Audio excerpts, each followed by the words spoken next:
Welcome, my little couch potatoes, to the comfiest courtroom on the internet. I'm your host, Llama, and it's time for dramatic testimony, overruled objections, and absolutely unqualified opinions. So grab your snuggiest blanket, some delicious snacks, and get ready to watch court with your internet besties. This is Couch Court with Llama. Hello, couch potatoes. Oh my goodness, I'm so small. There I am. Normal size Llama. Anyway, good morning, everyone. Welcome to trial day 6 of New Jersey versus Paul Caneiro. Sorry, my mic, my computer today, my mic, everything is just being away today, and I don't like it. I think it's because I'm out of creamer, so I have to use this powder creamer, which is garbage, but I do get to drink it out of a very cute, you're probably not going to be able to see it very well.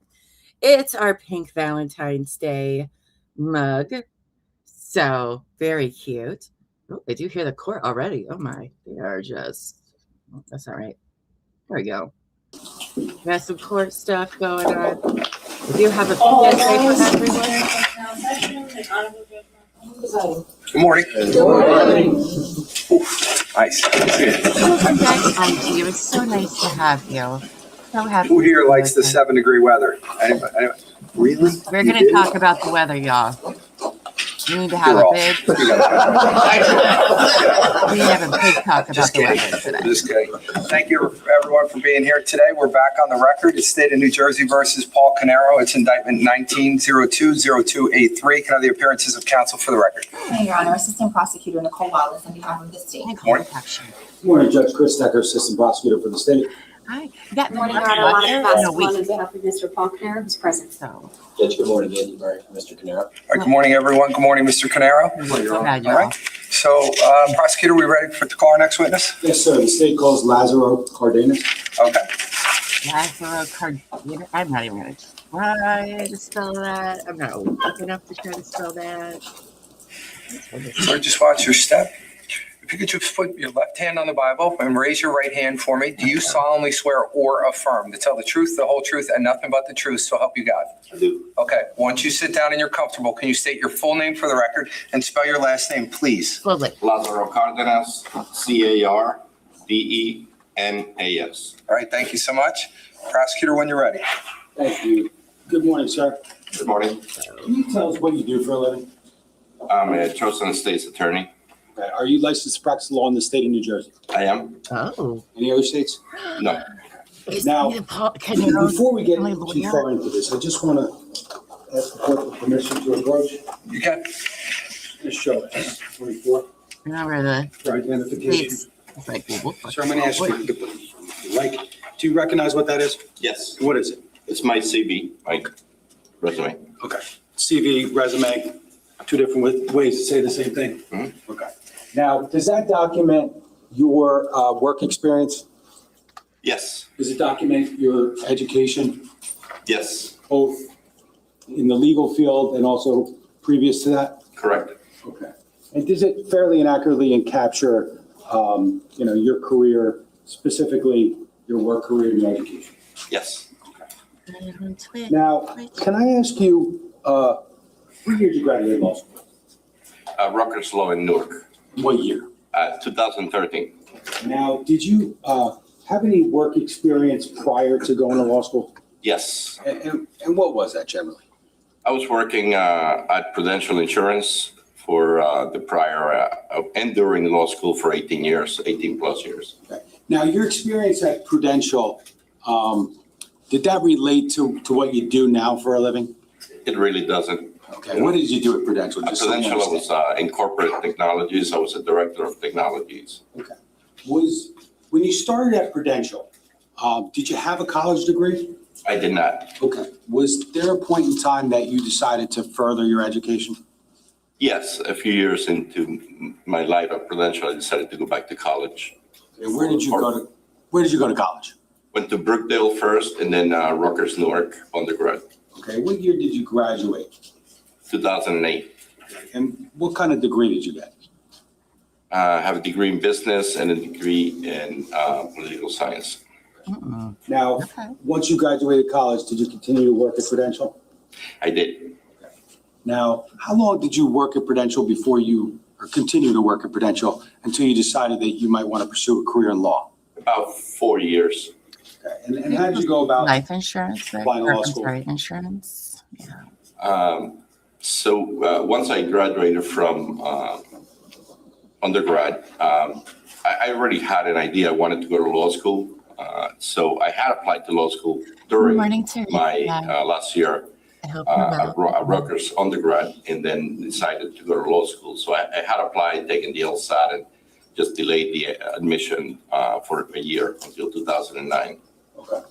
So when did you start law school? 2009. Okay. And what type of program did you do at law school? Was it traditional 3-year or was it something else? No, it's an evening program, which it's about 4 years. Okay. And did you continue to work while you went to law school? I did. Okay. And Prudential is where? Prudential is about a block and a half, 2 blocks from law school. And they're both in what city? Newark. Okay. Now, as a result of the 4 years of study at Rutgers Law School in Newark, did you ultimately obtain a degree?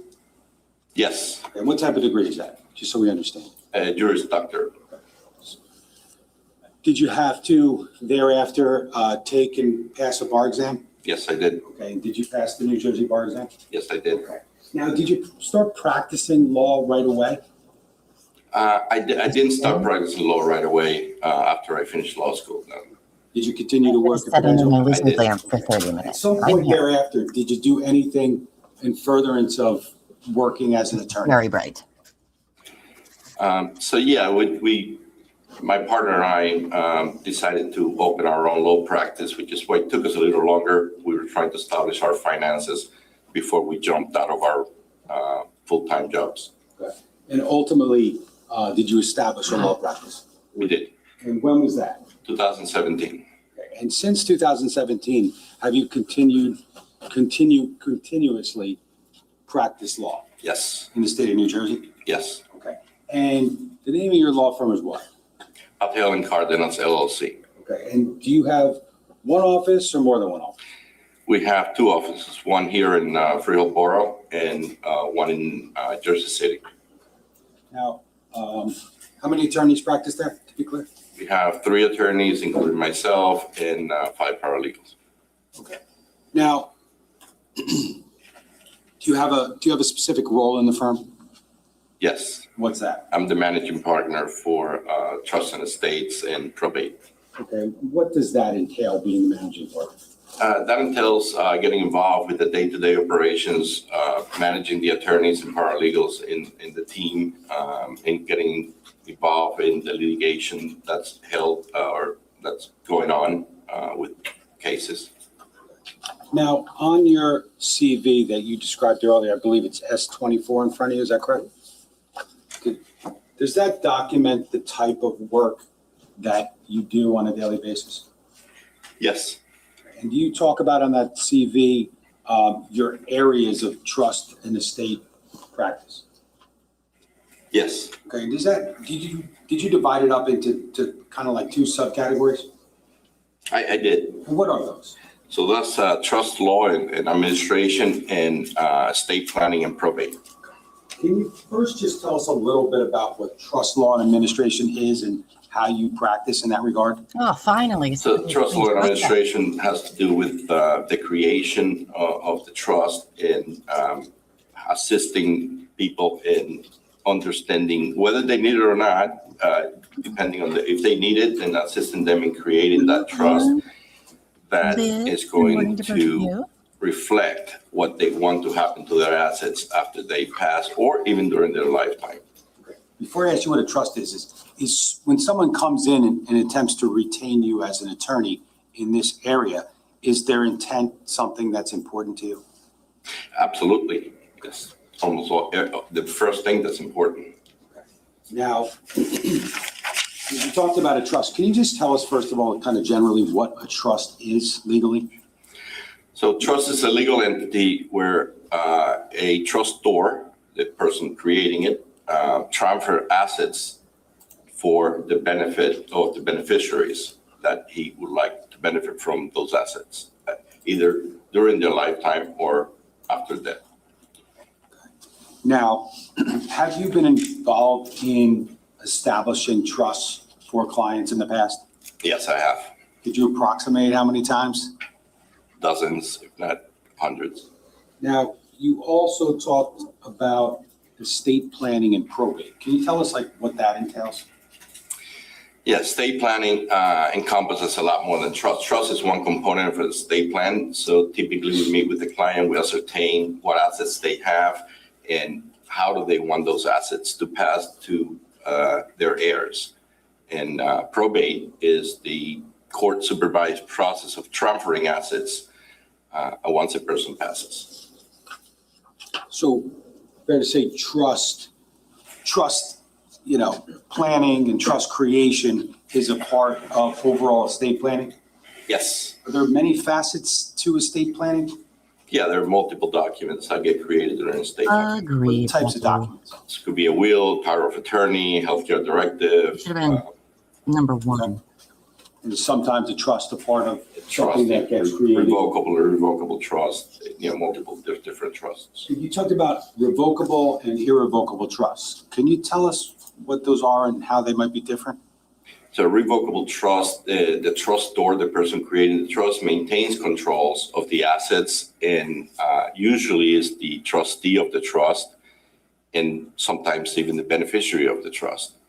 In an irrevocable trust, the trustor relinquishes that control to a third-party trustee, typically a family member, but it could be an entity as well that could manage those assets that are in the trust for the beneficiary of the beneficiaries, for the benefit of the beneficiaries. Now, based upon your work We're gonna as have an a attorney winter who storm practices PSA with during our estate break. planning and trust creation and the like, are there typically reasons why someone would decide upon, or you would assist them with deciding upon a revocable trust versus an irrevocable trust, age, other factors? Yes, typically people do a revocable trust to avoid probate is one of the reasons they do it, to create a form for multiple beneficiaries to continue to operate or own those assets beyond the death of the trustor. Irrevocable trust, often done for tax planning purposes, for Medicaid planning pusses, and it's also done to reduce the taxable estate of the trustor when they die. Okay. Now, you talked a little bit about tax implications, correct? Yes. Is that something that plays an important role in estate planning? Yes, absolutely. Now, are you an accountant? I am not, and we do not do tax advice, but we work closely with tax professionals. Okay, so is it fair to say that your practice can sometimes be collaborative? Yes. And does that, I guess you've already said that includes tax professionals? Is that a yes? Yes, yes, that's a yes. Just for the record. Does that also include any other professional advisors? Yes, so we work closely with either accountants, CPAs, financial planners. We often meet with them because our clients ask us to in creating an estate plan. Okay. Are there times when someone might come to you without an accountant or without a financial advisor, and you would then suggest involving those types of professionals in the process? Yes. Now, just for purposes of the record, over the course of your legal career, you mentioned wills. Have you drafted wills? Yes. Could you approximately how many you've drafted? Of wills. Excuse me? Hundreds of wills. Okay. Now, power of attorney documents. Have you been engaged in creating those? Yes. And again, just so we understand, what's the purpose of a power of attorney document? Power of attorney gives a person the ability to represent you in financial matters and court matters should you become incapacitated, but you're not dead. Now, have you engaged over the course of the last 8 or so years in overall comprehensive estate planning for clients? Yes, And that includes, you said, trust, correct? yes. And have you created for clients both revocable and irrevocable trust? I have. Now, have you ever been engaged by clients who already have wills or already have trusts and they're looking for advice for a variety of aspects? Yes, sometimes people want to update their will. There's life-changing events that prompt that. Trust, sometimes they want to change beneficiaries, or they want to change trustee or update it in certain matters, so modifications or Now, often. you mentioned changing a trustee in a trust, correct? Yes, Now, is that something that can happen both with revocable trust and irrevocable trust? yes, it's much simpler to do with a revocable than irrevocable. Both can be modified, yes, So it's more difficult when we're talking about an irrevocable trust. yes, And we'll talk about that later, but in this case, you were asked to look at a trust, correct? yes, And that was one that you did not create, correct? correct. And what type of trust was that? It was an irrevocable trust, So that would have been the more difficult kind to change the trust. yes. Judge, at this time, the state would offer Mr. Cardenas as an expert in the field of trust law and administration, as well as estate planning and probate.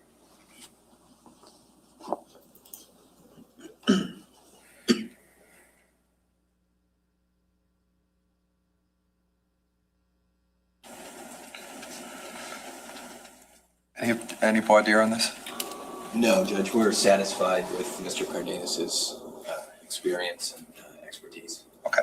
Ladies and gentlemen, I gave you this charge before. I'm going to give it to you, though, again. As a general rule, witnesses can only testify to facts known by them.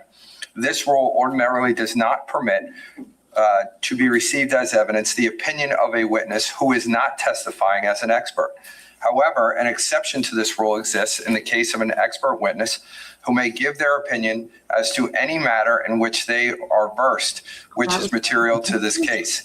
In legal terminology, an expert witness is a witness who has some special knowledge, skill, experience, or training that is not possessed by the ordinary juror, and who thus may be able to provide assistance to you in understanding the evidence presented and determining the facts in this case. You are not bound by such expert's opinion, but you should consider each opinion and give it the weight to which you deem it is entitled, whether that be great or slight, or you may reject it. In examining this opinion, you may consider the reasons given for it, if any, and you may also consider the qualifications and credibility of this expert. It is always within the special function of the jury to determine whether the facts on which the answer or testimony of this expert is based actually exists. The value or weight of the opinion of the expert is dependent upon and is no stronger than the facts on which it is based. In other words, the probative value of the opinion will depend upon whether, from all of the evidence in the case, you find that those facts are true. You may, in fact, determine from the evidence in this case that the facts that form the basis of the opinion are true, are not true, or are true in only part. And in light of such findings, you should decide what effect such determination has upon the weight to be given to the opinion of the expert. Your acceptance or rejection of the expert's opinion will depend, therefore, to some extent on your findings as to the truth of the facts relied upon. You and you alone are the sole fact finders in this case. You must be persuaded solely by the evidence presented at trial when determining whether the state has satisfied its burden. As the sole judges of the facts, you are to determine the credibility of the various witnesses, as well as the weight to be afforded to their testimony to determine whether the state has proven beyond a reasonable doubt all of the crimes charged. Everybody understand that charge? Yes. Thank you. He is now qualified in the field of trust law and administration and estate planning and probate. Go ahead. Okay, neat. Mr. Cardenas, I wanted to ask you a little bit about what specifically you were asked to do in this case, okay? Yes, I was given a irrevocable trust to analyze and provide guidance as to the law and trust in New Jersey. Okay. Now, as a result of that, we'll probably get there in a moment, but were you provided with a physical, actual trust agreement? Yes, electronically. Okay. Now, were you provided with significant factual details about this case? I was not. Okay. Now, as you said, your purpose was to take a look at the trust and provide some guidance as to what certain things mean in it, correct? Yes. Now, I'm going to just approach with S26.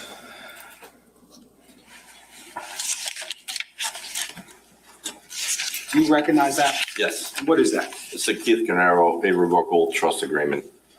Was that the document that you were provided with in Yes. order to analyze it? Yes, it was. Now,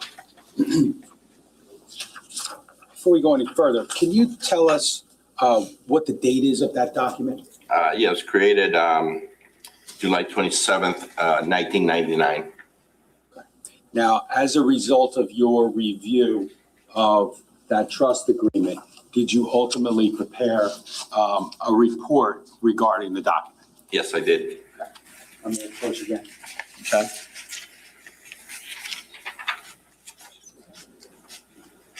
Just going to show you what's been marked as S25 for identification. Do you recognize that? I do. And what is it? This is the 24-page report I created once I analyzed the trust. Okay. And obviously, like you said, that's a document that you created, correct? Yes, And what's the date of that? that is July 28th, 2025. Okay. Now, I'm going to leave that up here, but I would just say if you do need to refer to it at any point, just in case, just please indicate that you would need to refer to that so we know, okay? Yes. Now, we talked about previously what a trust is, so I'm not going to ask you that specifically. I think you explained it. You mentioned earlier terms like, you said settler or trustor. What does that mean? Settler or trustor is the person that creates the trust. Okay. And does the trust ultimately have something called a trustee? Yes. And what is a trustee? Trustee is the person charged with managing the assets in the trust for the benefit of the beneficiaries. And based upon your review of this particular trust that was created in 1999, who was the settler or the trustor of this?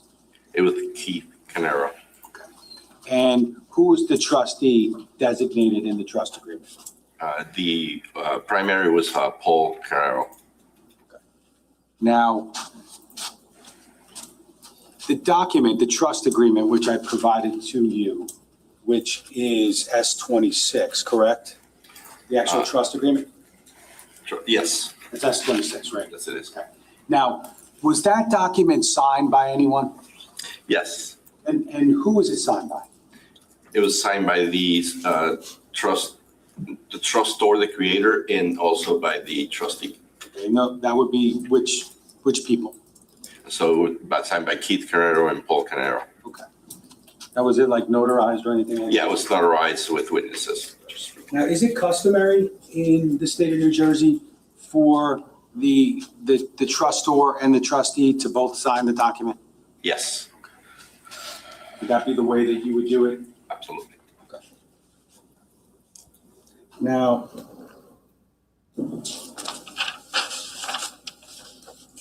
this trust, did you determine whether or not it had beneficiaries? Yes. And who were the beneficiaries? It was Jennifer Carides, which was the future wife, and any future children of the marriage. Okay.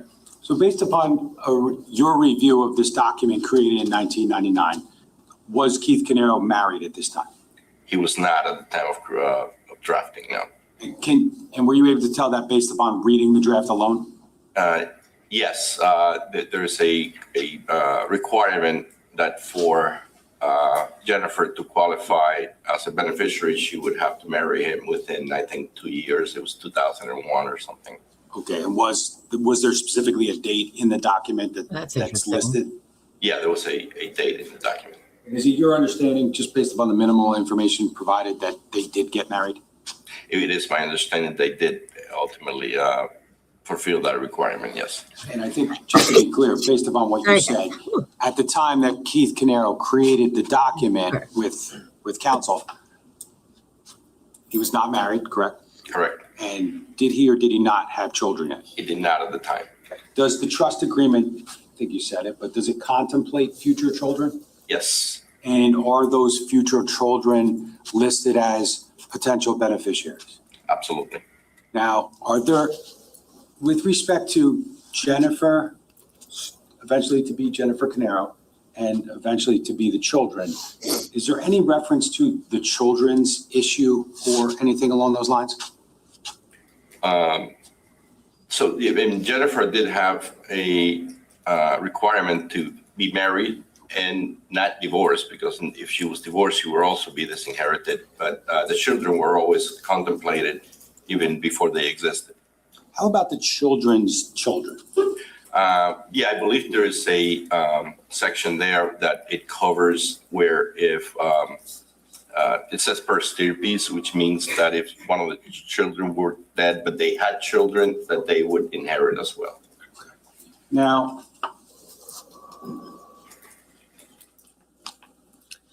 with respect to your review of this trust, did you kind of come up with like an overall theme based upon a reading of the document as to the settler's intent?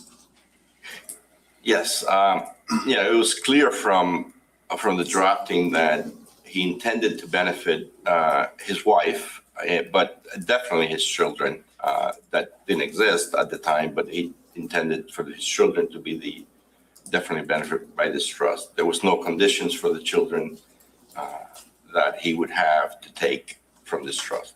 Okay. Were there contingent beneficiaries? There were. Okay, what is a contingent beneficiary? A contingent beneficiary takes based on a trigger set in the drafting of the trust. So something has to happen for that person to take this after the primaries. And who were those people? So that's Corey Caneiro and Paul Caneiro, the alternate beneficiary. Okay, so Paul Caneiro and Corey Caneiro. Yeah, yes. Were they 50-50 contingent beneficiaries or something else? They are 50-50. Now,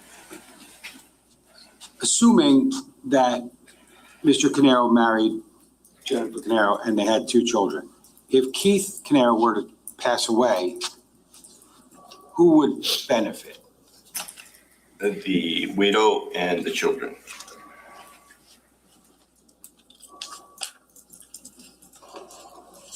How would, under this trust agreement, how would contingent beneficiaries, Paul and Corey Caneiro, how would they benefit? The only time they would benefit from the trust would be if or the children and the widow would also be deceased.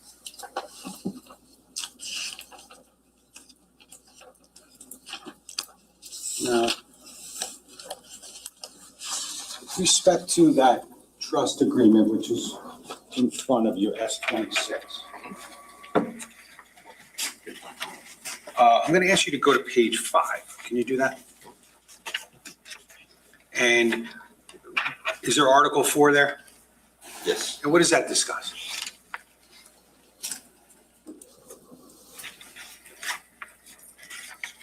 It discusses the death of the settler Okay. and who would take.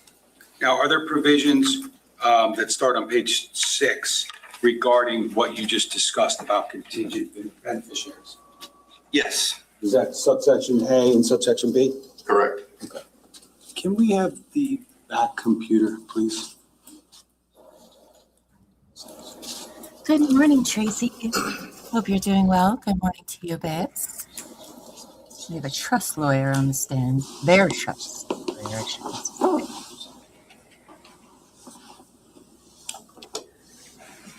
No, this guy just telling us how trusts work. On the screen in front of you, is that subsection A and B that you just referred to? Yes. Okay. And subsection A talks about what? That talks about Paul will receive if the spouse and the children do not survive. Okay, and subsection B? It talks about Corey's 50%. Okay. And to be clear, subsection A, subsection B, one relates to Paul, one relates to Corey, correct? Correct. And are they otherwise identical, essentially? Yes, Okay. essentially. So they're 50-50, correct? Yes.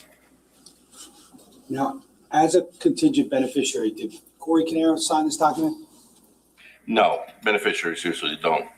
Did Jennifer Caneiro sign it? No, And obviously the kids didn't because they weren't born yet, right? correct.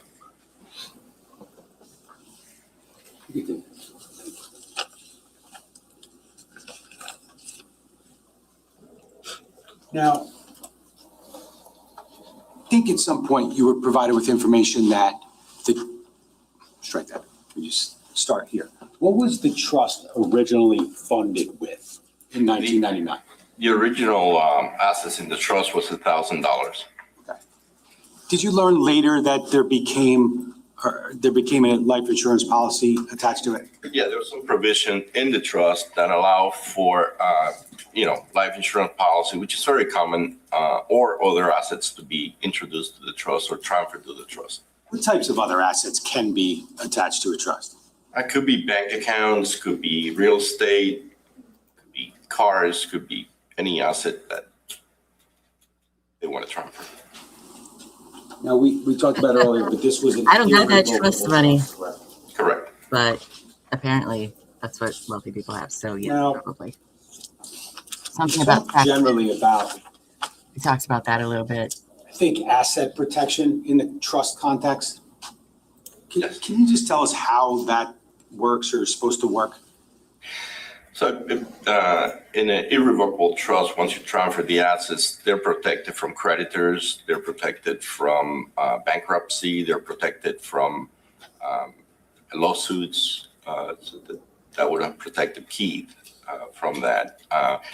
This trust also protects the beneficiaries from that as well. There's a spendthrift clause that does that. What's a spendthrift clause? It's a clause that you typically put in trust that does not allow the beneficiaries to be sued for future benefits that they might receive from the trust.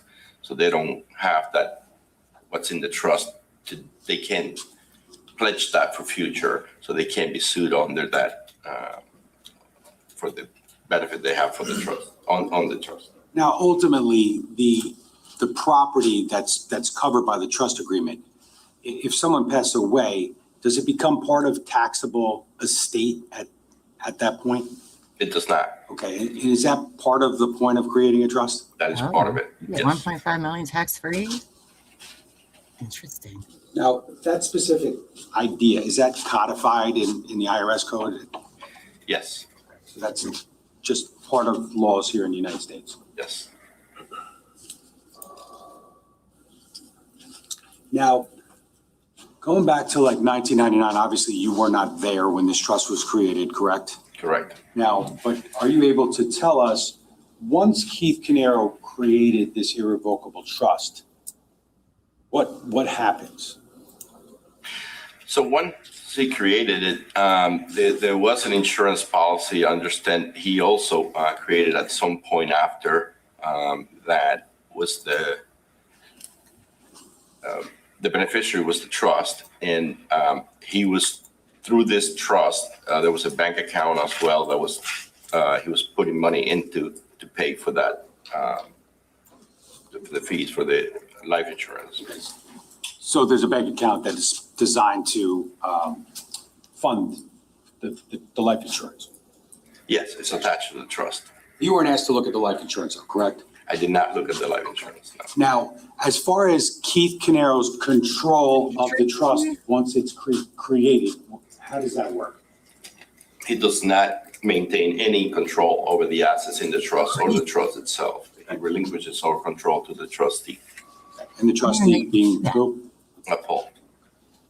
It's probably Now, one of broke bitches. We mentioned it briefly, but if Keith Caneiro or any trustee in a document like this, irrevocable trust, decides that he wants to change the trustee, How does that work? The only people who have power to change the trustee in an irrevocable trust are the beneficiaries. So the beneficiaries could either request for the trustee to step down and name someone else. There was a provision in there. Or go to court and have a judge remove the trustee. Okay. But a trustee can decide, okay, I'll step down? Yes, there was a provision in this trust for that as well. So he couldn't just I tell, think Corey would have been the sorry, alternate. Keith couldn't just tell Paul to fuck off and not be a part of the trust anymore then. Okay. That's what I thought. As far as trustee powers and responsibilities within the Keith Caneiro irrevocable trust agreement, can you describe that? Yes, I mean, the trustee in this trust had wide latitude, a lot of power and a lot of leeway. It was drafted with that in mind, no question about it. So it grants the trustee, Paul Caneiro, broad powers. under the Broad trust. powers, yes. Now, with the idea that the trustee has exceptionally broad powers, is there any sort of flip side to that? Oh my gosh, Tracy. Yes, That's what I was just thinking. I mean, the trustee's primary Sitting there reading your responsibility is comment again, and I was to like, manage the assets in the trust that's pretty much it. for the benefit of the beneficiaries. That's the top priority. But as more latitude and more broad powers are given to that trustee, that responsibility increases as well. Power, responsibility kind of thing? Yes. Now, administrative powers to the trustee in this trust, are they discussed? Yes. Okay, and what types of things are discussed in that regard?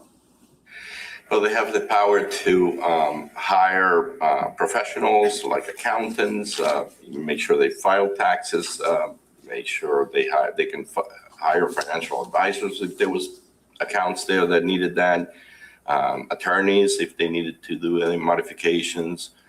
So there's wide latitude. Okay, so the trustee can hire qualified professionals for advice and things like that? Yes. Now, I'm not saying that happened, but if it were to happen, who pays for that? Typically, the trust would have some funding for that, but it would be the trust money would Well, be used. usually the trustees It wouldn't have to get a come out little of bit the of money trustee's from the pocket. trustees No. too. Now, For under the terms of this trust agreement and potentially others, is the trustee entitled to compensation? Yes.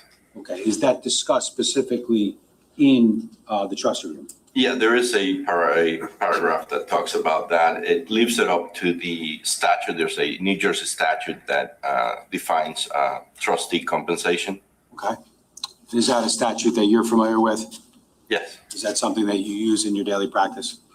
yes. Okay. Can I just draw your attention to page 10 of the trust agreement, S26?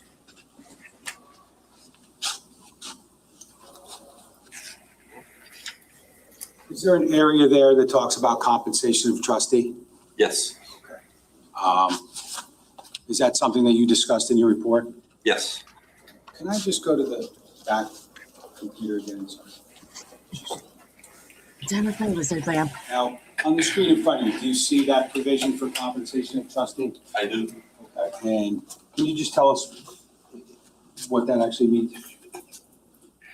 It means that the settlor did contemplate the trustee being compensated for his work as a trustee, and that he left it up to the laws of New Jersey, which would fall on the statute to define that, what that compensation is.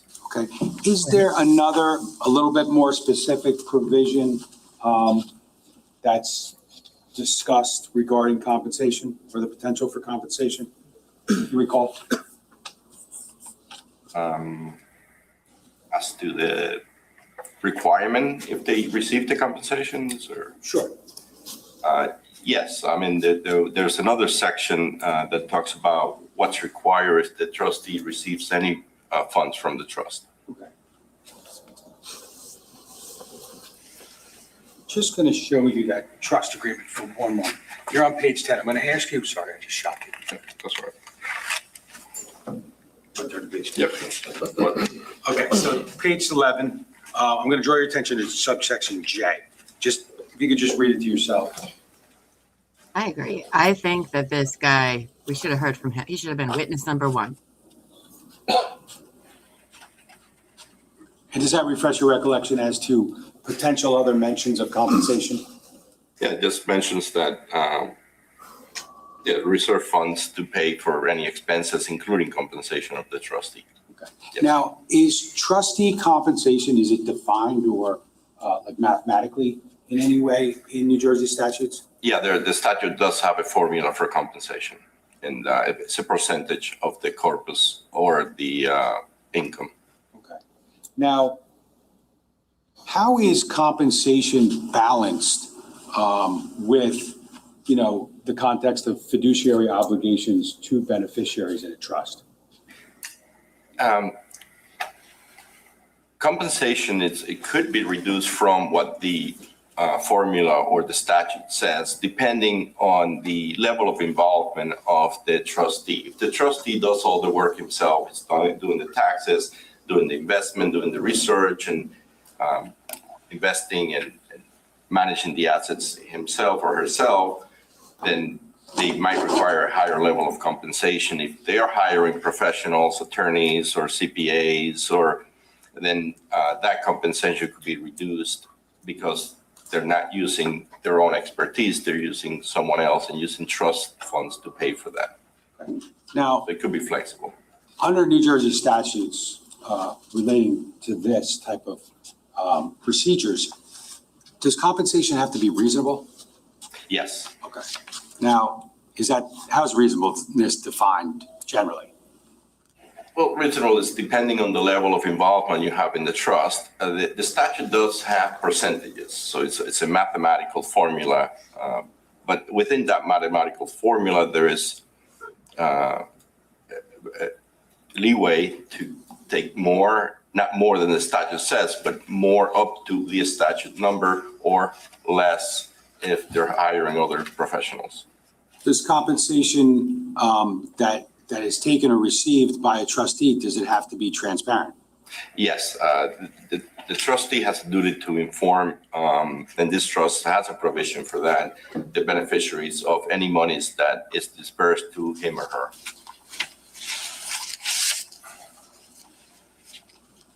So does any compensation have to be disclosed to the beneficiaries?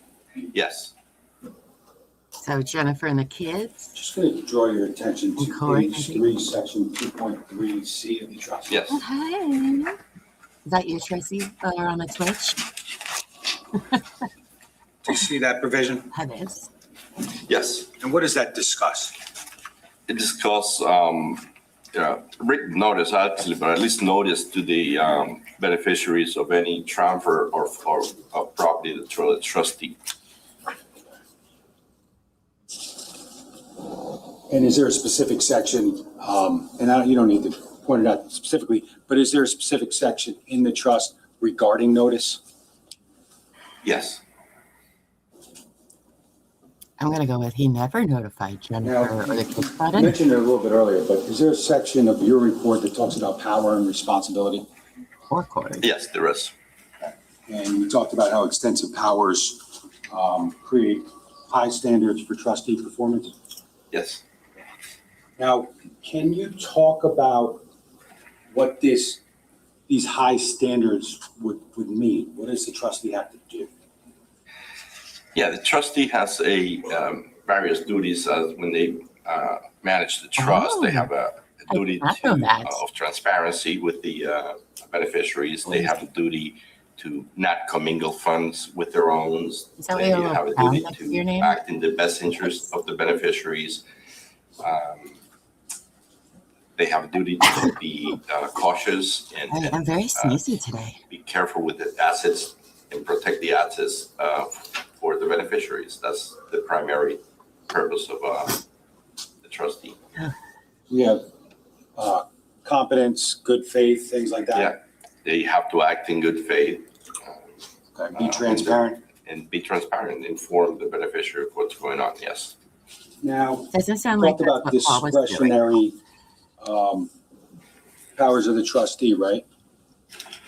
Yes. Does that also have limits? Yes, under the trust, the trustee has limitations, correct? I think you mentioned previously terms like loyalty and prudence. Yep. Good faith. Yes. Now, I want to ask you about fiduciary duties of a trustee. Are there 4 fiduciary principles that govern the laws in the state of New Jersey? Yes. And do you recall the ones that you discussed in your report? Yes, they have a duty to treat the trust assets with prudency, make sure their investments are sound, that they research it, make sure that any transfer of assets is proper and it doesn't go against the trust language or the intent of the trustor when it was created. So their job is to act and manage the trust assets in a prudent way and a transparent way that protects those assets. That's in good faith. You talked about loyalty previously, correct? Yes. Now, are there things that the duty of loyalty prohibits? Yeah, it prohibits the trustee from using trust funds for his or her own benefit. Now, are there any provisions in this trust where a trustee could use trust assets for their own benefit if they actually did something to get that okay? Yes, I believe on this trust and the amount of leeway and flexibility that it offered, the trustee could have informed the beneficiaries if he wanted to use funds from the trust, such as a loan or just plain use it, yes. Okay, but that requires the assent or permission of whom? Of the trust, of the beneficiaries. That would be whom in this case? In this case, it would be the spouse, because the children were minor and under her care. Yeah, I think only the spouse would have sufficed. Does the trust agreement, does it discuss avoiding conflicts of interest? Yes, And I think you just talked about self-dealing, correct? correct. Can a trustee benefit personally from the trust?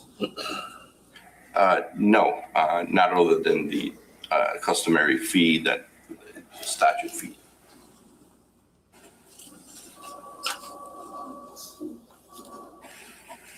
Do they say what that statute fee You talk is? about conflicts of interest Try to and the go like. to get more coffee. Is there a section in the trust called trustee restriction? Yes, there is. I just want to draw your attention to page 10 of the trust, section 6.2.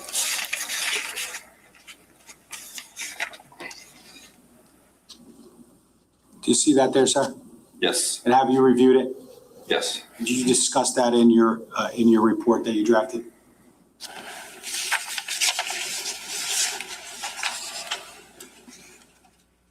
Yeah, this allows the trustee to distribute income or make payments from the income or principal for the beneficiaries, but not to himself or herself. So self-dealing in some regard? Self-dealing, yes, That's so my using the trust understanding, funds for his own benefit. That he could only get money for taking care of the trust. Sorry. Yeah, I think, I'm not going to go back to it, but I think you discussed page 3, section C of the trust agreement as well, correct? Providing prompt written notice to the beneficiaries? Yes, Okay. Is that consistent with this principle regarding trustee restrictions? yes. Can a trustee participate in decisions to distribute trust property to himself? I think under this trust, he could participate in that decision, but there was a requirement to disclose to the beneficiaries that action. Okay. So he definitely did not do that. There's definitely Now, a recall discussing in the report administrative responsibilities of the trustee. Yes. And did he, Hello, Ben. Good morning. let me just Yes, refer good you morning. to page 10 of the trust. Welcome Good. back.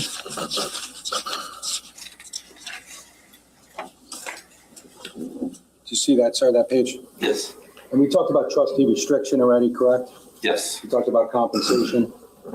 Yes. And there's something in there about accounting. What does that represent? So typically a trustee is required, or at least should, on a yearly basis or a regular basis, doesn't have to be yearly, but on a regular basis, depending on the assets in the trust and how much they change, to provide the beneficiaries with an accounting of the trust and what has transpired in that trust during that period of time. Could be every 6 months, every year and a half, but in a regular basis to provide that update to the beneficiaries. Does this trust and trust law generally, does it talk about tax compliance? Yes, there's a section about taxes. And what does that mean? So the trust requires that taxes be filed if there was income in the trust on a yearly basis. And who would be responsible for that? The trustee.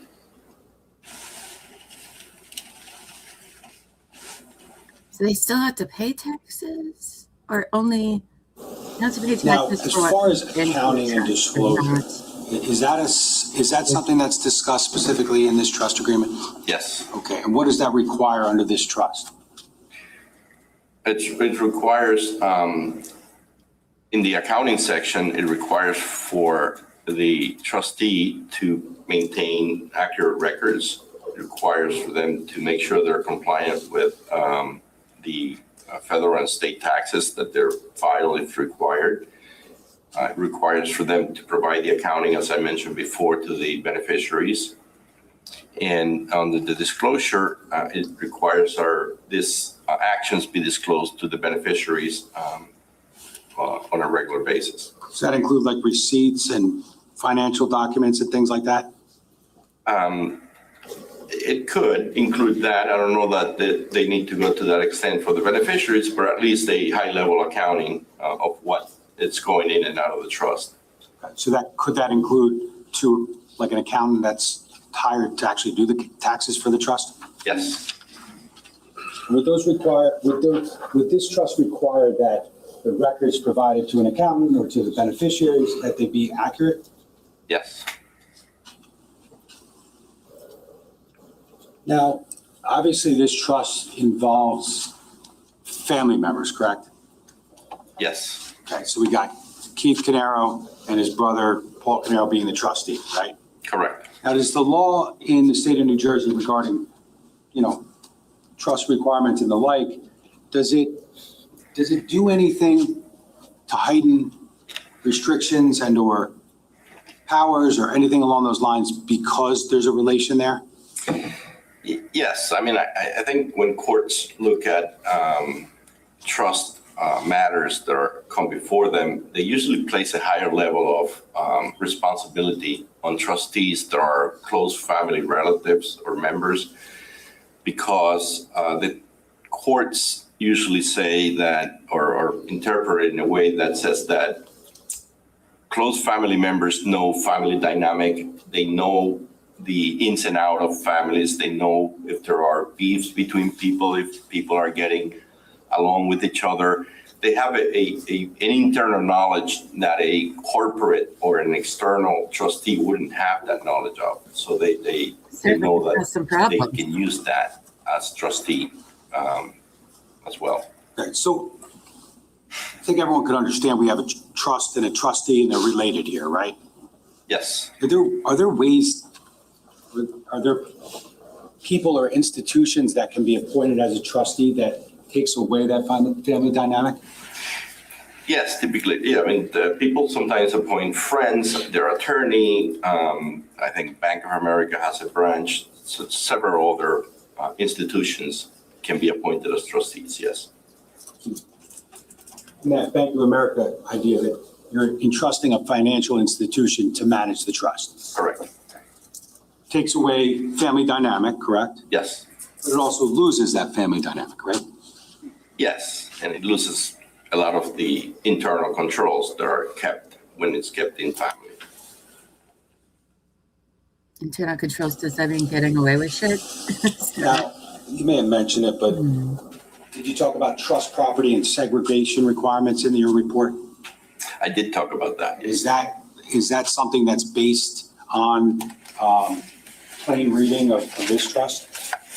Yes, it's obvious. There's a paragraph somewhere that talks about not commingling assets, personal assets of the trustee with trust assets. Okay, so keeping separate personal assets and trust assets. Correct.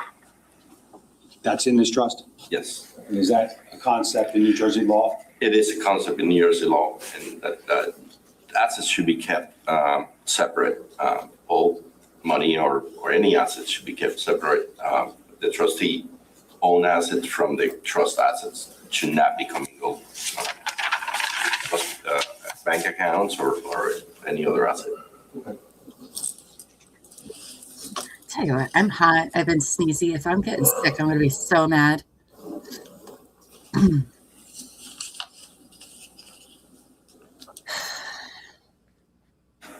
think you mentioned loans before, correct? Yes. Okay. We talk about loans from the trust to the trustee and whether those are permissible. Can you explain? Under this trust, I believe that there was enough, there was some broad of discretion that they were permissible. If the trustee wanted to get a loan, I think he could have asked the beneficiaries for it, yes. So in this document, it's your reading of it that there is a potential that the trustee could take a loan from the trust. Yes, if there were funds in the trust, there's potential there, yes. But it would require him to ask permission, correct? Yes. Now, you talk about, towards the end, misappropriation. Can you tell us what that means? That is using trust funds for a purpose that wasn't intended and using the powers of the trustee to do that.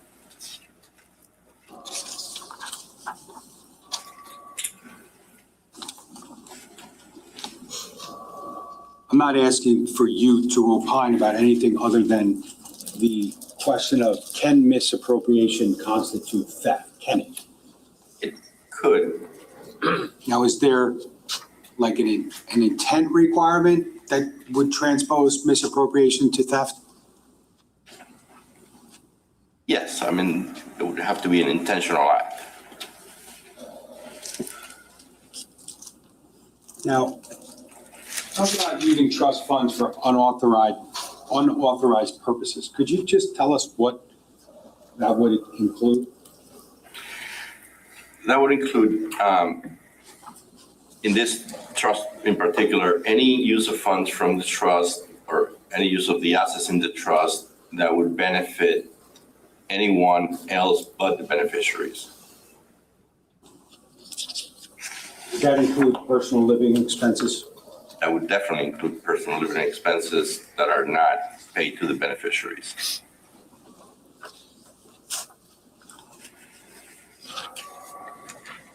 When we talk about bad faith or deceptive practices in your report, would editing or altering records relating to the trust be a breach there? Yes, if done for the purpose of hiding some misuse of funds, yes, or property. Now, almost done here. Just a couple more questions. Now, to be clear, I think you've testified that the trustee, Mr. Paul Caneiro, in this case, was given broad powers under this trust. Fair? Fair. Now, but with those broad powers, you discussed limitations, correct? Yes. And those limitations generally are what? Are they the laws of the state of New Jersey, the trust language itself, or both? They're both. They're in the trust language, and they're also statutes to that effect. We've talked about fiduciary obligations, correct? Yes. Is that a requirement to act according to fiduciary duties of trustees generally and what's in this trust? Yes. Does the trustee have to act in good faith? Yes. They have to be transparent? Yes. Do they have to act with loyalty to the beneficiaries? Yes. Because that's really what it's about, right? The beneficiaries. That is 100% what it's about. Yes. So when Keith Caneiro gave Paul Caneiro the authority to be the trustee of this trust, I'd like it really wasn't about to make Keith me a Caneiro. beneficiary of the Objection. trust. This witness doesn't know what was. I am available. I am available. Rephrase. Yeah, rephrase the question. Sustained. Legally, from a legal concept and based upon a fair reading of the trust, did Keith Caneiro's thoughts matter anymore at that point? When the trust was created, Sure. yes. I think I talked to this. The main intent of Keith, from my reading of the trust, was to benefit his children. And obviously, his wife, should she married him. But even if she didn't marry him and he had children, those children would have been covered under this trust, not necessarily Jennifer. Because you mentioned there's like a divorce, there's some divorce language in there, correct? Yes. Again, the trustee's obligations in this trust and any trust extend to who? To the beneficiaries. I have no further questions. No, don't let it be Andy. No. Okay. Everybody, stress balls, get them out.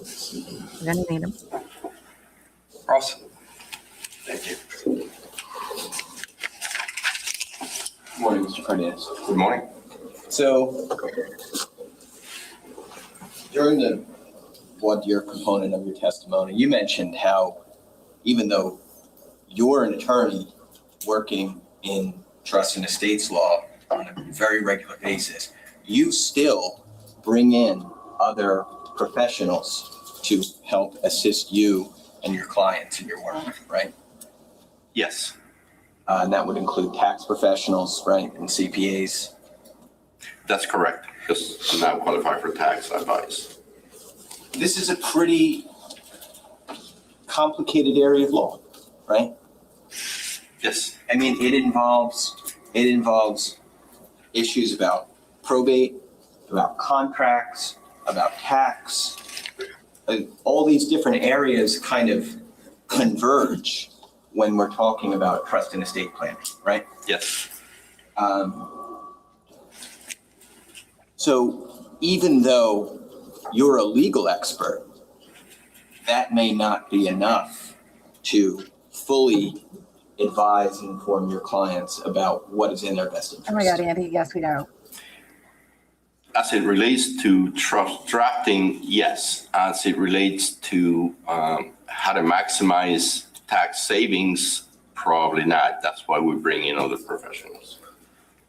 I think the point I'm trying to make is just that this is complicated, right?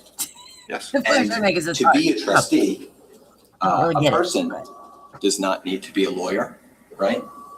There's no qualification for a trustee. There's no requirement that they be an accountant or have a finance background, right? Correct. There's no requirement that they take a test He's just to- trying to say, keep to this- demonstrate that they're qualified to be a trustee, right? Correct. There is no assessment to confirm that they are aware of the applicable laws of the state of New Jersey regarding trust administration, right? Correct. There's, a person doesn't need to know or demonstrate they know New Jersey law or anything about the Uniform Trust Code to be a trustee, right? Correct.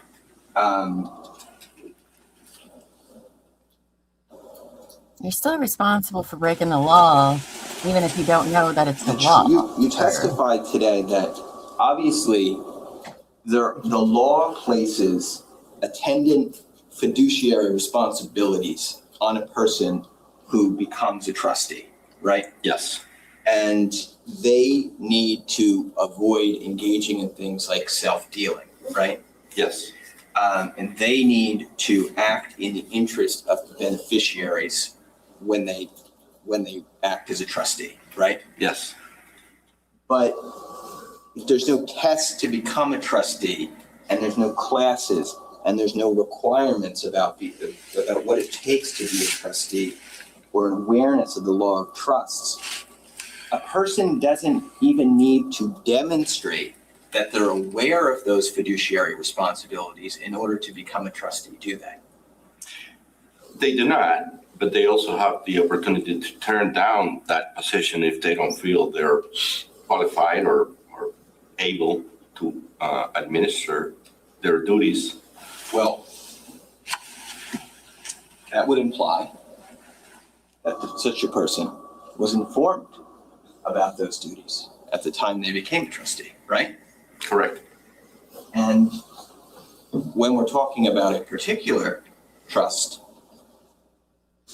this particular trust, it's an obvious fact that you were not there when this was created, right? Correct. And you do not have any idea what conversations were had or were not had at the time of this trust creation, right? Well, I have an idea because I'm an attorney and I do have conversations with my clients about what their duties and responsibilities are during the formation of the trust and during the when they sign it and what they're signing on. So I'm not sure the other attorney would have had similar conversations with them. Well, you're sure about that, but the thing is, you don't know what was said. I don't know exactly what was said. And obviously, some attorneys, sure you would agree, do a better job of effectively keeping their clients informed about important issues than others, right? I'm sure that's true. Okay. And I'm sure you do very good work for your clients. But I'm sure we also know that that's not a universal truth about attorney representation, right? I don't know what was discussed in that room, but most attorneys will have a discussion about it. Well, let's talk about people who create trusts as far as the settler of trust for a second. So Keith, in this case, was the settler of the trust, right? Correct. Because it was him creating it for the purpose of benefiting the beneficiaries. Oh, yes, sorry. Now, obviously, we know that Keith went to an attorney to create this trust document, right? I mean, they're the ones who drafted it. Yes. And most people are going to go to attorneys for the purpose of creating something like this because, again, they don't know what the legal requirements are to do it, right? That's correct. So most people rely on advice from their attorney when they create something like a trust, right? Yes. Now, I'm sure you're absolutely right that most attorneys who create a financial instrument or a trust instrument like this are going to advise their clients on the ramifications of this trust. But again,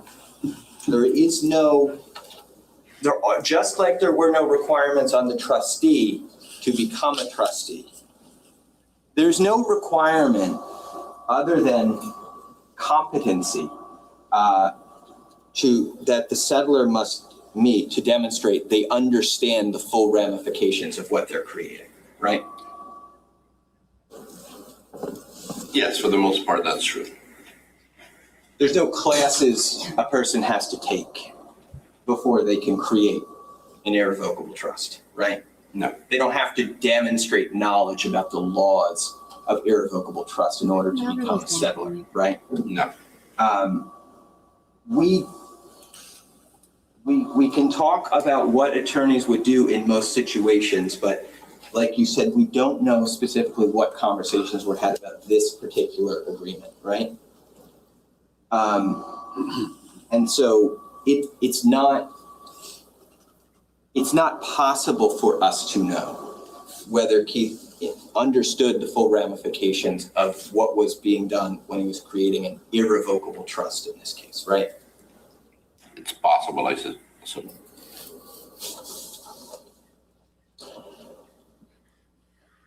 It would be fair to say, though, that the thing with an irrevocable trust is that the settler, the person who creates it, it's irrevocable because once it's created, they lose all control over it, right? For the most part, that's true. Like, they don't get to direct what happens with the money in the trust anymore. Not the day-to-day, correct. They can express an intent in things like the trust documents, right? To say, this is the purpose for which I'd like you to use this money, right? Correct. But the idea is that in an irrevocable trust, the property that gets transferred into it no longer belongs to the settler, right? That's correct. I mean, and that it's that kind of like legal fiction that allows this to be a device for certain tax avoidance, right? Yes. Because if that settler maintained control over the property in any way, there would be different tax implications for that, right? Correct.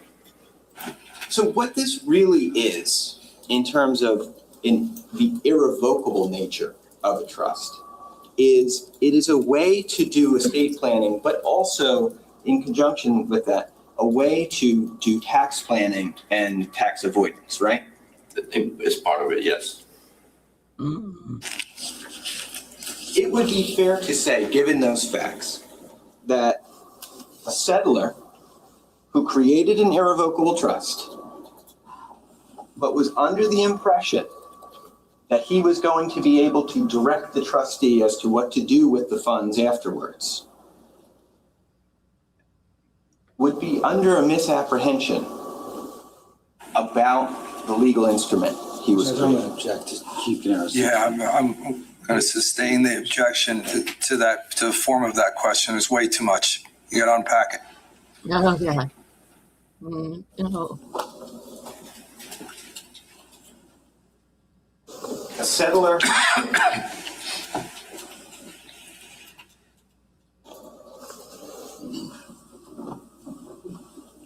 it's established, though, that a settler of an irrevocable trust, once it's created, cannot continue to maintain control over trust assets. That's a true statement. And cannot, based on what we have here, direct a trustee in terms of how to disperse trust assets after the creation of the trust. No, correct. That goes against the trust. I mean, he did direct it when he first created the trust. Right. But after it's created and it's signed and it's in place, right? So basically, That settler saying, no longer gets to direct the trustee he's as being to like, how to I want disperse the fucking assets, right? password, blah, As blah, long as blah. the trustee is acting within the law, correct. He didn't have any authority. The trustee, and I'm not so saying I settler- agree with it, but I guess my question is this. he's getting at. If a settler, under those conditions, right, if a settler of an irrevocable trust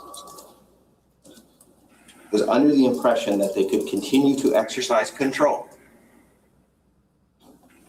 after the creation of the trust instrument, they would be under a misapprehension about what their abilities were. Yes.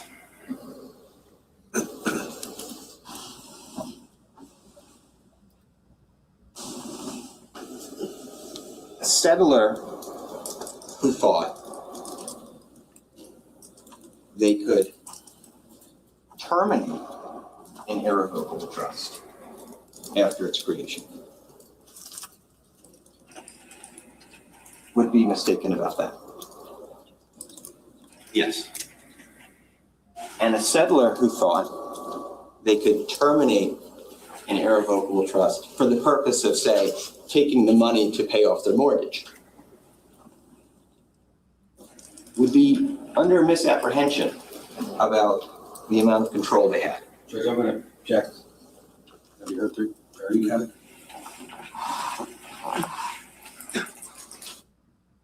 He's like, I don't know how my legs work to walk. How do I do that again? I don't know. Oh, Andy. Basically what he was trying to tell everybody is it's complicated. That's my favorite Andy line today. Well, basically what I'm trying to say is it's complicated. And yeah, it does sound like trusts are very complicated. But what he's getting at is that once Keith made Paul the trustee, Keith doesn't have control over anything in the trust. And I mean, I don't know if that really makes a big difference for Paul in this scenario, but I know what he's getting at, and I don't know if it's really all that important. I don't know. All I know is I need money. Then I need to find me a trust lawyer to explain how they really work, because I feel like the lawyers just aren't saying things that they probably shouldn't say.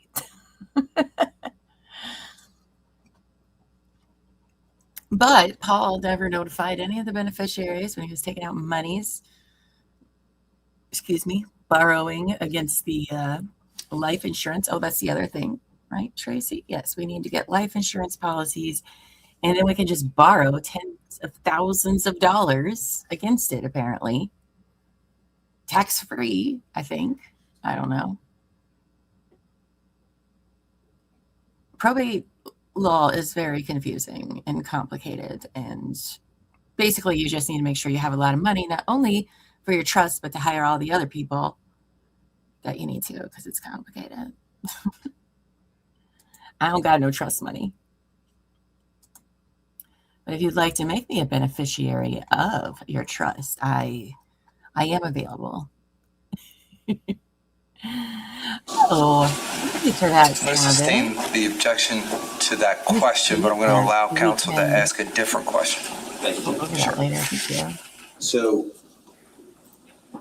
we heard you say before that a trust can hold many different types of property, right?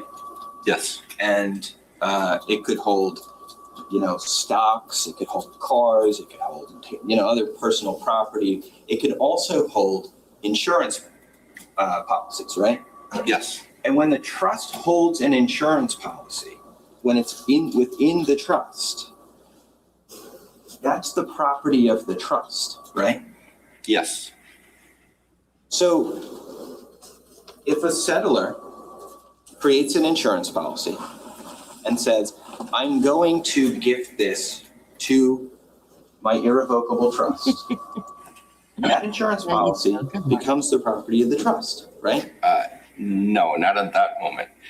So if the settler creates an insurance policy himself or herself and adds the trust as a beneficiary, the trust wouldn't get that policy until the settler dies. So the settler will still keep control of that policy. They can go and change the beneficiary anytime. Well, if the trust in the insurance, if the insurance policy documents, right, wouldn't they have to be changed to reflect the fact that the insurance policy was now within the trust? So the owner of the policy and the beneficiary of the policy do not have to be the same person or the same entity. So the trust, I didn't review the insurance policy in this particular case, but Keith could have been the owner of the policy and have the trust as the beneficiary. So he would still own and be responsible for that policy. I don't know who owned the policy in this case. You don't know if the policy was owned by Keith originally and transferred to the trust, or if Keith owned it the entire time. Correct. That's what you're saying. If the policy was transferred to the trust, who would the owner of the policy be? The trust. So then the beneficiary would stay the same, obviously, with the insurance policy, right? Provided it did, yes. But the owner would be different if that policy was transferred in ownership to the trust, is what you're saying. Yes. Okay. And you didn't review the insurance policy in this case? I did not. Okay. Now,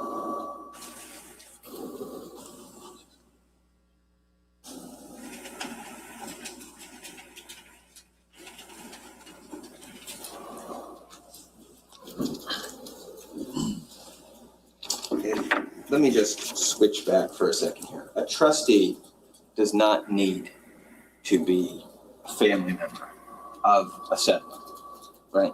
No. There's no requirement that they be related in any way. No. It often is, but there is no requirement. A person could, you mentioned, retain like an independent agent to act as their trustee. Yes. You could hire somebody like an attorney to do it. Yes. I mean, if you already had an accountant who was working for you, you could maybe ask your accountant to be the trustee, Yes. right? A person could,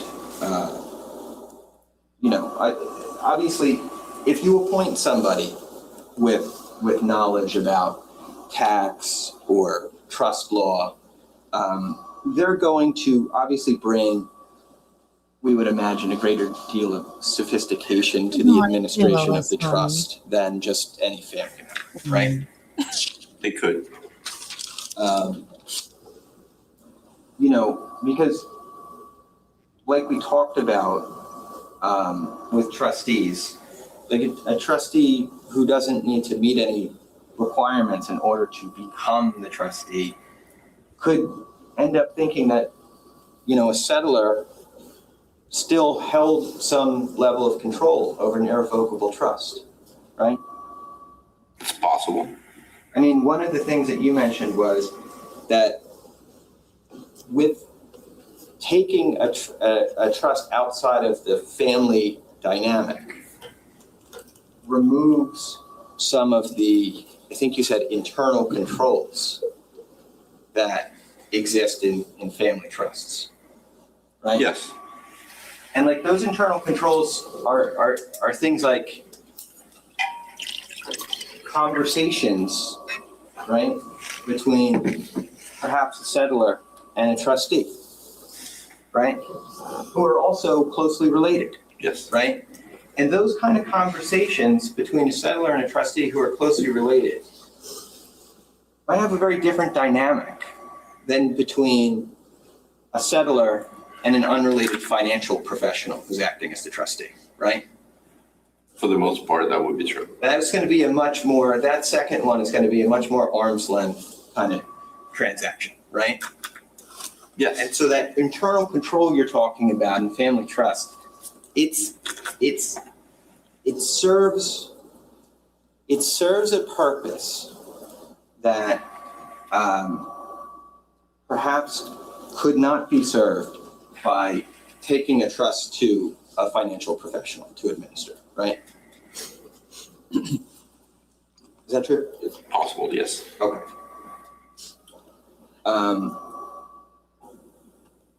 A family member who's acting as trustee could obviously think it was okay to borrow money from the trust and repay them. Objection, Judge, he can't answer that. Sustained. You mentioned loans from the trust Yes. when you were testifying before. And you said that under this particular agreement, a trustee would be able to take loans, but the issue I think you raised with that was notice to beneficiaries that the trustee was doing so. The requirement would be noticed. Now, in this case, we do have the situation where we have a closely held family trust. The trustee is the brother of the settler, right?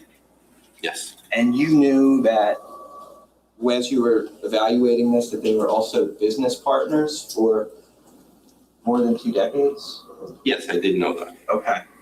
And so you knew that they were constantly in communication about business dealings and whatnot, right? I suppose they were.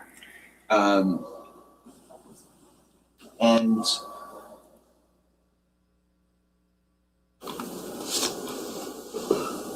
if the trustee and the settler are in that relationship, right? And the settler is the parent of the beneficiaries,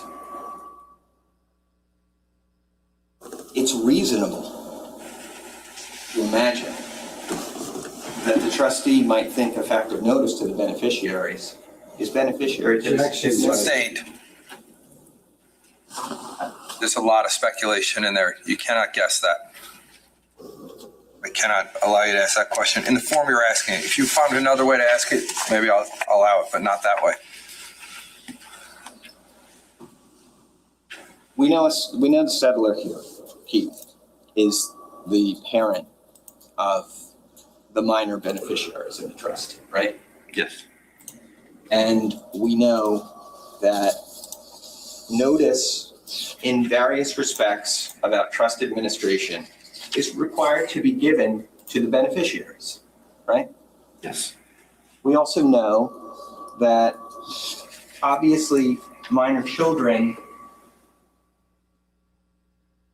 need to have some sort of guardian making these decisions about whether trust administration is appropriate, right? Yes. Because minor children are not old enough to make those determinations themselves. Yes. So they need a parent or a guardian to make those determinations for them, right? Yes. And in this case, Keith was their parent, right? But not a beneficiary under the trust. But Keith was their parent. Yes. And Keith was the parent of them as they were the beneficiaries, right? And so notice can go from a parent, from a trustee to a parent to a minor beneficiary, right? I don't believe that's true in this case. I think the notice is clear that it's to the beneficiaries. There's a paragraph that talks to that. It's on the 2.3C, I believe. Yeah. That talks to even written notice, but let me see if I can.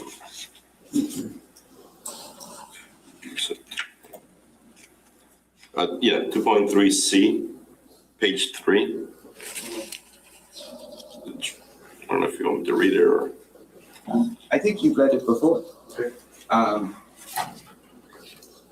That the trustee should give prompt written notice to each of the beneficiaries of each transfer of property to the trustee.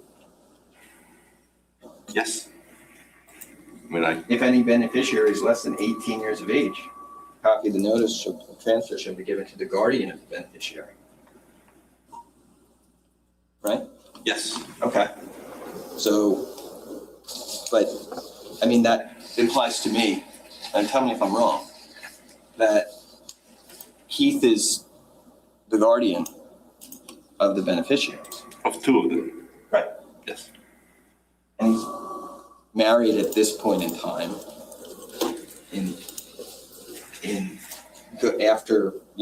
After this is created, he's been married to the other beneficiary, Jennifer, right? Yes. And the other guardian. So my point is just this. Obviously, we see language in this actual trust document, right, that talks about keeping beneficiaries informed of what's happening with the trust, right? Yes.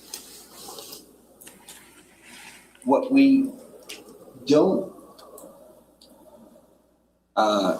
as clearly see is whether keeping the settler informed, right, could be viewed as equivalent notice based on the very closely held nature of this agreement.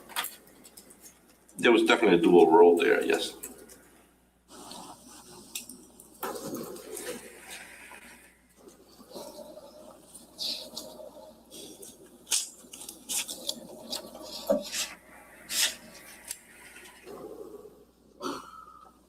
Now, you mentioned during your testimony earlier that trusts don't have to be extremely broad in terms of their intentions. A trust can be very specific as to how monies can be allocated and for what purposes, right? Yes, that's true. The Keith Caneiro Trust, you say in your report, I think you describe it as granting exceptionally broad powers to the trustee. Yes, I did. And that word exceptional, it's meant to mean that what this trust does is really maximizes to the full extent of like what's possible legally, what the trustee can do as far as the administration of the trust. While acting within the confines of the law and in good faith and Right. all the requirements of the trustee. Sure, but all those things, right? Good faith and the fiduciary responsibilities. Those things are extrinsic to the trust. They're codified in laws, right? They're codifying laws and they're explicit in the paragraphs in the trust. The trust itself doesn't place really a limitation on investments that the trustee can make, right? It does not. It doesn't tell the trustee how beneficiaries should be, when disbursements should be made to beneficiaries, right? Except for age, that's true. It doesn't preclude the trustee from favoring one beneficiary over another. It does not. It doesn't specify that there's certain purposes that money can be used for and certain purposes that it cannot be used for, right? Correct. It doesn't really give very much guidance at all in terms of how Keith would want this trust to be administered, right? Well, if you read it as a whole, the trust, Keith's intention was to benefit his children and his wife via this trust. And that was the primary intent of Keith. Given those broad powers, in his mind, were to be used to benefit those three people. Well, I mean, I think that's an interpretation. The thing is, like, when Keith created this, he wasn't married yet, right? That's correct, but there was definitely in his mind because it's part of the drafting of the trust, which is not common to put in there. Yeah, well, let's come back to that in a second. But he wasn't married yet, it's a fact, right? Correct. And it's a fact he didn't have children yet, right? Yes, definitely. And obviously this is a trust that on its face is meant to benefit his wife and future children. We need to wrap right? this up, Yes. bro. All of whom exist at this point contingently when the trust is created, right? Yeah. The trust also, though, indicates that there's certain circumstances under Oregon which Trail. his wife Jennifer is going to be disclaimed. Yes, Right. that's correct. And it would be divorce, right? Yes. And it would also be if they're living separately under circumstances that would give rise to a cause of action for divorce. Yes. So basically, if they're divorced or separated at any point in time, this instrument treats Jennifer as if she had predeceased Keith. That is correct. And when this was created, it was funded with $1,000, right? Yes. I'm sure with the intention, you'd imagine, of being funded with additional assets in the future, Yeah, right? there's a provision in there for that. And the idea would be all these assets go to benefit Keith's family, but if Jen divorces him or they separate, she no longer gets any of it, right? Correct. So, I mean, I guess I just get the sense, and I could be wrong, that if somebody came to you and said, I want to create an irrevocable trust and I want to benefit, some future family that I don't have yet, and I don't really want to put any limitations on the trustee in terms of what they can invest in, who they can favor as far as beneficiaries. And I want to do all that, and I want to fund it with only $1,000. I wonder whether you would have advised them to create this. Yes, I mean, again, there's a paragraph in there that, so the intent of the trustor of Keith was to fund this trust either through a life insurance policy 1999, right? that he did or may or may not have had at the time. I don't know that fact, but through a life insurance policy or other assets.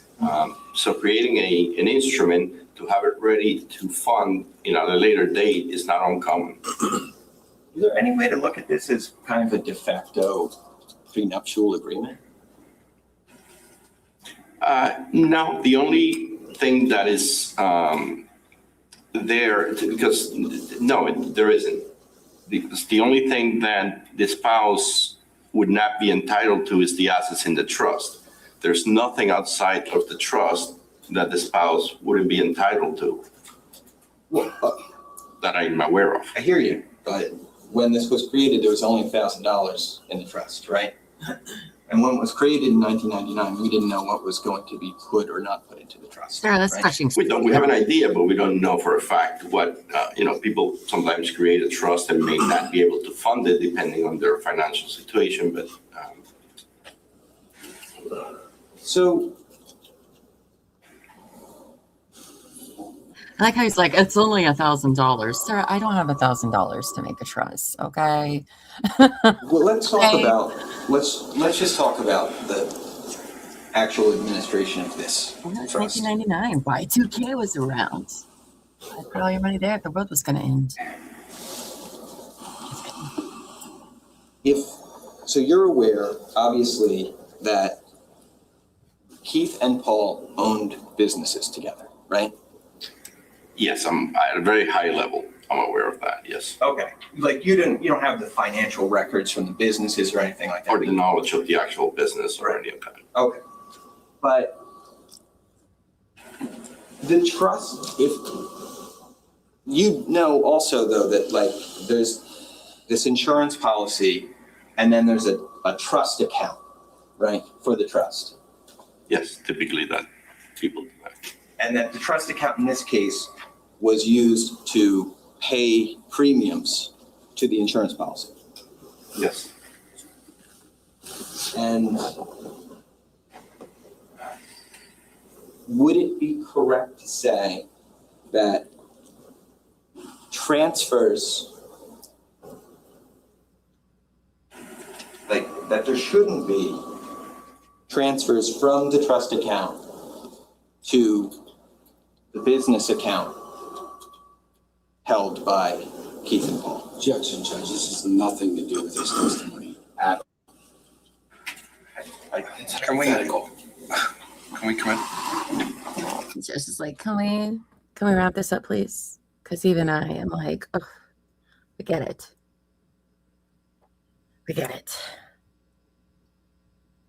And he knows what a lawyer can say and not say Come on, Andy.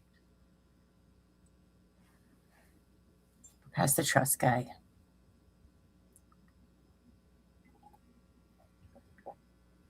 I swear. The attorneys just lose the plot all of the time. By the way, if you weren't here earlier, I am drinking out of one of our Llama Valentine's Day mugs. Oh, there we go. Look how cute that is. Oh, you can get Valentine's Llama cups at tcwtmedia.com. And it only took a week to get here. It was ordered last Tuesday and it arrived yesterday, which was a Tuesday.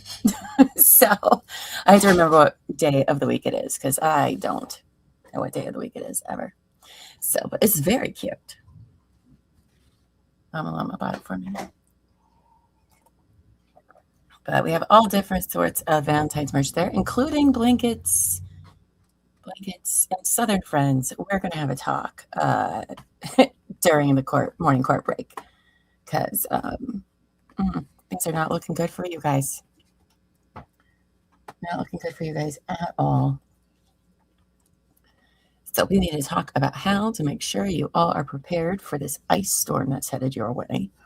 Ted Cruz left the state, so. Really, babe? Really? It's going to be real cold. Like a cold you've never. Think of how cold, the coldest it's been in the South. It's going to be way colder than that. Way colder. They're showing like -4, -10 in Alabama. And that's before wind chill, which you guys don't even know what that means. That means it's going to feel like -20 to 30 degrees outside. And that's crazy.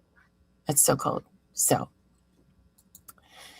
IG says, wonder how many times a day Paul wishes he still had his original lawyer. Ugh. Right. But didn't he fire him?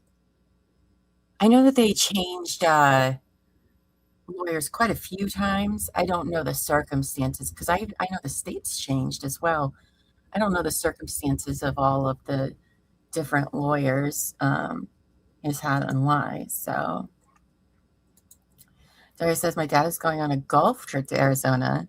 I don't know what's going to happen there. I think Arizona's good. It's really like the middle of Texas and like over to the East Coast. So Arizona should be fine. I mean, like from like the middle of Texas, like where Dallas and all of them are over. It's going to be, oh, now I think I know yesterday, you remember when they were having that conversation with the judge and the judge was all like being kind of weird about the scheduling? I think that's what they were talking about. Because after we were done yesterday, Pilola, you mentioned something about there not being court possibly because of the snowstorm. But I was like, oh, I wonder what she's talking about. And then I looked and I was Ladies and gentlemen, I'm going to sustain the objection. You guys were smiling. I make you laugh. You can't give me one right back to me? Nothing? All right, that's fair. That's fair. All right, so what we're going to do is we're going to take our 15-minute break. Why don't you go in, take a break, do what you need to do. If you're running 5 minutes behind, we got you. But otherwise, we'll be back out somewhere in the area of 10:25, 10:30. Thank you. Interesting, IG. Okay. Well, they're taking their mid-morning break, which is around this time. Whether or not the lawyers are going to argue about something, we shall see. Now, I know that, like, in Jersey, it's already started there a little bit, right? Jersey Friends, I think. Oh, the original lawyer is a very successful and prominent attorney here. Oh. Well, I know Ms. Monica just came on this year, so why is he pointing at? The judge is pointing at somebody. But yeah, I think I saw that like Jersey and New York City, they're looking at like 7-8 inches of snow, maybe more. I was like, holy crap. They're definitely not going to be having court then on Monday. That's not happening. It's not happening at all. You have 18 inches now coming Sunday into Monday. Yeah, there ain't going to be no court. Goodness. I'll tell you what, though. Much rather, okay, so they are going on break. Would much rather have snow, 2 feet of snow, than what is about to happen to our southern friends. So we're going to take this break and talk a little bit about the weather, even though that has nothing to do with court. Don't worry, we haven't learned much of anything, at least relevant to this case. I mean, but Southern friends, all right, I know you're getting all sorts of warnings, okay? And you're probably like, I don't even know what they're warning us about. I don't know if you can comprehend what an ice storm is, but let me tell you something. There is no such thing as safe ice, okay? There's none. Doesn't matter how much it is. It's all bad always. Anybody that tells you, it's just a little bit of ice, said no northerner ever, okay? Ice, bad. Even the littlest bit of ice is bad. They're calling for a wild amount of ice, okay? If it was coming up here to the north, this ice storm, we would be shitting our pants, okay? And we know what this means. Y'all down there may not really know what it means, okay? Now, some in Louisiana got that blizzard last year. That was fun. That was a fun winter storm. Those are fun winter storms. We love those. We do not love ice storms. No, because ice is very heavy, okay? The more ice you get, the heavier it is. It will bring down power lines, okay? It will bring down trees. There's no if and when. It will. Hopefully, you're in an area that doesn't get as much ice, but the power grids are going to go down, okay? It's just how it's going to go. And so please have some alternate heating, whether it's a kerosene heater, something, because temperatures are going to be so cold, all right, that your houses are not insulated as well. Nobody's coming to get you, okay? Nobody's coming to get you. Nobody's coming to fix the power lines because nobody can go anywhere. Ice is incredibly dangerous to drive on. You don't even see it, so you don't even know. So please heed your newscaster's advice, okay? Better safe than sorry, because you do not want to fuck around and find out in an ice storm. People die. You could die easily, especially with those temperatures there. And also, please look up the signs of hypothermia ahead of time in case you do lose power, because it may not be exactly what you think hypothermia would be, right? You'd be like, oh, your core body temperature is so cold, you would be cold, right? No. Actually, instead, you're very warm and you'll take off your clothes. And hypothermia is very dangerous, okay? This is probably, I'm not trying to fearmonger anyone, all right? But literally everyone in the north is like, yep, yeah, this is some serious shit here, you know? So please don't drive around at all. Plan to stay home for who knows how many days. I don't know how long the temperatures are supposed to stay cold down there in the south, but ice takes longer to go away than snow. Okay? It takes much longer time to melt. And then if it's still cold, it could melt during the day and then refreeze at night if the temperature is still below freezing. And that's kind of even worse because it's thinner and then you really can't see it. All right. But if your local news is telling you, oh, we could get an eighth of an inch of ice, that doesn't sound very much. That's a fuck ton of ice. Okay. That is a lot of ice. That is a dangerous amount of ice. If you have little pets, all right, they have to go out and potty and go to the bathroom, please cover their paws with something. If you're in the ice area, snow people, you know, we know how to survive in snow. Most of us are just getting a lot of snow, which isn't great, but I will happily take that over the ice. But if you got little fur friends, please put something on the pads of their feet because they can easily stick to the ice and rip off the skin on their little paws. And it happens very quickly. So even if they're not outside for very long. So if you have a dog, please keep their little paws covered. But yeah, black ice is the worst. I don't know how to describe an ice storm. You'll know it sounds different than rain. It sounds like little ice happening. But what they're talking about, yeah, it's not something you're wanting to fuck around and find out with, okay? You remember what all happened in Texas like a few years ago? I was telling my friends last night because once I saw the weather predictions, I freaked out for my southern friends. Amos can verify because I went in then to record After Dark, Brendan Banfield trial, and I was like, oh my God, you're not going to believe what's happening to our southern friends. And so I've been a little freaked out because if you remember what happened in Texas in the early 2020s, I don't remember exactly when that happened, and their grid went down. Numerous people died from that ice storm. This is bigger than that. This is a bigger problem than that, I should say, because again, if you're, say, in central Mississippi or northern Alabama and you're getting all these ice, everybody north of you is getting inches and inches of snow. Everyone around you is getting possibly inches of ice. Nobody can come help anything. Everywhere from the east side of the United States is going to be fucked too. So please be prepared.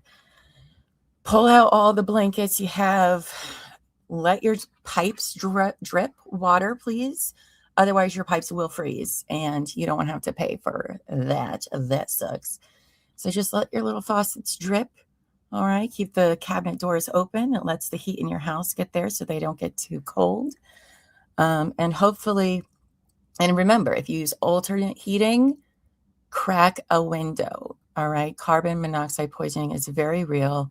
It happens all the time here as well. When we have like our first real big cold Arctic blast, there's always sadly stories of families who are just trying to stay warm and got carbon monoxide poisoning. So make sure you crack a window as well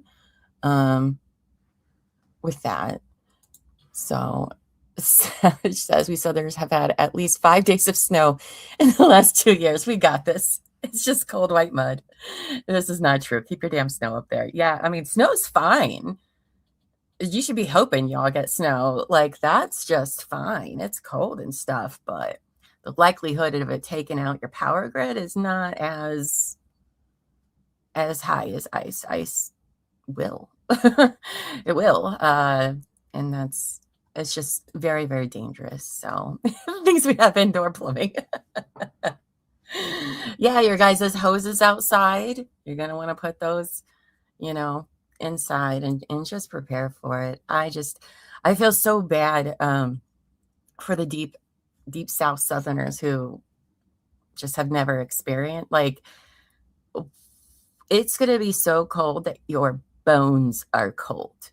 And I don't know if other people can comprehend what that means and feels like. You can feel the coldness inside of your bones. So you don't want to be outside for very long. Do not get caught traveling in your car, okay? People die in their cars all the time in the winter during winter storms. So please don't travel. There's nowhere to go anyway, okay? Pilo says the weather people are telling us this storm could be a doozy. Yes. I saw Virginia could get almost 2 feet of snow. Virginia's probably going to be the northern state that gets it real hard. I saw that. So nobody in the north needs to be out driving either. Okay. Don't be stupid. So just want to make that weather announcement. You were told Saturday, Sunday, and Monday. Yeah, I think that's what they're calling for. Well, I think Texas is supposed to start Friday. Excuse me. I'm sorry. Like over there by the Rockies. And then just start barreling through. I'm mostly concerned about Virginia, Alabama, and Mississippi. Tennessee, and they kind of know, right, what to do and what not. I mean, certainly concerned for them as well, because they could get snow and ice, which is awful. It's even worse. But those southern states that just nothing is built for this down there for obvious reasons. But IG says shut those outside faucets off, and if your kitchen sink is on an outside wall, leave one of the cabinets under it open. Yes, we'll give the Southerners all of our Northern advice. If your hands are cold and you don't have gloves, use socks.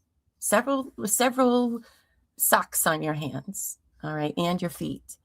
Because remember, if you do lose power, you can get frostbite and hypothermia inside your own home.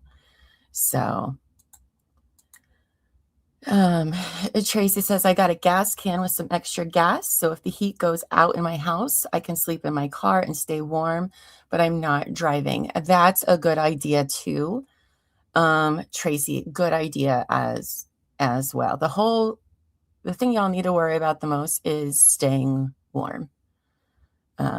So Viola says ice is bad because of the wires getting too heavy. No power sucks in the winter. It's the scariest of all the, to me, natural disasters. I mean, and the amount they're talking, Northerners, they're talking about up to 3 inches of ice in parts of the Deep South. 3 inches of ice. That is insane. I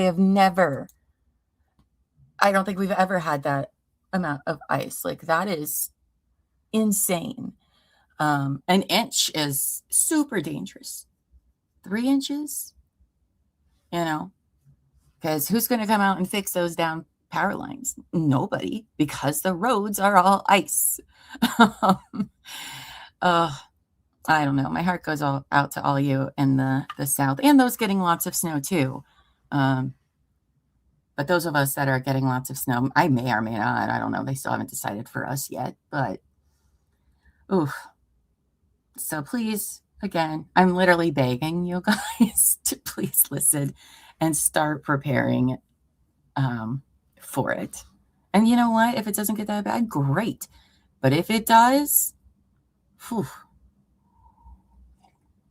no, thank you.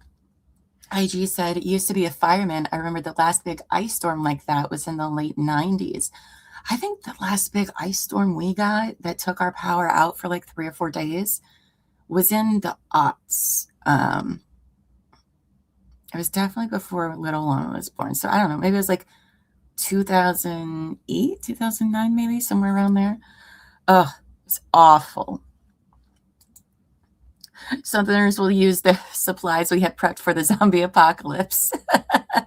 We'll have to restock afterwards. I mean, yeah, because you just don't know how long that'll be. What state am I? I'm in Ohio. So we don't even have that bad of winters, I think, on my part of Ohio. But if you live up by the lakes, that's a whole different story with the lake effect weather. Ooh, no, thank you. But yeah, if what was headed towards the south was happening up in the north, all the Northerners are going to be pooping their pants. Okay, so, I don't like it one bit for you guys. But yeah, make sure you have, if you have to go and sleep in your car, make sure you have plenty of gas and blankets in there as well. Obviously, don't do this in a garage, okay? I think that goes without being said, but I'm just going to make that perfectly clear. Please don't do that. Angie said, when I was in college in Iowa, we got 4.5 inches of ice, no power for 9 days, had to hang out at the Walmart. Yeah, wow, 4.5 inches of ice. Dang, that's crazy. But how long till you could even drive to go to the Walmart? Probably not for a few days. It'd be very dangerous to drive that. Oh man, so that's too, right? Like if you lose power in your house, where are you gonna go? You think you're gonna go driving on the roads? You think you know how to drive on icy roads? Nobody can drive on icy roads well. All right, you're literally a very risky game. So, you had to walk, yeah, which I'm sure was great. Walking on ice is the worst. Actually, that's some of my favorite stuff to watch on like the internet and stuff. Is people like fallen or trying to like go up a street on ice. Oh, it's so fun because it doesn't even have to be that much. And it's impossible to do. So Southern friends, make sure you check in with us over the weekend. Let us know if you're safe or if you lost power. That way we know to check in with you. Or at least let somebody you know when you're out of power, just in case. So that's really all I have to say about the weather, though. It's just stress how fucking serious this is. So models have shifted to the north. Ooh, so maybe I'll be getting some snow. Again, we're not worried about any snow. That is fine by me. Charge everything. Yes, keep everything very charged if you can. I mean, I'm sure you all have Okay, please be seated. That'll probably work. There we go. Okay, we'll continue with the cross-examination. Mr. Murray. Thank you. Okay, Mr. Cardenas, I think we left off talking about. Oh, Andy, I thought you were going to wrap it up. Family trusts and settlers and trustees who are closely related.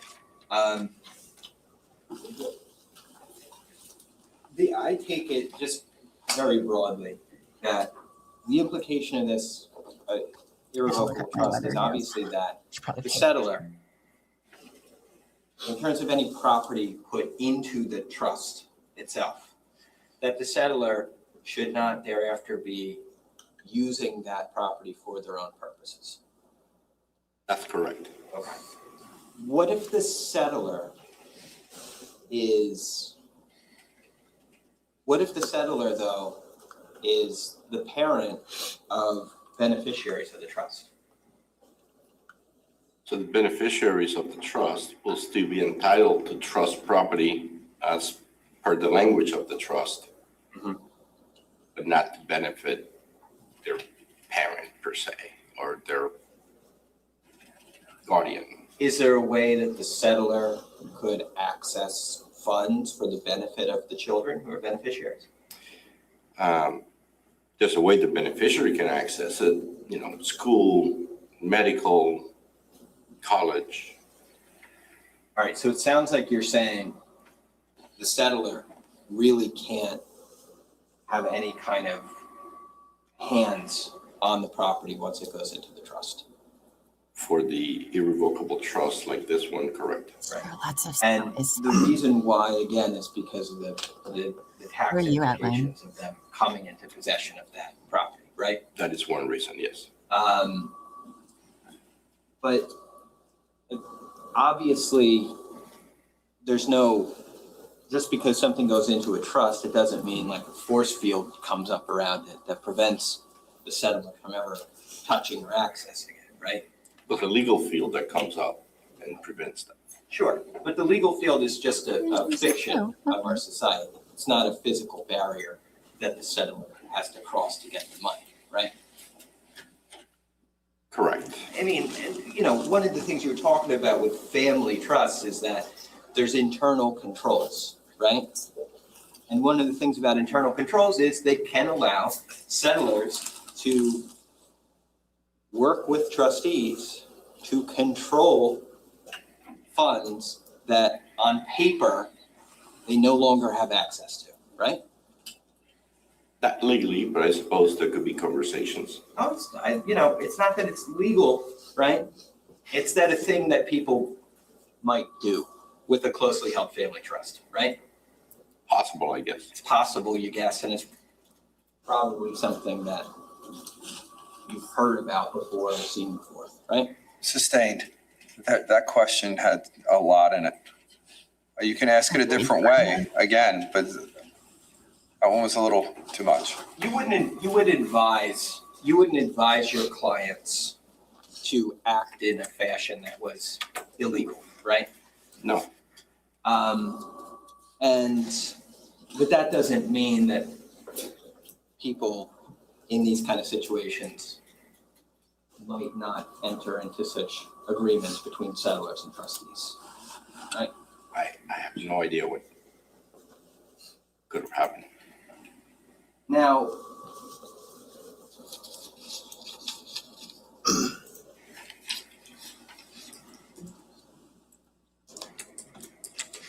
is more the water trustee than the of this trust yes. personally responsible for financing the trust account? No.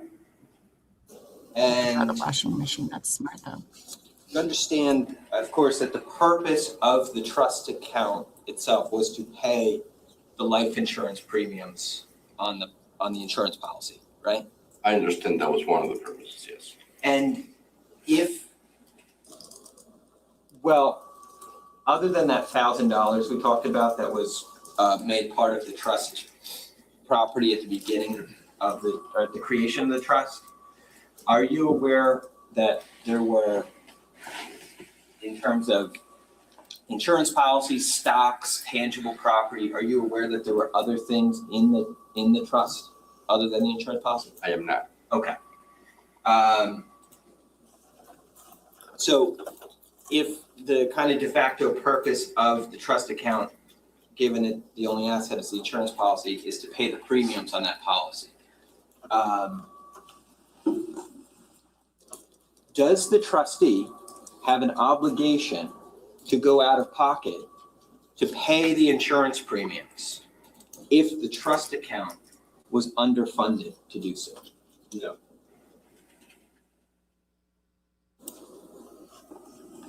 If there were times that the trust account was underfunded to adequately pay the insurance premiums, would there be any legal requirement on the trustee to personally pay the premiums? No.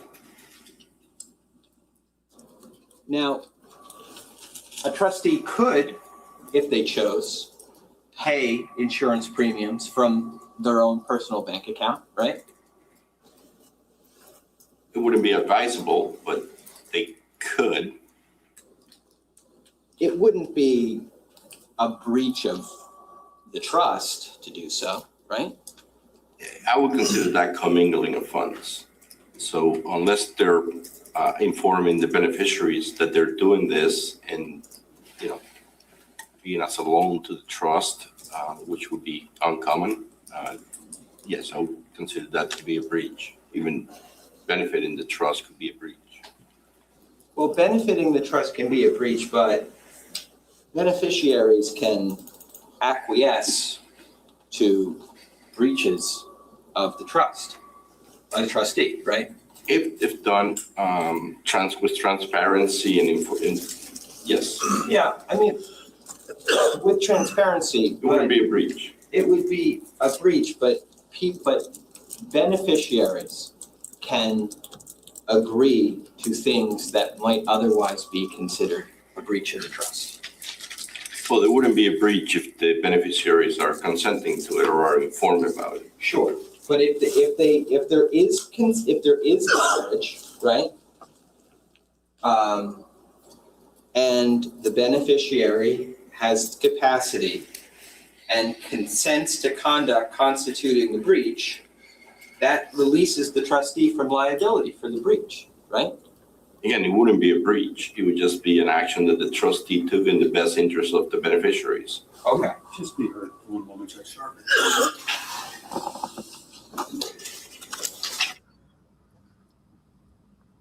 Do you guys that live in the South, do you have like heaters in your home? Or is that not really a thing for you guys? Because the other thing too, like if you guys don't have furnaces or something and you can do it, we've done it. When you're trying to stay warm, you can also turn your oven on if you have power and leave the door open, and that'll give you some heat as well. Not the safest thing to do, but trying to stay warm and alive is way more important. So just to let you know, that's an option too.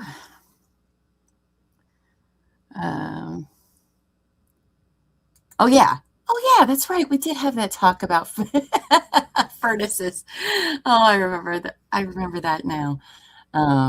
we were talking about the blizzard you guys got yesterday or last year. And we're like, do you all have furnaces? Because you never like thought about that. But that's another alternative way of staying warm if you have power. And of course, if you're using any alternate heating, please leave a window cracked open. It doesn't have to be a lot. Anywho, I need Andy to wrap up with this guy, okay? We've spent way too long. We get it. Paul probably shouldn't have done the stuff he did. He didn't let beneficiaries know. I get it. I get it.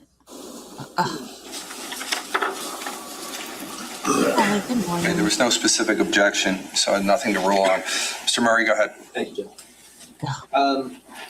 Are you familiar with New Jersey statute 3B:31-78 entitled consent, release, or ratification by beneficiary? I've read it before, yes. Okay. And you know it says a trustee is not liable to a beneficiary for breach of trust if the beneficiary, while having capacity, consented to the conduct constituting the breach, released the trustee from liability for the breach, or ratified transactions constituting the breach. Right. That provided that the beneficiary was informed and they consented to it. Right, yeah. What it implies actually is that there is a breach. There are ways a trustee can breach obligations, right? But released from liability for doing so by a beneficiary. That's correct. Right? It doesn't mean there was never a breach. It means that the breach having taken place under certain circumstances does not constitute liability for the trustee. It's an act that goes against the trust, but the trustee acquiesced to or agreed to. Right. And a trustee and the beneficiary, you mean acquiesced to, right? Correct. Okay. And the beneficiary can be a child, right? And a child can't acquiesce to breach, right? Correct. But a parent can. Correct. The guardian. On their behalf. Guardian or guardian. Right. Yes.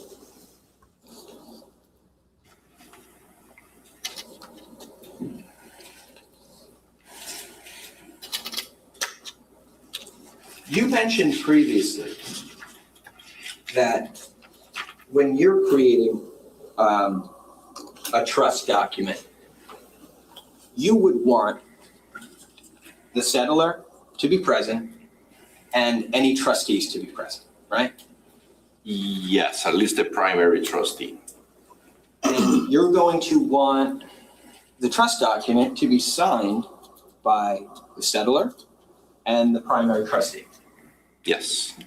And you're going to want their signatures on that trust to be witnessed by someone. 2 witnesses and a notary. And a notary, the purpose of the notary is that the notary has a seal that they can place on the document, right? So their purpose is to verify that the person signing is not under duress. It's, that it's the actual person signing that document. Right, right. But that's why they put their stamp on it, to say, I looked at this, I'm a licensed notary in the state of New Jersey, and this is on the level. There's nothing suspicious going on here, Yes. right? And that way, when you have that seal and when you have that notary signature, we can know that those things that you'd be worried about actually took place, right? That the person who signed it was actually the person whose signature it purports to be, right? And that, yes? Yes. And that they were not doing it under duress, right? Yes. Okay. So the witnesses. And the witnesses, but you mentioned that particularly in reference to the notary, right? So the notary verifies the signature is the person that signed it. Right. And this trust that you've reviewed is not notarized.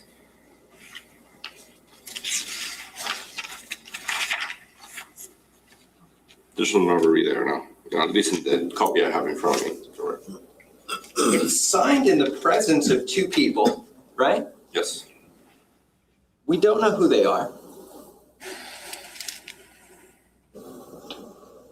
Could be anyone that they chose to be a witness. Oh, it was 2008. We, below them, when you sign something, right? You're going to put your name and then put attorney of law in the state of New Jersey, right? Yes, And we know you're an attorney. And if a notary signs something, they're going to put notary of the state of New Jersey and when their commission expires, right? yes, that's correct. These people didn't put anything under their signature. They did not, other than witnesses. You guys get a fancy stamp and everything. And this trust document does not explain who these people are. They don't have to be related to the person, they just could be anyone. Typically, attorneys use their admins or someone in their office for that. Yeah, right, but do you know, you're saying typically again, or usually, but like, do you know if these people were employees of this law firm? Or do you know if there's some other people? I don't know there.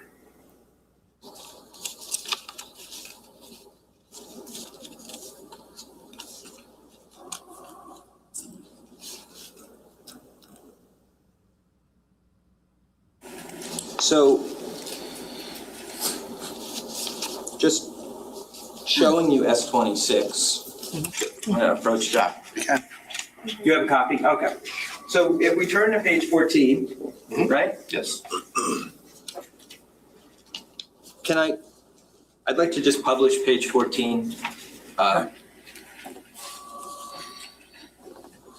It's a part of S26. It is.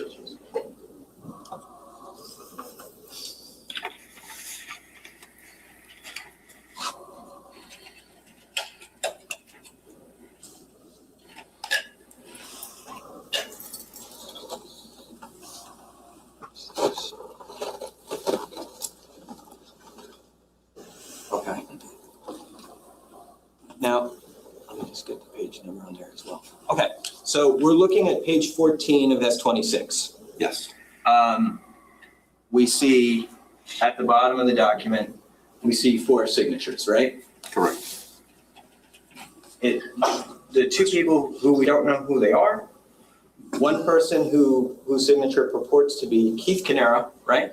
Correct, And one signature who purports to be Paul Caneiro, right? correct. Now, obviously, we don't see that notary stamp on this document, right? Correct. And we don't see a signature from anybody describing themselves as a notary on this document, right? Correct. And so that purpose of a notary being present to make sure the people signing are who they say they are, we don't know if a person like that was even at this event, do we? Not, The answer has to be yes there's or no notary, right? There's no notary. Right. So we don't know if a person who was capable of doing those things was at this event, right? Correct. That is And what he's obviously, implying. you and everybody else in this room, we weren't there either, right? That's correct. So once again, we don't know what happened with the creation of this document, right? We're in the room where it happened. We don't. Where it happened. All right, thank you. Thank you. I think you're done, Andy.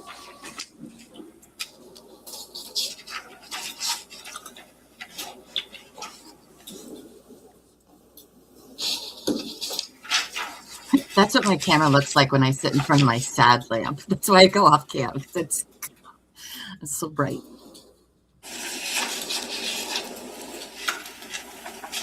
My lizard lamp. Just to circle back to one thing that we were talking about before. We were talking about whether the trust was the owner of the insurance policy or whether it's possible that Keith could have retained ownership of the policy. You're going to be Bucky. Yes. If the policy documents such as the annual reports from the insurance policy were being sent care of Paul Caneiro, trustee, Keith Caneiro, irrevocable trust, dated July 27th, 1999. That would be an indication that the insurance policy was held by the trust, right? Yes. Okay. I will. And that would mean It's going to be below that the freezing, policy but rain was the property will turn into of the rain. trust rather than Keith Caneiro, right? Yes. And therefore, Keith would no longer be able to control the insurance policy. That's correct. He wouldn't be able to alter it or take it out of the trust. Again, a lot. And that altering it or taking it out of the trust would include, and that would also include doing things like cashing out the cash value of the policy.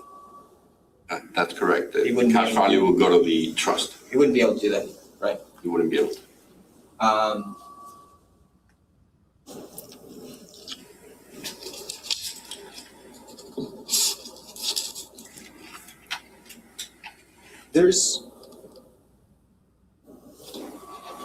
There are ways to assign administrative duties regarding trust activities without changing a trustee, right?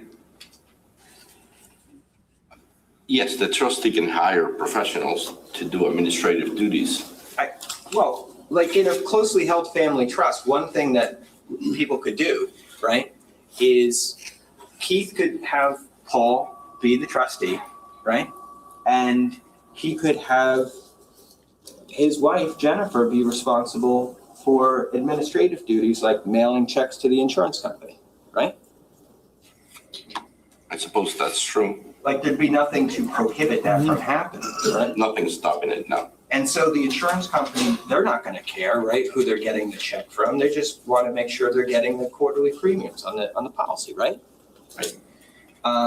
And you don't have to be the trustee to pay the premiums on the policy. Like you said, those responsibilities, those admin responsibilities can be farmed out to others, right?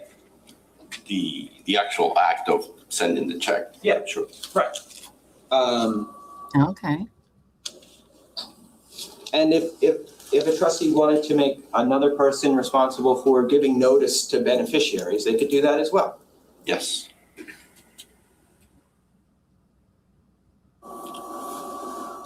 Now, there is a thing in New Jersey, and probably elsewhere, I'm sure, that is sort of colloquially referred to as a Slayer statute, right? Yes. And how does that statute operate? Judge. It's so beyond the scope of direct, it's so beyond the scope of anything discussed. It's Scott, Come on up.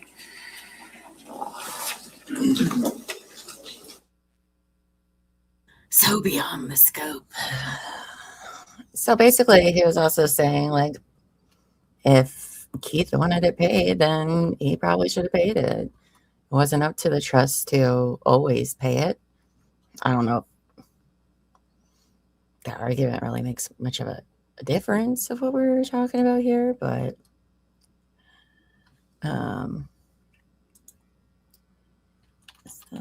therapeutic. Sorry, I'm trying to send this message to Buffy. She needs all of my attention.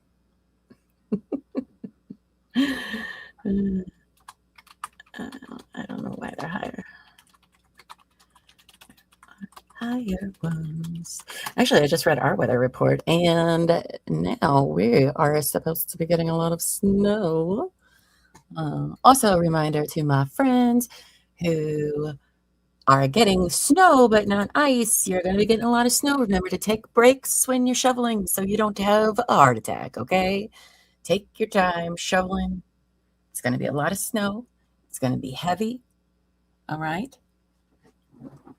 Take some breaks when you're digging yourself out.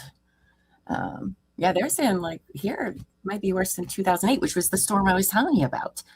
We got like 2 feet of snow and then ice on top of it. You know, freaking awful. Now, Buffy, you said you were just going to get rain. And the reason I asked what your low temp is going to be, because that happens up here too, where it'll be like 37 degrees.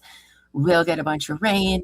The temperature at night drops to 18 degrees. And guess what happens? Black ice happens. You won't even see that it's ice, and everything's covered in ice. So that's a problem too. Like when you get ice and it starts melting, if it's below freezing, guess what it's going to do? It's going to refreeze. So still be careful. I'm happy that you're only getting rain, but if it's if it's too low, be safe walking on the sidewalks. Better yet, walk in the grass. That's what I always do.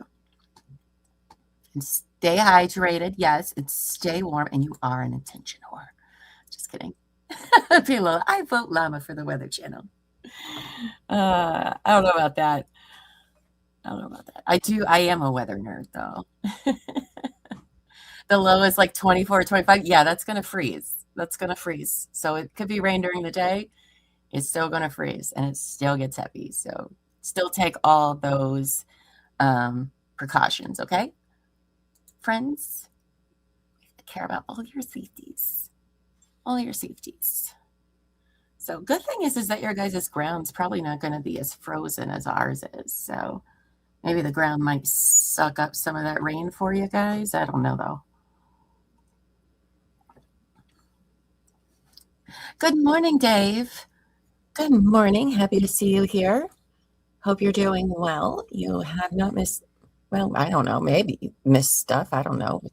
Talking about a lawyer with trust, and I'm over it already. I think we've discussed enough at this point. So, and Andy's doing cross, so it's been painful for all of us.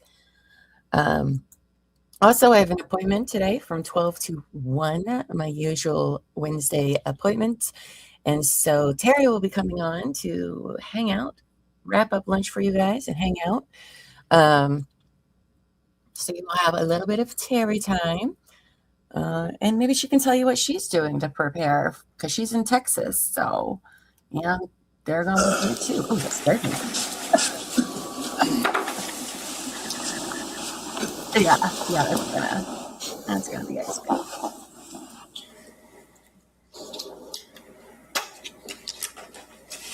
So we know from the trust document itself that Paul and Corey were equivalent beneficiaries, right? No alternate beneficiaries, yes. And Did you say alternate? Yes. What's the difference?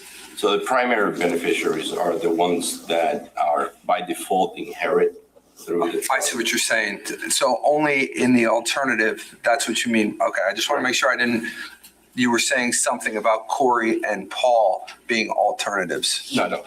Okay, that was my confusion, my fault. Sorry. You guys are probably smarter than me. That's fine. but in that alternative scenario, Paul and Corey were equivalent beneficiaries. Yes, they were 50-50. They were 50-50. Meaning, in that alternative scenario, half would go to Paul and half would go to Corey, right? If none of the beneficiaries were alive, or in this case, I guess divorced. Now, there's a section of the New Jersey statutes, 3B:7-1.1. And it's titled Effective Intentional Killing on Intestate Succession. You're familiar with that? Yes. And what is the purpose of that statute? Purpose is to prevent someone from benefiting who have committed a killing to benefit themselves from that, to inherit. So essentially, an individual who's responsible for an intentional killing under this statute would be disclaimed from any testamentary gifts or any trust proceeds or anything like that, right? That's true. Okay.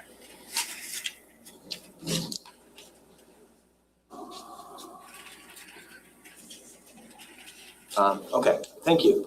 I have nothing further. All right, thank you. Correct? You just asked about that statute, Mr. Cardenas, correct? Yes.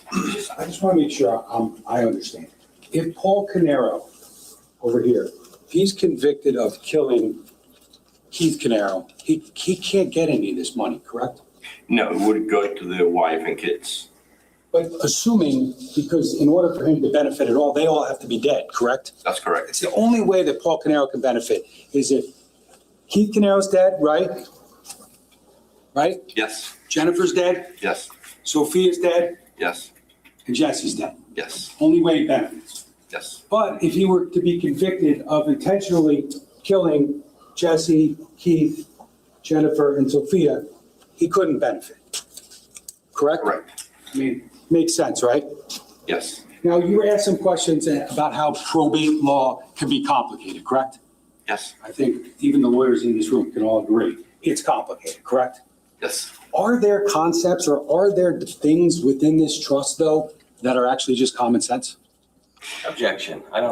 It's just, it's not an. I'll ask you can ask that question differently. I'll sustain it just to the form. Go ahead. Is taking money that doesn't belong to you, is that common sense? Objection. Why would we need an expert to answer a question like that? Are there layman's terms within the trust that anyone would be able to define and know? Yes, I mean, I think there are good faith and acting in the best interest are terms that most people would say what is good faith, and it's doing things that are consistent with the intent of the person who asked you to do it. I guess the question that I'm asking, and again, I'm only trying to make sure that the record is clear of what we're trying to get to here. From S26, the actual trust, Yes, are the words in the trust of are there words in the trust of average meaning that they mean what they mean? there are some technical terms, but there are some areas where there are, meaning what they mean. Yes. Okay. And are there areas within the trust that define the terms? Yes, there's the definitions area. Okay. But there's also, when we talk about statutes, that a trustee or a settler would have to abide by, those statutes are not located within the trust. They are not located within the trust. Okay.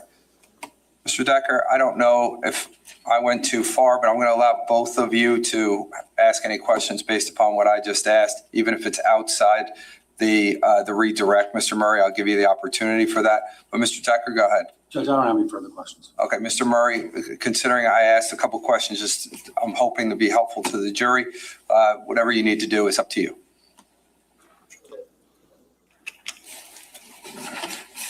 All right, thank you, Judge.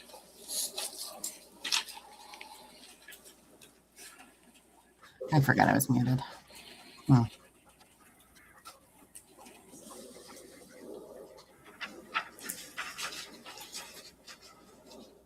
Come on, Auntie. So I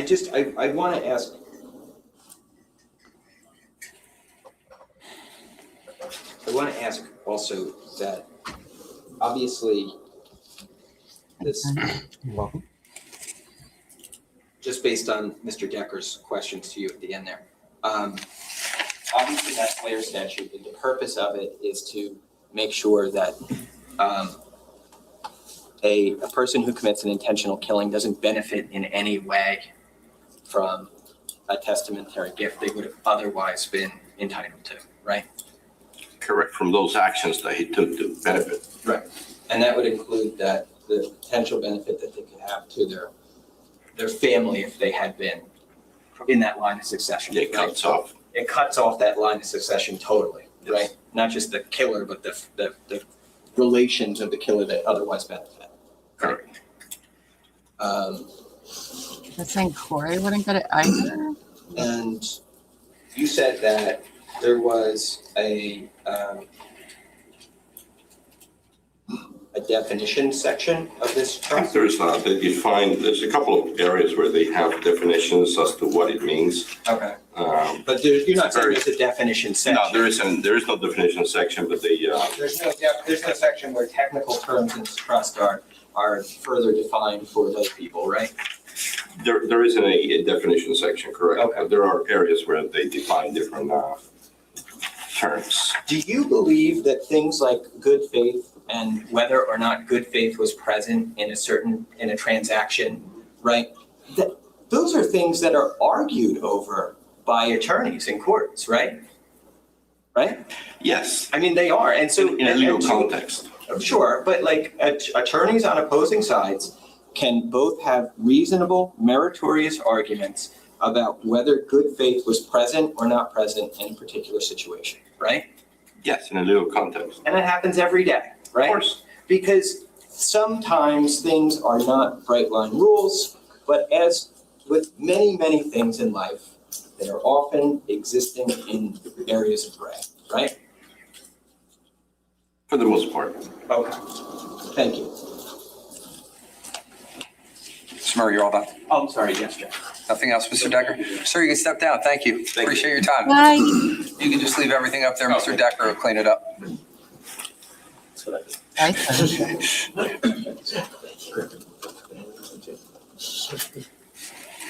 All right, who are we gonna have next? Prosecutors, you want to call your next witness? Interesting. Yes, Judge, take calls, Dennis, the court. Oh, I think he's law enforcement. Oh.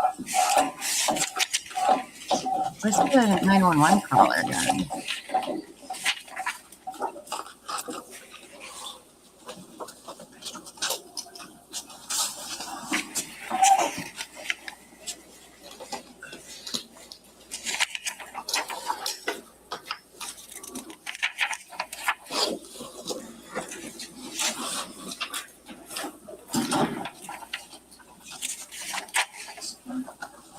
Oh, he's not law enforcement. Good morning, sir. Good morning. If you don't mind just watching your step as you step up there, if you could put your left hand on the Bible, raise your right hand. Do you solemnly swear or affirm to tell the truth, the whole truth, and nothing but the truth, so help you God? I do. Okay, can you please sit down, get comfortable, and then state your full name for the record and spell your last name, please? Dennis Corpora, Corpora. Okay. Sir, I'm just going to ask you, if you don't mind, to keep your voice up. Jurors number 15 and 16 need to hear you over there, okay? Over here. Okay. You see that? Okay, great. Thank you. Prosecutor? Thank you, Judge. The last witness took the files. He's gonna have a great face. I can tell already, the questioning. Mr. Kabor, can you tell us where you live? I live in Colts Neck. Okay. What do you do for a living? I'm an optician.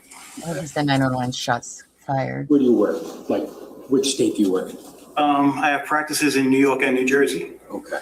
Now, I want to just take you back to November 20th of 2018 in the early morning hours. Do you remember that time frame? I do. And how do you remember that? I remember what happened. Okay, so let's start there. Did something happen in the early morning hours that required you to make a phone call? I've also been Yes. kind of in New Okay, Jersey. tell us about that, please. No offense, New Jersey. I was lying in bed. I'm a very light Yeah. sleeper. I seem to hear things all the time if there's a deer out there or something like that. Did you hear a deer? And I heard gunshots that were very concerning, and that's what woke me up. So you're lying in bed, you heard gunshots, Several miles. and based upon that, did you immediately call 911? No. Okay, talk about what happened. So when I heard the gunshots,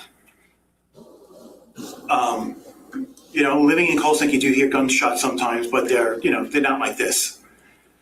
I woke up, I heard the gunshots, and I listened a little bit longer, And I said to myself, can I say what I said to myself? That's up to the judge. I talk to myself all the time. I don't know if that's the right thing to do or not. But all kidding aside, whatever you did, very serious. Yeah, whatever you did, then go ahead. I woke up, I heard the shots, and I said, someone just got whacked. Those are the words I said to myself. Those exact words. Oh my God. Okay. The best line for New Jersey. Now, you didn't see anything, correct? No, I was laying in bed. Okay. Approximately how long did you wait before you called 911? I love it. Well, I heard the shots. I remember listening to hear if I heard any screaming after that. My cell phone was on the side, on my nightstand right next to me, on my right-hand side. I screenshot, just the cell phone shows a time. I screenshot it, and then I went back to rest my eyes, and I said to myself, something happened at this exact time. Tomorrow morning, that's why you're taking the screenshot. I waited a little while. I just couldn't go back to sleep. I made a phone call to Colts Neck Police Department. I'm not sure if it was Colts Neck Police Department or 911. I was on my phone. And I explained to them I heard gunshots. I didn't want to say exactly what I was thinking. So I kind of went around the bush and said, do we allow hunting in the middle of the night? Meanwhile, I knew that wasn't what it is. I could tell the difference in the shots. And I called it in, and I went back to bed. Good for him. I couldn't sleep. I called him back again because it was bothering me that something happened at this exact time. And they said we didn't find anything. So, fair to say, you just described making two separate phone calls? Yeah, there were two. I just knew something happened. I just had that feeling something happened. So I called back again because I was interested in what happened. Okay. Now, do you recall approximately what time you heard the shots and or what time you called 911? I tried to look through my phone for the last few. I can't find my screenshot, but it was 3:20 something as I remember it. I heard the gunshots. I sat for a while, laid down for a while. I waited. I took the screenshot. I went back to closing my eyes, and then I called 911.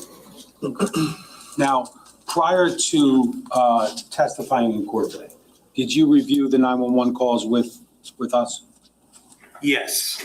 And when you listened to those 911 calls, did they fairly and accurately capture your recollection of the phone conversation with 911? Funny, like It was definitely me speaking the 911 call, and I heard what I said. That was me speaking on the phone. Okay, so that was you on both phone calls? That was me on both phone calls, yes. Now, I just want to approach with S-256. Just going to show you what's been marked as an S-256 for identification. Do you recognize that? I mean, it's just my name and 911 call. Okay. Now, have you reviewed, as we said, the 911 calls that you made on November 20th of 2018? They technically get whacked. Reviewed them prior to today? Oh, yes. I know I asked you that already. I'm sorry. I was in a room where they were playing to me, yes. I don't have a copy of them. Okay. Now, Judge, I would just ask for permission to publish, play the 911 call, the first one first. Just give me the number one more time. I'm sorry, S-256. S-256. Would be A and then B. Any objection? Okay, go ahead.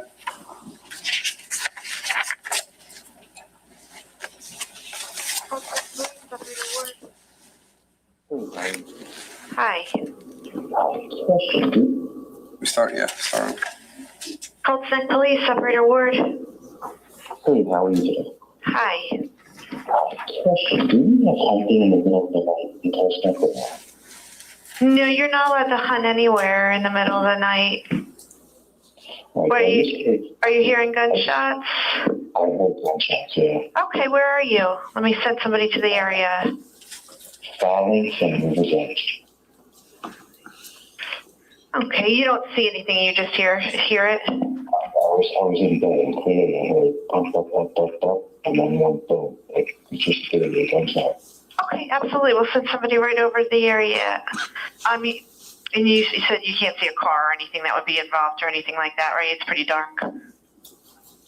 Yeah. Okay. What street are you on, just so we can get a reference point? River's Edge. You're on River's Edge. Because I could then face the River's Edge and Falling. So probably right away. It just didn't seem right. And how many of them did you hear? It was five. And then 2 second wait and one more. Okay, let me send somebody where you're at there. Can I just get your name for my record? Dennis Capora. And what's your telephone number, Dennis? Just for my record. We're not going to call you. Keith did have 5 gunshot. Okay, and you don't want to speak to an officer. You just wanted the area checked, right?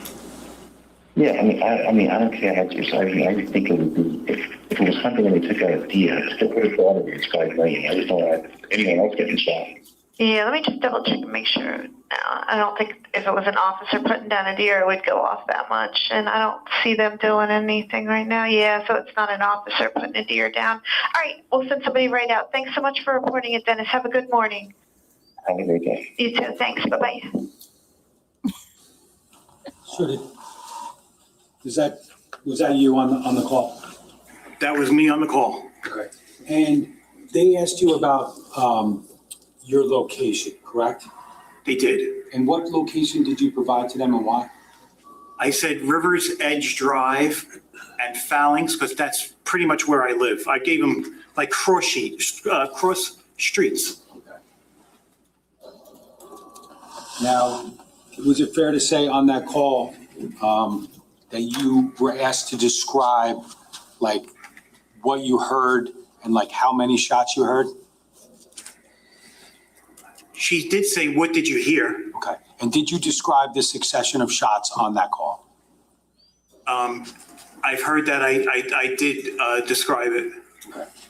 Now, after you made the call right here, did you have any contact with police officers? Like, did they come directly to your house? 2 officers came to my house. Okay.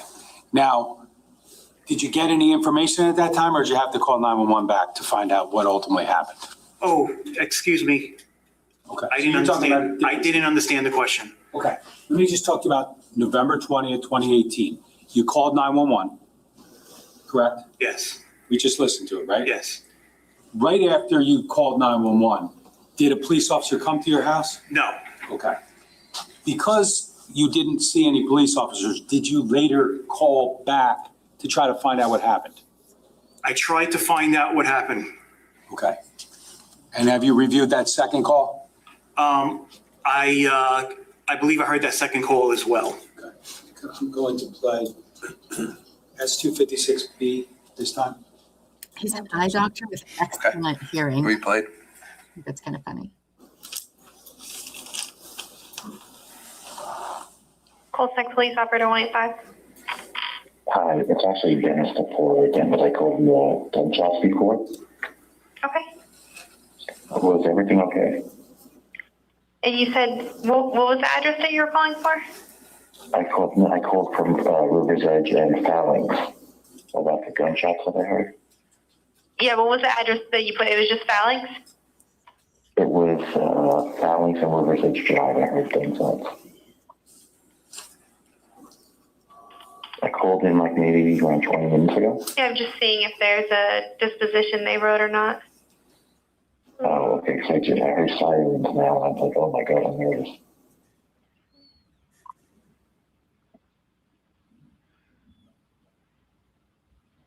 It was unfounded. They didn't find anything. Okay. Thank you so much for your time. No problem. Have a good night. Bye-bye. Mr.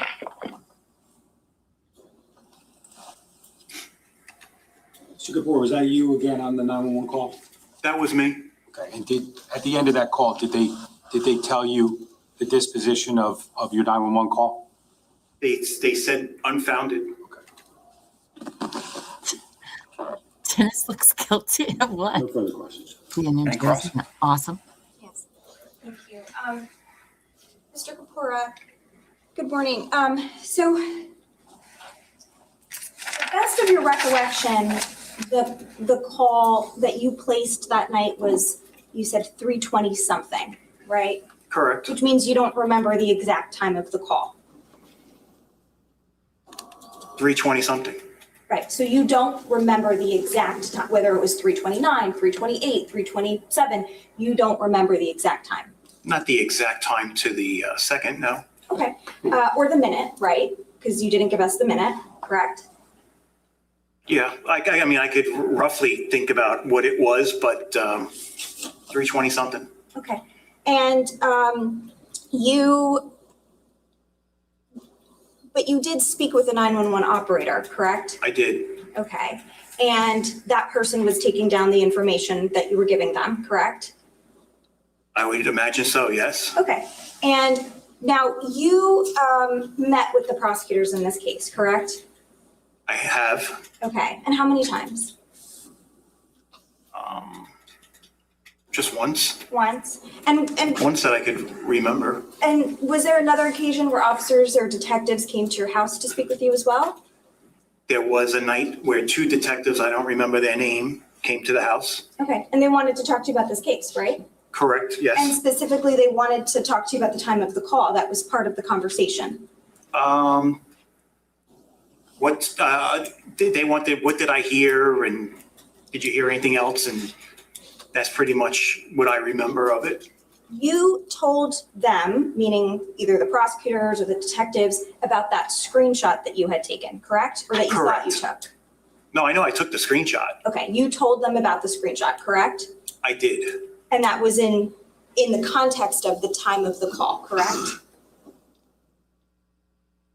It was after the call, because when I heard the gunshots, I remember waiting to hear if I hear anything else, like screaming, or there was going to be more gunshots. You know, again, I was sleeping, so it takes a little bit of time to process this out of a sleep. And then I took the screenshot, went back to bed. When you say went back to bed, when rest my eyes, and I'm staring up at the ceiling, and I knew something happened. I said, I have to call 911. So then I called 911. Okay, here's the question again, sir. When you spoke with the prosecutors, you discussed the screenshot that you had taken. And the point of you identifying the fact that you took a screenshot was to try to pinpoint the relevant time frame that you had made the call. Is that fair to say? Yes. Okay. And did they show you the CAD report in this case that indicates the record by dispatch when they received the call? Did they show that to you? I mean, am I thinking back to 2018? Is that when they would have been showing it to me? Anytime, when you met with them more recently, anytime, because you met with them recently, correct? Yeah, I think they showed me a paper. Would that be a CAD report? Did they ever inform you that the call was received at 3:33 or 3:33? I think they mentioned it came in at 3:33. Okay. And you told them that you think maybe that's not right. It could be 3:20 something. I remember when I woke up in the morning, it said 3:20 something. Okay. And then do you recall telling a detective that you spoke with, we heard from him yesterday, that you waited 1 minute before calling? I would imagine when I spoke to him, that's 7 years ago, that if I said I waited a minute, waiting a minute, like I'll be there in a minute. Like, I don't know, I didn't have a time stamp of how long I waited. I'll be there in a minute. I waited a minute, so I waited, and it just didn't feel right. So I made that phone call to 911. But when you spoke to the detective in this case, you already knew that something did happen, right? when you said you waited a minute, this was part of the investigation of the aftermath, right? That wasn't the night of the call, The time correct? was recorded at It was a few days later. Okay, so you live in Colts Neck, you learned what happened, right? I can't, I don't remember when I learned of what happened. I would imagine by the second day, I knew everything about it. Okay. So when you say that that when you heard the gunshots, it was very concerning and that someone had just got whacked, right? Correct. Is it fair to say that when you're giving information to the detective, you're going to try to be as accurate as possible? Yes. I'm going to try to be as accurate as possible, but it's also, after I heard it, what I said to myself, those words, whacked, was embarrassing that I would use such a word. And I don't think I would have ever said that word ever again. Okay. So He's cute. my point is this. Your memory of what happened is obviously much better back then than it is today, correct? Correct. Because back then it was only a day or two later, maybe 3 days. Okay. Whereas today it's been over 7 years, correct? Correct, but I still remember it pretty well. Okay, so if you told the detective, I waited a minute, right, and you were giving him that information to help his investigation, that's probably a little bit more accurate than what you remember today, right?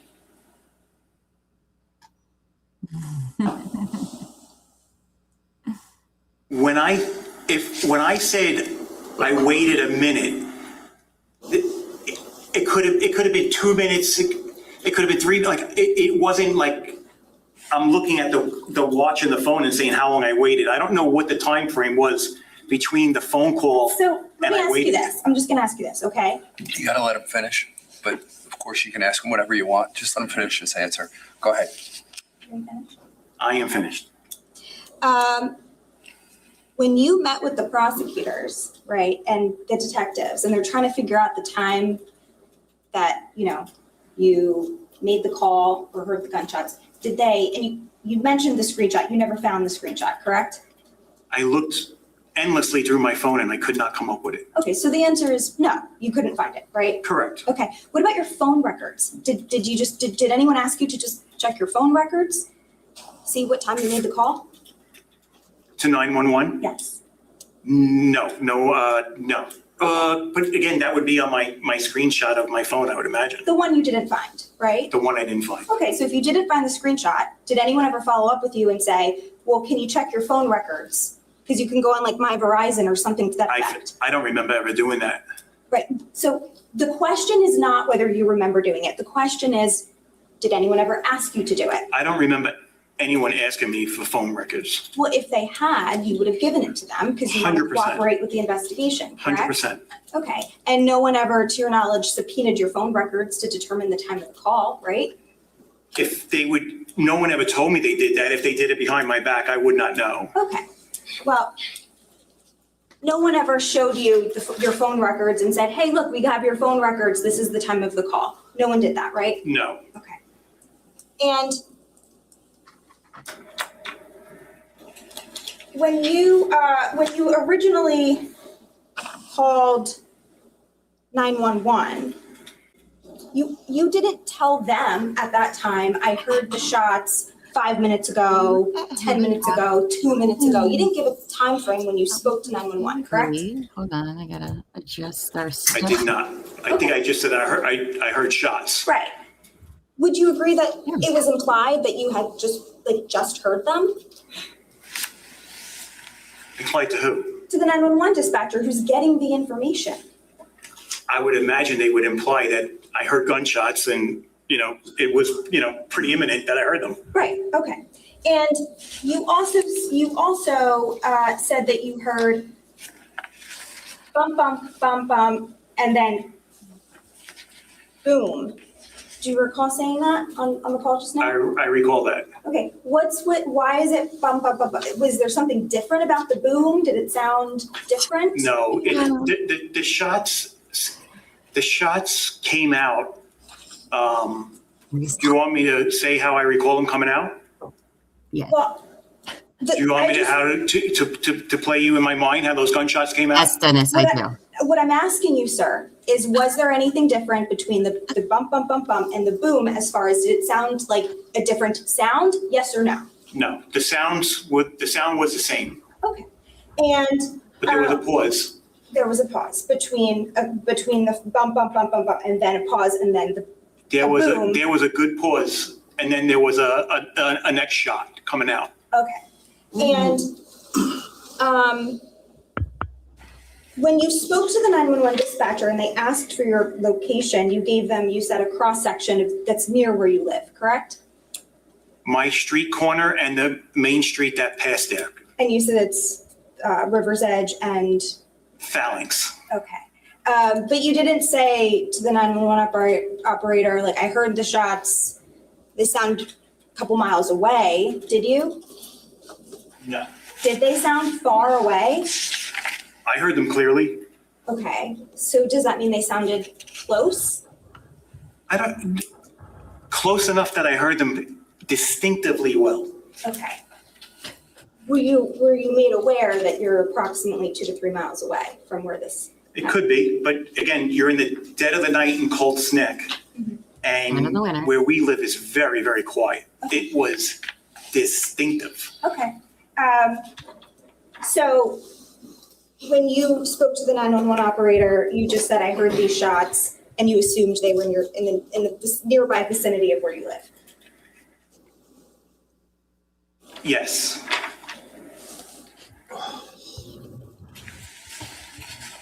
Just come to babysit you all in 30 minutes when I have to leave.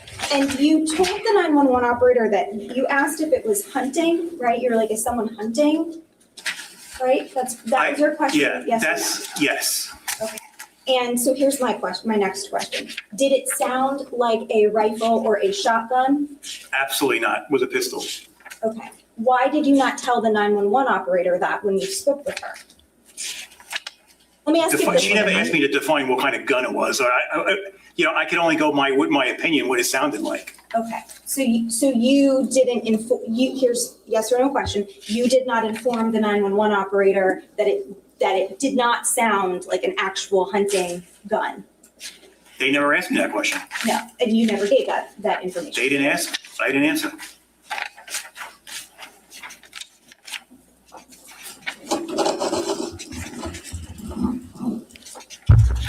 Thank you. I don't have any other questions. You're right. No, thanks. All right, so you can step down. Thank you, sir. Thank you for your time. I loved him.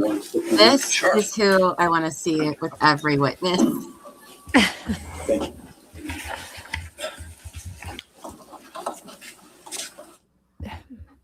I mean, we like live in a city, right? So we sometimes play that, is it fireworks or is it gunshot games, right? They don't sound the same.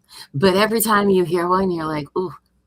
And you're like, I'm thinking it's fireworks. And inside, it's not fireworks. You're like, no. We hear gunshots all the time where we are. Yeah.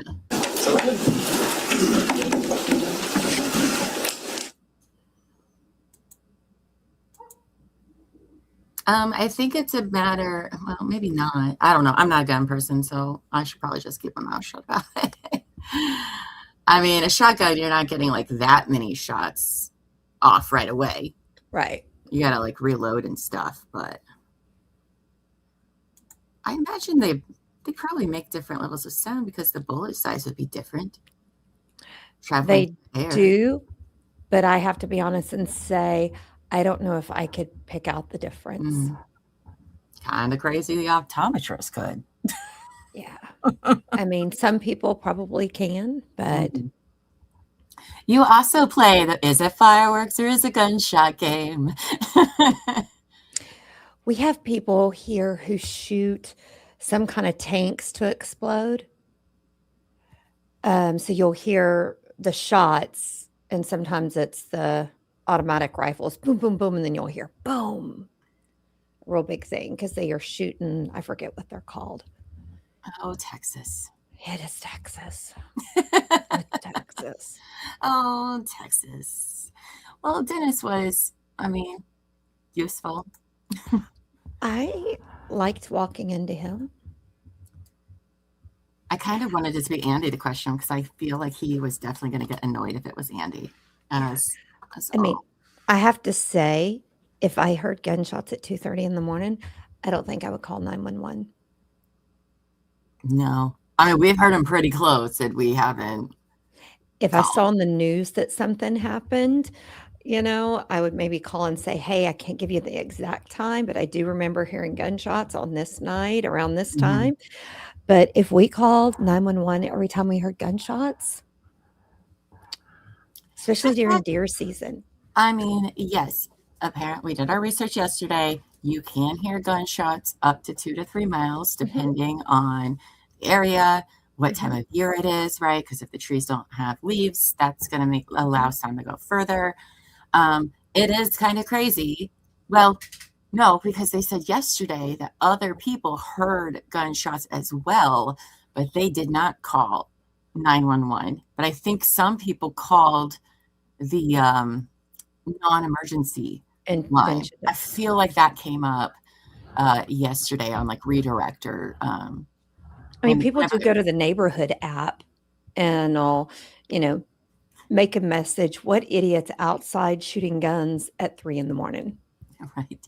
Did the optometrist sponsors today's ads? No, but he should. He should. So yeah, close to a military base. I mean, I will hear gunshots and think they're in my backyard and they're really 2 miles away, but they are so clear, like right now with no leaves on the tree. I mean, now during January and July, we do play the firework thing because we'll be like, what? Is that an idiot shooting off fireworks again? And then we'll be like, yeah, no, I think that's guns. Yeah, no, guns do make a certain cadence, don't they? You're like, oh. Especially people here like to shoot the automatic AKs and stuff. Savage. I had your shot today. I called Dad to see why he's awake so late. That's funny. But this sounds like a place where the fireworks or gunshots is in a game that they're used to playing. So no, it's not Texas. So today's been, I guess, kind of interesting. I don't know. There's a whole bunch. What have I missed today? They had their trust lawyer, the Caneiros, like who helped them set up the trust, and there's a lot of trust talk that. I mean, we kind of learned a little bit more about trust, but I don't know if it really cleared up anything for me. We also had Andy doing cross, so like after 2 minutes, it's hard. Yeah, he's brutal. I mean, the attorneys did not do me any favors yesterday, so they're not. I don't like them. They did not give me what I needed yesterday. Oh, hello, Vanessa. Will you send it to me, Terry at tcwtmedia.com? Terry with one R. Yeah, with one R, Teri. She spelled it right, so she knew. Oh, I was just saying that for everyone. Yeah. Send it to me. Hello, Vanessa, and welcome. Well, it sounds like Jersey's already starting to get hit with this snowstorm, so there's a very good chance we may not have court later this week or the beginning of next week. Just let y'all know, it sounds like they're playing it day by day. Wow. Getting like, what'd y'all say earlier? You New Jerseyans. Is that what you guys are? New Jerseyans? I don't know.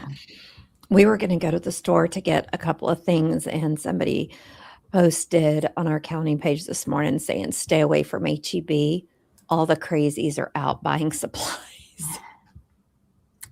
Crazies? Okay. I know. I was like, where you live in Texas, we are not prepared for ice on the road. We don't have those machines that come and do whatever they do. So, and it's going to start raining today. So we need to just make sure we have water and stuff like that. And there, honestly, once the ice is on the road, there's not really much you can do. Exactly. So there isn't a lot. You can salt the roads and, salt and sand and whatever, but it only really does so much. And for the amount of ice they're calling in some places, they ain't going to do shit. Yeah.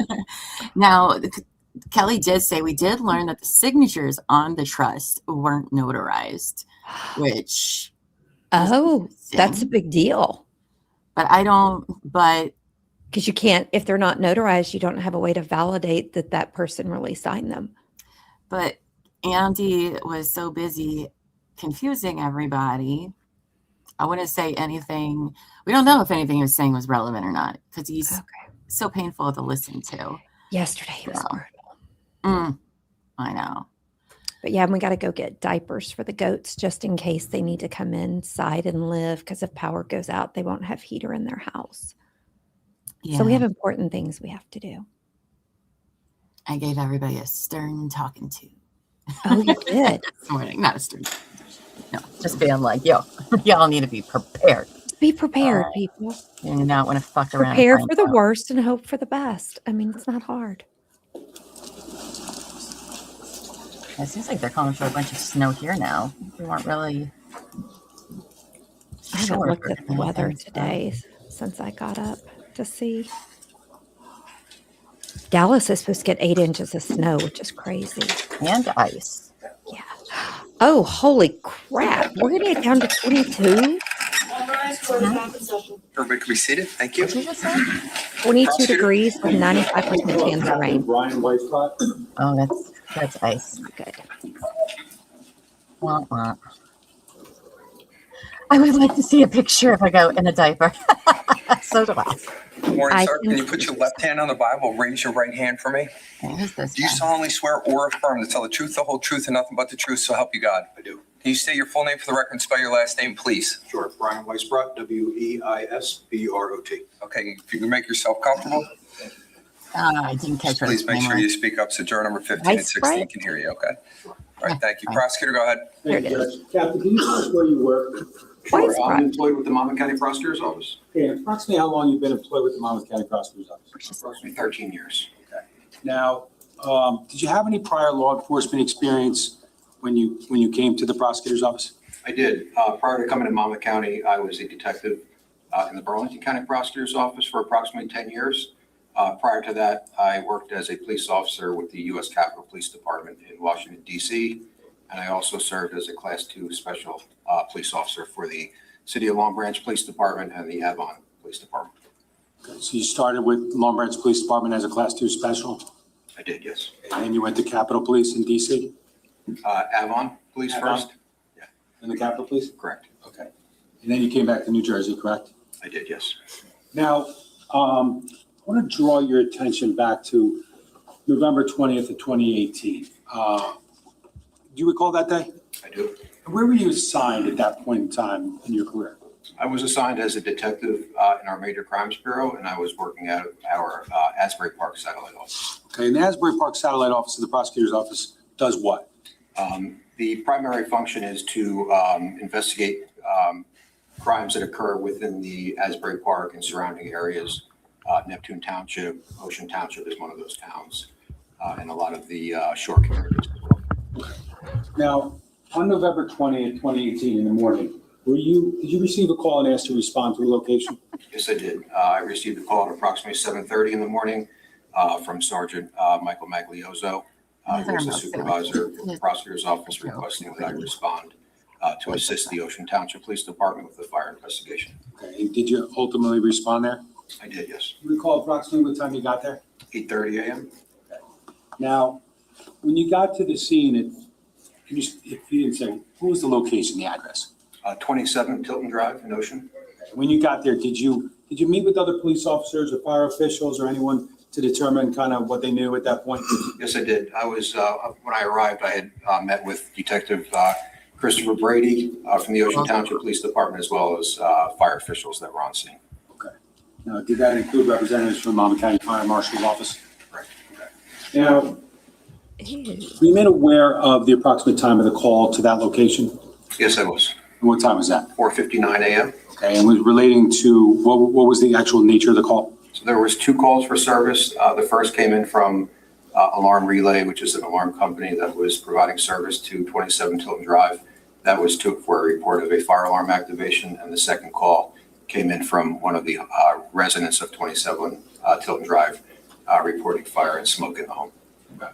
And as a result of that, did you learn that police and fire responded to that location? Yes, I did. Now, when you arrived on scene after getting some information about the call, things that happened prior to you getting there. Did you make any observations at that location or any vehicles that were present at 27 Tilden? Yes, I did. I took note that there were some fire vehicles that were still on scene there. Okay. Were there any vehicles in the driveway of 27 Tilden? Yes, there were 3 vehicles. Okay. Do you recall what they were generally? I do, yes. Can you tell us? Sure. There was a white Porsche Macan. There was a white Porsche 911 Carrera with a red convertible top, and there was a Jeep Wrangler that was gray in color. Now, at some point after being at the scene, were you at some point directed to one of the homeowners? Yes, I was. And who was that? Paul Caneiro. Okay. And did you approach him? Yes, I did. Were you with anyone when you did? Detective Christopher Brady. Okay. Now, approximately 9:50 a.m. that morning, is that about accurate when you approached Mr. Caneiro with Detective Brady? Yes, it is. Okay. And what was the purpose of that interaction? To ask Mr. Caneiro if he would provide consent for us to search the Porsche Macan that was parked in the driveway of the residence. Okay. And how does that happen? Asking for Mr. Caneiro's consent to search the car. How do you do that? We had explained to Mr. Caneiro that there appeared to be burn patterns on the hood of the car, and that we wanted to check inside the car to make sure that the fire didn't extend into the engine compartment. And when Mr. Caneiro had indicated that he would provide us with consent, I then produced a consent to search form and reviewed the form with Mr. Caneiro to ensure that he understood what his rights were pertaining to that consent. I'm going to approach you with S93 for identification.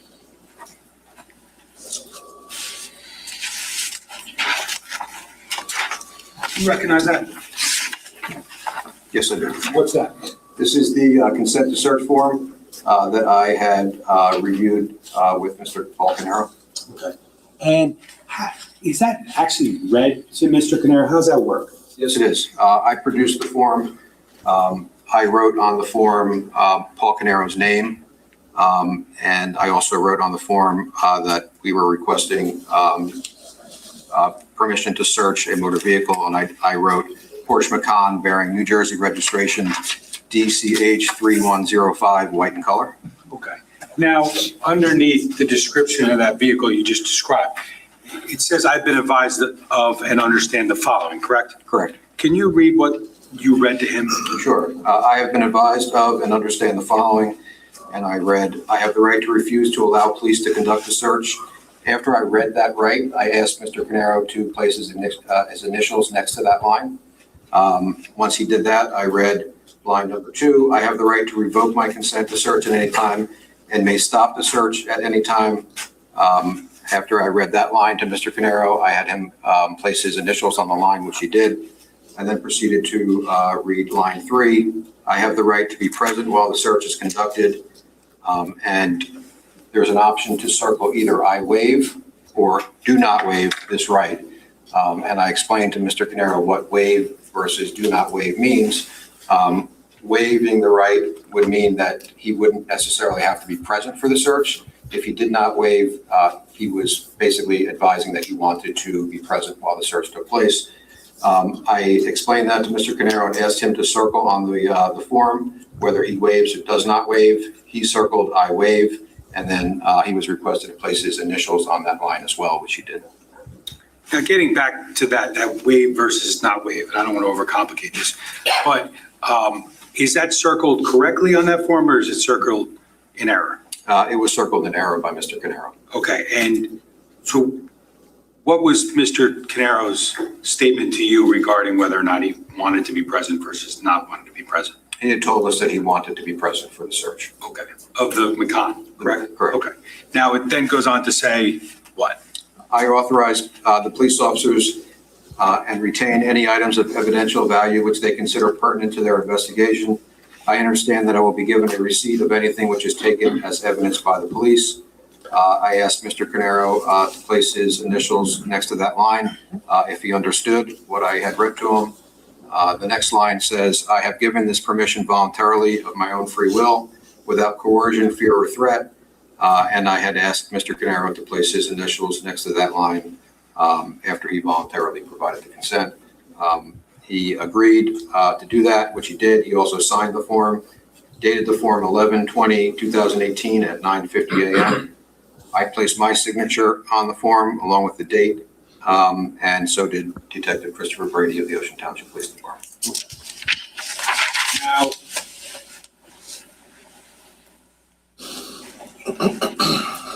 Now, can you tell us who actually conducted the search on November 20th, 2018 of the Porsche Macan? Detective Nicholas Catalona, he works in the prosecutor's office in the Forensic Bureau. Okay, were you present? Yes, I was. Was Detective Brady present? Yes, he was. And what was the search of the Macan? Can you tell us what happened? Sure. The primary reason for the search was to determine whether or not fire had extended and damaged inside the engine compartment of the vehicle. As I previously explained, there were burn patterns on the outside of the car. So if you're looking at the car on the hood area, there appeared to be like brown colored staining, which was indicative that there could have been something poured on the vehicle. We wanted to make sure nothing burned into the engine compartment. The vehicle, the engine compartment was examined and also photographed by Detective Catalona. Was anything taken from the vehicle that day, November 20th, 2018? No. Was anything later taken from that vehicle? Yes. Okay. Now, at some point in time, were you made aware that Ocean Township police officers prior to your arrival had identified a DVR at Mr. Caneiro's residence? Yes, I was. Now, as a result of that, did you, at some point that morning, did you and Detective Brady, did you approach Mr. Caneiro again about the potential for consent to the search of the DVR? Yes, we did. Okay. And where did that conversation occur? In front of his home. Just want to show you what's been marked as S94 for identification. Sorry. Do you recognize that? Yes, I do. Okay. And what is it? This is a Llama County Uniform Consent to Search form that I completed and reviewed with Mr. Caneiro. Is that, I'm sorry. Regarding the request to search his QC 8-channel DVR system in his home. Okay. Is that a standard form? Yes, it is. Okay. Have you used that form prior to November 20th, 2018? Yes, many times. Have you used it afterwards? I have, yes. Okay. Now, was that form explained to Mr. Caneiro in a manner that was similar to the way that the consent to search for the vehicle was explained to him? Yes, it was. Okay. And did you, even though you had already read him that form that day, did you read it to him again one by one? I did. I followed the same process that I just explained regarding the consent to search of his vehicle. And are there places on that form where he actually placed his initials? Yes. And what does that represent? That he provided his consent for us to search the DVR system.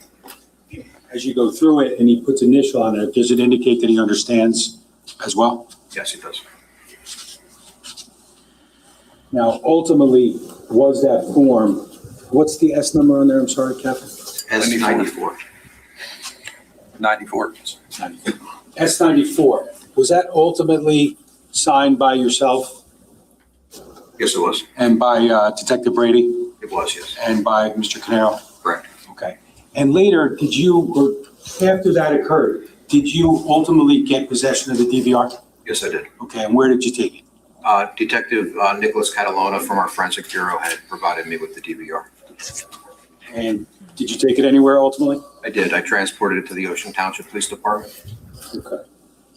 Now, upon arrival, or during the course of your time at the scene on November 20th, 2018, did you make like 360 observations of the home I did, yes. on the exterior? Yes. Okay.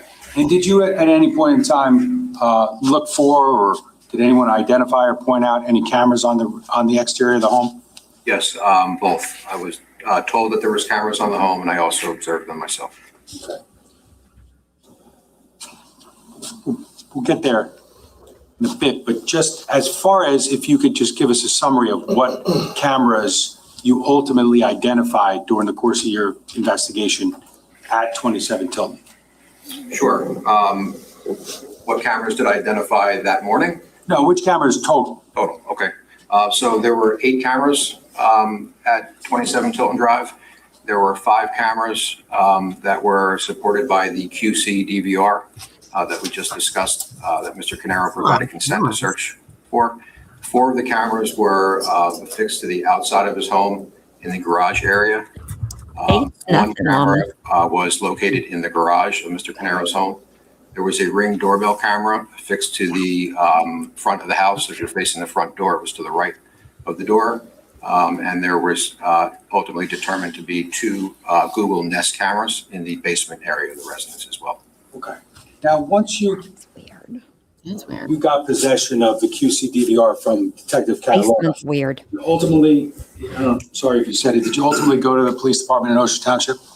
Yes, I did. And were efforts made to search or to access the DVR system? Yes, I had made contact with Detective Scott Valenti of our electronic surveillance unit and requested that he respond to the Ocean Township Police Department to assist us with gaining access to the DVR system. Okay, was access ultimately gained? Yes, it was. Just going to approach with what's remarked as S272 DVR. Do you recognize what that is? I do, yes. What is it? This is a CDR containing the DVR footage from 27 Tilton Drive.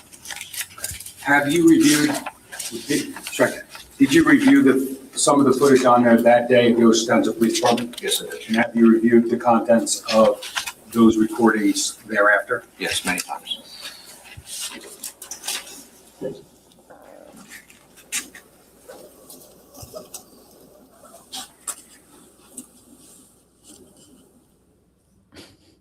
All right, well, hey, I'm going to dip out because my appointment's in a few Now, minutes. Y'all can if pay I for Terry. could go to I'll take this down and put the other thing that up. table.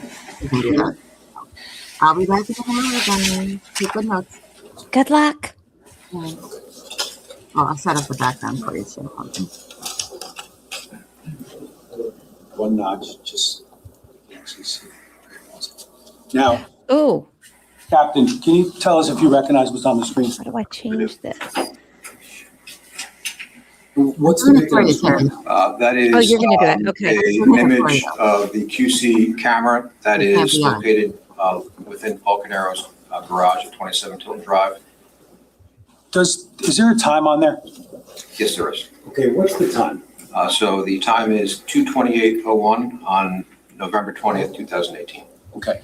Now, during the course of your initial review at the Ocean Township Police Department, were you able to determine the accuracy of that time? Yes, the first thing that we did once we accessed the DVR was to determine whether or not the time and date stamp on the DVR was accurate to real time. Okay. And what did you determine in that regard? We determined that the DVR was 1 hour fast. So the screen was reporting 2:28:01. The actual time was 1:28:01. Now, at this point in time, I would like to play the video through once.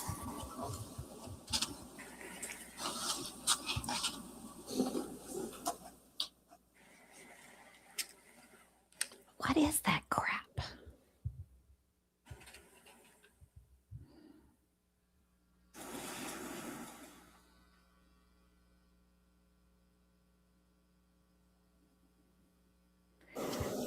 Thank you. Only took half the minutes to be on camera. That's a garage. That's not a basement.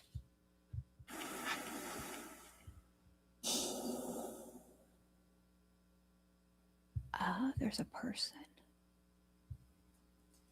That's a garage. Now, I just want to play it again. I'm going to ask if we could pause it at a particular time. So if we play that again, we're going to pause at 2:28:20 approximately.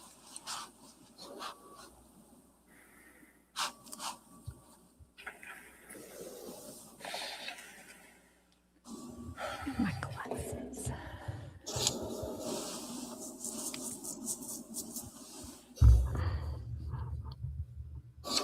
Amazing what you can see with your glasses on. Detective, is there a change in the video right now? Yes, lights or a light came on inside the garage. Did anything else become visible in the garage when that happened? Yes, there is a vehicle parked in the one of the bays of the garage. Did you later ascertain the identity of that vehicle? Yes, I did. That is a Porsche Cayenne.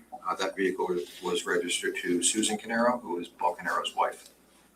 Now, when you got to the scene at 27 Tilden that morning, was the vehicle in the garage? No, it wasn't. Where was it?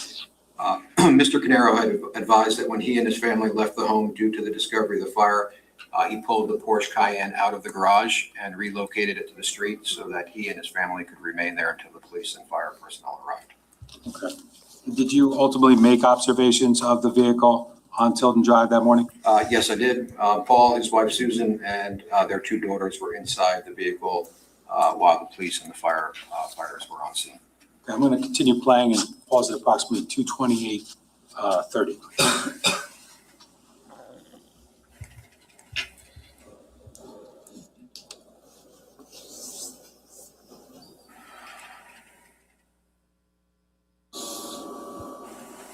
What happened there, Detective? An individual appears on the lower portion of the camera frame. Now, you can continue playing to the end.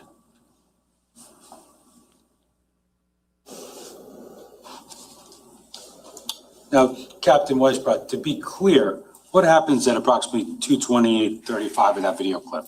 The screen immediately goes black. Did you learn what happened? Yes, I did. What was that? The DVR system was turned off. Okay. Now,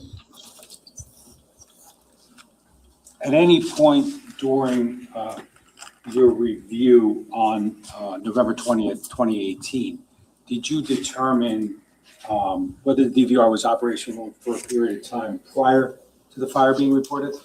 Yes, while reviewing the data contained on the DVR that was stored on the device, we determined that the DVR was operational without interruption dating back to October 27th of 2018. Now, I just wanted to ask you a couple of questions regarding the layout of the video. Now, that garage at 27 Tilden, is it attached or detached? It's an attached garage. Now, do you recall whether or not the inside of that garage was photographed by the forensics unit during the investigation into the fire? Yes, it was.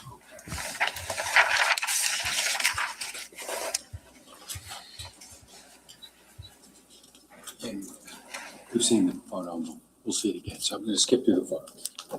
Now, actually, can I have S1A? Sorry. I don't get why there's cameras in the garage.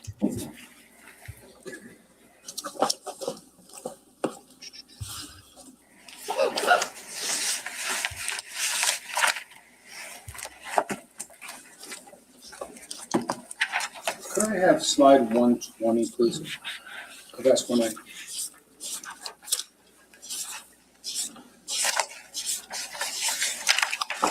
Now, Captain, do you recognize that? Yes, I do. What does that show? This is a photograph of the garage at 27 Tilton Drive. That is Do you see the messy. camera in the garage? Yes, I do. Okay, where is it? It's mounted on the wall. So it would be the far back wall that's adjacent to the interior of the home. It's mounted above Gladiator metal storage cabinets, just above and to the right of the refrigerator. There's a stylus up there. Could you just circle where the camera is? Sure. Please. Okay. Can we preserve that, please? This will be 120.1.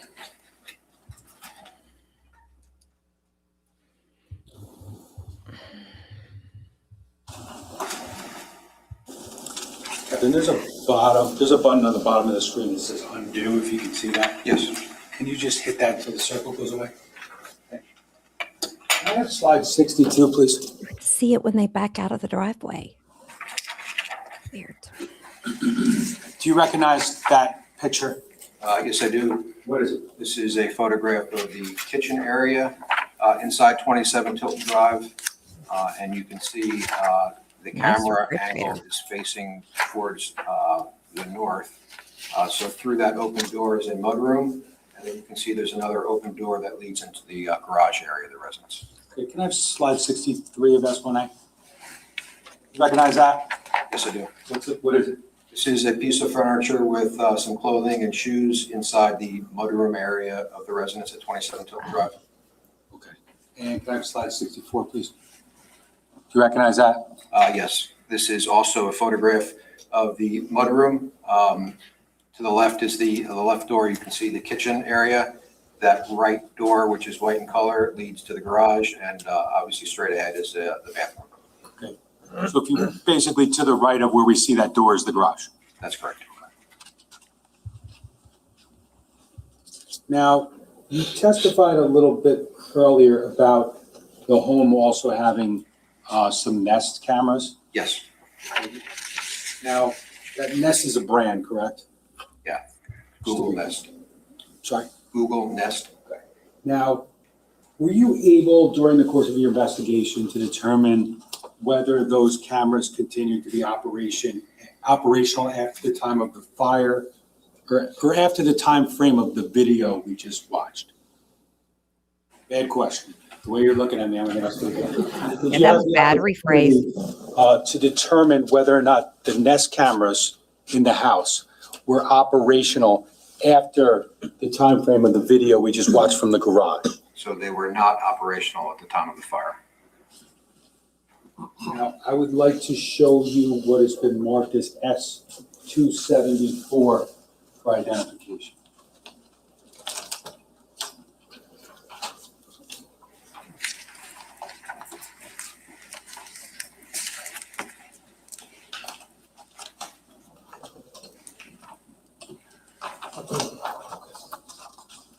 I'm hungry. I wish I could eat some chicken curry.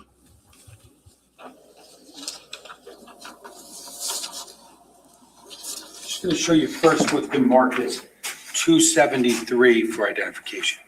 If you need a little light, I can. Do you want some light? I can see. I'm fine. Thank you. Okay, and what is that? This is an email that we had recovered. It's dated November 20th, 2018 at 1:42 a.m. Okay. And where does it come from? The email arrived from notifications@nest.com and was delivered via email to pcaneiro@me.com. Does that fairly inaccurately depict the email that you ultimately located during the course of this investigation? Yes, it does.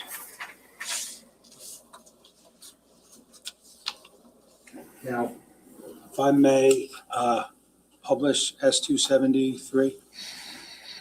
Any objection?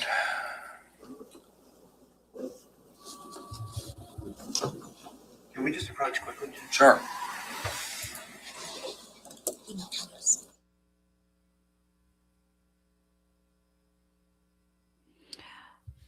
I'm sorry. I find it suspicious and a red flag that you would turn your cameras off. That's just me.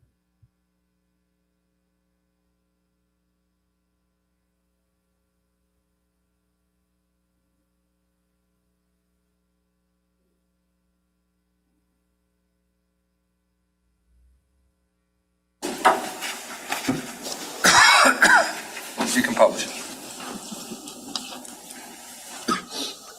I want to see. Show me. Show us the video. So do you see on the screen that email? I do. Okay. Now, you read where it came from and where it went to already, correct? Yes, that what's published is a different email than the one that I have up here. Oh. I'm sorry. I read 273 because I'm holding it. Can I have S274 on the screen? So we're going to start here. Okay. Sorry. Is what you have in front of you the same as what's on the screen? Yes, it is. Okay. Now, what does the body of the email say? Heads up, your basement, parentheses, work area, camera in 27 Tilton Drive is offline. It disconnected at 1:31 a.m. It might be because of an electrical outage, someone unplugging the camera, or a bad internet connection. Here's the last thing your camera saw. And is there a photo there? Yes, there is. Ah, somebody's unplugging it. I love people who aren't smart. During the course of your investigation, were you ever in the basement of 27 Tilton Drive? Yes, I was. Okay, so did you make observations of the entirety of the basement? Yes, I did. Yes, he did. Now, this area that's depicted in the last thing the camera saw, do you know where that area is in the basement? I do, yes. Okay, where is it? That is on the eastern side of the basement. The basement, if you divide the basement in half, half was finished, half was unfinished. The eastern side of the basement was unfinished, and this is a photograph capturing an individual standing in front in the basement on the unfinished side of the basement. And are you aware of any evidential items were seized from the area depicted in that photograph? Yes, I am. And just generally speaking, what are they? There were numerous firearms and an assortment of ammunition seized from this area. Several handguns located in or around the workbench that's depicted in that image were later submitted to the New Jersey State Police Ballistics Unit for analysis.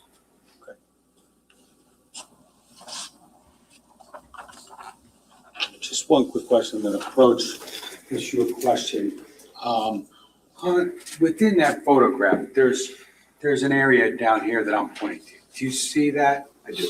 And what is that? That's a metal storage locker that's perforated, meaning it has essentially cuts into the cabinet so you can see the contents inside.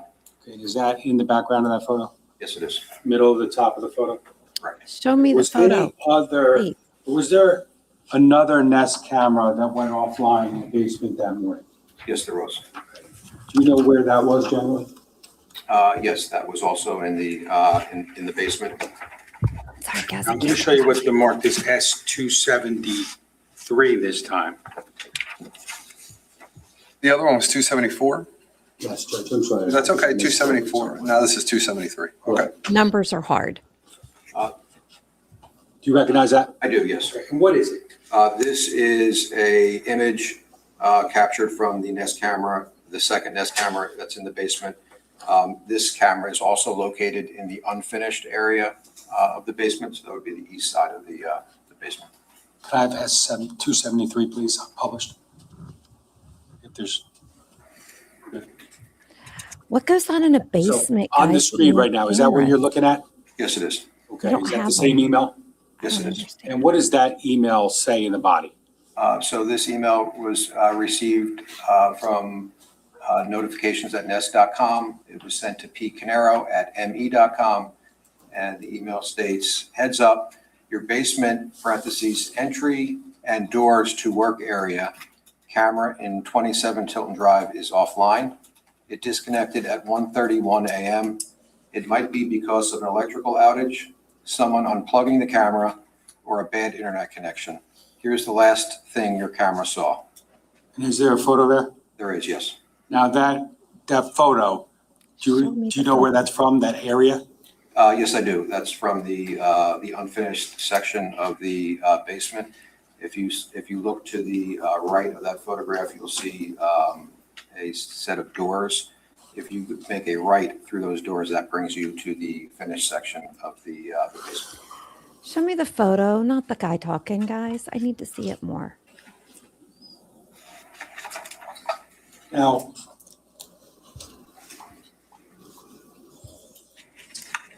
just want to show you from S1A, slide 91.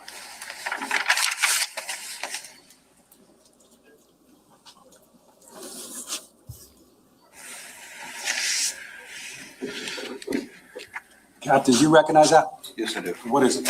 This is the unfinished section of the basement that we just discussed, obviously post-fire. Okay. Okay. Now, you talked about a storage locker earlier, correct? I did, yes. Do you see it in that photograph? I do. It's essentially in the center of the photograph. It's perforated so you can see through it and has a padlock. It's gray in color.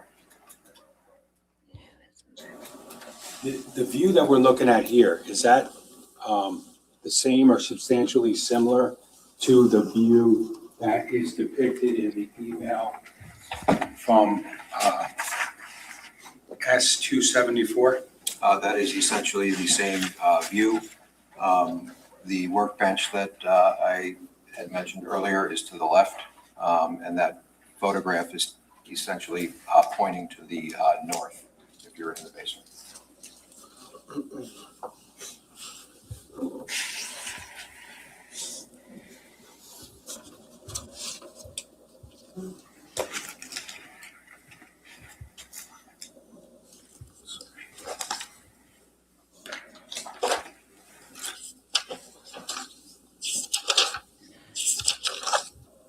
Could I have slide 105, please, if that's 1A?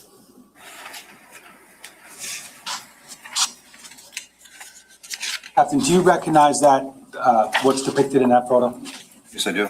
What is it? This is a photograph from the unfinished side of the basement area of 27 Tilton Drive. In this photograph, you can see a large metal storage shelving unit. Next to that shelving unit is a wood dresser that sustained fire damage. Above that is a window well leading to the outside backyard area of 27 Tilton Drive. And on the floor area, there is a pile of debris. Obviously, this photo is post-fire.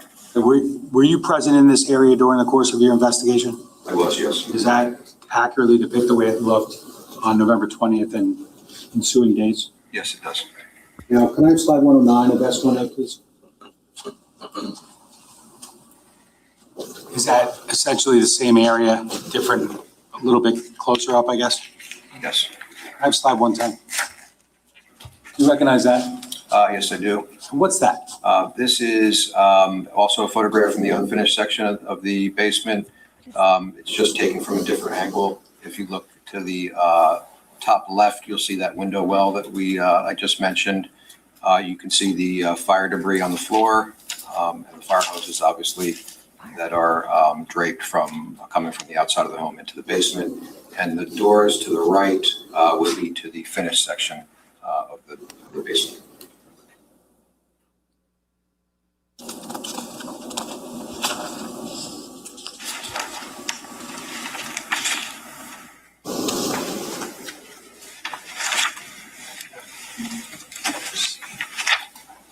Now, I'm just showing you, can we have S273 for one moment?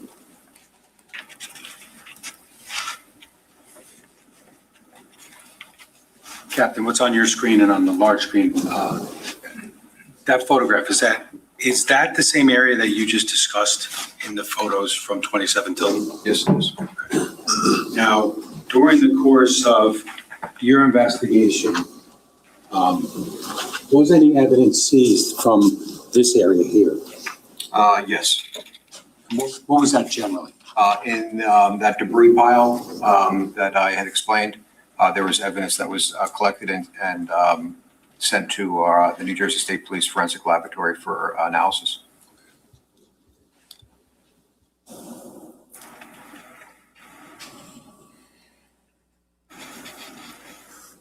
They're looking for accelerant. I have slide 7 briefly. Judge, again, it's S1A, slide 7. Gotcha.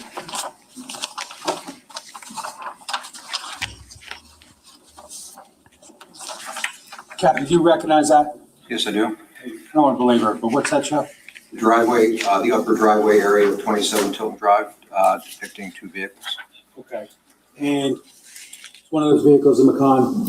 Yes, the vehicle, the white SUV vehicle is a Porsche Macan parked furthest away from the individual taking the photograph. Okay. Are there any other homes depicted in that photograph? Yes, behind you can see a home that is 19 Oxford Drive. That is a street and a house that's directly behind 27 Tilton. Can I have you put a 19 above the roof line of that home? Sure.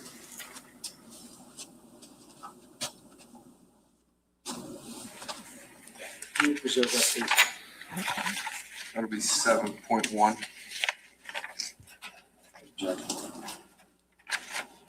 Happy you can do that. Notes, thank you. I just also want to show you, should mark this S270 for identification. Do you recognize that? Yes, I do. Okay, and unless there's an objection, can we publish that? Any objection other than what we said before? No, Judge, I have no objection. Okay, thank you. Do you see what's on the screen in front of you? I do. Is that the same document that's in S270? Yes, it is. Okay, and what's that show? It's an aerial photograph from Google depicting 27 Tilton Drive and 19 Oxford Drive and the surrounding area.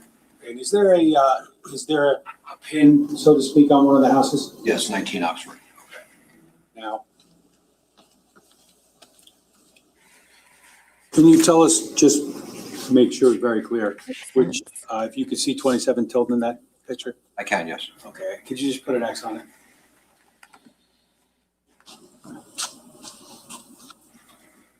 We can preserve that, please. There's 70.1. Thank you. Now, as far as 27 Tilton goes, Captain, did you identify any cameras affixed to the home at 19 Oxford in Ocean Township? Okay, and ultimately, was camera footage seized from 19 Oxford in Yes. Ocean Township? Yes, the home had 8 cameras, 2 of which were affixed to the rear of the residence facing 27 Tilton Drive. And we had secured those recordings. Now, do you recall, all right, so there's 2 cameras on the rear of the home? Yes. Now,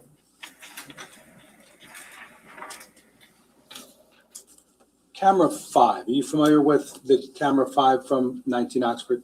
Yes, I am.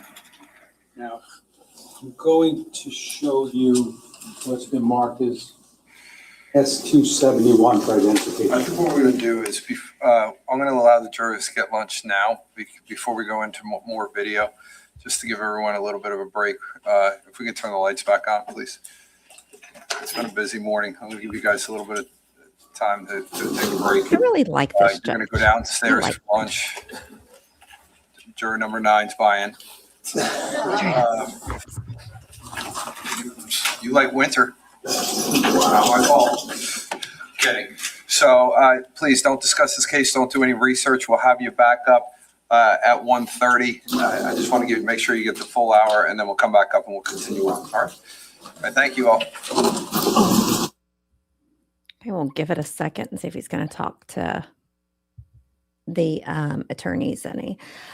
I mean, I don't know about having a video in the garage or the basement. Couldn't you just take pictures of what's down there? Because you have to pay a subscription fee, or we do, a monthly fee for things to go to the cloud. I heard they had a DVR, but somebody could steal the DVR and then you have nothing. So what good does that go?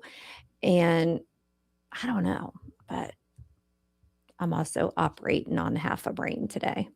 So we have cameras outside of our house that covers the entire outside. We have one in the house that you can see the kitchen only because you can see all 4 doors that enter our house. They would have to hallway, back door, all of that would have to go through the kitchen to get anywhere in the house. But like, you can't see what we're doing in the living room because of the island. And All right, stuff. Captain, you're going to be, you're still under oath, so obviously please don't discuss this case with anybody during the lunch hour. You'll be back here at 1:30. You can go right back to your seat. We'll continue on with the direct examination, okay? All right, thank you. Can I just see the attorneys? I swear I'll be 2 minutes. Swears. No less. I guess they're not going to let us see anything.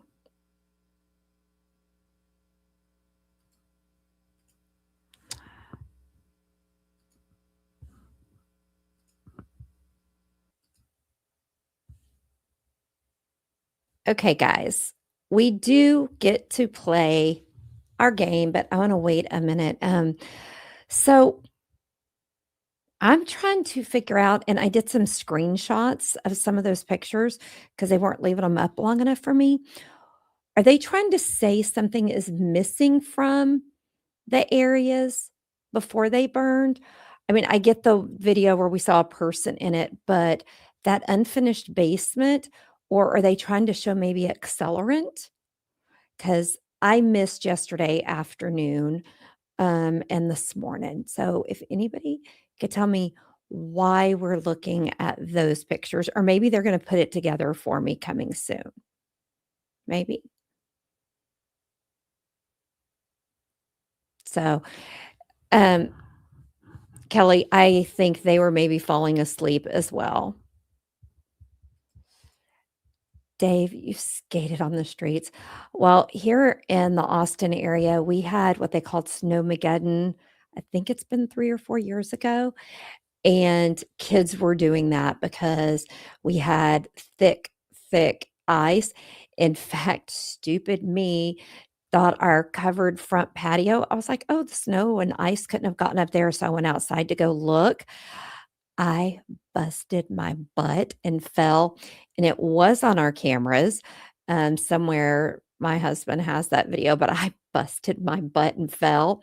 So what did me, because I'm a Texas girl, I went and got pictures of hot water to pour on it to melt the ice. Guess what happened? It was 16 degrees.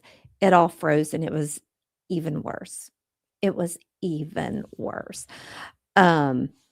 But yeah, I did see kids skating out on their tennis shoes on the ice. I mean, they were having fun. It's good, clean fun, right?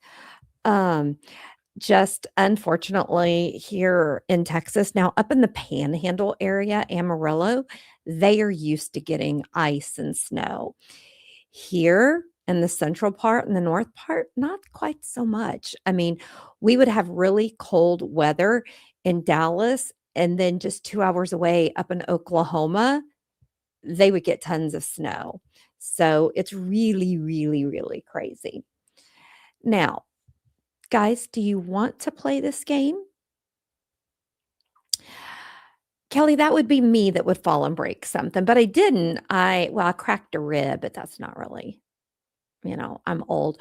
But I will tell you, when I was in Helsinki, Finland, we did a thing. They have a big hill that ices, and they have their little saucer looking things, and I guess they use them to go down the snow, but we tried to use them on the ice. Oh my, it was a mess. Your man is getting ice and snow? Absolutely. I mean, like I said, Dallas is supposed to get 8 inches of snow. When we lived in Dallas, and Double H is from the Dallas area, I think the most we ever got was 3 inches. But growing up in Houston, we didn't get snow. You would get flurries, but they didn't stick to the ground. Now, we do get ice on the bridges because we get a lot of wind. Normally, we're very fortunate that we don't get a lot of precipitation.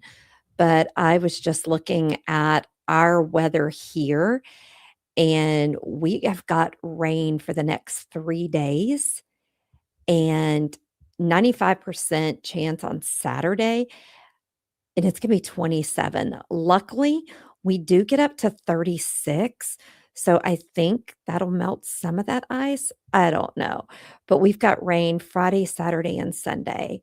And on Saturday, they're saying it's going to be ice, rain, so sleet. So I will tell you, we are not going to be going outside. I'm not going to be going outside because we also have problems with our electric grid here, and we're going to lose power. Hold on. Let's see if they're.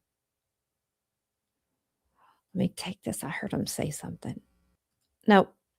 Okay. So, guys, are you ready? I've set this up, so hopefully it works.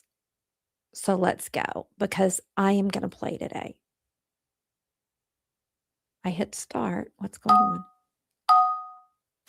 Can y'all hear me?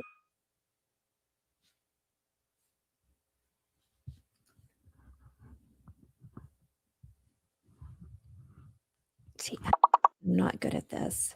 Oh. Okay, why is it not letting me play?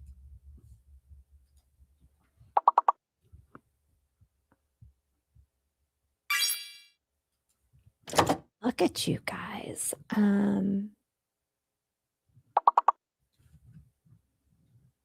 am not good at this game. Not good at this game.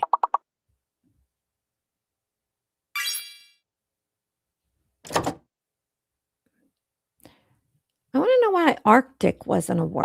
Because A-R-T-I-C. Arctic should be a word. It's 4 letters.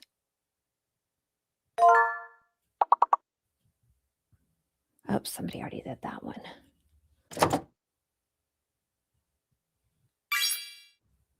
The other thing, guys, I'm sad is that courtroom's not very full.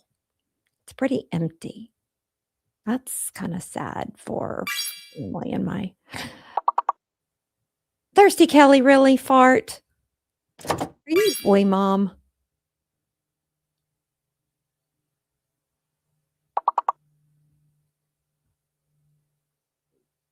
Mm.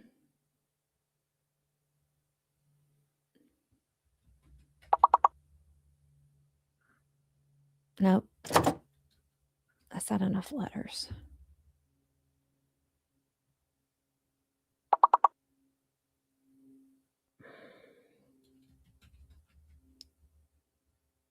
I don't know if that's a word. I just know fracking is.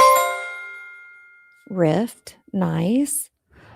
Okay, we at least got 1 star. Okay, we're going to continue. Angie, 25. Savage, 24. Lynn, 10. Thirsty Kelly, 7.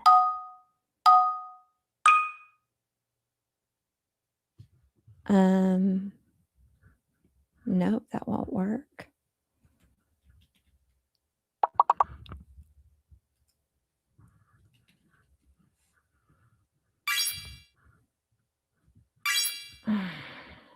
Oh, grave.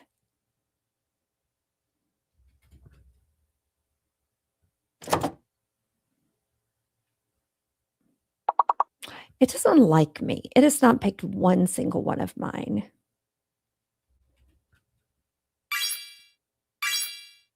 Hey, finally.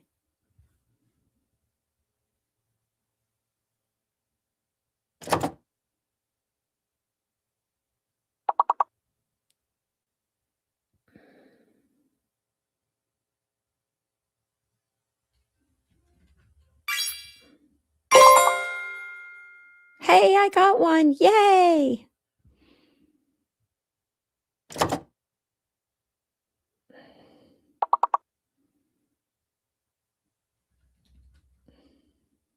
I messed that up.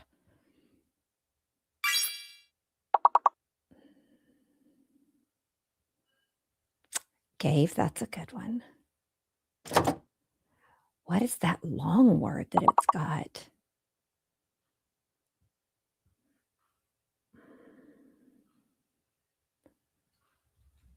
Nope, that's not a word.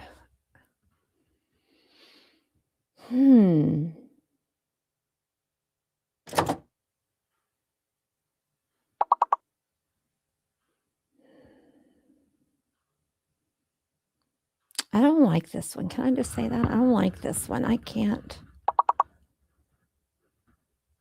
Sinking. I mean, at least we... Hey, we got another 1 star. Let's see. Angie's in first place. Then we got Savage, Lynn, me, and then Kelly. Let's try again. Hey, Lainey, welcome in.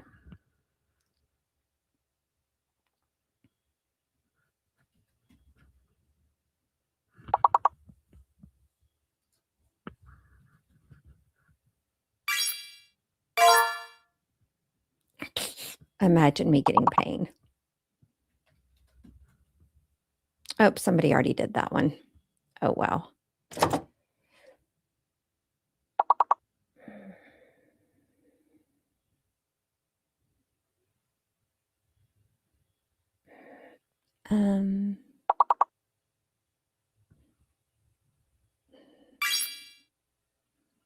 Oh, pants good. Oh, how about paint? Woohoo, I got one. Maybe I should do this more often. Maybe it'll help my old lady brain.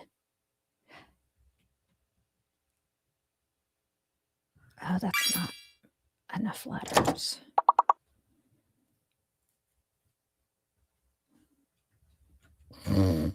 Ain't a word, right?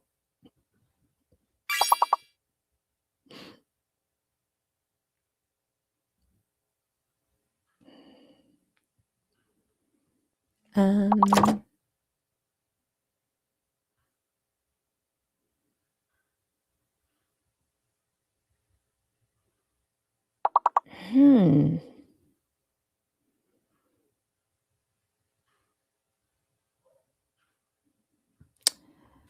I don't know if that's the word, but we'll try it. Oh, my face. I know my face is always killing y'all. It's killing me today. Oh, somebody already did that one. Man. Sorry y'all have me, guys.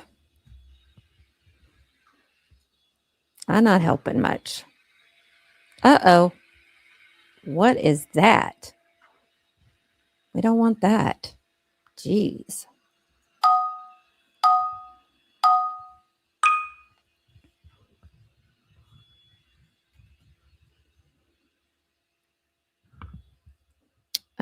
Why did that not type for me?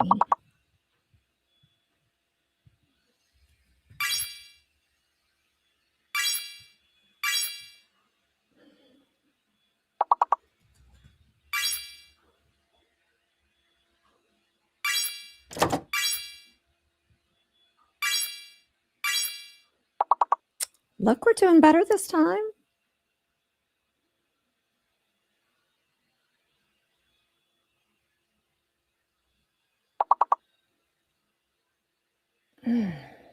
Oh.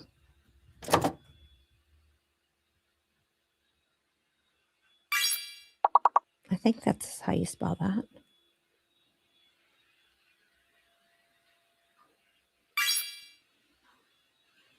Oh, good one, Racer.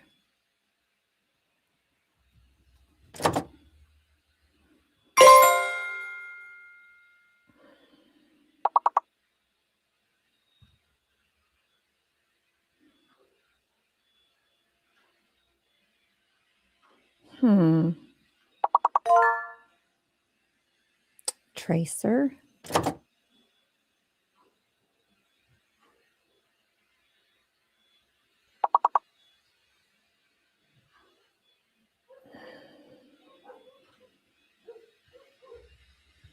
Nope, somebody already got that one.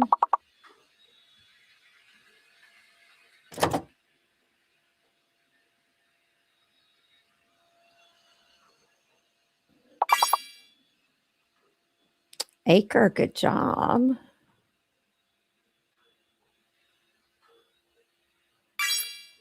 I keep seeing rat.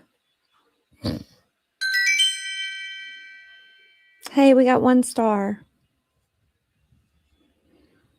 Angie again, then Savage, then Lynn, Laney, Thirsty Kelly, Pam, and in last place, no surprise, it is me.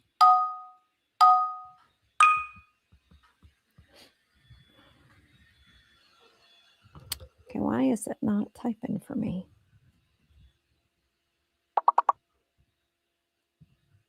I spelled that wrong.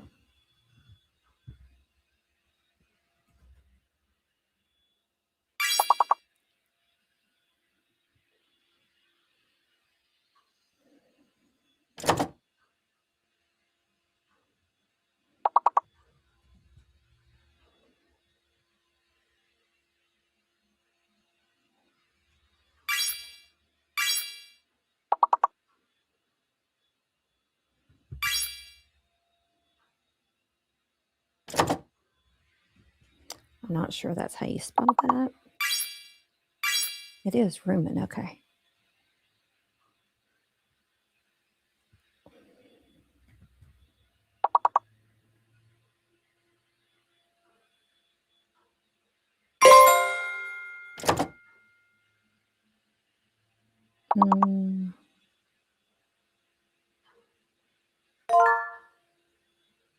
Manure.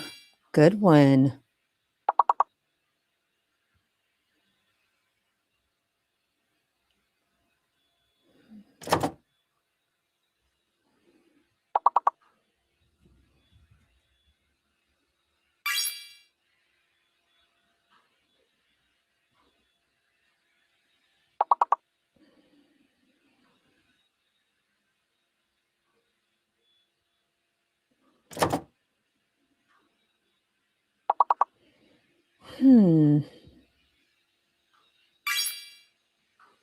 Mean. It is Mean Girl Wednesday.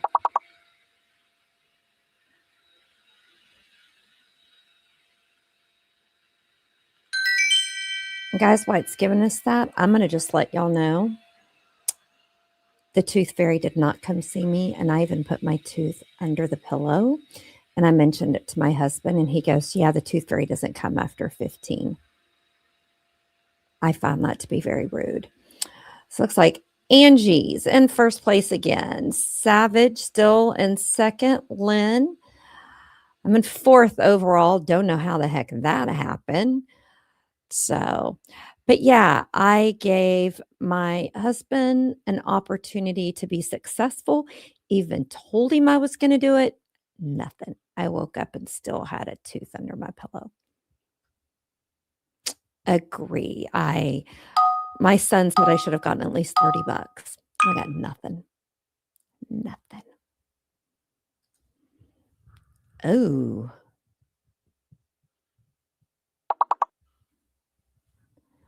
This one's a little bit harder.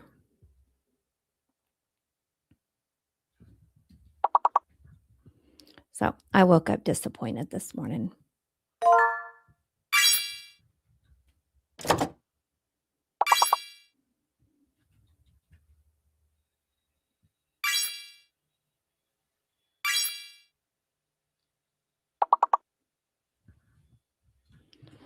Okay, I hope I spelled that right. Men, don't laugh at me if I didn't.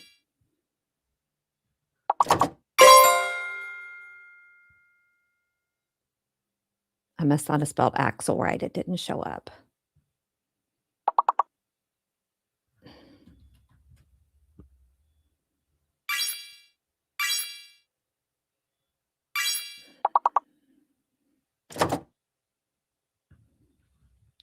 I think that's the name of a drug. That may not be there. Look at us go on this one.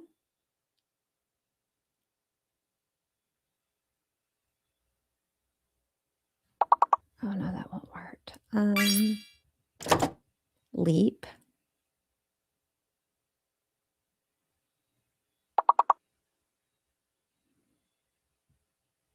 How come you got Axel, Pam? I put it in and it didn't work. See, it doesn't like me.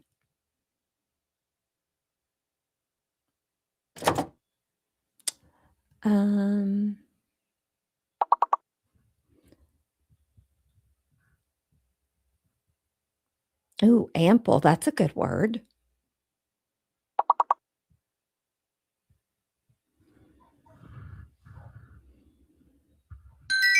I don't know why, but pain meds give me a headache and I don't like it. Look at that. You guys, 3 stars. So on that round, Savage first place, Pam, Lainey, Lynn, Angie, me, and then Thirsty Kelly. Okay, guys, I think we're getting warmed up.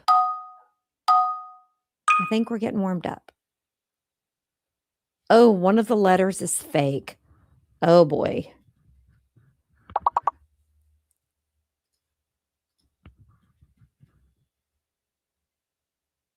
Oh, that can't be it, Terry. There's only one letter.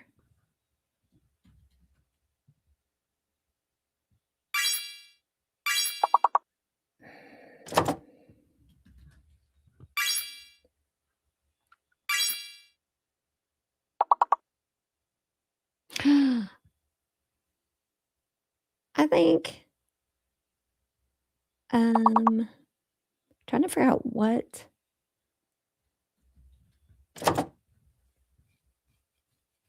the fake letter is. C is the fake letter, it looks like.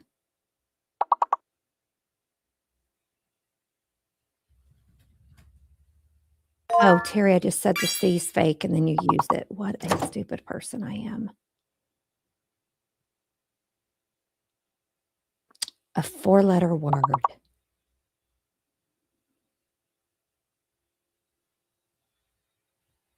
I wish it would tell us what the words are that we miss. Maine, good job. Look at that. Oh, Pam bumped up to first place on that level. It is Miss Amos. Haha. Lainey, Lynn, Angie, Savage, Thirsty Kelly. Cabbage still holds the top place of this. Pam, Angie. Guys, y'all are doing much better. I think y'all are getting warmer. Y'all are getting warmer. Oh, this is killing me. And I've bit my tongue like 10 times. So there is a fake letter. That is a lot.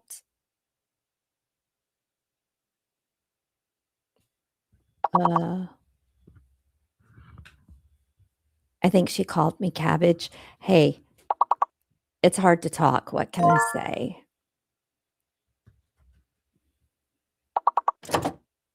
Every time I talk, it pulls on the stitches, it feels like. But that's okay. They told me I need to talk.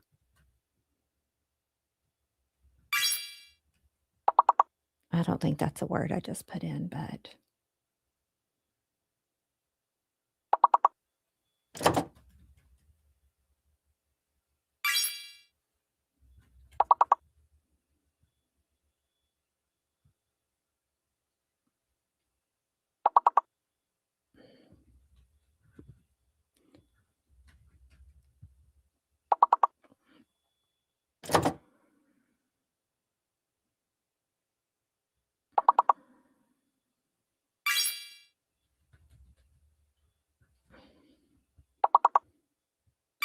I'm wondering if the C is fake again. Because I'm sorry to tell you, rice is a word.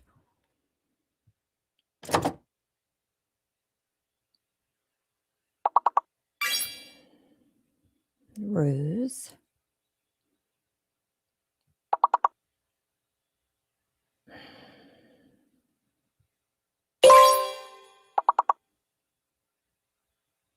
So the C is fake.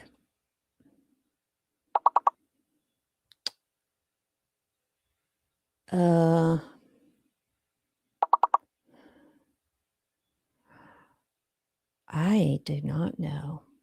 I'm sorry. Oh.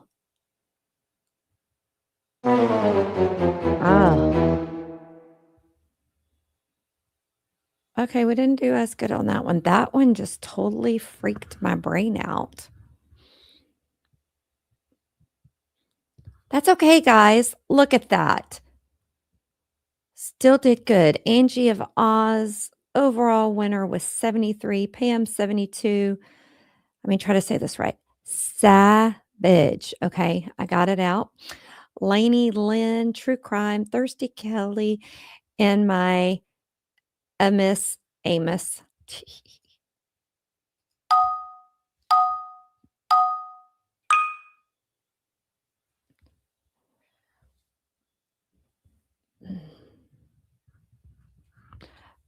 Terry, come over on the right window.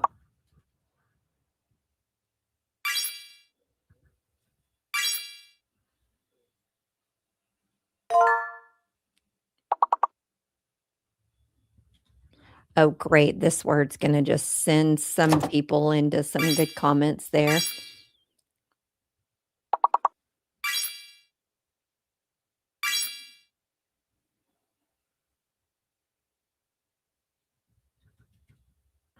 I think that's a word.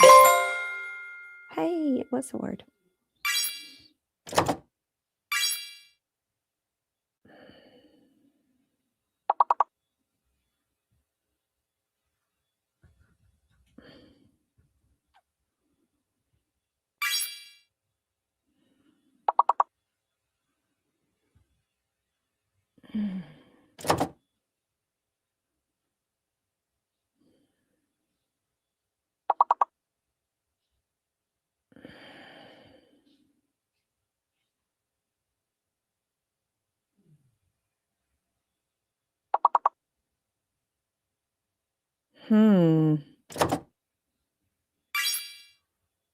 Oh, allows. That was good.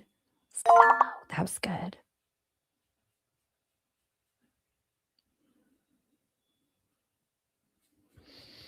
Four-letter word.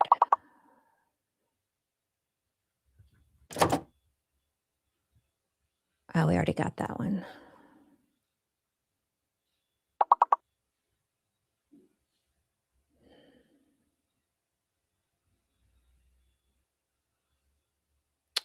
Well, we beat it.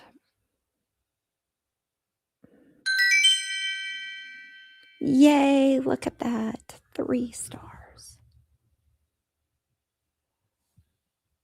Lainey, 32. Pam, 29. True Crime, 19. Thirsty. Kelly, by the way, Kelly, love that name for you. Lynn, Miss Amos, and Angie.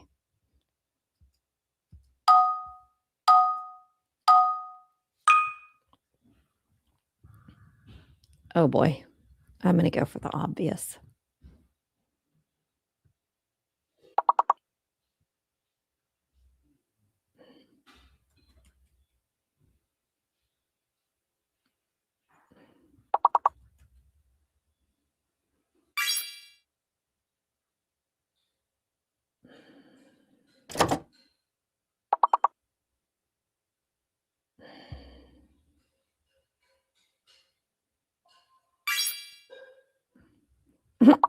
I just got a thing for my Oura Ring saying, it is time to stretch your legs.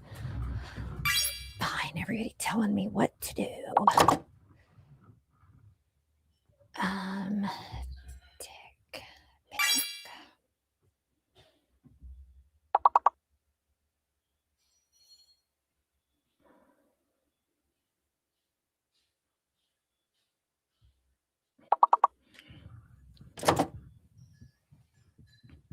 Coit is a word. We have a street named Coit.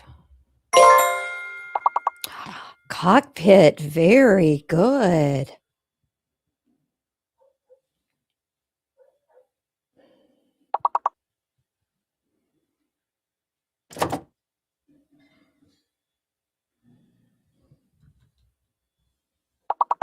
I don't think that's a word, Terry Lynn. Huh, I just told y'all my middle name. Did anybody catch that?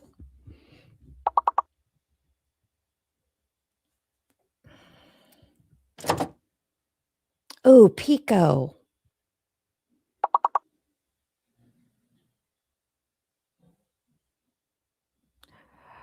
I'm sorry, that should be on there. I don't know why it's not. If we can get cockpit, why can't we just get cock on there? I'm sorry. Like cock a gun? 2 stars. So Lynn coming in first. Then a Miss 17, Angie, and then me. Okay, guys. Y'all are getting really good at this game. I'm going to just say that.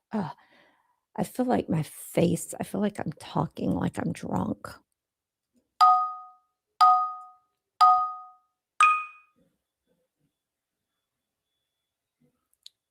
Oh, boy.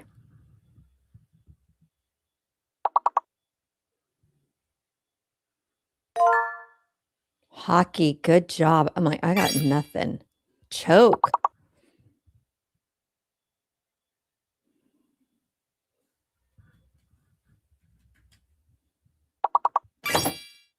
Yay, Terry got one.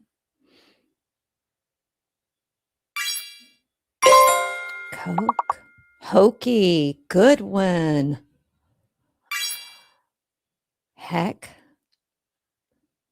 Oh, I think that's a word.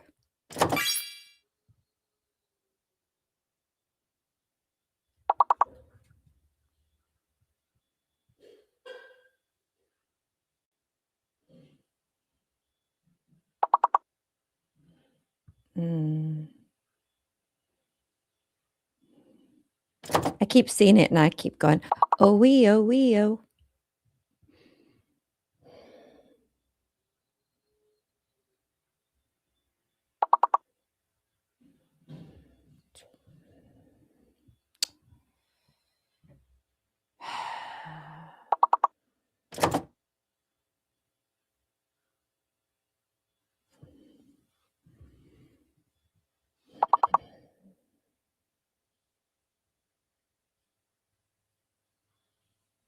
Don't you wish it would tell you the other words that like share with us?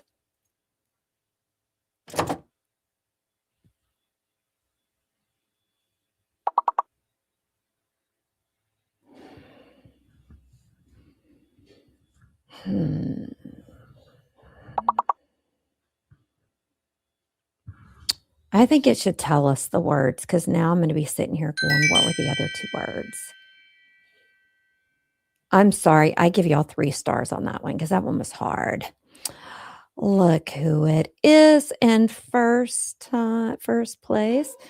Amos, Pam, me, and then Thirsty Kelly. See, Kelly, you agree. It should tell us the words. My brain needs it, okay? My brain really needs it.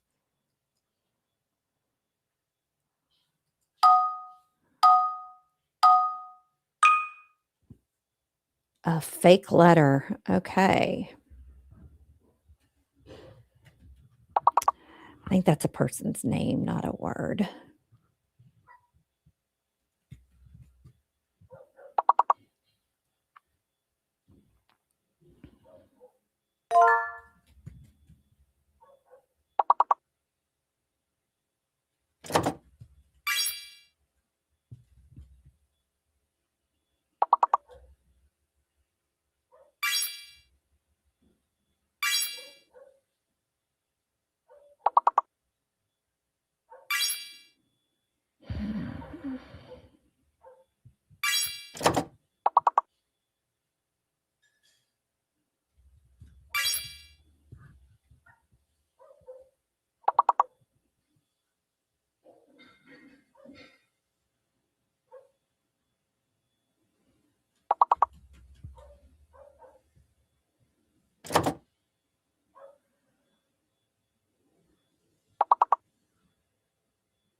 There's a no. It could be Figaro.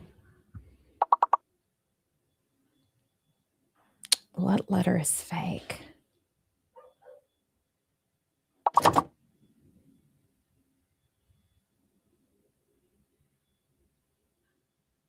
Is it the A that's fake? I don't see an A used anywhere. It is the A.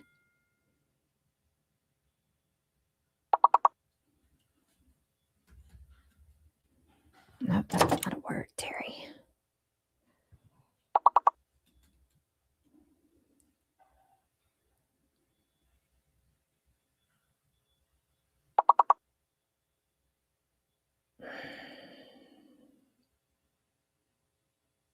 Fred. Okay, we got 1 star, but hey, we got a star. Lainey came in first that round. Pam, Lynn, Angie, and then our wonderful Amos. Guys, if y'all don't know that word, yeah, let's just say I didn't pronounce it right and they've never let me live it down. Ooh, another fake letter.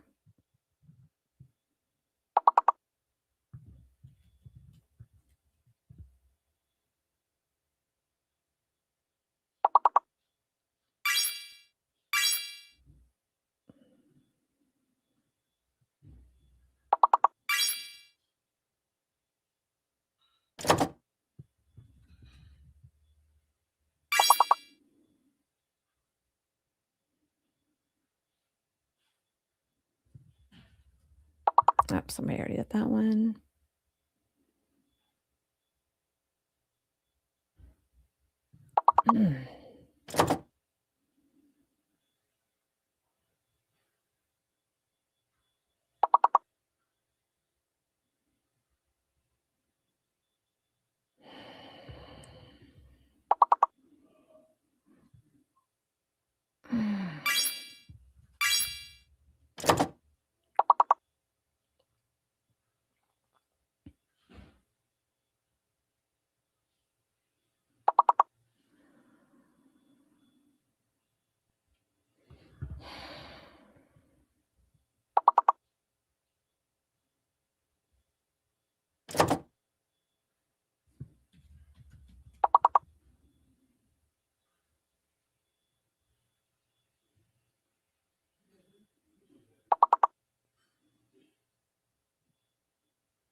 X.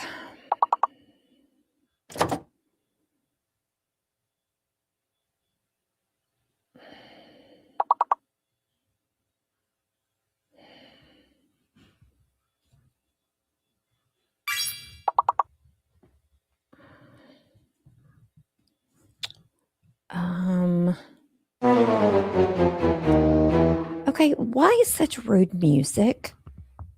That is just rude, on my opinion, because we tried really hard. We tried really hard.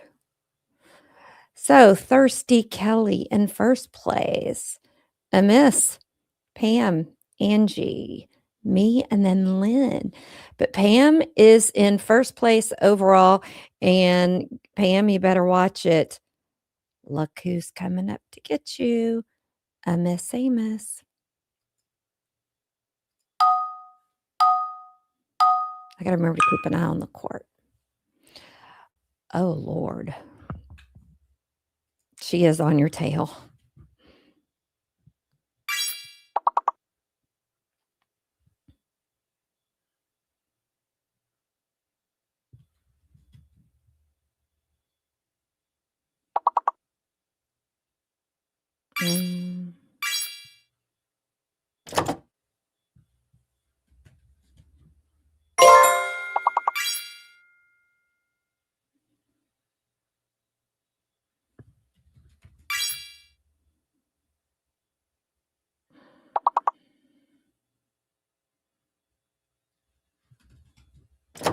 Terry, there's only one T. What are you doing?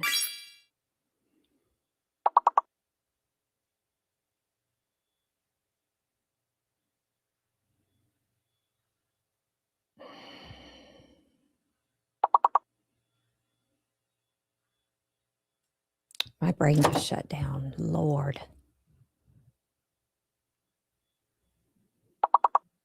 Oh, I think that's a word. If I could hit the right letters.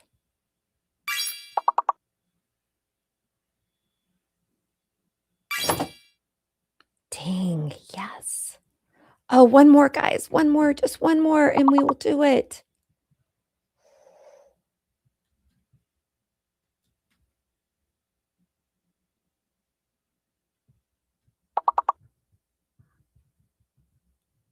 No, Terry didn't have two T's. Oh, come on. We can do it. We can do it.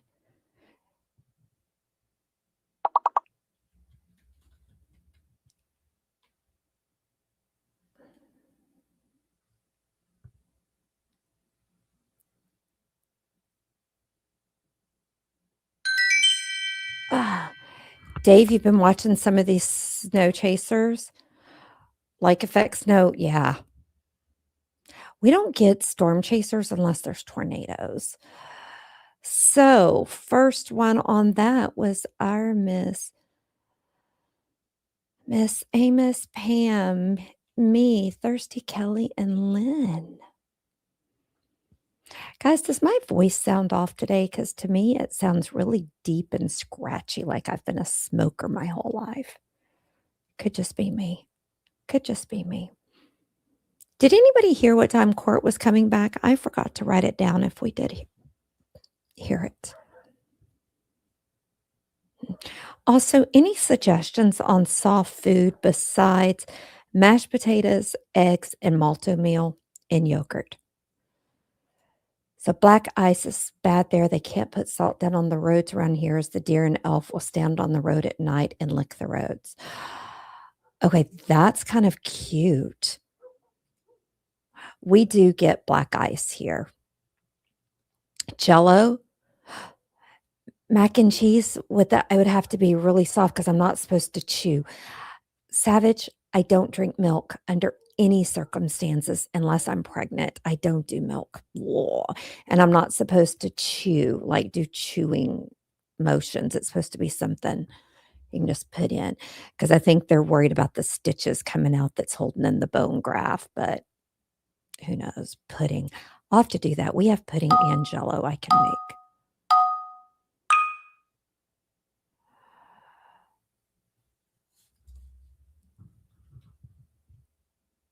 No, there's not enough letters for that. Yogurt. Yes, I've been doing lots of yogurt.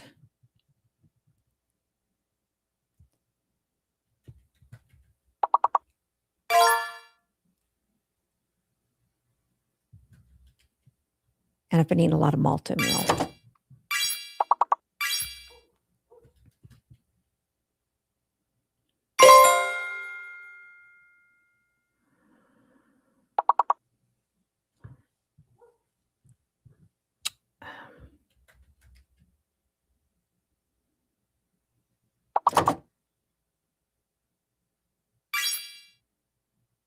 Oh, discuss. That's a good one.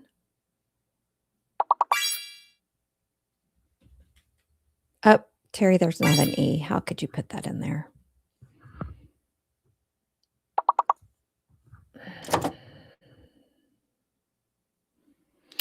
I will tell y'all that the dentist did not find it amusing that I was listening to a live trial because he goes, how can you be listening to thing about murder and crime and think that's relaxing? And then when I told him I sleep to true crime, he gave me the strangest look. Strangest look.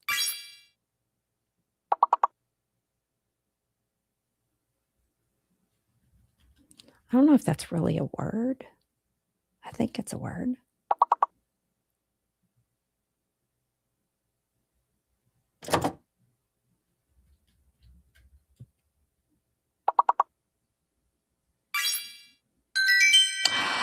Guys, we got all of them. Look at that. Y'all did so good.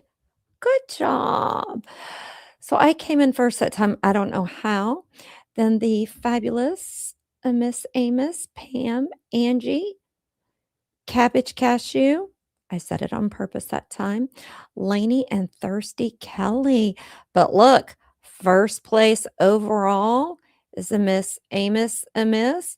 And I am on your butt, girl. He's a dentist, a pain merchant for hire. How dare he judge someone else? Exactly. Exactly. I thought it was rather rude. Okay. I thought it was rather rude because the other thing is the sounds of those drills are awful. Then the smell, especially when they started burning the flesh thing. And then y'all may not want to know this, when he was trying to pull the tooth, he was having problems. Whatever he was using slipped and it cut the roof of my mouth almost completely across. Oh, I will smack that butt. Okay, guys, let's try to. Oh, I was going to say, let's do it again. A fake letter and a whole lot of letters.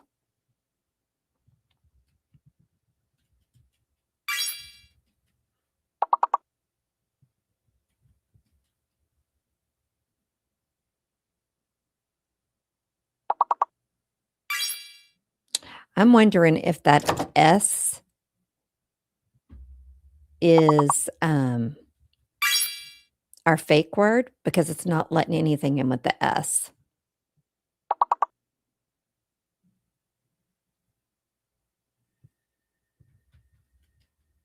I think it's the S. It's got to be. Because I know so much, right?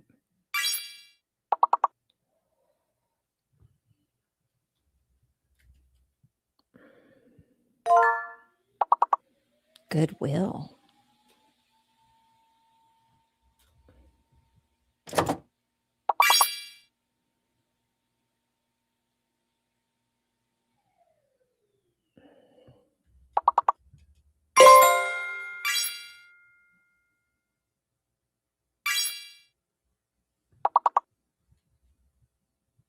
See, that S is.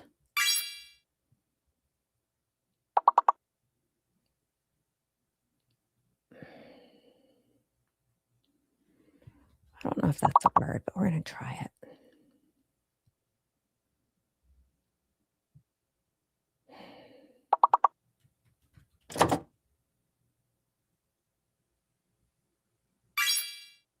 Yay, that was a word.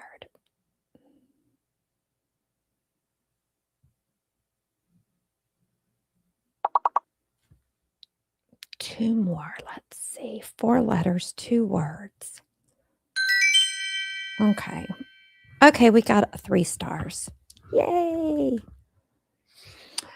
So I am tapping that butt big time, girl. Miss Miss, and I'm right behind her, and then Pam's behind me, and then we got Savage, Lynn, and Lainey. Ruh-roh. Let's see if we can do it. Let's see. Can't believe they wouldn't take dildo. They wouldn't take cock a while ago, but they would take cockpit. What's up with that? We've got another fake letter. Boy, did I come in when there's some choice words being said. You came in right at the right time. Let me move. There we are. There's both of us. Hold on. I gotta rearrange some stuff here. They allowed cockpit a while ago, but not cock. Well, go figure. One letter is fake. Let's see. Did we have a time back for Caneiro? He wanted to give them a full hour. Okay. And I didn't write it down. And I asked the group, and nobody said that they wrote it down. Okay. That's fine. Like when they went to break? Yeah. I wanted them to have a full hour. Well, that was 42 minutes ago, 43 minutes ago. So probably 1:30. So he's got like 20 minutes. Yeah. It's fine. You've got me, Amos, Miss, and Pam on each other's butts. Oh, I got creamer. So Llama is much happier now for everybody. Thank God. So. Do you know what? Last night we were out of the vanilla syrup that goes in my waffle meal. So Double H used vanilla coffee creamer in it. It was disgusting. I literally almost yacked it. Really? Yeah, it was not good. Interesting. Guys, I'm thinking the F is fake. How about that?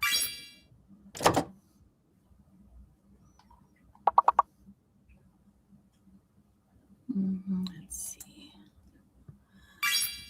Oh, goodness. I am exhausted. Did I miss any good testimony while I was gone? You did not. Oh, well, okay. We went over pictures, some screenshots.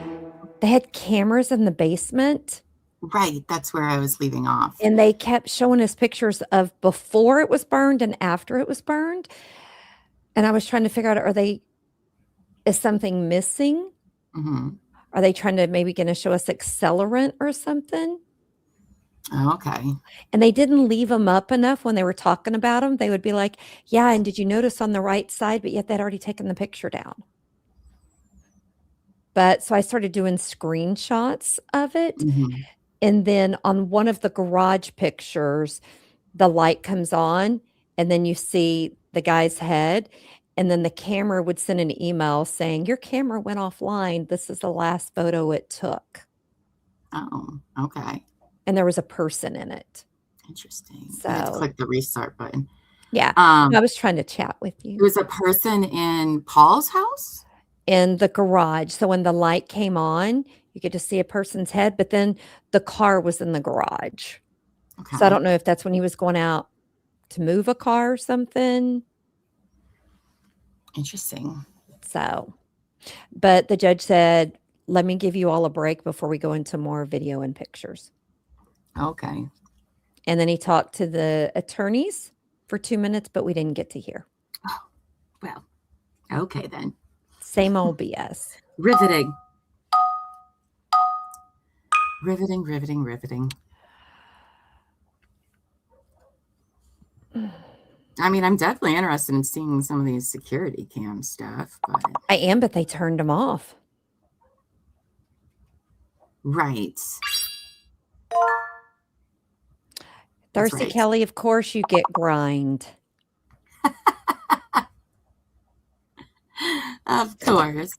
Of course. Let's see here. Oh my goodness. I don't know about you guys, but I am so tired today.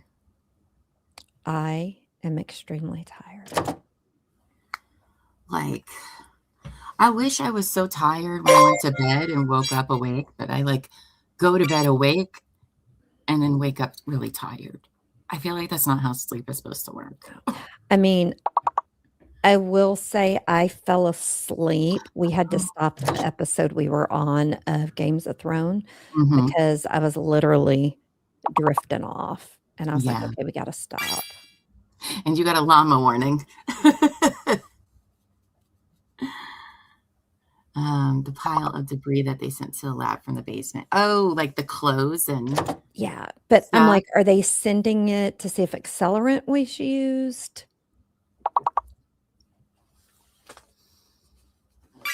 Interesting.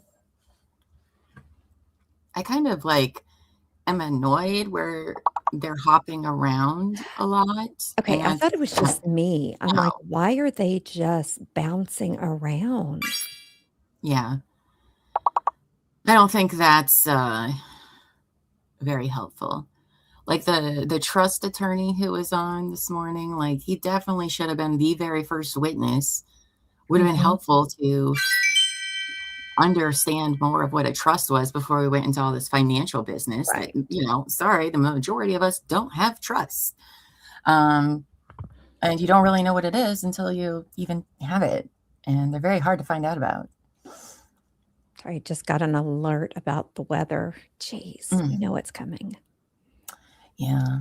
Good job, guys. Good job. So, but then they keep jumping between people that are at Paul's and then people are at Keith's. And it's like, if we could just, I thought it was fine. Like they first started with the fire at Keith's house, or sorry, Paul's house, because that's what kind of started the whole thing. Even though what was happening over at Keith's was already happening, just nobody knew. Like, okay, people respond to that. Okay. Then people respond to Keith's. Okay. But now can we just kind of like consolidate the information from like one or another? Because the guy that's on now, if I remember right, he just like kept going back and forth through the places. And I'm like, that's Yeah, and I was like going, okay, I'm getting a little confused. Yeah.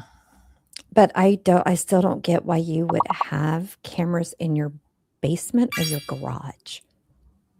Garage makes sense. All right. If you leave your garage door open during the nice weather or whatever. But you had cameras outside watching the driveway, so you would catch people coming into your garage or taking stuff out of your garage. People could easily dismantle the ones on the outside or try to avoid them and not know about the one on the inside. So I don't think that's that weird, but in the basement, unless there's an entrance to the basement. But how? Because aren't basements under your house?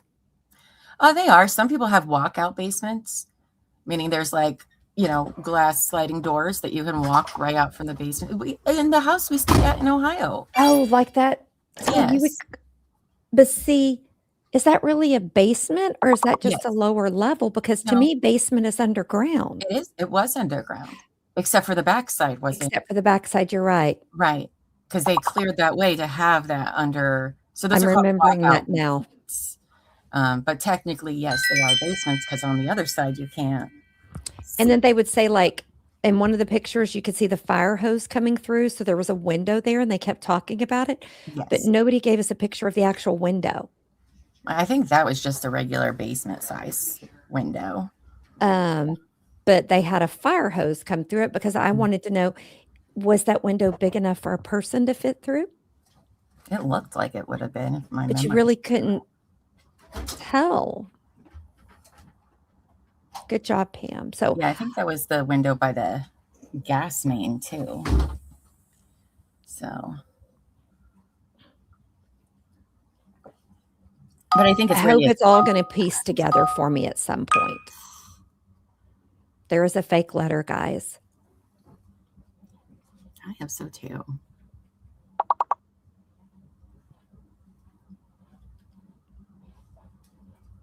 What are you doing, Kita?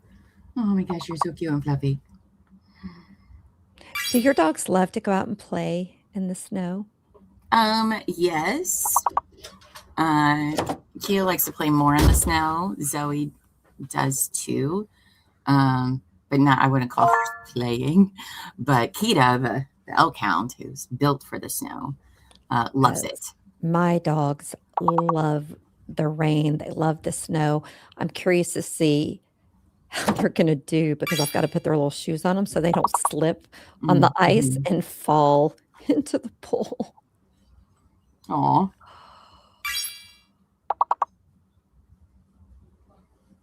Yeah, what are you guys going to do about your pool? Do you have it filled all year long, or do you empty it, or what? We do. We have a freeze mode, so it'll circulate the water okay. the entire time. And then I think we're going to warm it, go on and turn the pool heater on, just in case power goes out. Yeah. So it'll at least be warm. That's just a very expensive thing to do. Yeah. Well, as long as you can keep the water moving, that's, you know. IG says, I'm too fast. What the prosecutor alleges is that he started the fire outside that window and intentionally put the bloodstained clothes under that window in hopes it would be destroyed. Yeah, I just don't understand why somebody would do that, though. You know, so many places to get rid of them, but okay, Paul, allegedly. I will say the one picture, and it was before I did screenshots, where he caught him in the garage, he didn't look like he had a shirt on. It looked like it was skin, but I didn't. That's what made me start doing screenshots because I thought he looked like he didn't have a shirt on. Do you remember what time that was? 1:30 in the morning. Oh, okay. I think. I mean, interesting. I don't know. Interesting. I don't know. I want the arson investigators to come. Yeah, the only problem is when we do have interesting people, then we just got these lawyer questions that are just so painful. Yeah. It's like, well, I was interested, but now. Is he paying for his attorney, or are these a court-appointed defense attorneys? That's a good question. I don't know. Let me look that up. Because at first he paid for them. If he's paying, he must not have. Oh, they're court-appointed, if I remember right. It's in my notes. Hold on. Oh, I did not mean to hit that button yet. Dang it. They are public defenders, Monica and Andy. Monica came on this case early 2025. I don't know when Andy came on. But yeah, they're public defenders now. Somebody was, and one of the locals was saying that he had actually a really good set of attorneys to begin with, apparently very prominent attorneys in the area. But then I want to say somebody said that they left because of conflict of interest. And I think was hard to deal with or something. I don't know. I don't remember. Sometimes this light just makes it look like I have no teeth, and it's weird. I don't have any lights on today because when I turned them on, I look like Nicole Kidman, pale white. Okay. But your teeth you look like you're from Ohio. Your teeth do go away every now and then, and I kind of love it. When it's too bright. I love it when I get screenshots of it.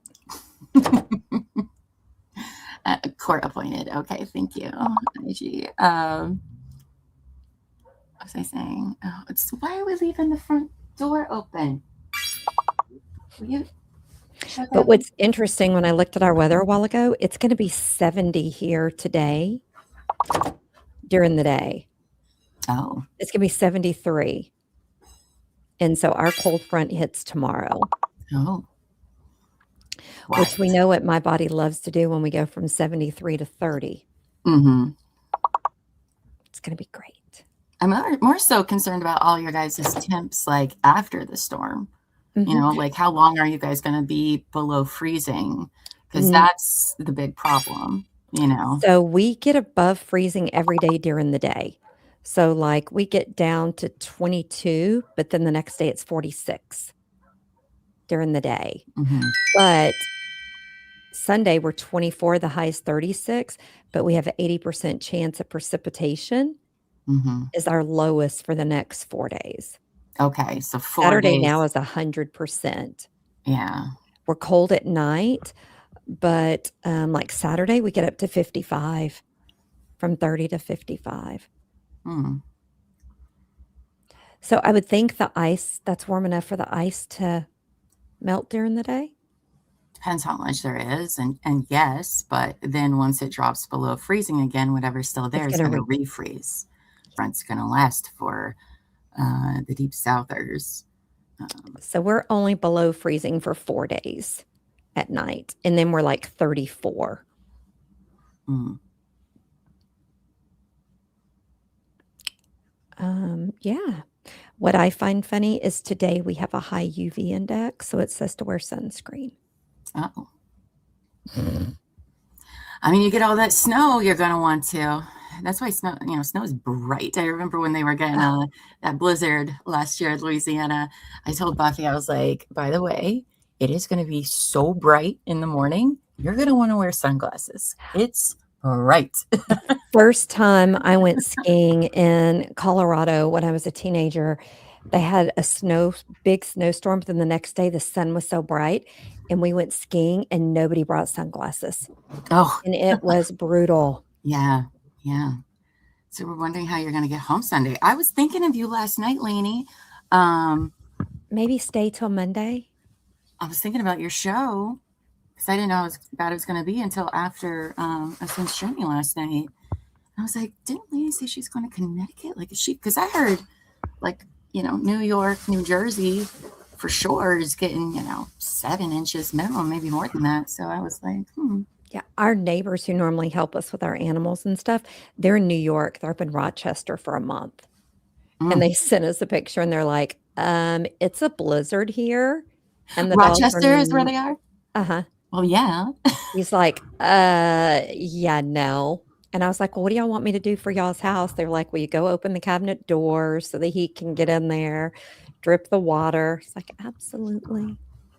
Yeah, because I think they get a lot of the lake effect snow too there in Rochester, Yeah, they get that. which is wild. Yeah.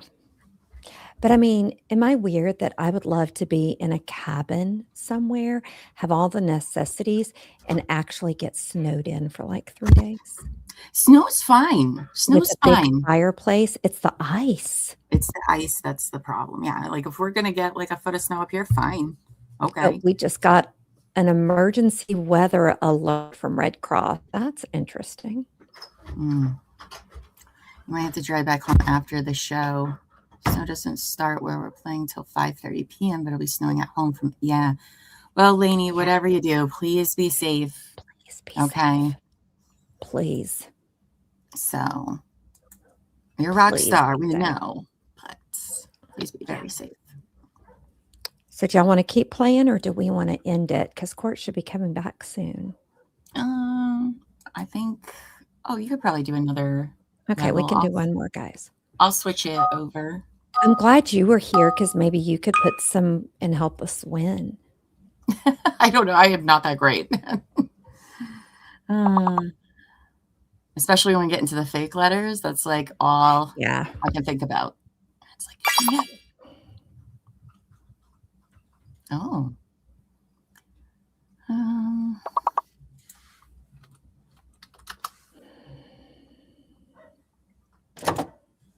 We're probably gonna. Oh, look at you with bitter. Okay. I think J is the fake letter. I think so. Yes. Terry, that is not a word.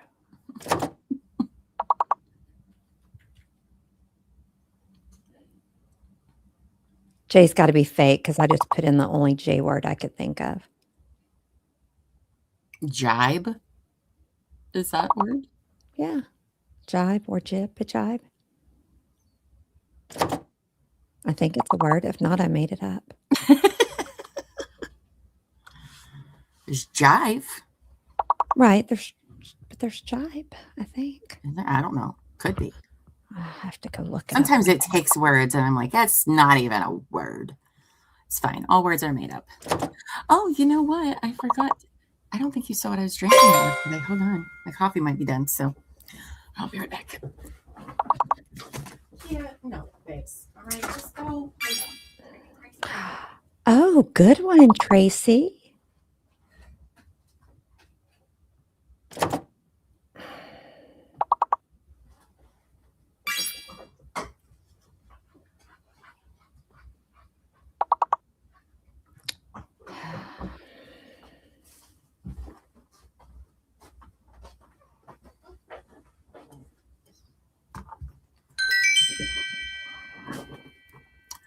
We got But I've been drinking out of our pink Valentine's You've got it? mug. Yes, I got it Nice. last night. It's the pink one in our True The Crime and pink Ragtime one. store. Love it. Or no, wait, TCWT Media Store is where it is. Yeah, it only took a week to get here, and it's so cute. Nice. Oh. Yeah, apparently when they, give us the option for Valentine stuff, they try any holiday stuff, they try to ship it quicker. Oh, okay. Well, The good to know. things I ordered for our merch box arrived, so I'm going to try to get them packaged up and sent tomorrow before the Great. weather if I can. Oh, yeah. I mean, I guess you could order these mugs now, but then, allow more time for the weather because everybody's going to be.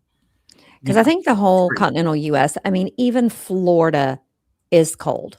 Mm-hmm. For sure. Can you make a llama bigger so I can see the cup? Yeah, here, hold on. I'll show you. Yeah, just don't make me bigger, please. I'm scared. Oh, thank you. Sorry. Oh, but my green screen's a pain in the ass. Anyhow, there we go. That's pretty good. It's pink on the bottom. But yeah, look how cute the little llama is. Adorbs. Though I will say the llama's hand kind of looks like a butt, which is on brand for me. So it's a hoof. I know it's, well, hoof hand. Llamas have hooves. So, yeah, I got that late last night. And I was like, ooh. I'm going to go see what it is for my Finland piece. That's cute. Okay, that's interesting. I'll show you on the website for They're going to be 11 tonight. Maybe I shouldn't complain. Dude, last night when I heard it was going to be negative 10 degrees in Alabama, I was like, yeah, what? Lainey, the mug is so cute. I think you can also get it on a blanket. I don't remember all of the items you can get it on, but here, I'm going to show you all. Boop, somehow. Magic. Nope, that's not the right one. Doop. Doop. Oh, there we go. So this is the one I have. This pink one here on the end. That's one I got. We have this white one, which is also very cute. Isn't it also on the pillow? I think it's yes, it is on the pillow, which is a two-sided pillow, if I recall. Yeah. And then there's a blanket too. So we have all sorts of stuff in our shop. Mm-hmm. So go check it out. I very much love it. So. Oh, you ordered the frosting one? The cupcakes are just the frosting one. Hey, for frosting. I know. They are. They are. That one's super cute. So definitely go do that. You should have them still, even with the storm. You're going to get it before. Yeah, you'll still get it before. Whatever day. Valentine's Day. I will tell you, I personally made some Easter stuff. Mm. That is going to be adorable. Oh.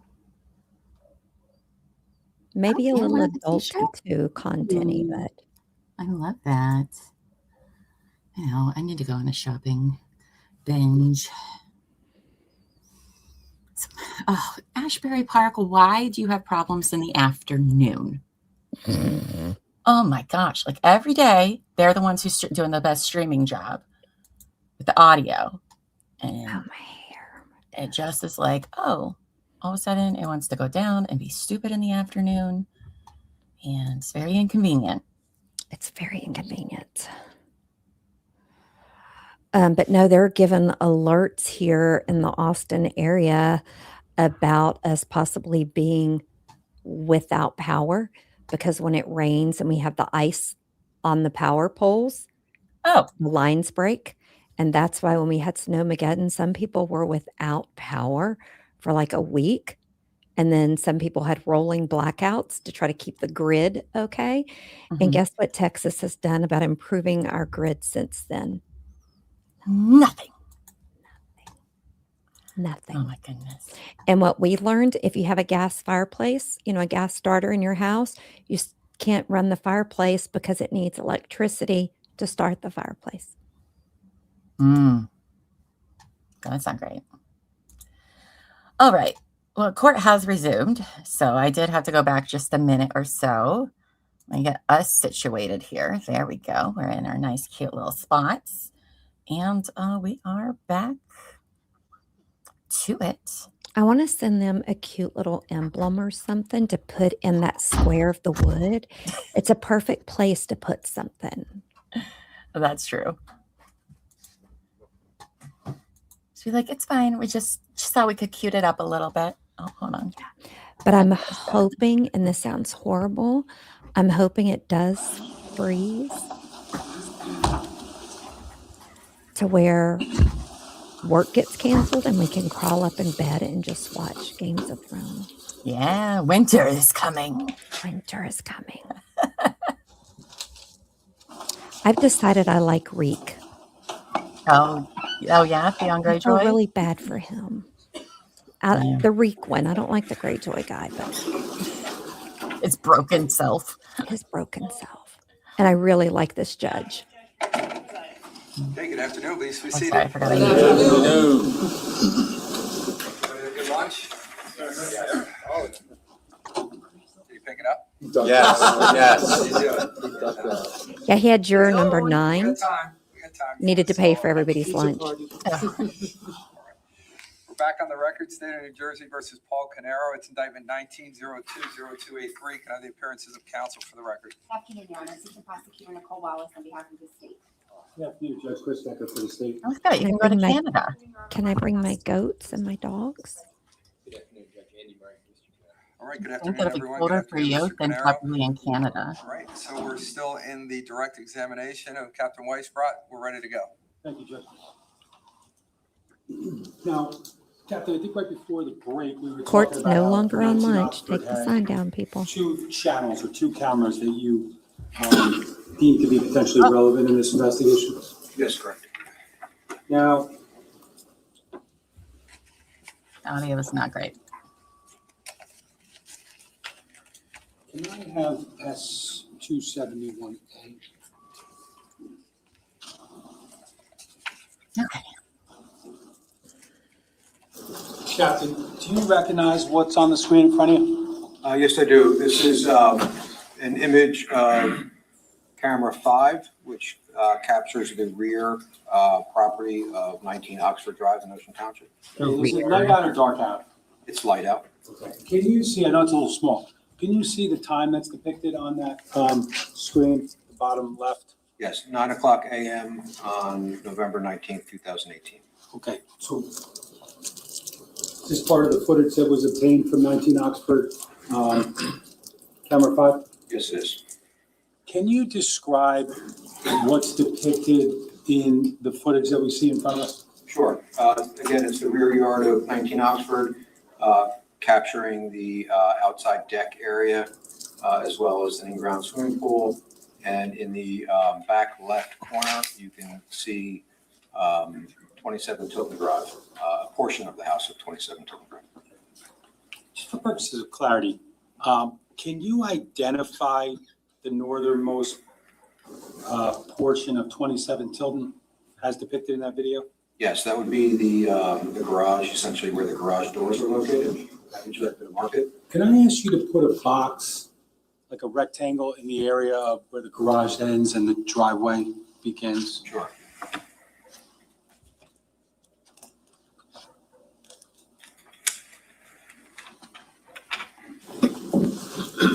The left line would be where the garage ends, and then the driveway would extend. Everybody have pools in In Jersey? particular focus with respect to camera 5, would it have been, or would it be in that, essentially in the area around that square or rectangle? Yes, you would. We preserve that. Mr. Decker, this is S271. Is this part of A, B, or C? Sorry, Judge. This is S271. It contains clips of footage from cameras 5 and camera 7 from 19 Oxford. This is A, what's on the screen. So if I'm going to say S271 A1.1, we're good? Yes, Okay. correct. Judge. All right. Captain, can you undo that? Sure. Can we run that clip through once?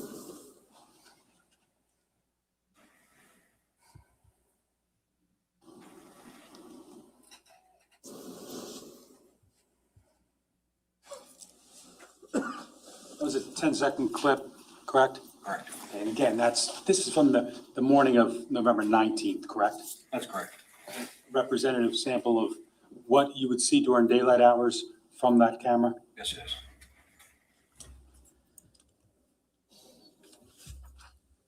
Now, if I could have S271B, this is a clip from 19 Oxford, camera 5, clip with the word leaving in it. Now, I'm going to ask you if you recognize what that depicts.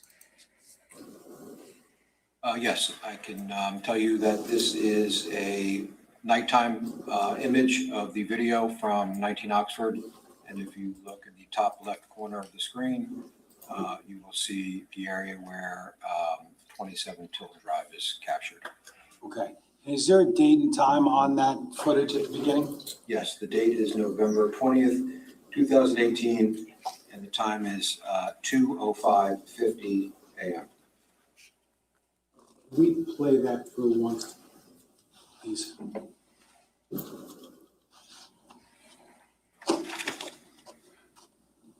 Did he say 1250 or 250? I think he said 2. Okay. But I'm not We're sure. gonna go see. We'll make sure.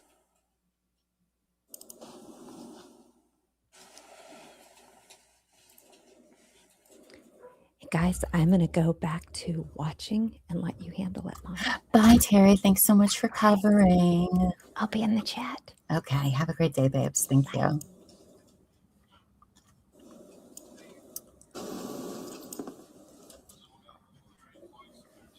Oh, now I could go back to this way. Oh, that one.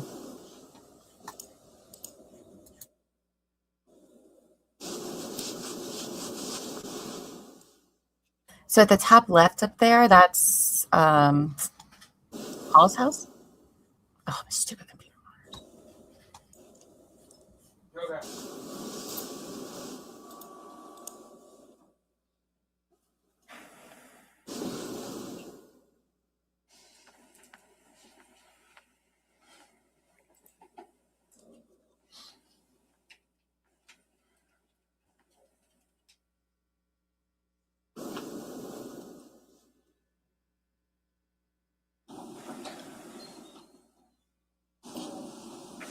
$250. Thank you, IG. Thank you.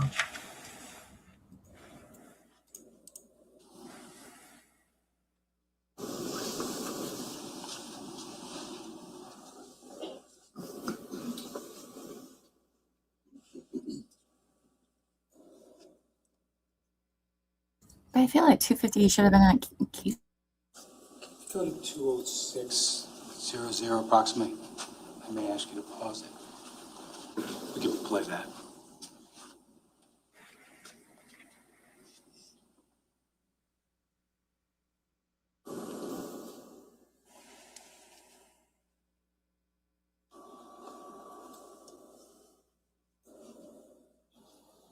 Pause it for a second. Is there any light in the area of the driveway? Yes, there's an appearance of light in the area of the driveway of 27 Tilton Drive. Keep playing. Thank you.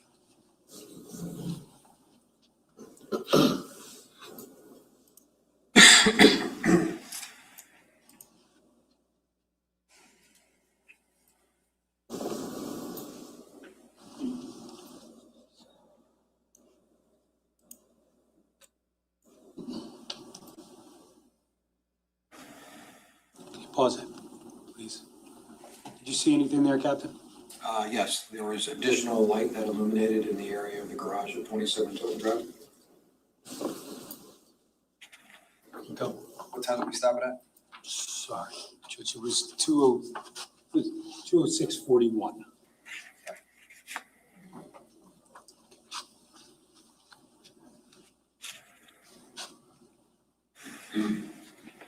Okay, so 205, not 250. I was like, but the figure was captured on Keith's cam at like 236. So, okay. And the neighbor cameras that we saw yesterday was at 2:07 a.m.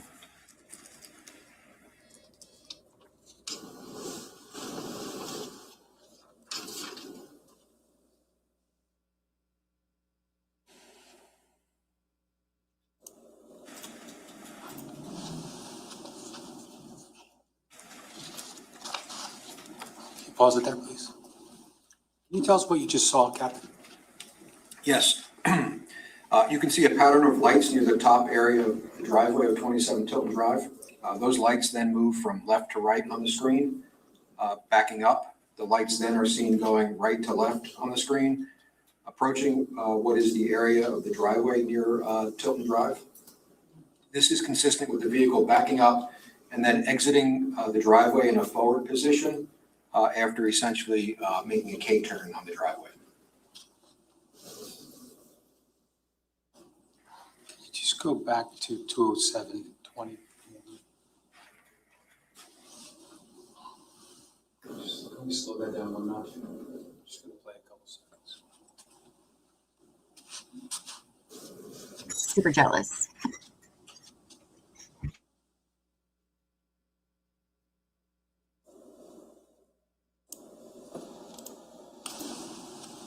You can stop that. Pause that, please.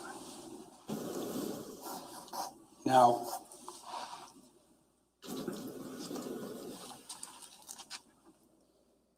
we'll pause at 207:28. Can you tell us what you just saw happen with respect to the lights?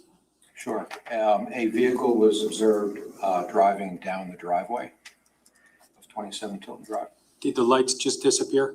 and the lights disappeared, yes. Just going to, in a moment, we'll start it. I'm just going to ask you to let us know if the lights reappear. Sorry.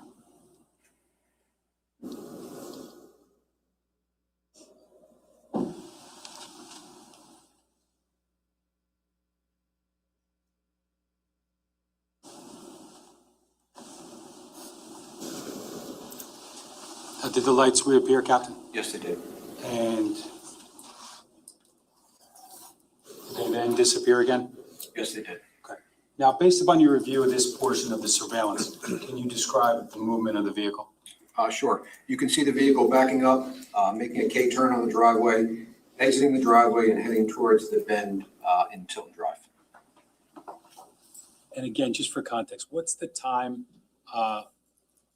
right now on the video? The time is 2:05:50 a.m. Beginning? That's the beginning of the video, correct? That's correct. Okay, we were just talking about the time frame of approximately 2:07:23 to 2:07:30. Yeah, that's correct. 2:07:34 is when the lights disappeared. Now, you talked about another camera on the rear of 19 Oxford, correct? Yes, that would be channel 7. Did you review footage from Channel 7 as a part of your investigation? Yes, I did. Now, I want to show first S271C. Now, before we play that, can you tell us what the date and time is on there? Sure. The date is November 19th, 2018, and the time is 09:00 a.m. Okay, so November 19th at 9 a.m. Correct. Okay. Can you tell us what's depicted in what's on the screen right now? Sure. This is an image depicting, again, the rear of 19 Oxford Drive in Ocean Township, covering the back deck area of that home, and behind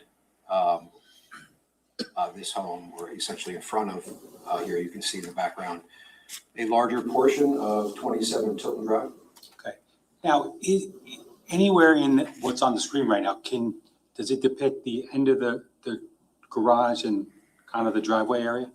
Yes, it does. Can you just put a rectangle or square around that area? Sure. The garage area and the driveway area would be in this area here. Can we preserve that, please? 271C1. About 1, I should say.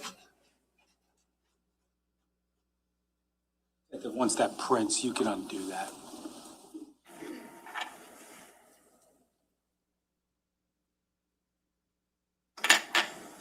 Can you just tell me how many windows you can see on the top floor of 27 Tilton? I can see 4 windows.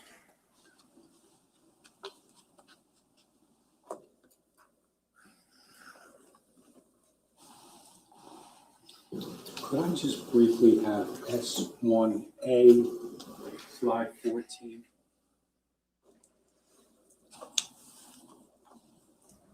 Did they say if this house's cameras have microphones as well, or no? Or they said nothing about it?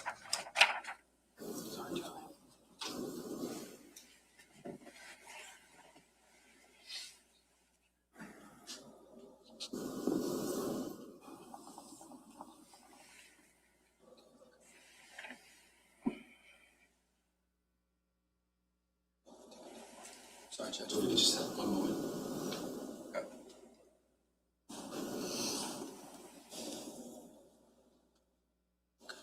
Captain, you recognize what's depicted in S1A, slide 14? Yes, I do. It's the rear side of 27 Tilton Drive, showing the fire damage that was sustained to the home. Can you see the 4 top windows that you described just a moment ago? Yes, you'll see on the second floor of that house, the upper windows. There's 4 of them that I just previously identified. Please take that down, please. Can I have, I'm going to ask for S271D at this point. Before we play that, do you recognize what that is? Yes, I do. What is it? This is a image still of 19 Oxford Drive, camera 7, which captures the rear of 19 Oxford and the rear of 27 Tilton as well. Again, I'm just going to play that video fully through. It's approximately 7.5 minutes. Is that accurate? That's correct.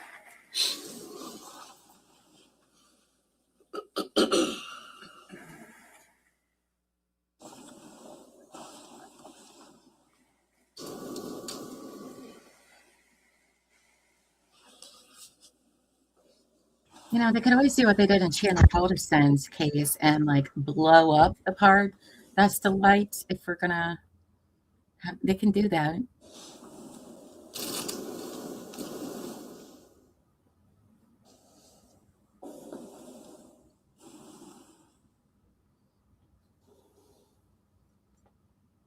If you've never watched that trial, you should. It's a pretty damn good one.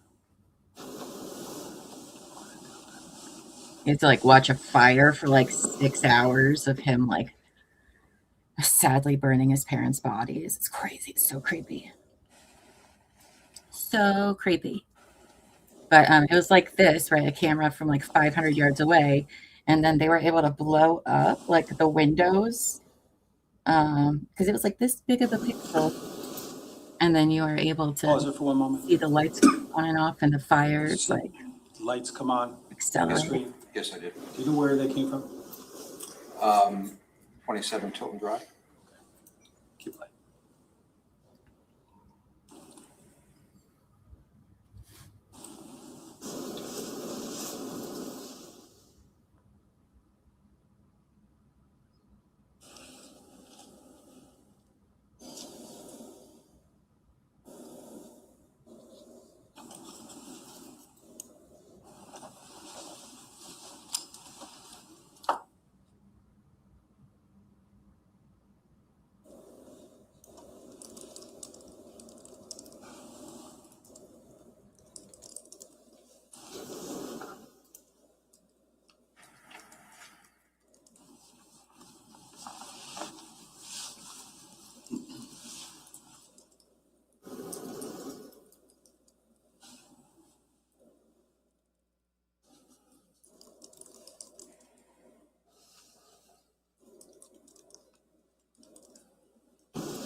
Oh, riveting stuff.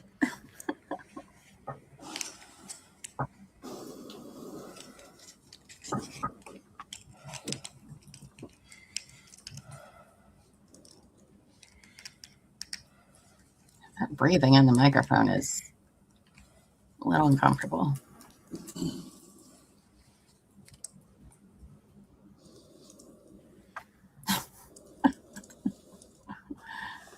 Oh my goodness.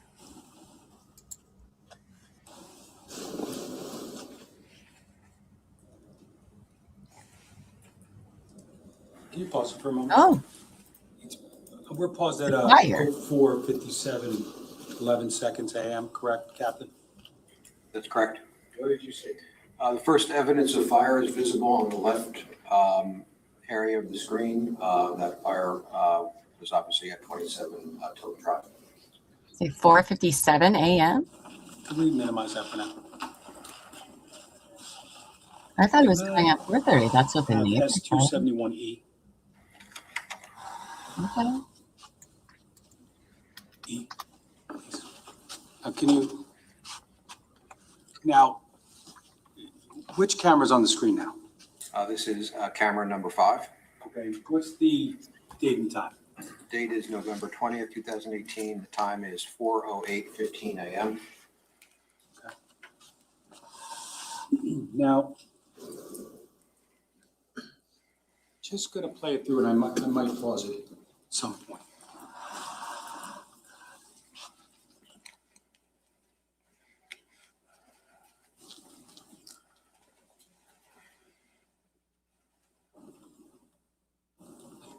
That's right. Don't forget to like this channel if you're over on YouTube's. Let people know where the fun is. Pause that for a moment. Heavy lifting over here for us today. Captain, what did you just see? Lights appeared in the area of the driveway of 27 Tilton Drive. Okay, can we keep going now?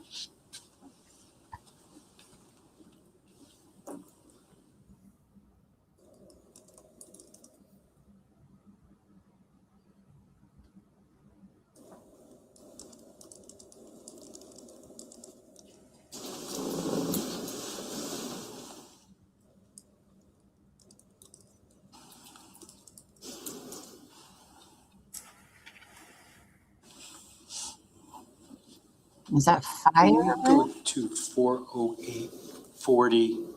Slow it down one notch.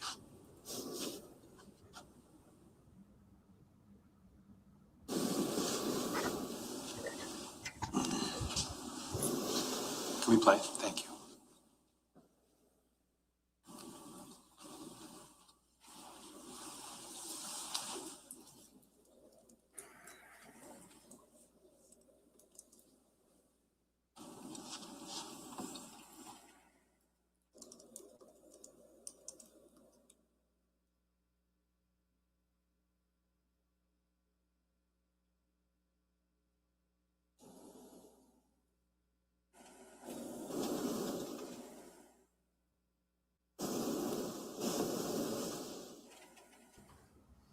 I think that's fine. Captain, can you tell us what we just saw? Sure. We saw those lights appearing in the area of the driveway of 27 Tilton Drive. After letting the video run, you see a vehicle entering the driveway and parking in the area closest to the garage on the driveway of 27 Tilton Drive. Can I have S271F, please? Captain, can you tell us which camera this is? This is camera number 5 at 19 Oxford Drive. Is this the same camera that we just watched? Yes, it is. Okay, and what's the date and time here? Date is November 20th, 2018. The time is 4:54:01 a.m.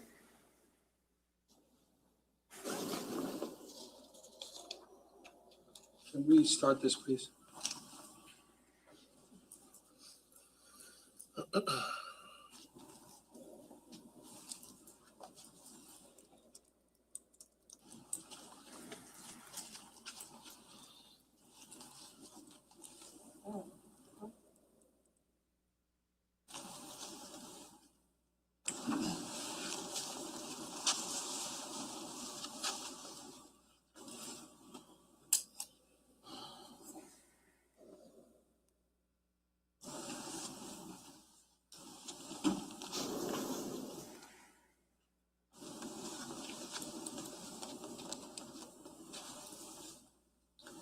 going to ask to fast forward just a little bit to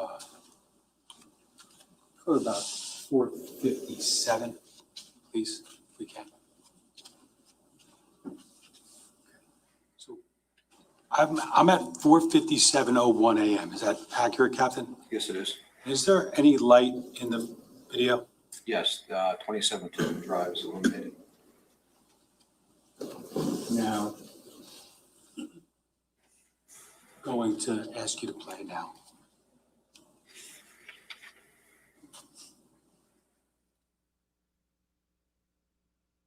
Can you pause it? What did you see, Captain? A large flash of light visible from 27 Tilton Drive. Now, before we watched camera 7, and you indicated something about the first visible signs of fire, correct? Yes, that's correct. How did that, your observations from camera 7 and camera 5, how are they related? It's consistent with my first observations of fire activity in the rear on channel 7. Okay, so right now, again, we're at 4:57:11 on camera 5, correct? That's correct.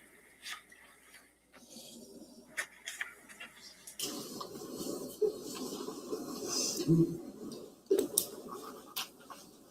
back to the beginning for a minute.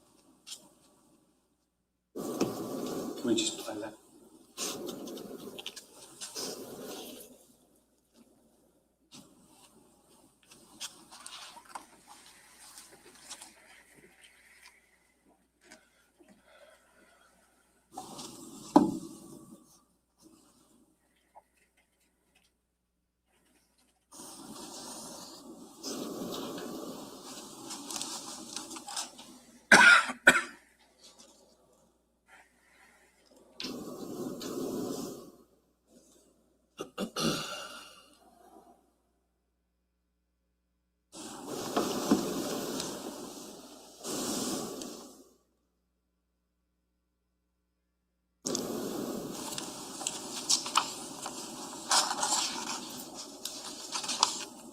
It's funny. I never made that connection, but now I will.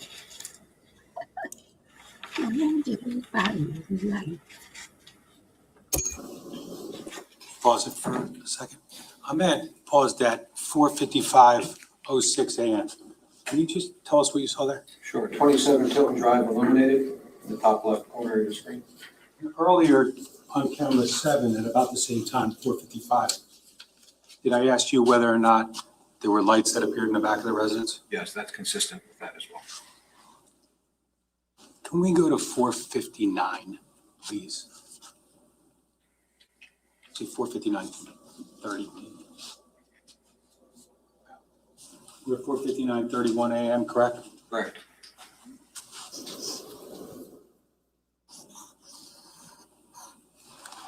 Can we play that? Thank you.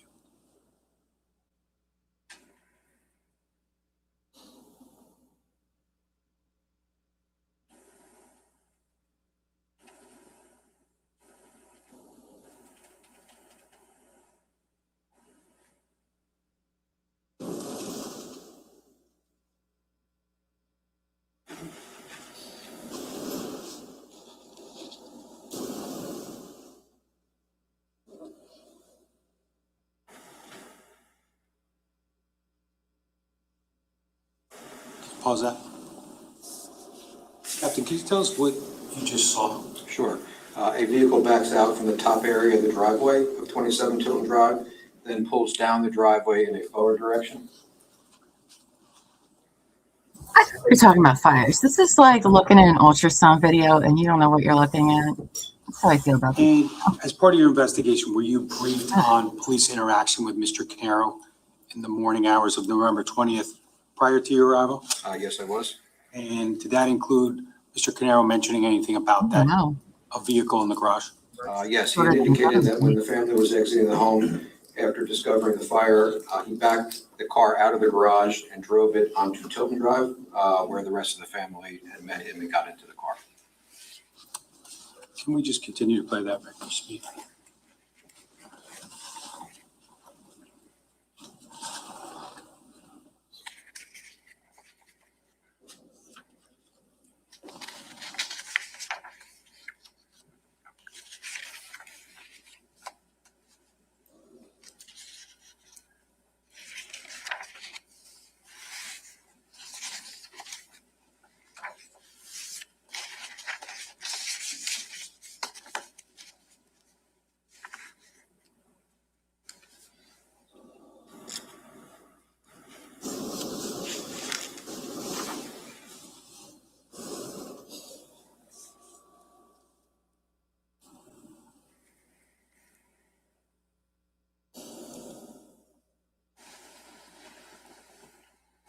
Pause it there for one moment. Pause at 05:01 and 2 seconds AM, correct? Correct. Can you slow that down one notch, display?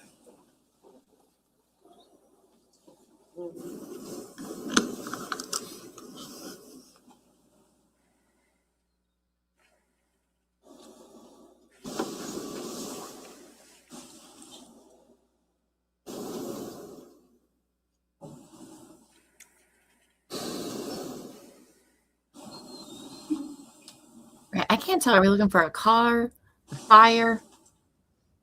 I don't know. I thought it was fire. Then they said car.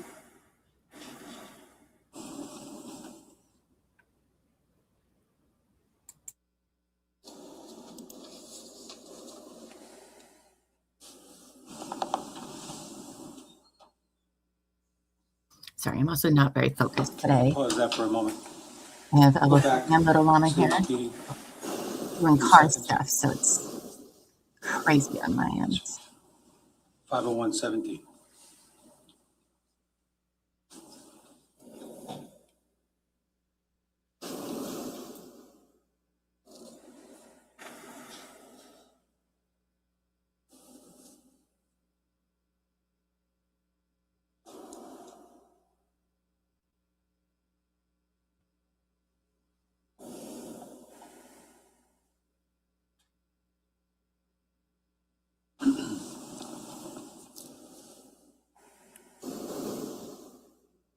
You can stop it there. Captain, could you tell us what you just saw? Sure. There was a large flash of light that was visible in the driveway garage area of the residence. That would be the northeast corner of the home.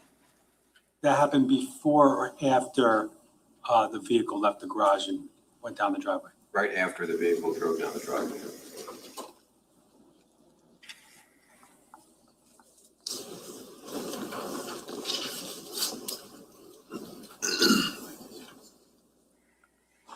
No, I have no further questions. Okay. Ross? Oh my God, it's going to be Andy, isn't it?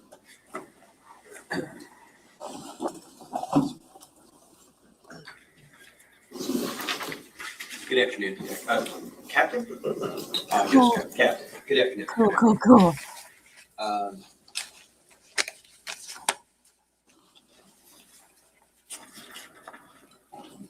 Okay, so just let's take ourselves back to surveillance at the location of 27 Tilton.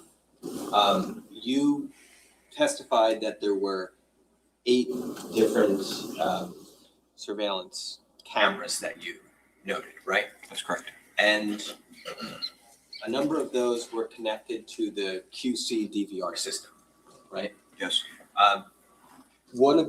At least one of the cameras from that QC system was inside the garage, right? But there were other cameras that were affixed outside of the garage. That's correct. And they looked out onto the driveway area of 27 Tilton. Yes. Now, obviously, as part of this investigation, you reviewed all the DVR footage from that system, correct? Correct. And that included not just images captured in the morning hours of November 20th of 2018, but also images that were captured the day before on November 19th of 2018, correct? That's correct. Okay. I'm just going to show you what we've marked.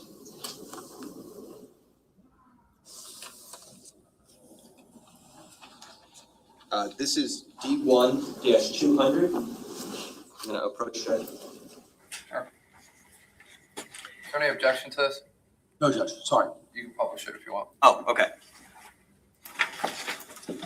So I'm going to put this on the screen here.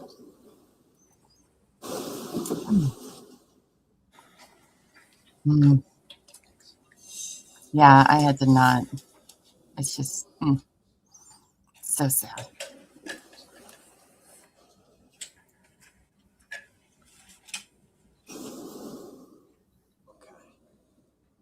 All right, Captain, can you see that image clearly? Yes. Okay. And we see that that is camera 2 of it it says on the screen, it's camera 2. Camera 2, yes. You recognize that to be the driveway of 27 Tilt Drive? Yes. And we see a white vehicle in that photo? Yes. That's the Porsche Macan that you've testified about? I believe it's the Porsche Macan, yes. The one that had what appeared to be at some point in the morning of the 20th a burn mark on the hood, right? That's correct. Okay.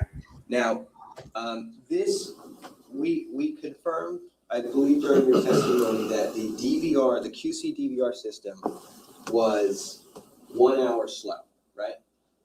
1 hour fast. It's 1 hour fast, yes. Right. So we would imagine that the time listed on this photo would also be 1 hour fast, correct? Yes, that would be correct. Okay, but it was taken on November 19th, 2018, right? Correct. And it appears to be obviously during daylight hours. Yes, it says 16:07:18, if I'm saying that correctly.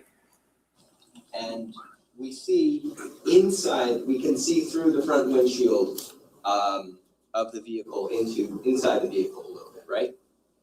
Yes. And we can see hanging from the rearview mirror what appears to be a handicap placard. There's a placard hanging. I can't tell you that it's a handicap one, but I do see a placard hanging, yes. Okay. Maybe if I were to show you a different image.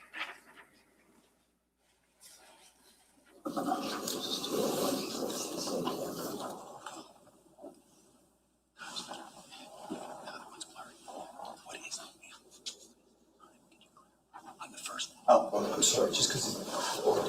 Yeah, sorry, just to confirm, the time listed on the image we're looking at now is 16:07 and 18 seconds.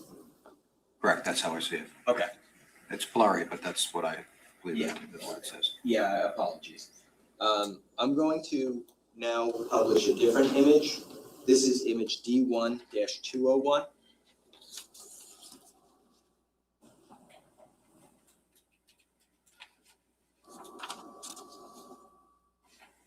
Now, that is, this 201 obviously appears to be taken from the vantage point of the same camera we were just looking at, right? Yes, that's correct. And so this appears to be the driveway again, even though it's dark, of Tilton Drive, right? Yes. And again, we're seeing the vehicle that appears to be the white Porsche Macan, right? I mean, it's difficult to identify the vehicle, but if it's consistent with what you just showed me, yes, I believe that to be the Porsche Macan, based on where it was parked. The other image obviously was a lot clearer. Right. Considering this is at night. But obviously the vehicle appears to be in the same place relative to the camera. It does, yes. And the date on this photo is November 19th, 2018. November 19th, 2018, and the time is 19:10:54. What we see more clearly though in this photo is that the object hanging from the rearview mirror in the car is a handicap placard. Yeah, that I can see it clearer in this photograph. It looks like it's a removable tag, one that you can take down and put back up, as you would need to, or somebody who has a handicap placard would do, but it appears to be a handicap We haven't placard. learned what his injuries from that car Okay. accident is yet, right? I don't recall. Now, the vehicle, the Porsche Macan, Yes. is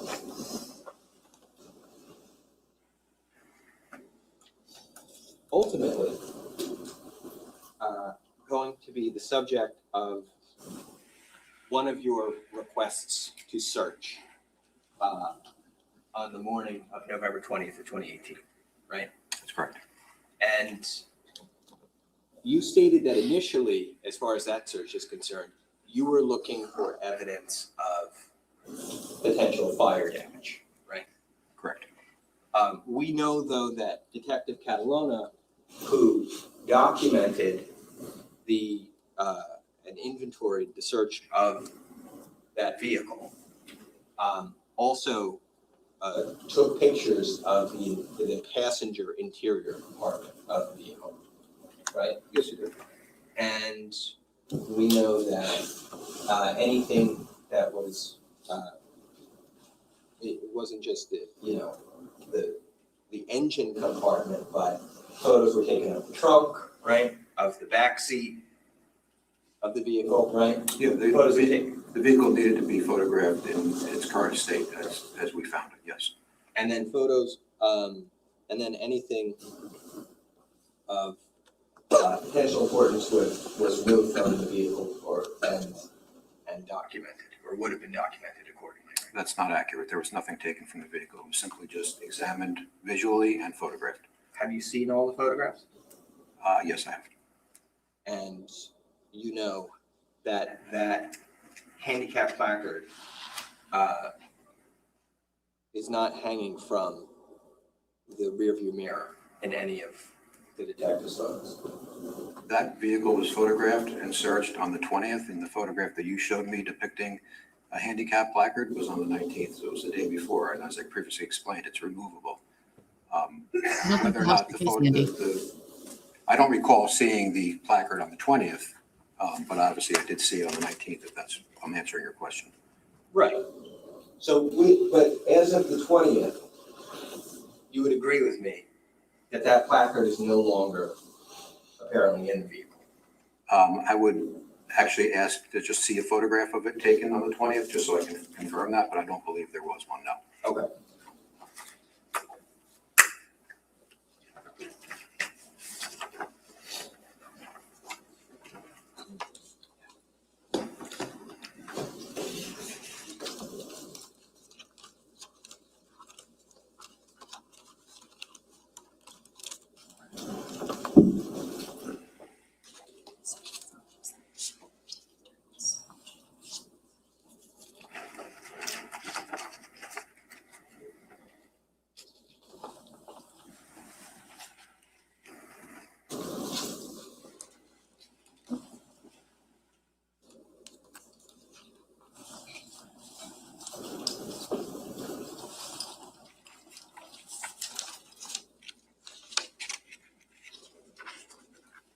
Don't at me.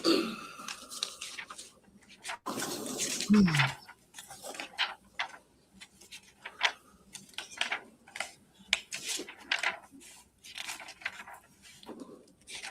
mean, what is he saying? That Paul couldn't have taken the car.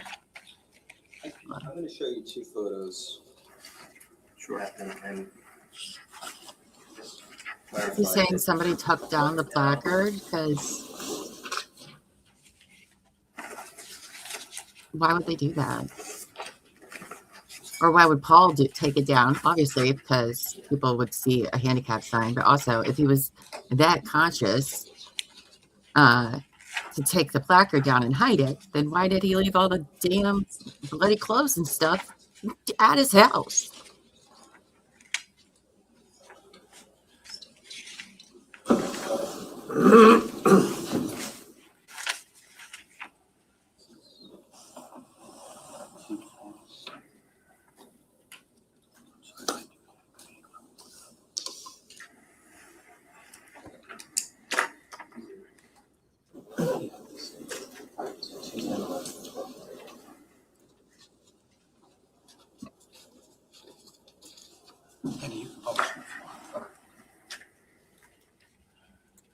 so, okay.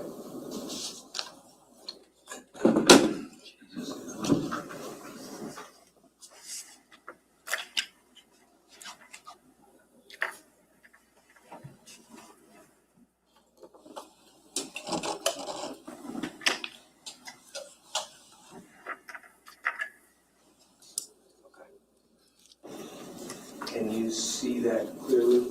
Yes, I can. And now that I see this photograph, I can confirm that there is no handicap placard visible.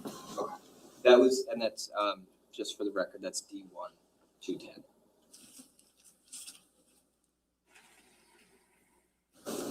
And that was a photo taken on the 20th of November, correct? I can't confirm that. I believe it was obviously taken either on the 20th or days after. I don't know. You can put it back up. I see the security tape, the yellow security tape that remains. Whether that photograph was taken on the 20th or within the days after, I can't say for certain because there's no date on it, but that was obviously during the course of our investigation. Okay, and the photo is obviously, as you understand, taken by law enforcement, correct? Correct, it was taken by Lieutenant Catalona. And after what you described today was that Mr. Caneiro, Paul Caneiro, when this fire was taking place at 27 Tilton, got into the car that was parked in the garage, drove that down to the street, and so that he and his family would have a place to wait while emergency personnel responded. Yeah, they got into the Porsche Cayenne. Right. And after Mr. Caneiro and his family got into the Cayenne, they went from essentially that location on the street to the Ocean Township Police Department, right? Yeah, they moved the vehicle several times in the street before ultimately traveling to the Ocean Township Police Department in that car. Right. But the car we're seeing in D1210, that's not the car that they were sitting in. That is not the car. This is the car that was parked in front of the garage area the entire time, right? That's correct. And this is the car that when you were explaining to Mr. Caneiro you were going to search it, this is the search of the car that you're saying he wanted to be present for, correct? That's correct. And while he may have been allowed to be present for the search, you weren't going to let him conduct any part of that search himself, right? No, that was a crime scene. It wasn't safe for him to be up alongside the vehicle. There was evidence on around the vehicle. So he was required to stay, a short distance away. Okay. So after you responded to the scene that morning, there wasn't a time when Mr. Caneiro was in this vehicle depicted at D1-210, correct? No. And nor would he have been able to access that vehicle because of law enforcement activities, correct? Correct. And then after going to Ocean Township Police Department, Mr. Caneiro was once again unavailable to access this vehicle, correct? That's correct. And so if there's no tag in this after the 19th of November, we are not able to say for sure who or why it was removed from the vehicle or by who, correct? That car was a loaner car from the Porsche of Monmouth, West Long Branch. I have no information regarding whether the Porsche of Monmouth, the car dealership, would put a tag on a loaner car. I don't know the answer to that question. Is it missing? Is that what he's trying to say? You don't know the answer to what the loaner policy is for the dealership, but what we do know is that obviously in a still image from the night before at around 7 o'clock on the camera, the placard is hanging from the rearview mirror, right? We're talking now about the handicap placard or the license plate? The placard. Oh, the placard. On the 19th, there was a placard, right, based on the photograph that you showed me, yes. And on the 20th, there isn't one. There is not one, no. Okay, thank you.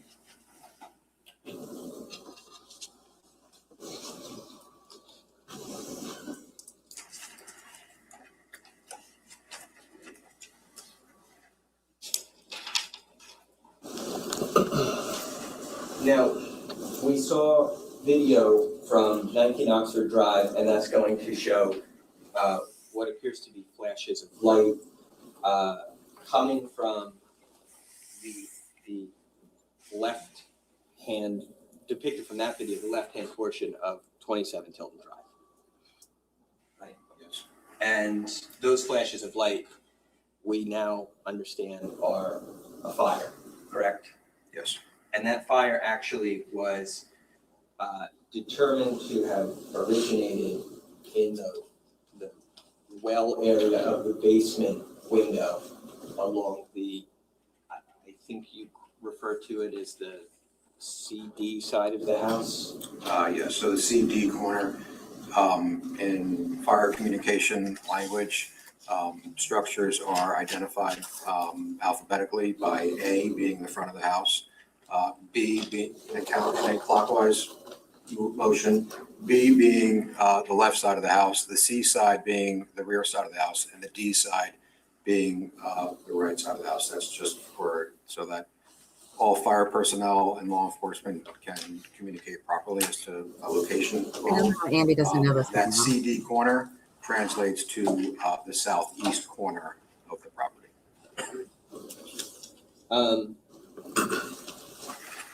One of the things noted about that location was that there was a basement window located there at that fire origin point that was broken, right?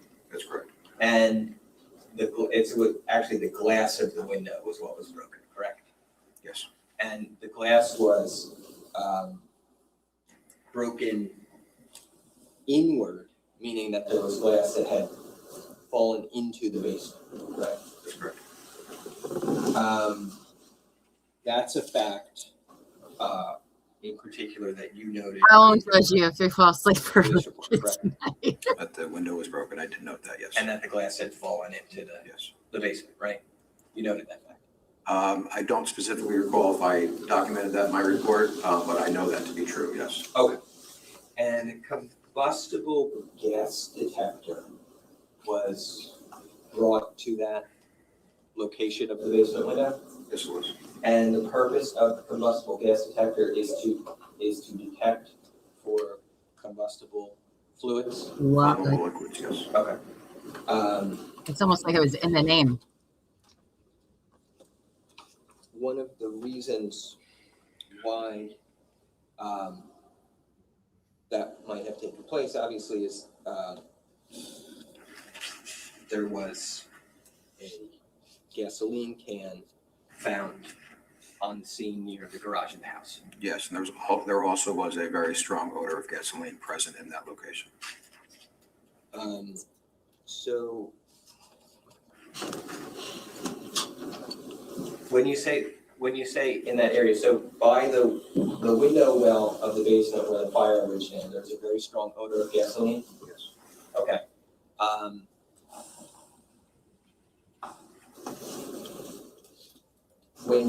And there were other sources, there were other origins, it would appear, of fire that morning as well, such as by the garage, correct? There were 3 separate origins of fire at that house. Oh. 3 separate origins of fire. Okay. When you were in those other areas of origin, the garage area, you noticed some, I would imagine some burn marks, what appear to be burn marks near the base of the garage door? That is correct. Okay. You also had indication that might have been the result of combustible fluids? Yes. And you could smell those there as well? Yes.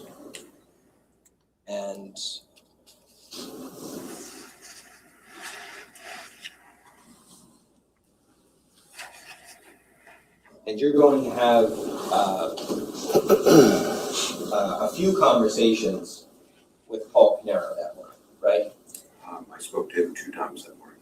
You're going to talk to him about consent to search the vehicle that might have been damaged by the fire, right? Yes. And you're going to talk to him about consent to search the DVR system that was in the garage. Yes. In both of those occasions, Mr. Caneiro gave you consent to do that which you were requesting, right? Yes, you did. And obviously, when you go over those forms, you want to make sure that people are fully advised of what their rights are, right? Of course. And you want them to know that you're asking for their consent because that search, according to the form, if it's going to happen according to the form, needs to be voluntary, right? Yes. And And a person needs to be able to make that choice whether or not to agree to it of their own free will, right? Correct. And they also need to know that they have a right to refuse the search, and they have a right to stop the search at any time if they become uncomfortable, right? That's correct. And if a person signs a consent form and says, you know what, Captain, I'm not super comfortable with this. I would rather not do this. You're going to immediately stop the search, right? Absolutely. And the most important thing for you in these situations, I would imagine, is to make sure that you're honoring people's rights and wishes about the search that's going to take place, right? That is correct. And I'm sure you did that in this case as well. Absolutely.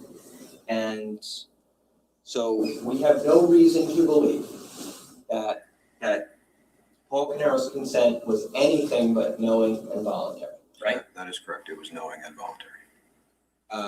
And we have no reason to believe that he didn't understand let me strike that. Obviously, he knew full well he had the right to refuse and the right to stop the search at any point in time, right? That is what he was told, yes. And he not only did he agree to the search of the vehicle, but there never came a point in time where he said, I want to shut this down, I want to stop this, right? He did not know. And it remained consensual and voluntary the entire time you performed that search. Correct. Referring to the search of the DVR system. Again, it's the same form for a different item of interest, right? Yes. And again, there's no question that Mr. Caneiro knew very well that he had the right to refuse if he chose, right? That's correct. And he, regarding that search, after the fact, never told you at any point in time, actually, I changed my mind. He never did know. Right. And so his decision to allow you to search that was voluntary and knowing, and it remained so the entire time, correct? Correct.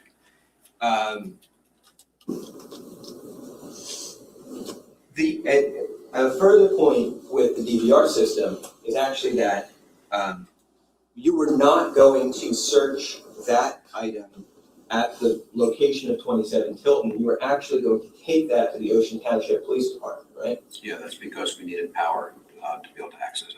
Sure, but obviously, in order to do that, you have to physically take the thing from the property and take it to the police station, right? Yes, that's what we did. And because it's so important to have Mr. Caneiro's consent about these issues, you had to tell him ahead of time, look, we're going to take this thing to the police. We're not going to search it here. We're going to take it to the police station, right?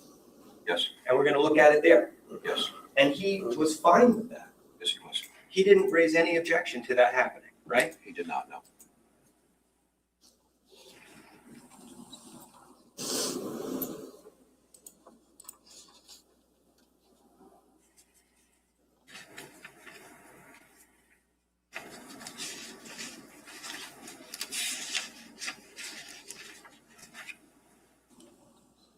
So I'm guessing that obviously this wasn't the first time, getting to this location was not the first time that you smelled gasoline in your life, right?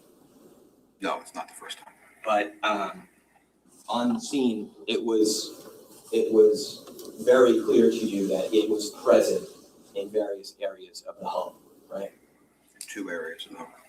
And there were investigative measures taken to detect for the presence of those combustible fluids, such as the gas detector that we talked about before, right? That's correct. There was also a police dog who was brought to the location at some point, who was trained to detect combustible fluids. That's correct. There was a dog from the State Fire Marshal's office. Okay.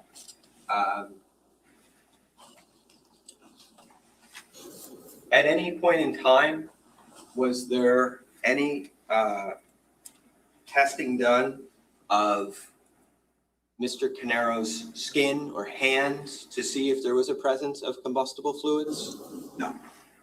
Was there ever a point in time where there was an investigation of whether Mr. Caneiro's clothing contained the presence of combustible fluids? don't believe so, although I'm not the individual that would be able to say for certain. I would have to speak to our forensic bureau on that. Referring specific, because I know there were items collected as part of search warrants in this case, but referring to the clothing Mr. Caneiro was wearing the morning that you responded to 27 Tilton. Again, I don't believe so, but I'm not the person to answer that question. I don't know with any certainty.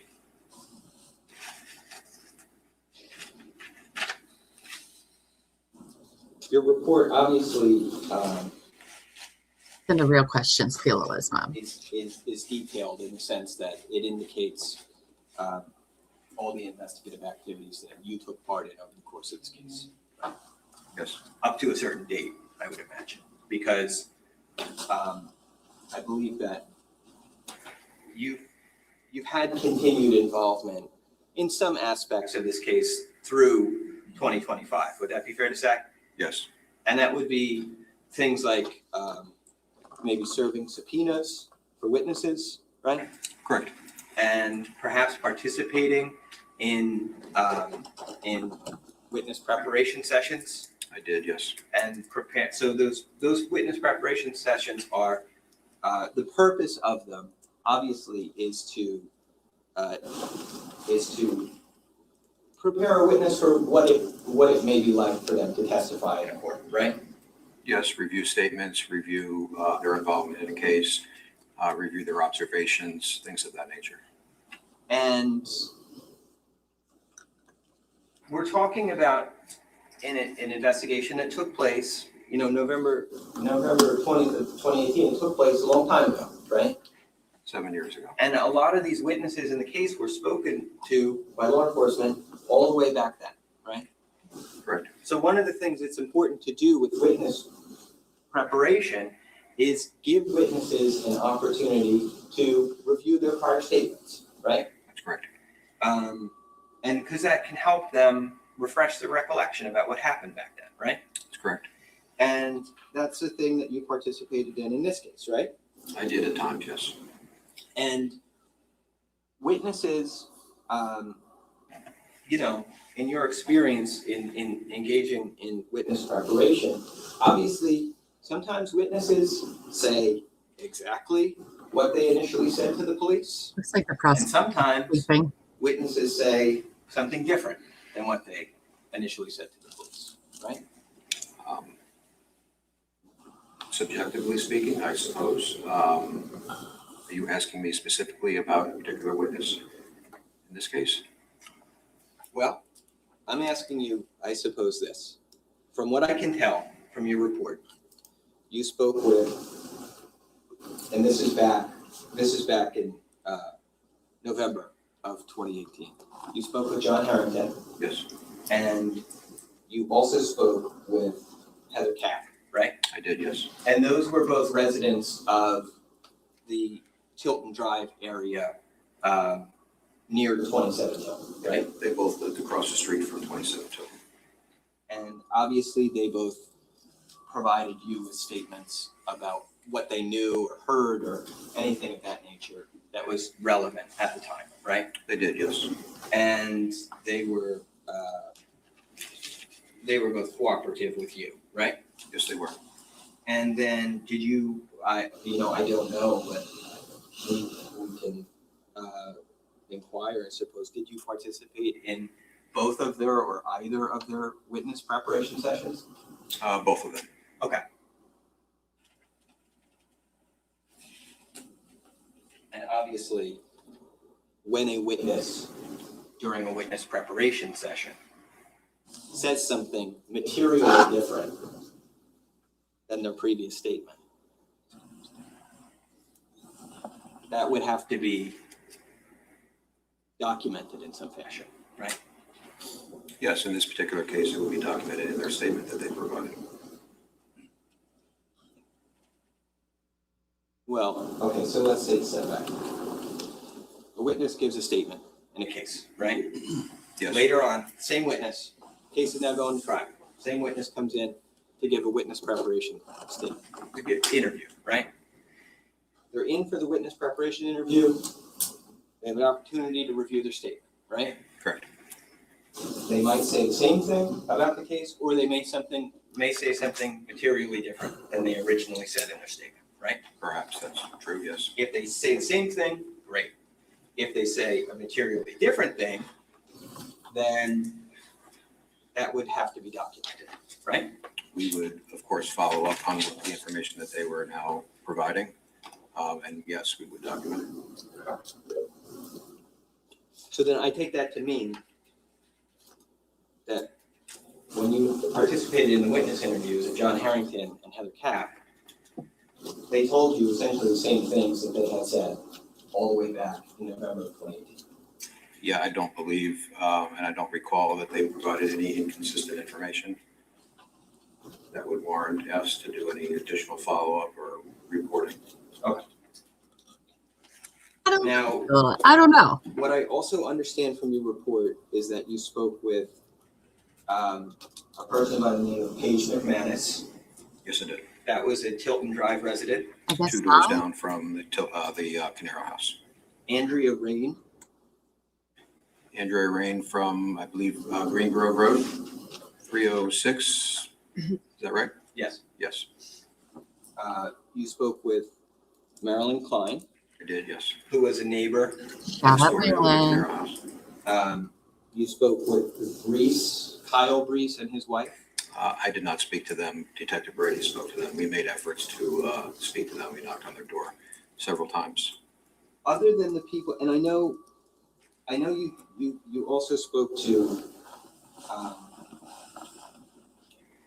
people other than residents of Tilton Drive. But in terms of the residents of Tilton Drive that you spoke with, the neighbors, did I miss anybody other than John Harrington, Paige McManus, Andrea Rain, Marilyn Klein, the Breeses, or Heather Capp? I believe you covered all of them. Okay. That I was involved with, yes. Okay. All of those individuals lived in proximity to 27 Tilton Drive, right? That's correct. Tilton Drive itself is a horseshoe type of street, right? There are two separate entrances to Tilton Drive. That's correct. And the people to whom you spoke about this case were concentrated on one end of that horseshoe, right? That's correct. And that would be the 27 Tilton Drive end of the horseshoe, right? Yeah, the north side of Tilton Drive. So your investigative efforts didn't extend out to speaking with people on the other side of the Tilton Drive horseshoe, right? My efforts personally did not, but other detectives did. Okay. But if you're asking me for my involvement, no, I did not go outside that immediate area surrounding 27 Tilton. Okay, yes, I was, thank you. I was just asking for what you personally did. Okay. Because I've had too much coffee today. I've been to myself. Oh my God. Like, are we in the bad place? Is that what's happening? Now, Bad place.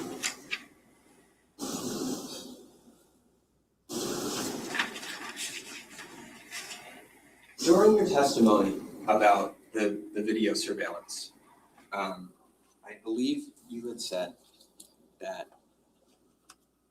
you saw it, this is in the video from the garage, in the morning of November 20th. You saw a figure at the bottom of the screen, and then you said that the DVR system was turned off, right? Yes, I saw a individual walk into the garage. Oh, it's and the lawyers walk are the towards problem. the direction of the DVR, and then the screen went black. Now, do you know, when you say the screen goes black, do we know how that DVR system was positioned before you arrived at the location? I know where the DVR was located, and I know where the police officers from the Ocean Township Police Department had secured it. I know where it was located. If you come downstairs from the mudroom into the garage and you make a right-hand turn, mounted above the cabinets and the refrigerator in the safe area that I previously described. The DVR system was up there. But by the time you got there, You had a safe the in the system had garage? already been unplugged and officers had engaged with it. That's correct. And you didn't have, when you got to the scene, you didn't have a vantage point Andy's a ruiner. prior to Fun. it being manipulated in some fashion by other officers. No, the only thing I was privy to was the officers from the police department were able to show me where the DVR was located. Right. But prior to your arrival, you don't know if that DVR system was plugged directly into a wall or plugged into a power strip or something like that, right? I don't have that information now. And if the DVR system is going off at that point that you referenced in your testimony, we don't know if that's because the power is being pushed off on it, or the power is being pushed off on a power strip, or something being unplugged. We don't know. The only thing I know is from extracting the data contained on the DVR, power was terminated to that unit. How it was terminated, whether somebody unplugged it, pushed a switch to turn it off, I don't know. Right. Or unplugged a power strip, right? Correct. I don't know that. Or turned off a power strip. It's not known. The power was terminated to the DVR. Or it was alien. The Could be. other camera that you had mentioned, one of the other cameras that you had mentioned during your testimony was the doorbell camera at 27 Tilton, right? Yes, I did. And that camera, you actually were able to view the last activity on that camera. Yes, October 15th of 2018 at 8:01 p.m. Okay. So as of the day you got to the 27 Tilton location, that doorbell camera hadn't registered any activity for 5 days. Correct. And From the 15th through the 18th, through the 20th, I'm sorry. Through the 20th, yes, right? That's correct.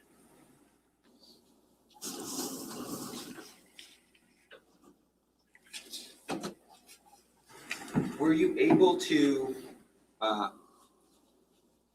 in your walkthrough of the house, in your looking at the evidence in this case, were you able to view the various access points, wireless access points that existed inside the house? Yeah. I don't understand your use of wireless access points. What is that? What are you referring to?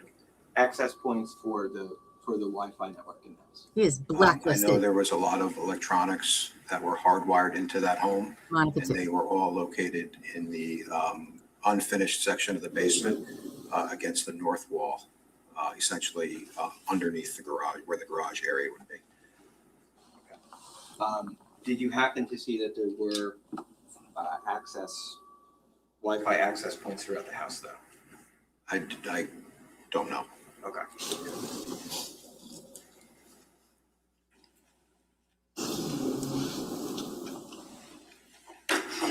Oh gosh, for Brittany, have you seen her recently? That girl. Oh my. Brittany is not okay. Yikes. I went down a Brittany rabbit hole on Saturday and I haven't been out yet.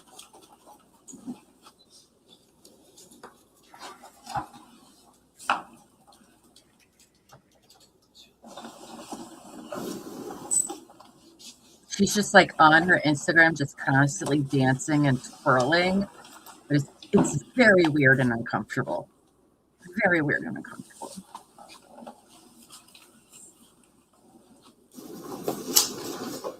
Showing you, this is D1-203.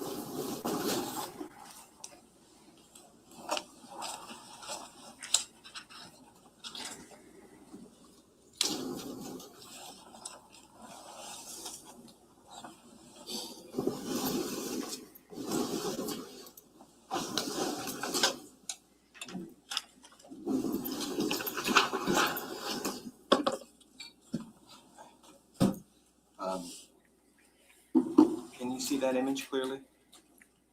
Yes, I can. Okay. Do you see in the space on the dresser, directly above the drawer of the dresser, there's a white circular object? Yes. Okay. Do you recognize that to be an access point connected to, or it's connected to the internet for the home? I don't know what that device is that you're asking me to look at. Okay. Right. Did you see other of these devices when you were in the home? I spent a lot of time in the home. I don't specifically have any recollection of. I don't even know what he's talking about. Access points. I know the home. To answer your question, no, I have no recollection of placing any focus or emphasis on any Wi-Fi access points. Okay. Okay. So what I take that to mean it wasn't really the focus of what we were doing in the house. At that point, when I was in the house, no. And again, I don't know what that item is that you're pointing to there. Mm-hmm. I do know the house was equipped with a femto cell in replacement of a router. Where it was located, I don't know. I know it looks similar to it, what a router looks like, but I don't have any specific details on it.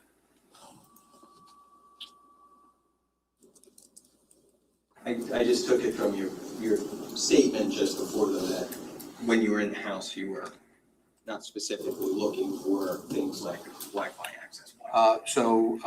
Ultimately, eventually you were on the day of the fire. That was not our focus, but we ultimately had returned to the home and brought computer crimes personnel in, and they specialize in electronics. I see. And they would be the ones that would be looking, observing, and having information pertaining to the various electronics. I see, because they're the ones that have the expertise in what these devices are and how they operate. They would have, yes, much more experience and knowledge. I don't know what they mean by access point. The house You isn't would rely on them to determine what in terms of technology was important to look at inside the home. That's correct. Okay. And you would rely on them for a determination of how these things operated in conjunction with one another, right? That's correct. Okay.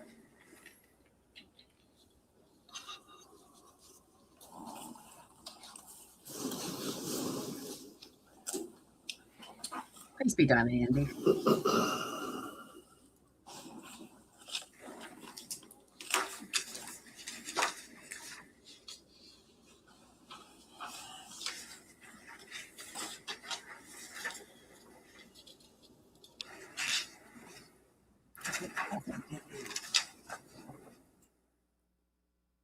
The second fire that we saw on the video surveillance from 19 Oxford Drive, Yes. it took place a little after 5:01, and when it was about 5:01 and 17 seconds. I don't recall the specific time, but you're in roughly the time frame, yes. And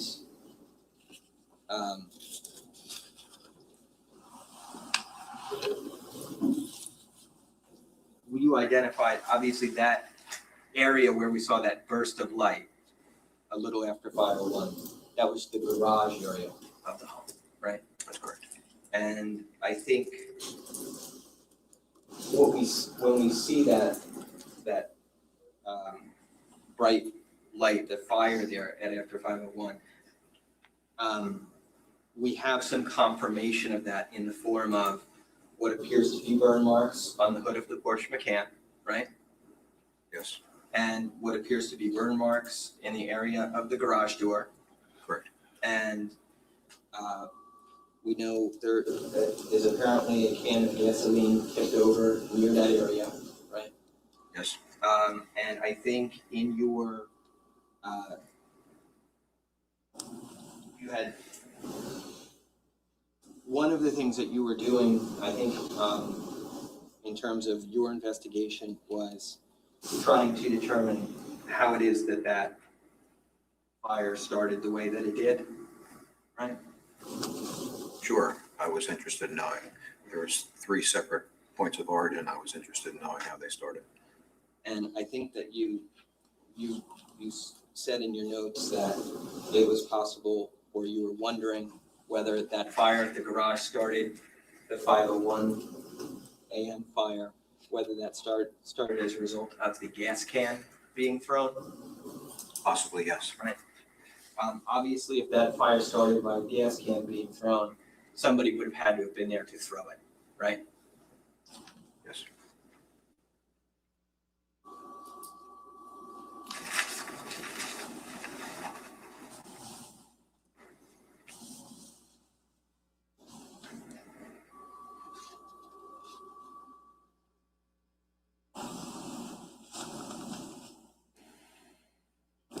And to confirm, when you took the DVR system to the Ocean Township Police Department that day, you had a detective who was specialized in surveillance come to take a look at the system, right? Yes. And that was a person whose last name was Valenti? Correct.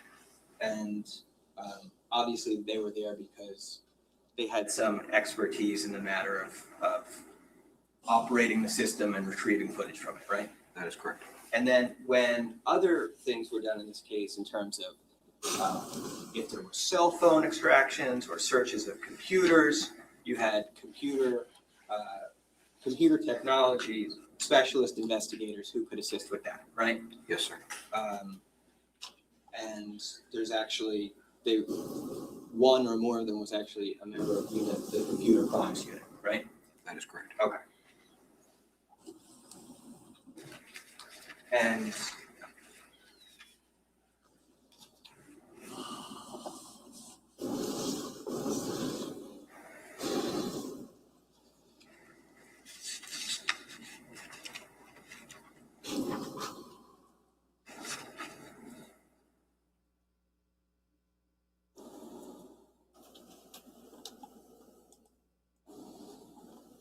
I should also just confirm with you, sir, that the Ring doorbell camera footage that you watched from 27 Tilton, I believe you testified that you watched that from Susan Caneiro's phone.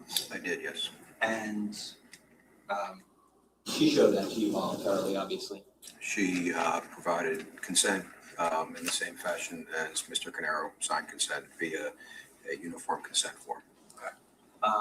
And you also took a statement from Susan Caneiro at the police department. Yes, I did.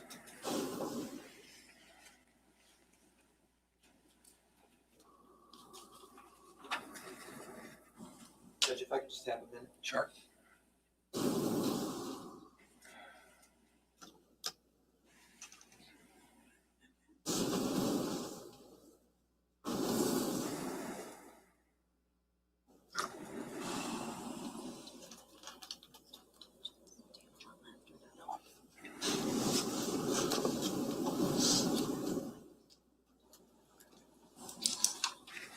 Judge, could we just approach very briefly? Are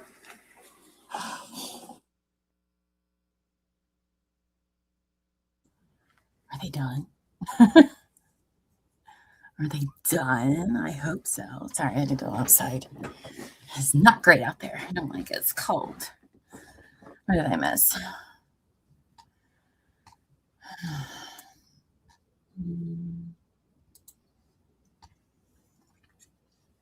Oh, I forgot we were a little bit behind. Oh.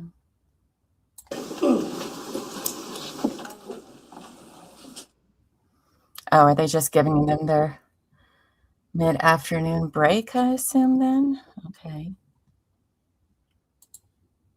Yeah. Okay. Let me turn off that volume booster there because I know it makes me sound weird. You guys, I can't with Andy. All right. Somebody needs to have an intervention with this man because I don't understand what's happening with him. I don't understand him. I don't understand his questions, especially like the whole, well, do witnesses sometimes change their statement? And if they did, would you note it? And he's like, yeah. And he's like, well, you talked to Mr. Harrington and Heather. And that was it. It didn't say, did they change their state? Like, why are we even talking about this? Also, this yellow flag. I don't think, oh yeah, you can't. It kind of looks like balls. Sorry, we got to find it over here. Definitely interesting. Sorry, we got to find humor where we can. Otherwise, we're going to go crazy. And by we, I mean me. I'm going to go crazy. It's just exhausting. These internet access points, well, that's what I don't understand what those are even about. Don't you just have a Wi-Fi router or whatever, and it just gives you Wi-Fi? Like their house isn't like that big where you need like boosters. Like I know what Wi-Fi boosters are. Is that what access point? I don't know. Like I don't even know what that means. In 2018, we didn't have any of those. I don't know anybody that has those.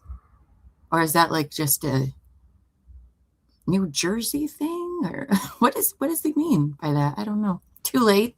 It's true. Too late. Already crazy. But like Monica, babe, you need to have a talk with Andy. All right. Tell him, get the freaking questions out. Okay. If he doesn't have any, then sit down, sir. Sit down.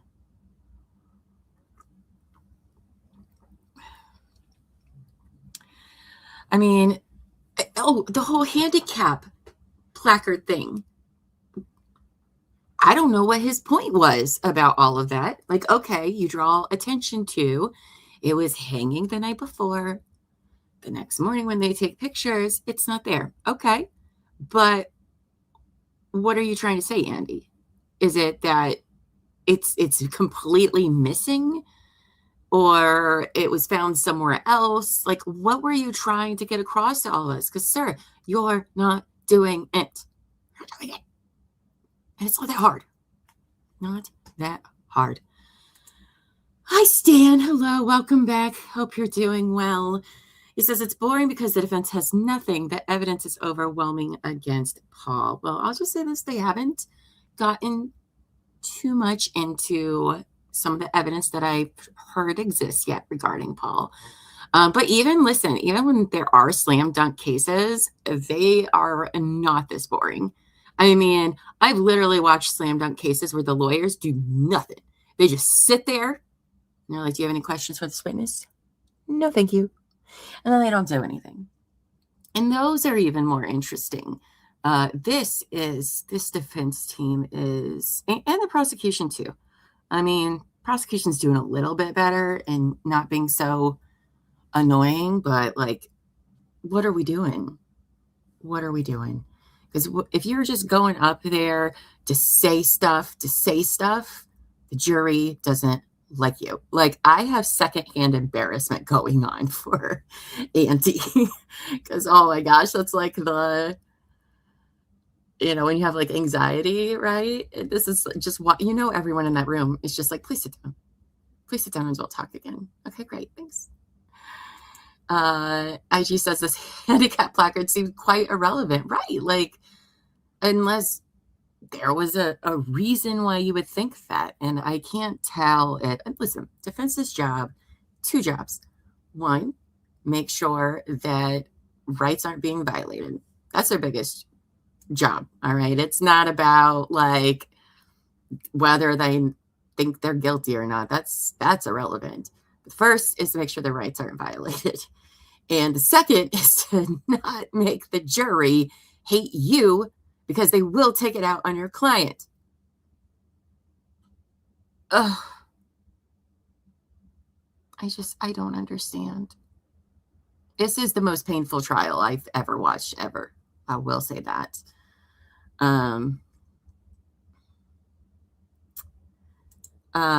IG says, I could have seen the prosecutor using access points to their advantage. They show a footprint of who was in the house and stuff like that. Do they? I don't know. I don't know what a access point even means. I'm not a tech person, so don't laugh at me if it's something very obvious. All right. That's what I have elbow feet for. I'll be like, I don't know what's happening. Can you fix it? I don't get tech stuff, but I don't know if they really explained it. So Right. And the DVR system. Ugh. Just annoying. Overall, I'm just annoyed. If you can't tell. There's just no reason for a lot of this nonsense. The only reason that this trial is going to be as long as it is because how long it takes them to question. Listen, you do not have to question every single witness. You don't have to. The defense technically doesn't have to do shit. They can just sit there. You know, it's not up to Paul to put on any sort of defense, right? That burden is all on the state. But these fools are, I mean, they've made some interesting points, but we shouldn't be trying to decipher what they're trying to say and what they're trying to point out. And we are, because they don't know how to talk faster, I guess. I don't know. Fine, Dave. Fine. Just kidding. We love you. Run, sir. Run while you can. No, you have a good rest of your evening, Dave, and we will be here tomorrow.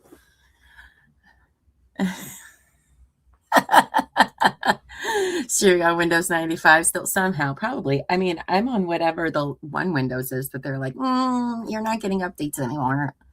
I don't even know what that is. I don't know.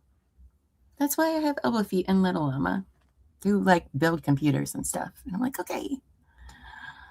So, and Dave. Now and Dave, my personal IT person. So.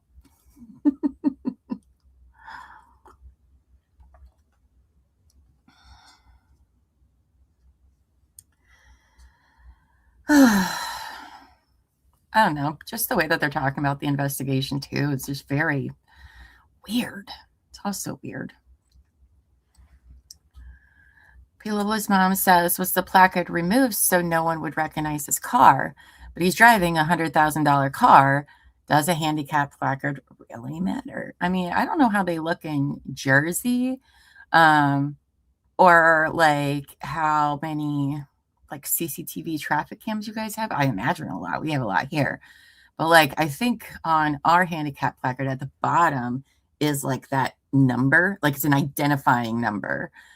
So if I was driving a car and I had a handicap sticker and I was going to go commit murders, I would take it down too. That's why I'm like, this is not helping our client unless this placard is somehow missing somehow. I don't know what he was trying to say about that, but I would totally take that down.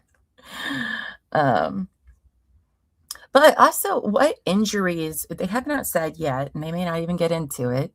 We know that Paul is on disability for a car accident in like 2012 or something, but they haven't really said like what physically that's done to him, because I was sitting here thinking like to kill 4 people in the way he did, like allegedly.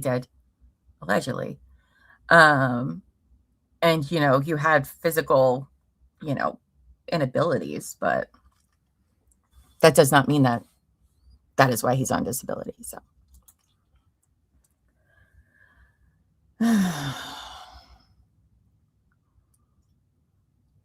yeah.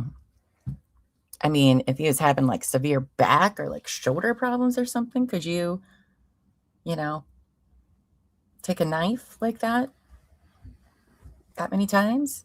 I don't know. Maybe. I mean, listen, there's parts of these investigation where I'm like, you could have definitely done better. And the state presenting its case too. I mean, look at yesterday. We bust out Google Maps and all of us were like, we thought they were talking about it being this way. And it turns out, no, it's a whole different way that they've been talking about this whole time, both sides. And it's just, I just feel like Keith, Jennifer, Jesse, and Sophia deserve better. And I don't think both sides are doing a very good job, to be quite honest. And that's really, really, really sad.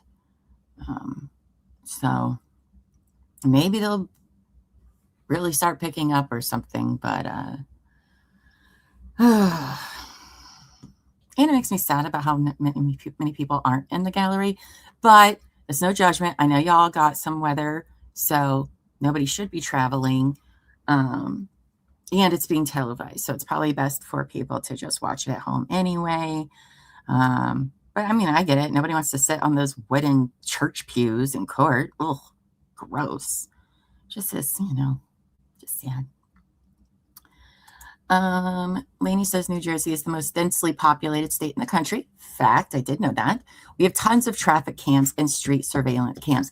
And see, that is because I know that Paul lives in a more heavier population city kind of environment where Keith was very rural. Like, you're telling me they couldn't track that car at least halfway. I mean, think about Donna Adelson's trial, right? Now, she didn't go kill him, but the hired hitman guys, they track them all over the place. All over the place from Markel's house. I don't understand why they didn't do it for this one, to be quite honest with you. So, and the fact that there was a hidden road next to the house, they didn't go investigate any of that, even though yesterday they were like, yeah, they probably did take that. We don't think they pulled into the driveway because we didn't catch it on camera. Like, what? Pilosmo says he uses a cane. He climbed all those stairs to get to the children. Oh, does he use a cane? I don't know. I have not seen him. He's always in his chair. So I didn't know if he did or not. But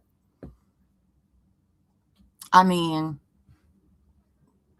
thing is, could he have actually outran and tackled the kids physically? Could he have done that? I don't know. You guys know more about him than I do. Lainey says we also have nearly the highest car insurance rate in the country because there are so many people on the road there. Oof, not bad. IG says there would be several dot cameras on his trip. Route 18, Hope Road.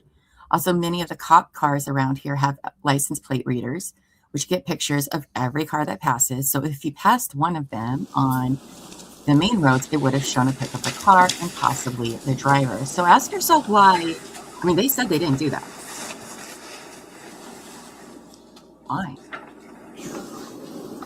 Now, I'm not saying this because that, like, oh, Paul didn't do it. I just think people need to look more into local education and ask some questions. Yeah, no, we got to change it up. Captain, if you just do me one favor. When you're speaking, if you could just speak a little bit louder for me, if you don't mind. Thank you. We'll continue on with our cross-examination. Thank you. Okay, sir. Coming back to the that was the word I was looking for. Thank you. Garage shortly after 5:01. I just want to take us through the timeline of the events in that video and make sure we're clear. Okay. You testified today that in somewhere in the area of 4:59 and 50 seconds through 5 a.m. and 8 seconds, we see a vehicle back out of the driveway of Tilton Drive, right? Yes, I don't have the exact times up in terms of like seconds, but that's roughly the time that you're saying, yes. Okay. And then that vehicle, we can see it appear to proceed down the driveway, right? It backs, turns the wheels to the right, and drives down the driveway. Now, that would be consistent with the information you received about Paul Caneiro taking Susan's car, backing it out of the garage, and taking it down the driveway to the street, right? Yes, it would. And then the indication was that the family, Paul, Susan, and the daughters, waited in and around that car well, law enforcement and fire personnel did what they needed to do and responded to the scene, right? Yes, they were inside and outside the car throughout different periods of time. A portion of that same video was played for you starting at 5 a.m. and 1 minute. And I believe you said about 17 seconds into that video, we see that bright light at the garage, right? Yes, again, I don't have the exact times in front of me, but yes, we did see a bright light after the car was moved down the driveway. So obviously that bright light takes place after the car leaves, right? Yes, it does. And it would appear, based on the timing of that video, that it's a little over, somewhat over a minute after the car leaves the driveway. Would that be fair to say? I don't know the exact time without seeing the specifics. Okay.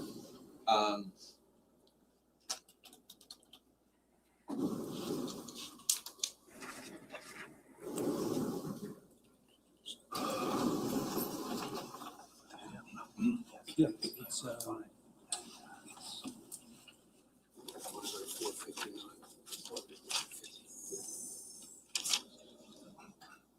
one F. I believe what Mr. Mayor wants is 271. Camera 5 at 4:59 and 50 seconds. Okay, 271F.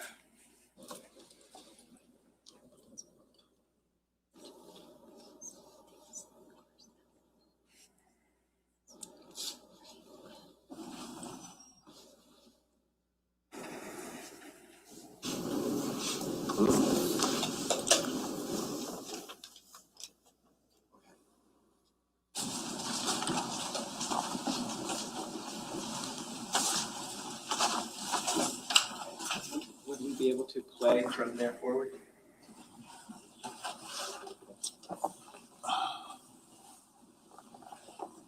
IG, I don't. Are we seeing in the upper left corner of the screen the Guys, car you're like appearing calling him to Dandy. back out of the garage? Yes, that's correct. Now the car is now driving down the driveway. Okay. And the time is 5 o'clock and 10 seconds.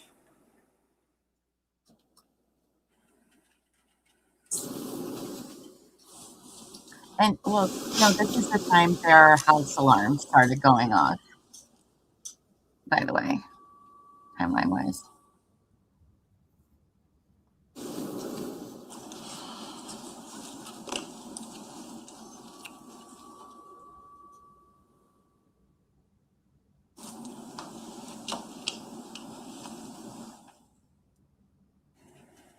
Oh, never mind. I just read the rest of your comment again. Sorry, my brain, it hurts so bad from the dumbness. It just shut down.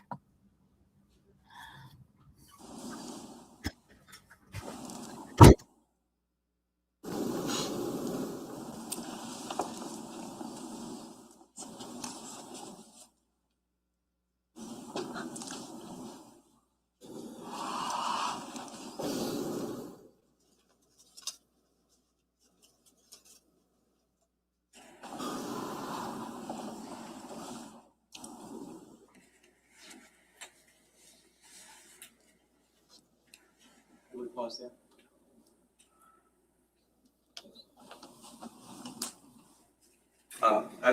Immediately before we paused, did we see a flash near the garage area? Yes, the flash was near the garage driveway area, and the time that is paused is 5:01 and 29 seconds. So, I believe the A minute, time. a minute and 20 seconds later. You see the flash. Now, Why didn't they move all the the morning that cars? you Though? responded, you had two conversations with Mr. Caneiro, you mentioned, right? Yes. And during the course of the conversation about the DVR system, he had mentioned to you that he was experiencing Wi-Fi connectivity issues. He did mention that, yes. Okay. is that among the reasons why the search of the home for electronic devices became relevant over the course of the investigation? Not entirely. The Wi-Fi related issues that he was explaining had nothing to do with the QC DVR system. It had everything to do with the Ring doorbell at that time that he was explaining the connectivity issues. There were a whole host of other reasons why we were interested in examining the electronics in that home. Okay.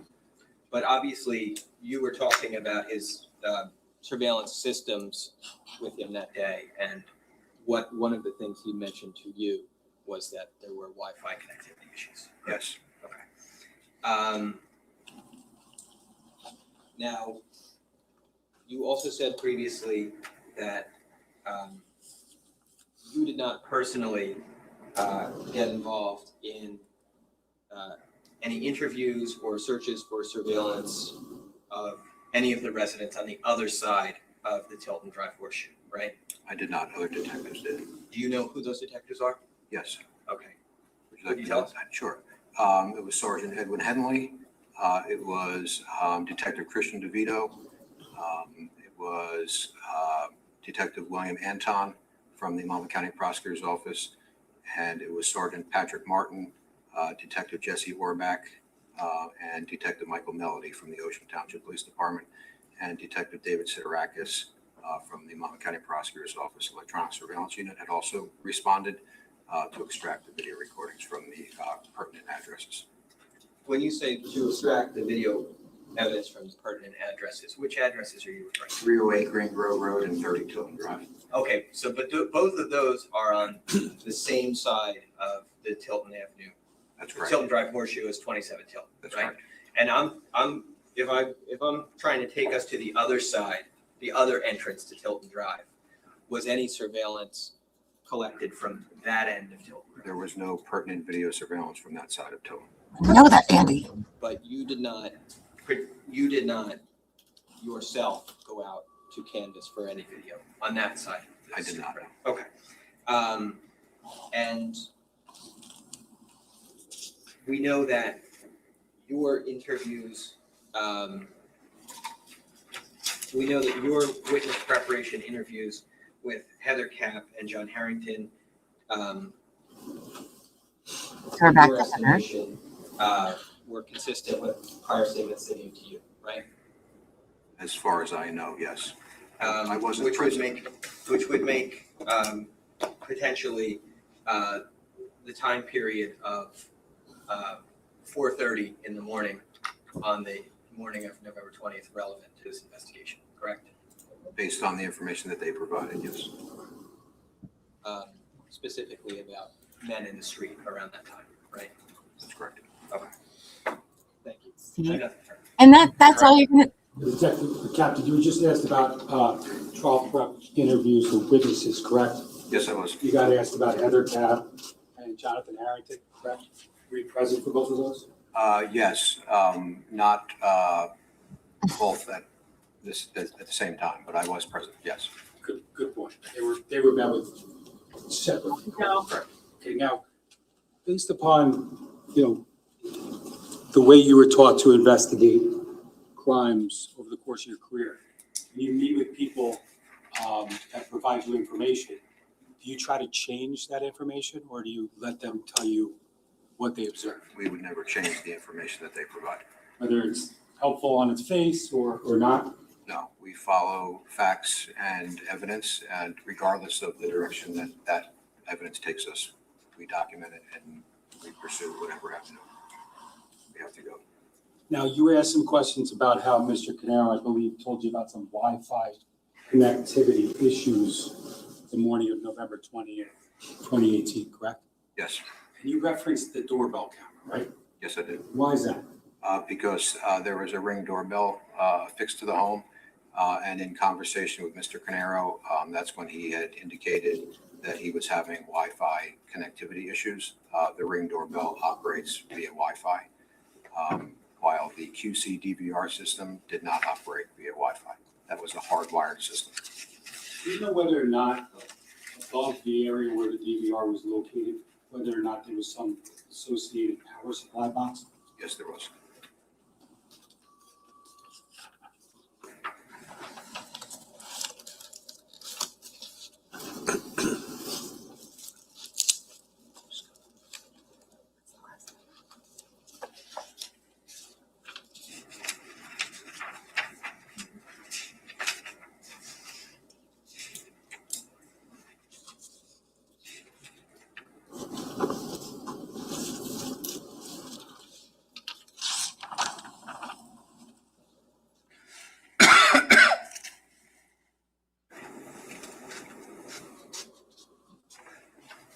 Pretty sure you're looking marked as S418418 identification.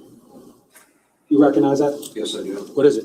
This is the QC PowerMax regulated camera power supply box. It's a metal box that has key access, and you can open a front door panel, similar to like a circuit breaker box. That control power controls for the QC DVR. Yes, it does. I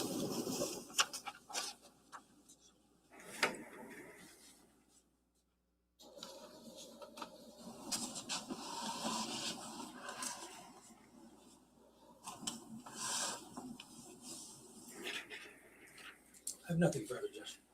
I just have a brief redirect on one issue. Okay. You just testified that when you spoke to Paul Caneiro about the Wi-Fi connectivity issues, it was specifically in reference to the Ring doorbell camera. That would be the reason why there would be connectivity issues with Wi-Fi. The QC DVR system doesn't operate via Wi-Fi. Right, but that wasn't exactly what I asked. What I was saying is you just testified that when you spoke to Paul Caneiro and he talked to you about Wi-Fi connectivity issues, it was in reference to the Ring doorbell camera. That would be operating via Wi-Fi. That's why I said that. Okay. Wi-Fi didn't impact the QC DVR system. I just want to make sure that this is something that you just testified to, that when you talked to Paul Caneiro that morning about the Wi-Fi connectivity issues, that conversation was in the context of the Ring doorbell camera. When that conversation came up when we were talking to him about the video recording equipment that was at his house. So because the QC system doesn't operate on Wi-Fi, I believe that it was directly related to the camera. You believe that? Yes. But you said in your report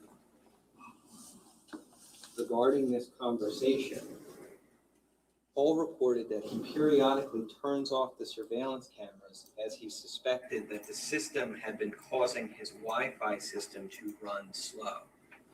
I did document that, yes. Okay. The surveillance cameras. Correct. He told right? us. So not the Ring doorbell, but the surveillance cameras. Yes.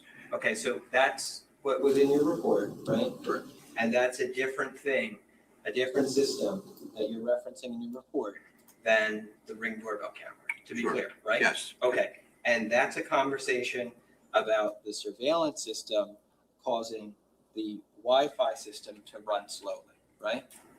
That is what Mr. Caneiro told us, but what we determined to have no impact on his Wi-Fi. And so you, again, though, had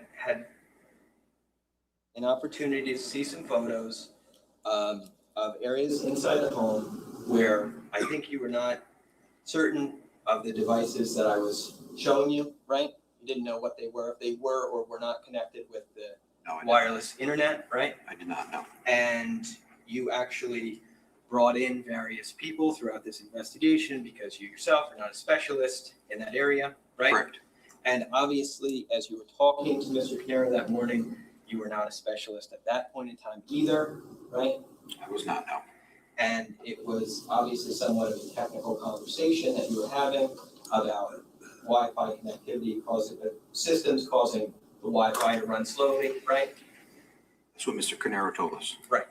And clearly, I think there was some even confusion that you still had about the issue because today you thought it was a reference to the Ring doorbell. But clearly, when you wrote the report, you believed it was a reference to the wired surveillance system, right? I learned that the camera system was not operated, the QC DVR system, I learned that that was not operated via Wi-Fi when we had transported the DVR to the Ocean Township Police Department, and we learned that it was a hardwired system. You learned that from talking to the Detective Valenti, right? Correct, yes. But the thing is, what that doesn't explain is how that system is capable of being accessed by a person's cell phone, right? That's correct. The owner of that system could have an application that could provide him with access to view the recordings, but it has no bearing on the actual communication from the camera to the DVR. That is a hardwired system that is not operated or powered or supported by Wi-Fi. Right, but the communication between that system, right, and other devices such as phones and computers runs over the Wi-Fi network. That's correct. Okay, so there is regardless of whether a system is hardwired at some point or not, there can be other points along that chain where that system interacts with and is carried over, information is carried over Wi-Fi, right? I didn't follow you with that. Well, that's how you would get the information on your phone from a hardwired system, right? You can have an application that can communicate with the DVR. Right. Yes. Via Wi-Fi. Yes. Okay. That's correct. Right. So the system can interact with Wi-Fi, obviously, right? That's correct. Okay. Via a cell phone. But today you thought that you guys back then were talking about a ring camera. Yes, because at the time that I had the conversation, I was not aware that his QC system was not operated via Wi-Fi. I'm just saying what you said today. Today you thought you were talking about a ring camera, right? But back then you thought you were talking about the hardwired surveillance system. Do I have it right or not? Maybe if you would allow me to see my report and I can refresh my recollection of what I documented, maybe I'll have a better understanding of what you're asking me. Oh, I'm not asking you about what's in the report. I'm asking, did you say today that you thought that conversation was about the ring camera? Yes, I did. Okay. Yes. But clearly it was not.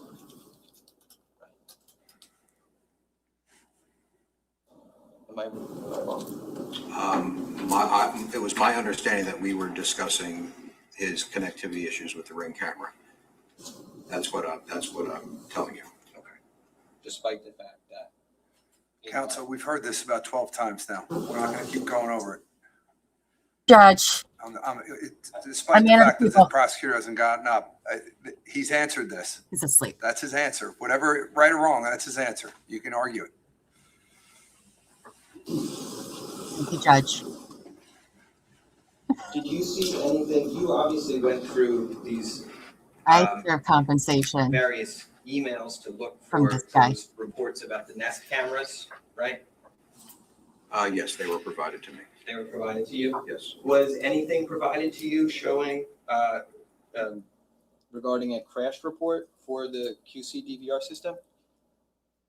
No, I had sent a subpoena to QC requesting information regarding any service requests or issues that would have been reported to them from the homeowner.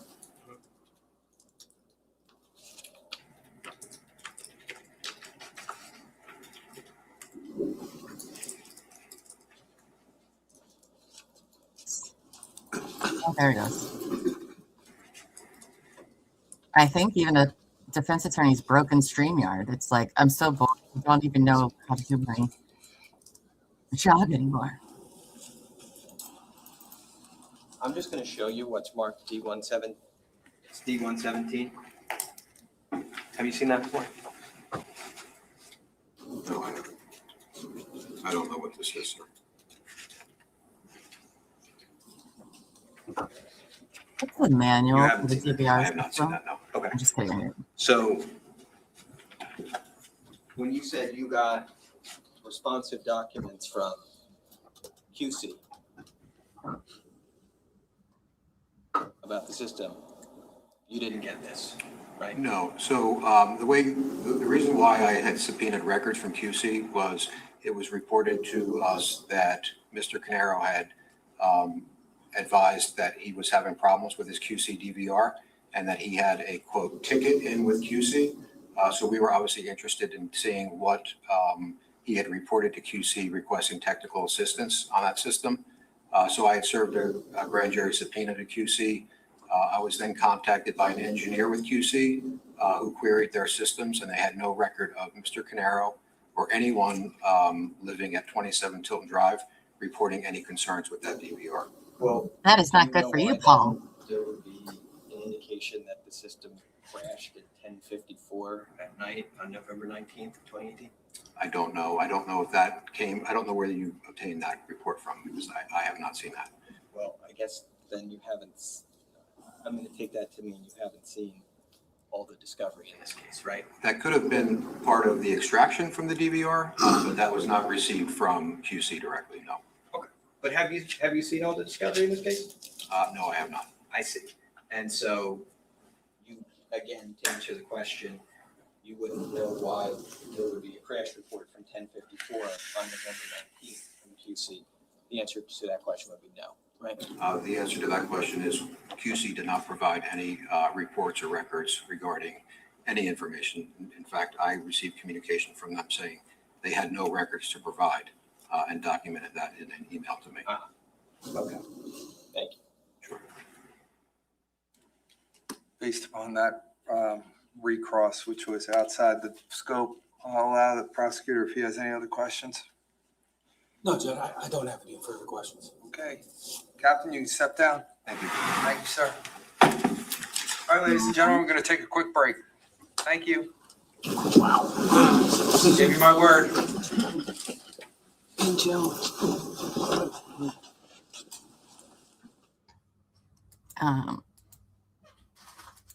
Did you hear somebody say, oh, wow? I think it was the judge. Oh, wow. I feel like we're taking a quick little break because the judge is going to be like, stop the games. Stop. So unnecessary. You would think he's getting paid by the word. Like you know those lawyer commercials where it's like, have you been injured? Call us now and you could be compensated. I need that for Andy. Oh, hold on.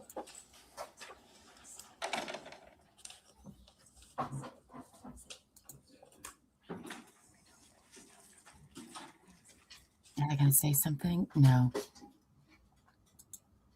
Anyhow, I think we all have emotional distress from Andy. So if you think you could be compensated, join our, what are they called? Class action lawsuits. Oh my gosh. Oh, it is. It's so painful. Just so painful, so unnecessary. I mean, even the judge is just like, bro, like, what are you doing? Okay, why you've asked it every way possible.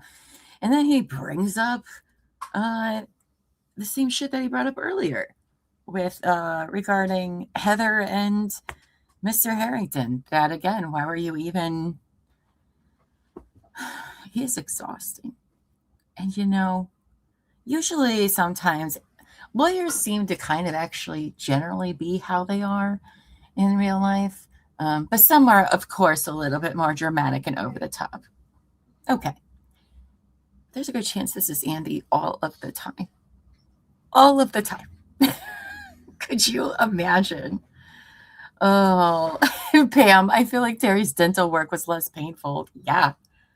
Oh my gosh. Oh, jeez Louise. I can only imagine how like digital forensics is going to go, or really anything. Like, Monica, babe, so one thing that lawyers usually do is they'll split the case, right? So one lawyer will focus on possible witnesses. They will make themselves knowledge, especially in a case like this that's really big and goes over a few years, right? So let's say, for example, Andy has been focusing on the financial element, and he's going to have these 15 witnesses that he's going to be prepared to question. And then Monica has her own, right? They both know facts of the case, but they've already determined who's going to be doing what. Monica, babe, I think you could do all of his, and we would probably still understand more from you than anything that comes out of Andy's mouth. So maybe you should just tell him to sit down. And Monica's not great either. Okay. Oh, IG. Do you ever think Ponytail stops and asks himself, where am I going with this? I think as soon as his mouth, he goes, I think it's immediately like, oh, I don't know. I don't know what I was going to do, but if I just stall, I just feel like they're so unprepared. So unprepared. And that's the thing, is if you don't have questions, because you're making it worse for your clients, if you don't have good questions, and if you're wasting everybody's time, they're going to take it out on your client and you. Has anybody actually like listened or retained anything he said in the last 40 minutes? Oh, I'd probably be booted off this jury already. The judge would be like, juror number 3, I'm going to need you to fix your face. Okay? I'm going to need you to fix your face because you look very bored. We know, but fix your face, juror number 3. That would be me. People's mom says they have to hurry. The jurors want to go to Home Depot for rock salt batteries, vodka, and scotch to get ready for the storm. So let's hurry up, people. Right? Like, people got things to do. Like, we're never going to get those hours of our life back, Andy. How much snow you guys got already there in Jersey? Because it's snowing today, yeah? I think that's what you guys said this morning. You know, usually at the end of court days, like my brain is tired because so much information's come in the whole day that, like, you know, your brain is just constantly working. This trial, when I'm done, my brain is so tired because it doesn't even know what happened. It's like, you know what? We don't know, and we're just gonna forget about it all. Poof. It's crazy. Yes, ma'am.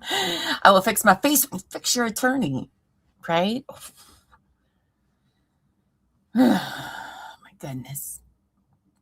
My goodness. What a mess. What a mess. I mean, his personality is beige. It's really. His personality had a color. It would be beige. Oh, sorry, Andy. Sorry we're trashing you so much, buddy, but somebody has to. The jurors are probably praying for snow to not have to come next week. Maybe it's the jurors in this case that are like bringing the storm, like through all of their manifesting, each one of them, even though they're not talking about it, their manifestation powers are so strong that they were able to interrupt the air currents and produce this monster winter storm because they're just... IG says, no, just cold. We got an inch over the weekend. Okay, so you guys are just still in the cold weather zone there. Well, that's good. But yeah, people do have things they need to get done. And you know what? We had a 4-day weekend with these fools, okay? And today's what? Their second day of court this week. They had 4 days to work on questions, to get their shit together. And apparently they didn't do that. I mean, honestly, I feel at this point, I would ask better questions. But the prosecutor, Chris, the male prosecutors, did you see him sometimes? He was just like this, where he was totally taking like a nap. Oh, boy. Oh, boy. Let's see. What else can we talk about besides winter storm stuff? In case you weren't here earlier today, listen, Southerners, deep Southern people. We don't have time for the word game, lady. And could our brains even make words right now?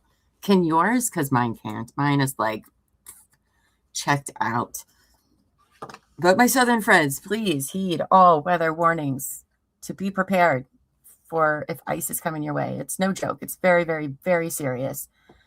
So please do what you can. If you know your house is not going to stay warm, maybe even go to a warming center well ahead of time, because you're not going to be able to travel when the ice is there. Okay. You're not going to be able to do it. Don't even bother. Don't waste your time. If you do, you're an asshole. So don't do that.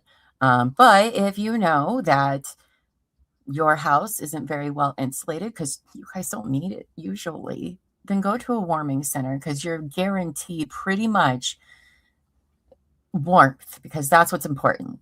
Okay. Is a lot of people are going to lose power, and the temperature is very, very low, like possibly in the negatives. And some of you don't know how cold that is. It's fucking cold. Okay. You can only be outside for like 10 minutes at a time. Like it's pretty serious. So my thoughts will be with everybody getting impacted with the storm, but especially the icy. That's the most. Llama Learns this weekend? Yes, ma'am. I will be doing Llama Learns this weekend, Saturday at noon, for our bestie levels and higher. And you know what? Let's see what we're learning about this Saturday. Open up my handy dandy little spreadsheet. So Saturday, we're gonna learn about Order of the Solar Temple Cult. I don't know what that means. The Green Children. Oh no, wait, that's not right. Order of the Solar Temple, the Cult, Smile Mask Syndrome, and Joan the Wad, which she was brought up in something that we read before, and I added her to the list. I can't remember why. I think it's WAD, W-A-D. It could be several different things. So we'll be learning about that this Saturday, noon Eastern. And then the week after that is WalkFi, Green Children of Woolpit, and Mary Shelley is who we'll be diving into there. So if you're not, become a Besties member or higher, and you can join me for my weekly Llama Learns About. It's a lot of fun. We just learn about weird, silly things, and we get pretty crazy. So you're less concerned with I don't think the North doesn't seem. I don't think ice is really something we all need to worry about. I think it's lower than that. Maybe Virginia might need to, but I don't know. From the sounds of it, I think like Jersey, New York, Connecticut, just, shit ton of snow. Ladies, sorry, my StreamYard is being very silly. There we go. No, now, I don't know why it's delaying like that. Wanted to ask about being a part of the panel for TMI. How can we do that? Well, I love that idea. You can reach out to the lovely Amos. Because I can't remember who our guest coordinator is off the top of my head, but absolutely, if you would love to join, I would love to have anyone join us for TMI. It's fun and silly. Yeah. Also true. Last leg of the day. Fourth quarter. All right. I like to hear snacks. That's fine. Yeah, just one time. That's totally fine. Lieutenant Nick Catalano.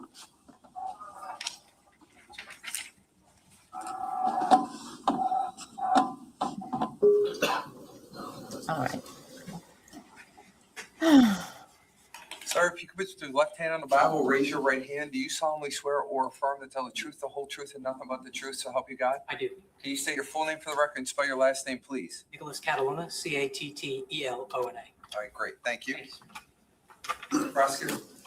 I don't know if I got it. Lieutenant, can you tell us where you work? Monmouth County Prosecutor's Office. Okay. And approximately how long have you worked for the Monmouth County Prosecutor's Office? Approaching 14 years now. Okay. Did you have any law enforcement experience prior to joining the Prosecutor's Office? Yes, I did. And where was that? Long Branch Police Department. What year were you hired at the Long Branch Police Department? As a regular police officer in 2001. Before that, I did a couple years as a special law enforcement officer. Approximately how many years total do you have in law enforcement at this time? 28. Now, what capacity did you work, or when you left the Long Branch Police Department, what capacity were you working? When I left the police department there in Long Branch, I was a detective in forensics. Okay. Now, what year did you come to the prosecutor's office? 2012. Okay. In 2012, did you have an initial assignment? Yes, I did. Where was that? crime scene unit. Okay. Have you continuously worked in the crime scene unit since then? Yes, I did. Can you tell us a little bit about your duties as a crime scene detective? Sure. As a crime scene detective at the Monmouth County Prosecutor's Office, we're charged with strictly dealing with physical evidence. So physical evidence is any tangible item of evidence that helps either prove or disprove any point of contention. So the evidence that we typically handle is like weapons, biological evidence, hair, fiber, things of that nature. But also part of that is how to actually process a crime scene. So we're tasked with identifying, collecting, documenting, preserving any item of evidence that we identify. That's a gist of what we do. Now, as part of your duties as a crime scene detective, were you asked to respond to a location in Ocean Township on November 20th, 2018? Yes. Where was that? 27 Tilton Drive. Okay. And did you respond there? I did. Do you recall approximately what time you got there? Say 8:06 in the morning. Okay. Now, can you just tell us briefly about the environmental conditions upon your arrival? Sure. I recorded the ambient air temperature at about 43 degrees Fahrenheit. The cloud was cloudy. The ground was damp. There were brief periods of very light rain throughout my time at 27 Tilton Drive. Now, upon arrival, did you speak to any other, police officers or fire officials? I don't want to know what was said, but did you speak to other law enforcement? I did, yes. Now, what was the purpose of that? It's just to get a general idea of the information that they obtained at the time. So basically, basic call information, what type of call they were investigating, because it was a residential fire. Was the fire still active? Things of that nature. Okay. And moving forward just a little bit for one brief minute, did you document your actions as part of this investigation in any police reports? I did. Okay. Was it one report or was it more than one? Multiple reports, but my initial report covers this. Your initial report, I'm sorry. Covers this, my actions here at 27 Tilton. Just going to show you what's been marked as S-129. Just going to show you that, ask you if you recognize what that is. I do. What is it? It's my technical report. Okay. And does that summarize the majority of your crime scene responsibilities at 27 Tilton in Ocean Township? It does. Now, you have it there. I would just ask that if any point you need to refer to it for any purpose, you would just let us know, okay? Yes, sir. Now, could you just generally describe 27 Tilton as you found it on November 20th, 2018? Sure. It was a two-story residential structure. It was located on the east side of Tilton Drive, just south of a bend in the roadway that bends west to Green Grove Road. It was actually situated slightly north of a T intersection of Llama Terrace. It was facing west. The front door was facing west. It was tan siding, had an attached two-car garage to the north side, had an in-ground pool also on the property. Okay. Did you note any scene security type measures upon your arrival? Yes. What was that? It consisted of crime scene barrier tape. It's just the yellow tape that's marked around the front. And then there were marked Ocean Township police cars throughout the scene and uniformed police officers. Were there any fire issued vehicles there? Yes, there were. Okay. Now, would it be helpful to you to utilize photographs that you took in order to explain some of your initial actions at 27 Tilton in Ocean Township? Yes, it would. And just before we start there, I'm just going to show you what's been marked previously as S1 identification. And specifically, I'm going to go to subsection A, which indicates 27 Tilton Drive, Ocean Township scene. Is that correct? Yes. Can you just take a quick look through those photos? Try not to rip pages off.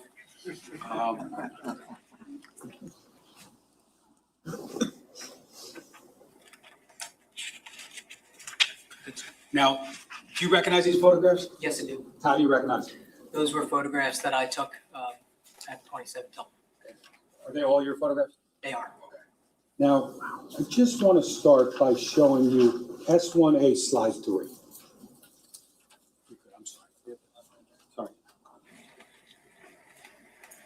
Now, do you recognize this?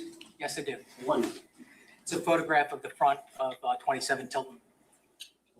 Does that look substantially similar to the way that you found it upon arrival? Yes. Now, slide 4, please. Recognize that? Yes, I do. Okay, can you tell us what's depicted in there? So this photo is a photograph of the driveway from where I'm standing in the roadway, where it meets the roadway, and facing east up the driveway. In it, you'll see 3 vehicles. To be clear, upon or shortly after your arrival at 27 Tilton, did you do a full walk around of this scene? And so typically, when I arrive at scenes, right after I observe the environmental conditions and do what we call the field briefing, where we meet with the initial responding officers, I do a scene survey. It's a brief walkthrough. I put my gloves on, and then I just walk through the scene, make any observations, come up with a game plan of how I want to process the scene. Once that's done, then I do a series of overall photographs which capture the scene as I found it before I do any work.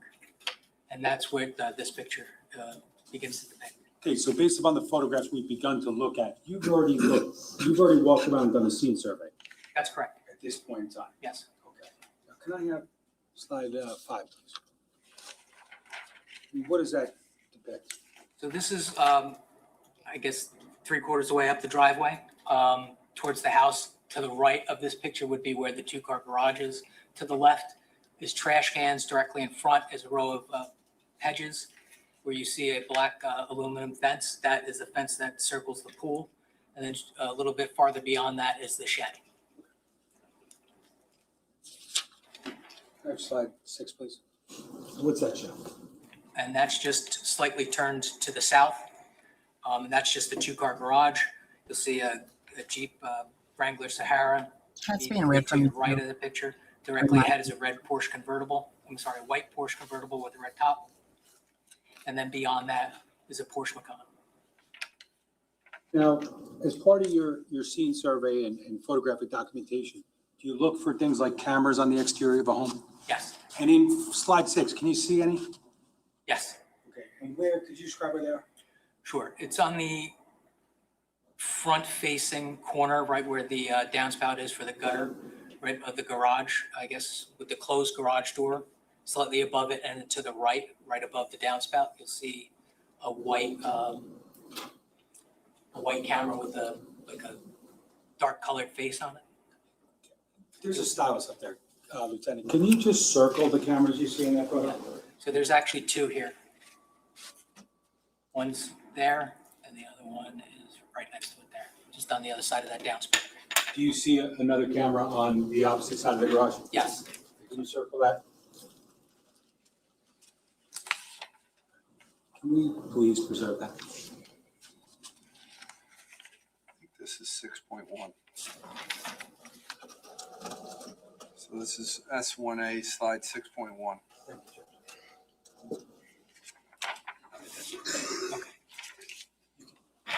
Okay. Slide 7, please. Lieutenant, what do you see? It's just a straight-on view, same position, directly up the driveway to the hedge. Okay. Can I have slide 8, please? What do we see here? So now this photograph's in front of the house on Tilton Drive, facing northeast. You'll see the Jeep in the driveway to the left. You'll see the 2-car garage just past the tree. And then now slowly, these series of photographs are like a series of overlapping photographs capturing the front of the house. Slide 9, please. What do we see here? This is the front of the house. The front door is underneath that decorative balcony. You can see the raised masonry front porch, the door right behind it, and then that decorative balcony. Slide 10, please. What do we see here? Again, pretty much the same position, just turned slightly more to the southeast. You'll see in the neighbor's driveway next door 2 fire department vehicles. I believe that second one's a fire department vehicle. And that's just, again, another overlapping series of photographs. Okay, slide 12, please. What do we see here? So this is at the southwest corner of the property, right by those fire department vehicles I just spoke about, facing northeast. And then slide 13, please. What do you see here? So this is the south-facing side of the structure. You'll see an aluminum fence where it continues to block off, I guess, the back, the rear yard area. And slide 14. What do we see here? This is the rear or the east-facing side of the house. You'll see a raised deck with a staircase directly in front. It leads to two doors on the upper level. To the right of the two doors is the deck transitions to a lower level, and then there's another door there. To the left of the picture, you'll see all the fire damage. Now, during the course of now that you're walking around to photographically document your observations, do you look for any utilities? Yes, I do. Okay, and what are we talking about when we say utilities? Mainly the gas and the electric meters on the exterior of the house. Now, is that important because the nature of the cause of structure fire? Yes, it is. Okay. Can I have slide 21, please? Okay, do you recognize that photo? Yes, I do. What is that showing? So that's showing the southeast corner of the house, where the photograph is focusing on is just behind that bush is the gas meter and a basement window well where there's significant fire damage. Okay. And slide 22, please. What do we see here? Okay, this is the almost directly in front of that basement window well. I'm taking a photograph of the window well and the area surrounding it. You'll start to see on the left of that window piping that is that goes into the gas meter. Okay, slide 23, please. What do we see here? That's the gas meter. That's directly behind that one hedge that was in front of it.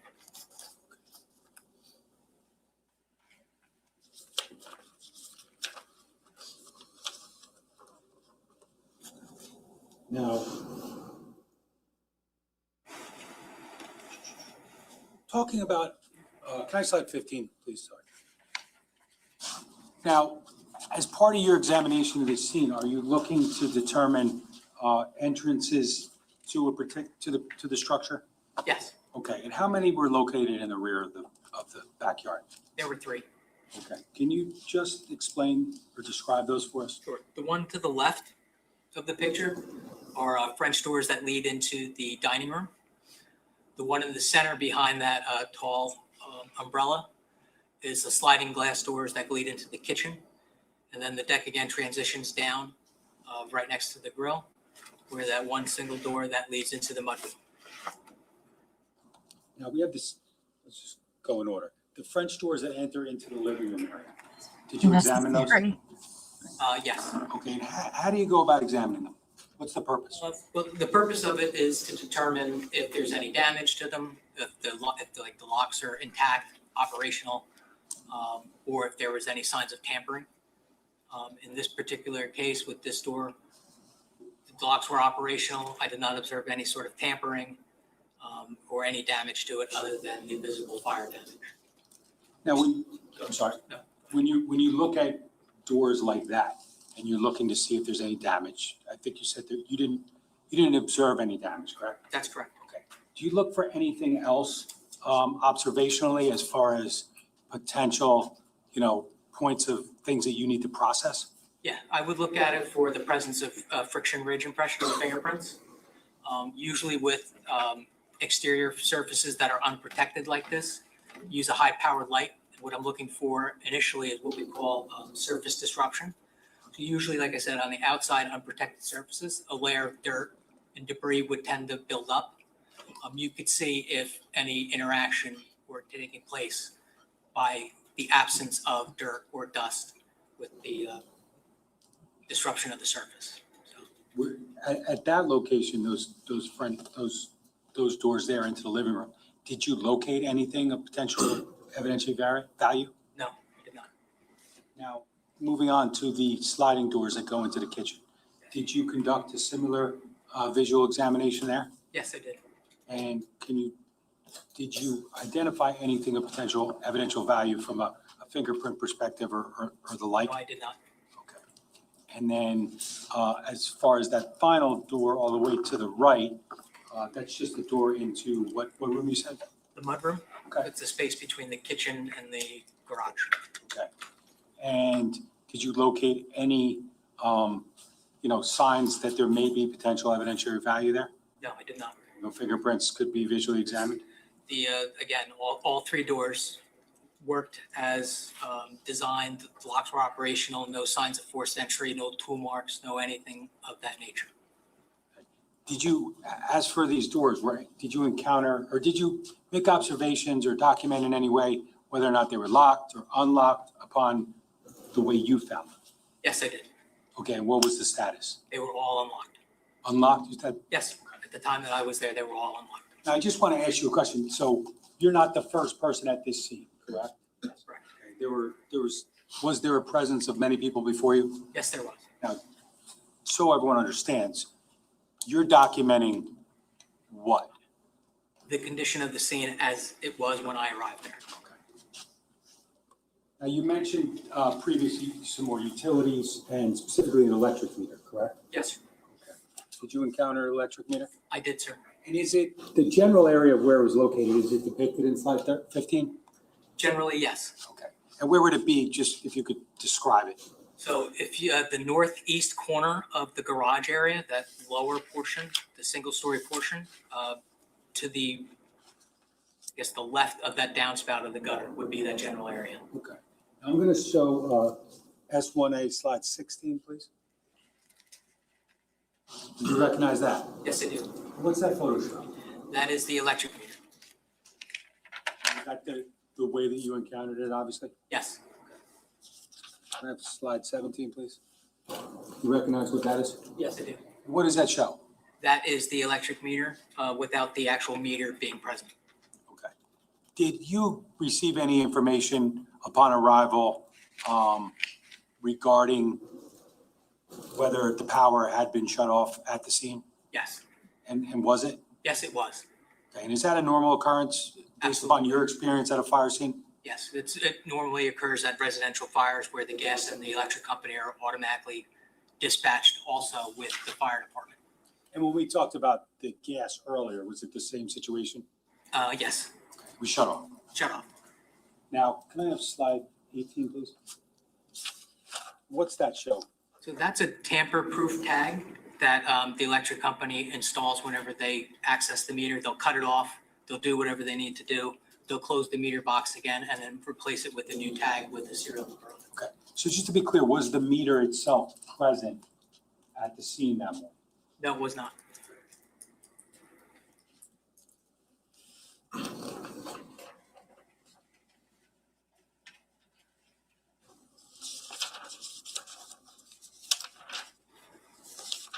There's slide 16 again. Just for purposes of continuing and completing your photographic documentation, where does that area there lead? So that is a gate that leads between, that allows access between the driveway and the rear yard. Can I have slide 24? What does that show? So that's a photograph of the same area on the other side. This is the driveway now facing south through that gate. You'll see the two levels of the deck that I was mentioning earlier. Right down below, you'll see the number 1. This particular photograph was taken after I collected that item, the gas can that we saw. So that's why that's there, and it's not in this picture. And then to the right, you'll see that open garage door. Now, I want to belabor it because I think we've seen the vehicles, but did you take note of and did you document photographically and ultimately in a police report your identifications of vehicles that were present in the driveway? Yes, I did. And you talked about it a little bit earlier.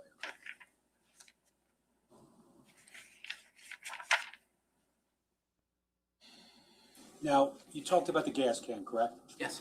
When you got to the scene November 20th, 2018, and you were briefed by other officers, had you been advised of the presence of that gas can?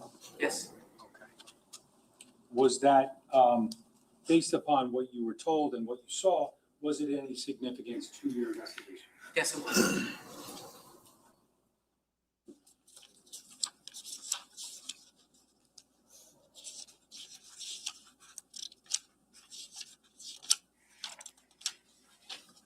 just going to show you slide 30, if I can. Do you recognize that photo? Yes, I do. And what do we see here? So you'll see the white Porsche 911 convertible in the foreground. Behind that is the Porsche Macan. Directly in front of where the gate is, you'll see a red gas can, and you'll see the open gate to the backyard. You know, as far as timing goes, you talked about previously that yellow tent marker with the number 1. Yes. Now, what are those used for? Those are used in crime scene processing to indicate like a visual orientation. They don't signify any sort of sequence of events or any particular order. They're just help draw your attention to something in the picture that we want you to look at. With the exception of that photo we looked at with the 10 marker, is it fair to say that these photographs we've looked at so far were taken before any evidence was physically seized or taken? With the exception of that previous photo, yes, that's correct. Now, just so we understand, you identify a piece of evidence, and when you ultimately make a decision to take it, how do you go about taking it? So I mentioned earlier about my overall photographs. When I'm done completing my overall photographs, then I'll go through and start focusing in on items that I want to collect or certain areas. Then I take a series of mid-range and then ultimately close-up photographs of it. And those photographs are just like they said, a little bit closer and then ultimately up close individual item that I'm collecting. And then from that point, it's the physical process of taking that item and then securing it.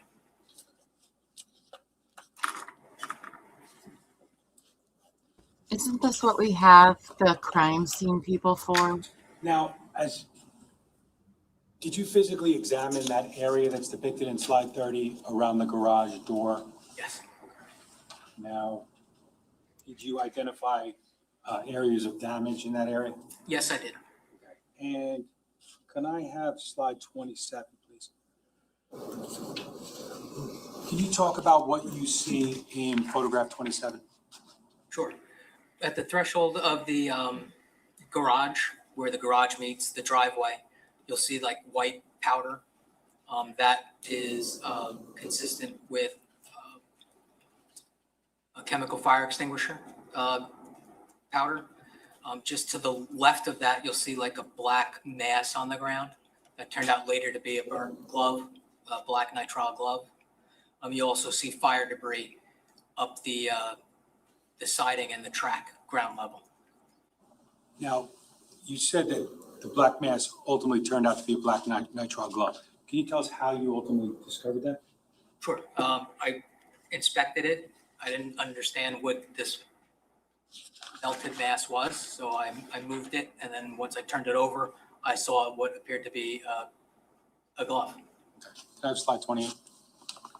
Do you recognize that? Yes. What does that show? So this is that same photograph of the garage. I had manually lowered the garage so I can document the damage to the exterior of the garage and the threshold, the bottom side. And then you'll see in the center of the picture is that black mass I was referring to earlier. Okay. Can I have slide 30? I'm sorry. Wrong one. Slide 29. Sorry about that. What do we see here? So that's the weather stripping at the bottom of the garage door. And then the far left corner of that, unfortunately not the greatest picture, but you will see some charring. Now, in that specific garage door area, did you notice any damage that spread away from the garage door area? Yes. Did you document it? I did. Can you have slide 31, please? What do we see here? So that's the front of the Porsche Macan that was parked directly in front of the gate next to the garage. Is there anything visible in front of the vehicle on the asphalt? Yes. Can you point that out? Sure. Yeah, if you could do it with the stylus, that'd be great. Yeah, so just below, I guess, the driver's side fender area is this area directly on the blacktop. Can I preserve that, please? S1A, slide 31.1.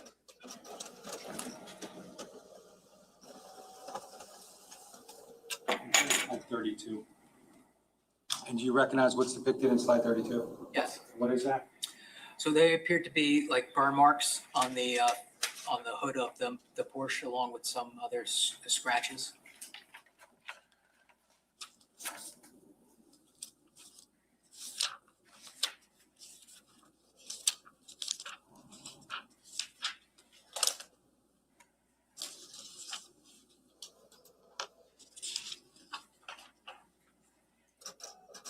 Now, based upon conversations with other officers, were you ultimately directed towards that shed that you earlier referenced? Yes. And what were you going there to look for? So I went to go look initially for footwear impression. And why was that? Officers had observed one on a slate tile directly in front of the north side of the shed. They had covered it with a white plastic bin to protect it. So I went over there to document that. Next slide 34, please. Do you recognize that area? Yes.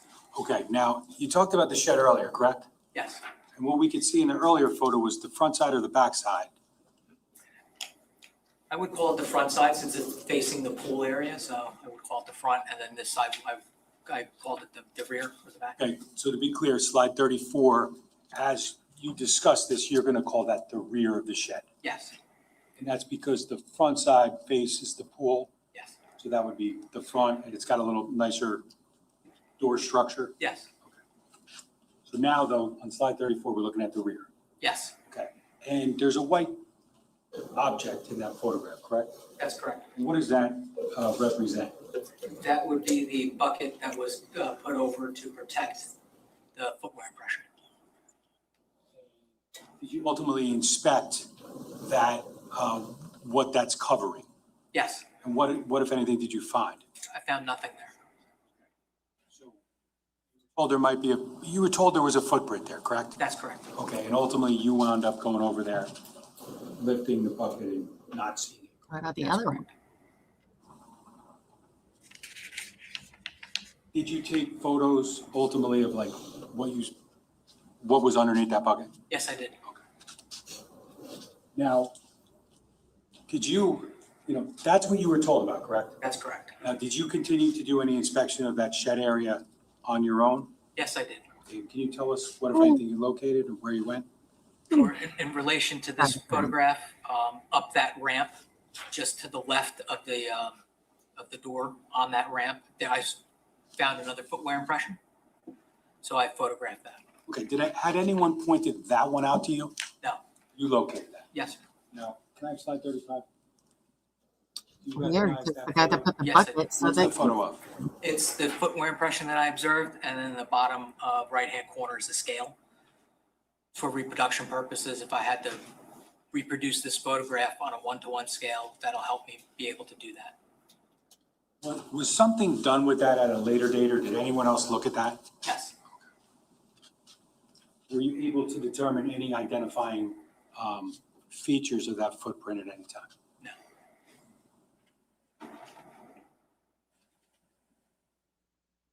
Can you talk about other observations in the shed other than the footprint? Sure. I opened up the rear door of the shed, and I saw what appeared to be a visible or patent fingerprint. And just to be clear, can I have slide 34? Is that the entrance to the shed that you're discussing now? Yes. I have slide 36. What do we see there, Lieutenant? So that is what I perceive to be a fingerprint or handprint. Really, I observed like 3 looked like finger marks. So I scaled it and photographed it. And then I visually examined it for potentially preserving it. When did you do that? Right there. Okay. Did you do anything with it later? While I was on scene, after I did this, I examined it there, and I was unable to observe any identifiable friction ridge characteristics. So those are characteristics in fingerprints that allow me to compare it with other or known fingerprints for identification purposes.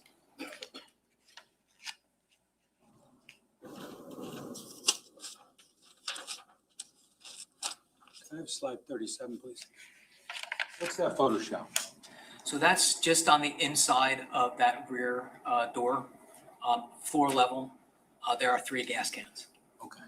Now, at some point later in your investigation, did you find any other gas cans in that shed? Yes. Okay, where were they in relation to these ones? On the opposite side, the front side, there were 2 larger ones. Now, the ones that we see in slide 37, are they all the same size? Are they different? Are they the same brand or are they different? How is the context of that? They all appeared to be different sizes and different brands, Different shapes? different shapes. Now, there is an area that, there's an opening there, right? That's correct. And did you make any visual observations of that opening I in did. relation to other evidence? Yes, I did. And what was that? That space was approximately the same size, width-wise, as the gas can I found in the driveway.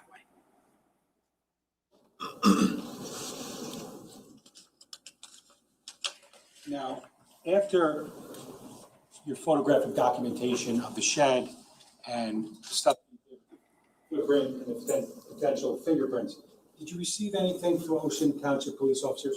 I did. And what was that? It was a QC DVR, a Fortinet switch, and assorted wires that they recovered from inside the garage. And once you got that from the Ocean Township Police Department, what'd you do with it? I secured it in my crime scene unit vehicle. Was there a point in time that morning later where you turned it over to someone else? I did. And who was that? That was now Captain Weisbrot.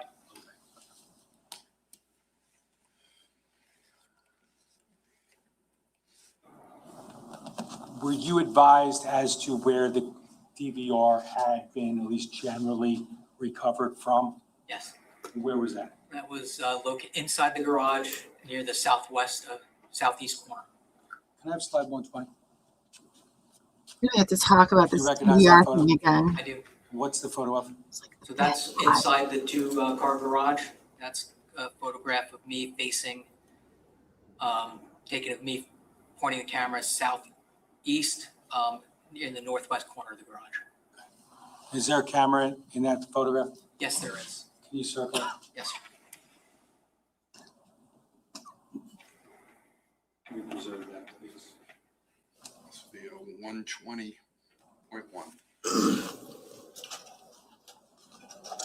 I think, just for clarification, I think it might be point 2. I think Captain Weisbrot might have circled the same thing. I'm sorry.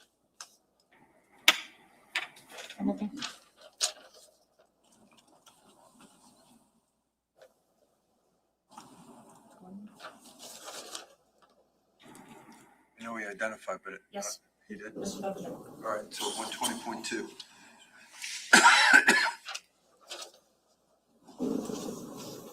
Now, I think we've seen the photos of the outside, kind of in their totality, correct? Yes, sir. At least we've seen different portions and angles of this house, correct? Yes, sir.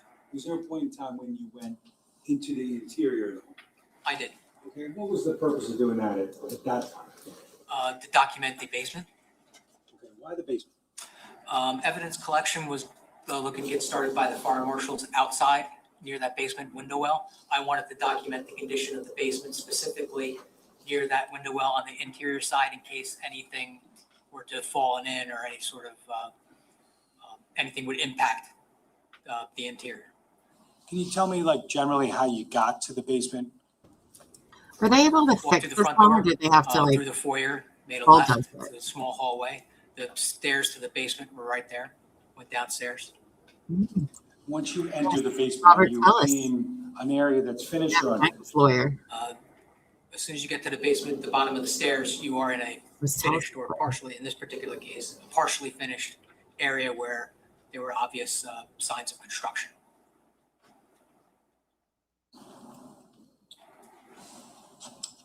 The basement directionally, finished versus unfinished. Can you tell us with east versus west? So the finished side was predominantly the west side of the house. The unfinished side was the east side. So as soon as you go down those stairs, the unfinished side There were a pair of French doors immediately to your left. Once you go through those doors, it's unfinished. It's all household storage, things like that. Can I have slide 85, please? You recognize that? Yes. What's that show? So those are the stairs I just were referring to that go up to the first floor. To the left is the finished side, but in a state of construction.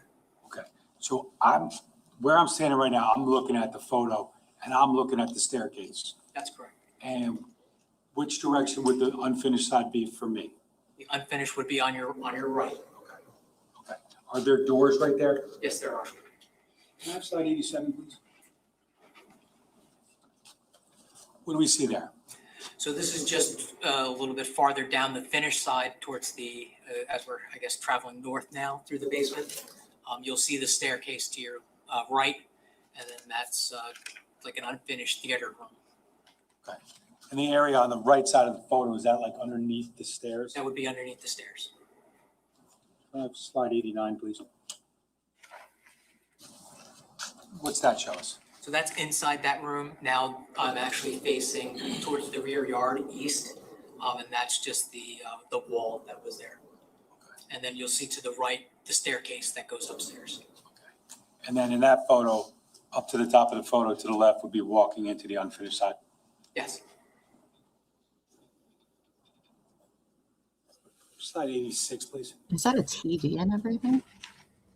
And what does that show? So that is, I believe, the staircase is going to be to the immediately to my right, and then facing the front of the house, so west.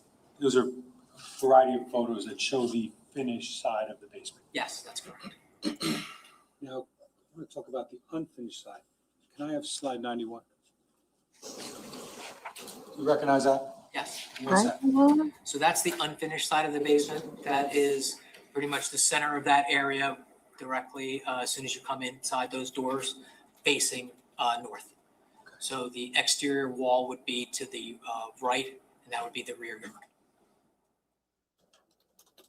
Can I have slide 91? I'm sorry, 105, please. What does that show? So that's, again, right inside the doorway into the unfinished area. Directly ahead, you'll see that open window towards the top of the photo. That is the basement window well that's right next to the gas meter. Just below that, you'll see metal shelving, various household debris that's melted and burned. You'll see a dresser. You'll see fire hoses right in the center. Those were from the outside coming in. Okay. So just outside of that little window in 105, is that an area of interest for you on the exterior of the home? Yes. And the gas meter would be out the window to the right? Yes, sir. Now, do you do anything forensically, or do you seize anything in the basement? At this point, no. It's just photographic documentation. Did you seize anything upstairs on the first or second floor? Not at this time, no. Was there a point in time when you went outside the residence again? Yes. Okay. And what was the purpose of doing that at that time? To collect items of evidence on the exterior. Now, was there somewhere in particular that you started? Yes. Can I have slide 25? And what are we looking at there? That would be the gas can. Okay. Now, when you're going outside potentially to collect this gas can, is that when you put the evidence marker down? Yes. And the number 1, does that have any, what does that mean? Just for visual orientation purposes, it doesn't indicate anything other than this is the first item I'm collecting. And when you collected that item, did you make any specific observations about it? Yes. Okay, what did you observe? I observed that it was partially full, and that the tip of the nozzle was partially melted. Okay. Did you ultimately collect it? Yes, I did. How do you go about collecting items of evidence like this? So after I'm done with my photographic documentation, then I would make sure I have clean gloves on, and then find an appropriate container size-wise that would handle this. So it would be an unused paper evidence bag, and then I would pick the item up, place it in the bag, and then seal it for transportation, mark it. Okay. Just gonna approach and show you what's been marked as S-155. You recognize that? I do. What is that? And how do you know? So it's got my handwriting on it. It's got You my got case the number, gas can, my guys. evidence number, and a tag that was ultimately placed on it after it was entered into our evidence management system. And do you describe the nature of this gas can? There's a description of the evidence that's inside the bag. Did you document the size of it? I did. And what was the size of it? So initially, when I first collected it, I thought it was a 2-gallon can. Once I brought it back to our office and was able to inspect it a little better, I determined it was a 1.25-gallon can or a 5-liter gas can with a burnt nozzle and containing 48 ounces of liquid. That's how I ultimately described it. Now, just to be clear, is this full of gasoline right now? No, it's not. Okay, how come? After I measured it, how much gasoline was in it, I reserved about 2 ounces for testing purposes, and the rest of it I discarded. Could I ask you, I'm assuming you want to put on gloves, but could I ask you to open the bag? Sure.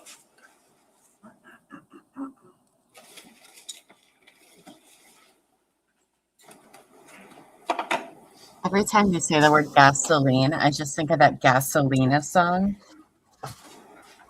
I don't know who sings it, but they'd always listen to it in the kitchen that I used to serve at. So this guy is also an investigator / like kind of CSI person. So interesting.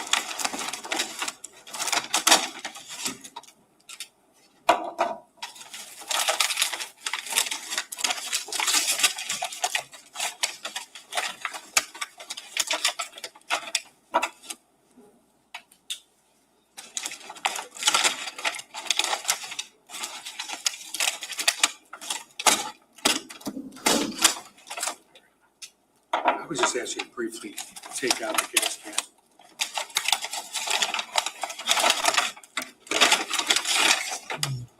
I hate evidence bags so much. Can you just point out and describe the damage that you identified to the gas can? It's going to be at the tip of the nozzle right here. And as we are here today in court, is it fair to say that there is evidence of burning on the tip of the gas can? Yes. Okay. You can.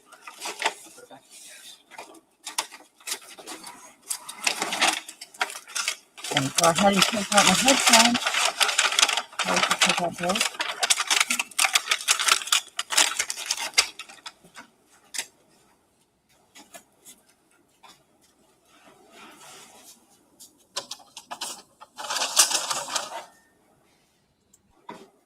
Now, can I have slide, I'm sorry, S1A, slide 81.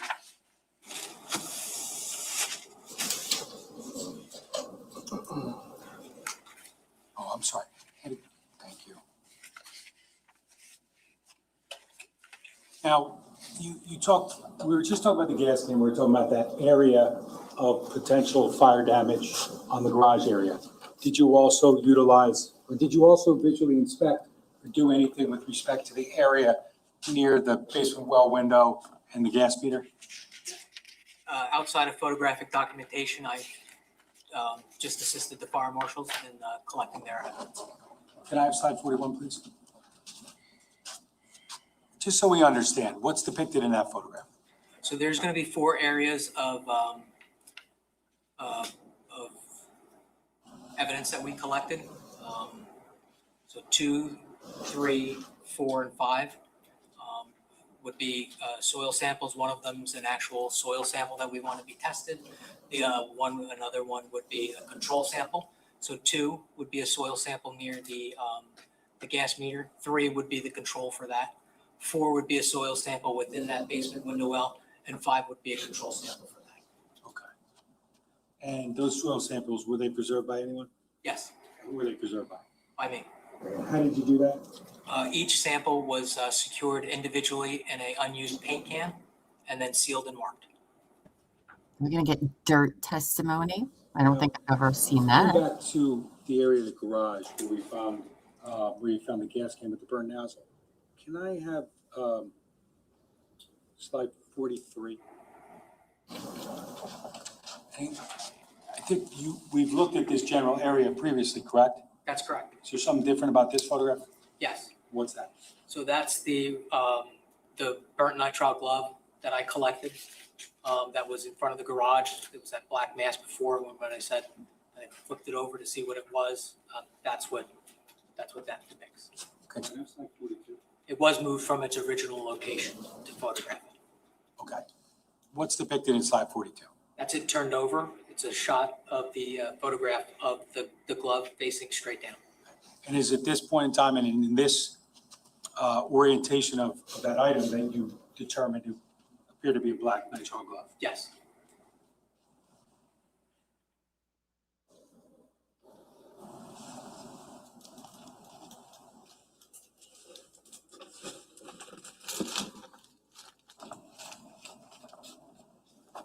Show you what's been marked as S156 for identification.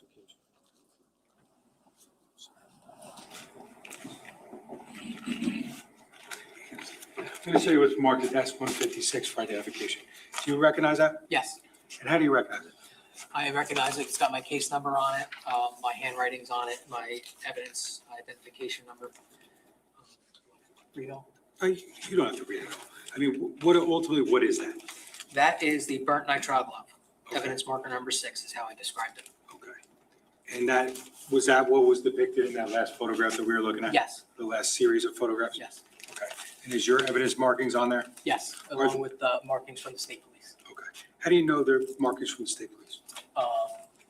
It's got their lab number from when I submitted it is written on it. Okay.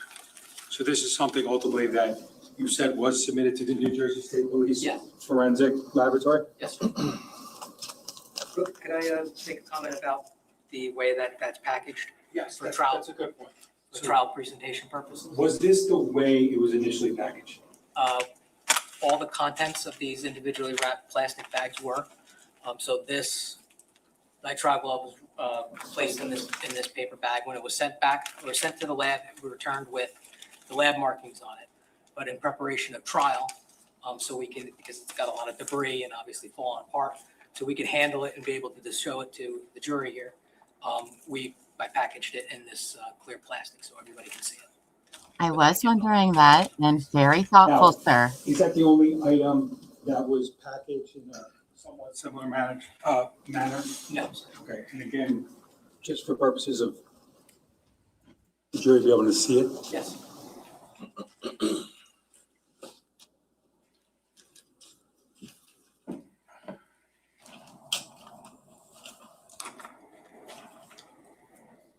Now, the area we were just talking about, near the garage and where that glove was found, was any control samples taken from there? Yes, there were. Next slide 44. All right. You recognize that? Yes, sir, I do. What does that show? So item number 7 depicts the area of debris that I collected where the fire took place. In that corner, I guess that's the northeast corner of the garage threshold there. Okay. Can I have slide 45, please? What does that show? And that's going to be the area that I collected inside the garage underneath that blue tile would be the area where I collected debris as a control sample.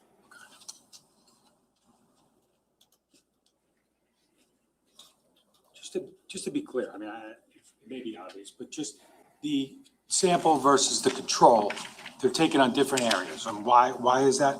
So in this particular case, item number 7 is the area where the fire was suspected to have occurred. Item number 8 is an area where we know fire did not occur. So we can control, we can take, when we test both samples, we can see if there's anything maybe natural that would indicate anything. So it's just an area where the lab can have unaffected sample.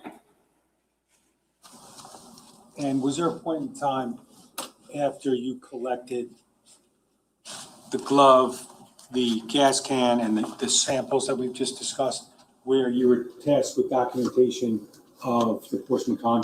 Yes, sir. And where did that actually happen? That happened right where it was parked at. Okay. And why was that done? Just for documentation purposes of the damage to the car. I wanted to ensure that the only damage done to that car was just to the exterior hood and that it didn't penetrate the interior engine compartment or any other parts of the car. Now, just briefly, can I have slide 47, please? What are we looking at here? That would be the driver's side rear passenger compartment of the car, of the Macan. That's outside looking in with the door open. And slide 46, please. What do you see there? That would be the driver's side, actually the driver's seat of the Macan in the driveway. Same thing, door open so you can see visibly inside the car. Slide 48, please. What does that show? That's the real cargo area of the Macan. And slide, Closed. I'm sorry, slide 49. What's that? And that's under with the rear cargo area open. There's like a decking. That's with the decking lifted up just to see that there wasn't anything there. Damage there, I should say. I'm sorry. Slide 50, please. What do you see here? And that's the Macan's engine compartment, hood up, just photographing as it was. And slide 51, please. What does that show? That's some sort of defect to the lower, I guess, the lower bumper of the Macan, I guess, the front passenger side. Now, just to be clear, during the course of your photographic documentation of the Porsche Macan on November 20th, 2018, did you identify any potential evidence? Did you seize any potential evidence? In relation to the Macan, no. Was there a more thorough search that ultimately wound up happening the next day? Yes, there was. Now, at a point in time after you were done with the photographic documentation of the Macan that you re-entered the residence. Yes. And why was that? Just to continue the documentation of the damage inside both the first and the second floors and search for any potential items of evidence. And how did you enter the home? I believe at that time through the garage, maybe. Did you ultimately observe the front door and the foyer area and everything? Yes. Can I have slide 52? So what are we looking at? So that's the front door outside looking into the house. Okay, slide 53. Obviously, I started there. You were obviously in this area, correct? Yes. Okay, can I have slide 54? What are we looking at there? So that's as soon as you go through that front door, there's a small foyer area immediately to your right would be like a living room. And that's in the farthest, I guess, the south west corner looking northeast. Okay. And previously, when you were outside or you were discussing the outside photos, you talked about French doors, correct? Yes. Can you see the French doors there? Yes. So past the dining room, you'll see the dining room table and chairs, and then beyond that is the interior side of those French doors.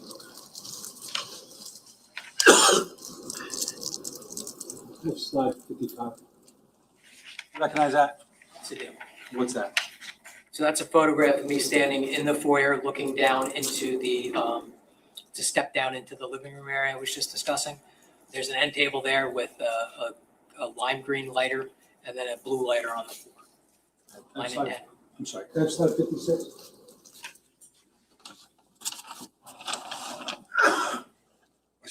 Do you recognize what's in that photo? Yes. What are we looking at? So that's the two lighters I was just referring to. Item number 9 is the green, and then item number 10 is the blue. We'll approach and show you what's been marked as S157 first identification. Do you recognize that? Yes. And what does that show? So that's the lime green big lighter with my case number and evidence item number. Okay. And S158, do you recognize that? Yes. Okay, what's that? The blue big lighter. Again, case number and evidence number. And S157, S158, Are these the actual items that we saw in those photos? Yes.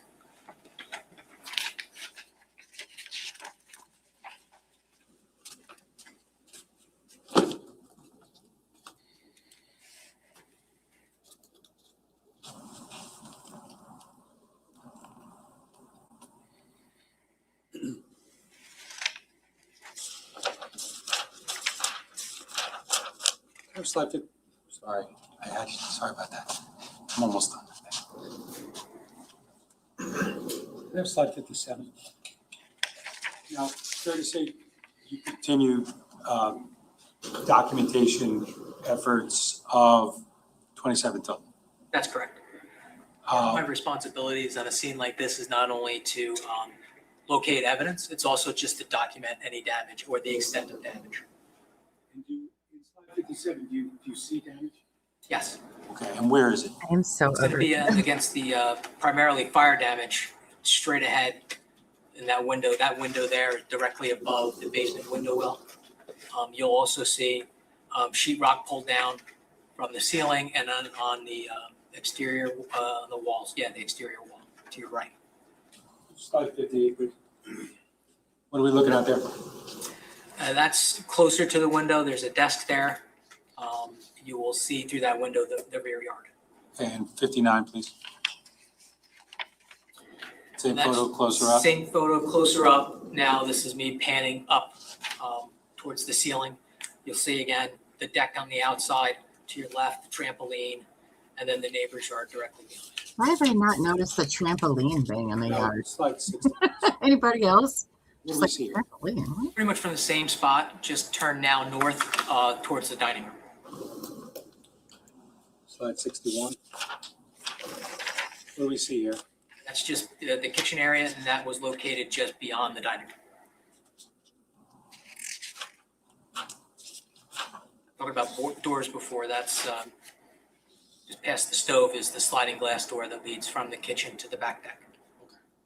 That would be the second, looking left to right of that photo before, that would be the middle entrance to the rear of the home. It would be, yes. And then straight ahead, you'll see that white laundry basket. That's the mudroom area, And then beyond the mudroom is what? the garage.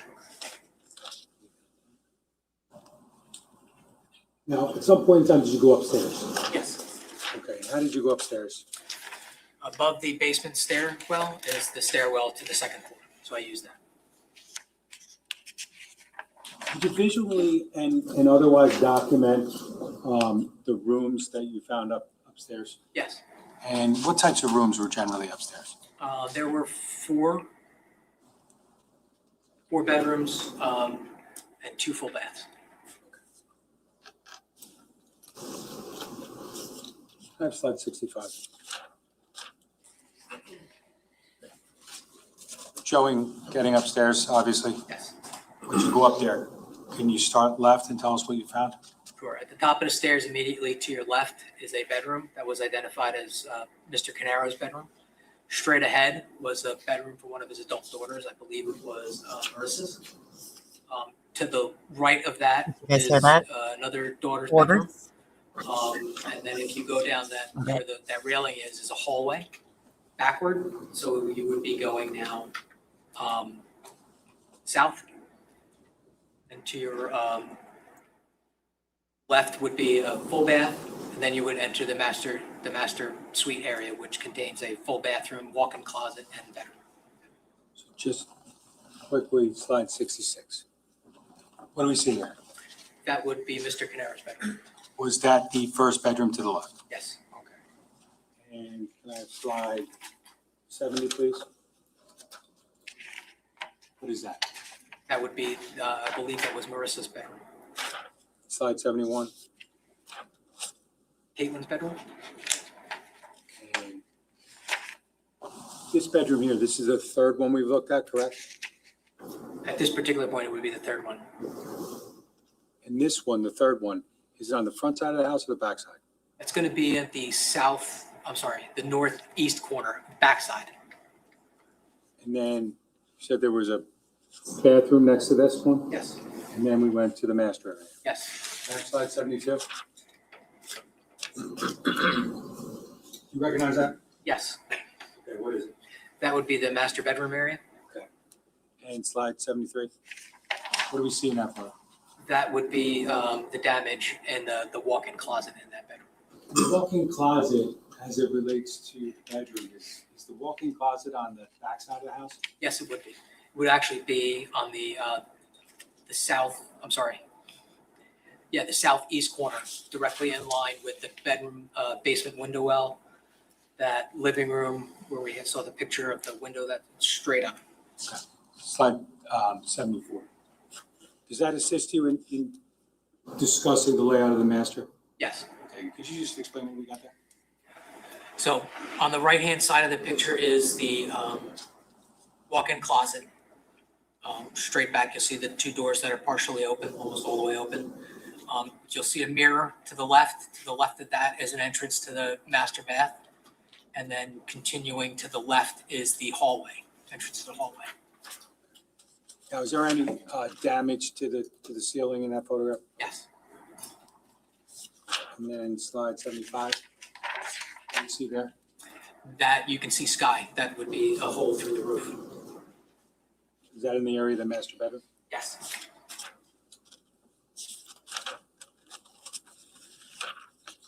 That's the bedroom the wife slept in. What's that? That would be the master bath.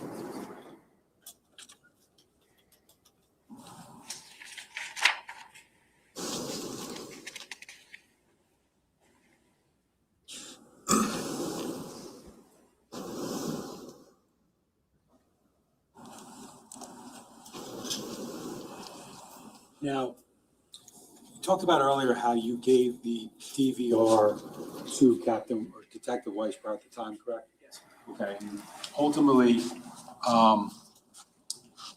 did you respond to Ocean Township Police Department? Yes, I did. And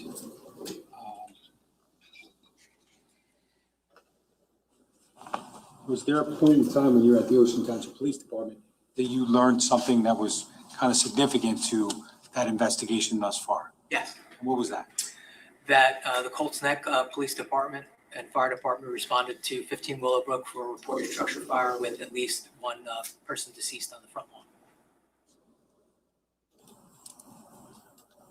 Now, during the course of your time at the Ocean Police Department, were you asked to photographically document anything?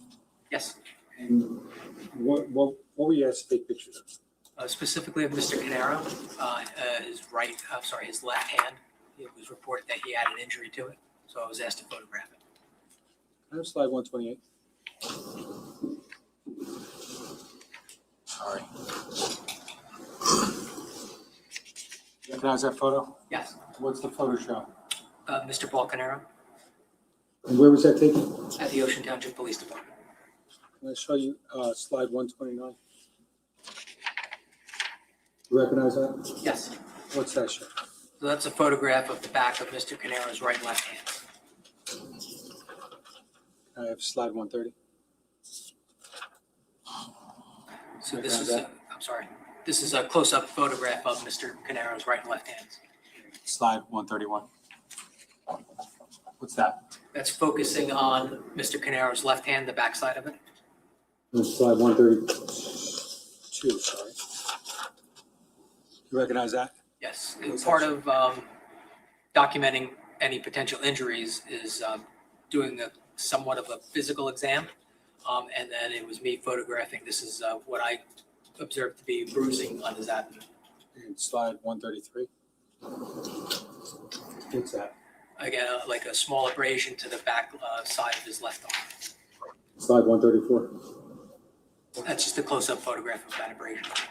I don't know if it looks that fresh, though.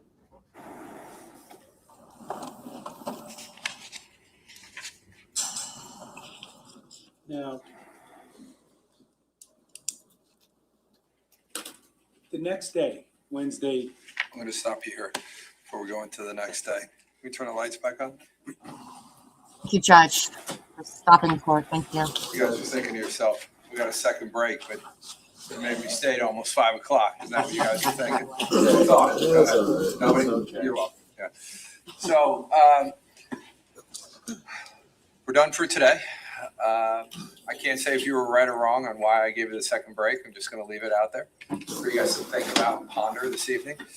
But I hope you guys have a wonderful night. We'll be back here tomorrow morning, so 8 o'clock. We'll be on the record right at 8:30. We keep moving along. Thank you so much for being attentive today. Don't discuss this case. Don't do any research. And what we're going to do is when we bring you downstairs, Amore's just going to confirm with you. Just make sure we have all your phone numbers and everything, just in case there's an issue on Monday.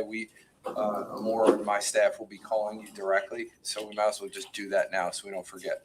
So we'll do today and tomorrow morning if we can do that. Thank you. So you guys have a good night. Be safe. Excellent.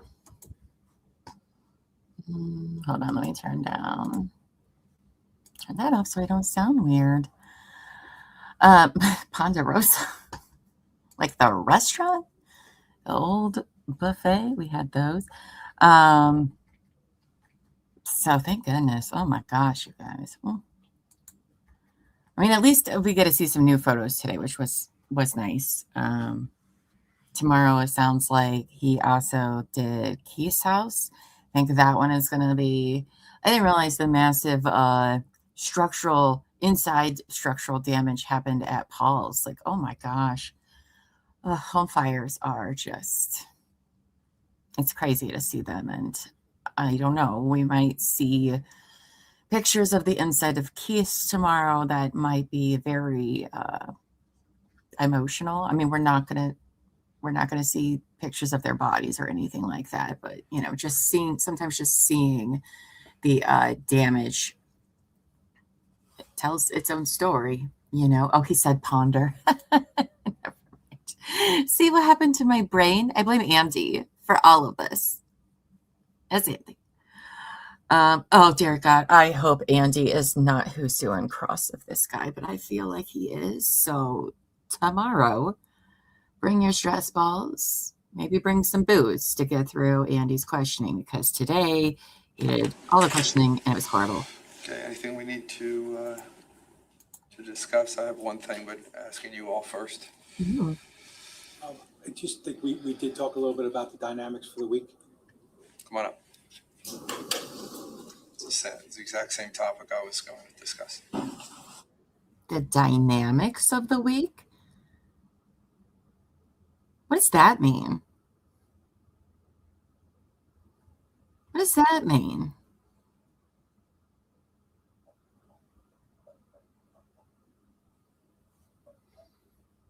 I'm very confused. Honestly, award to Paul. Paul is either delusional or he's never met a lawyer before in his life. Because I'll be honest, if I was Paul, I would just be like, these motherfuckers. Like, oh my God, Andy, you're making it so much worse. So much worse. What do you think he meant by the dynamics this week? Because he didn't make it sound like he was that concerned about the weather, as he told the jury to leave their numbers, and he referred to Monday needing to call them. So that's not a thing. I wonder what they're preparing for, you guys.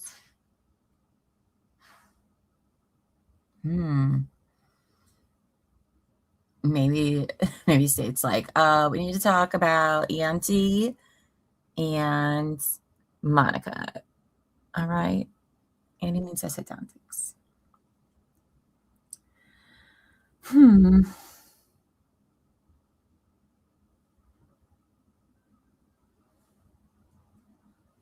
I wonder if they found black gloves anywhere else, like in Paul's house or in vehicle. Because can you just buy single black gloves, or you got to buy a whole box of them?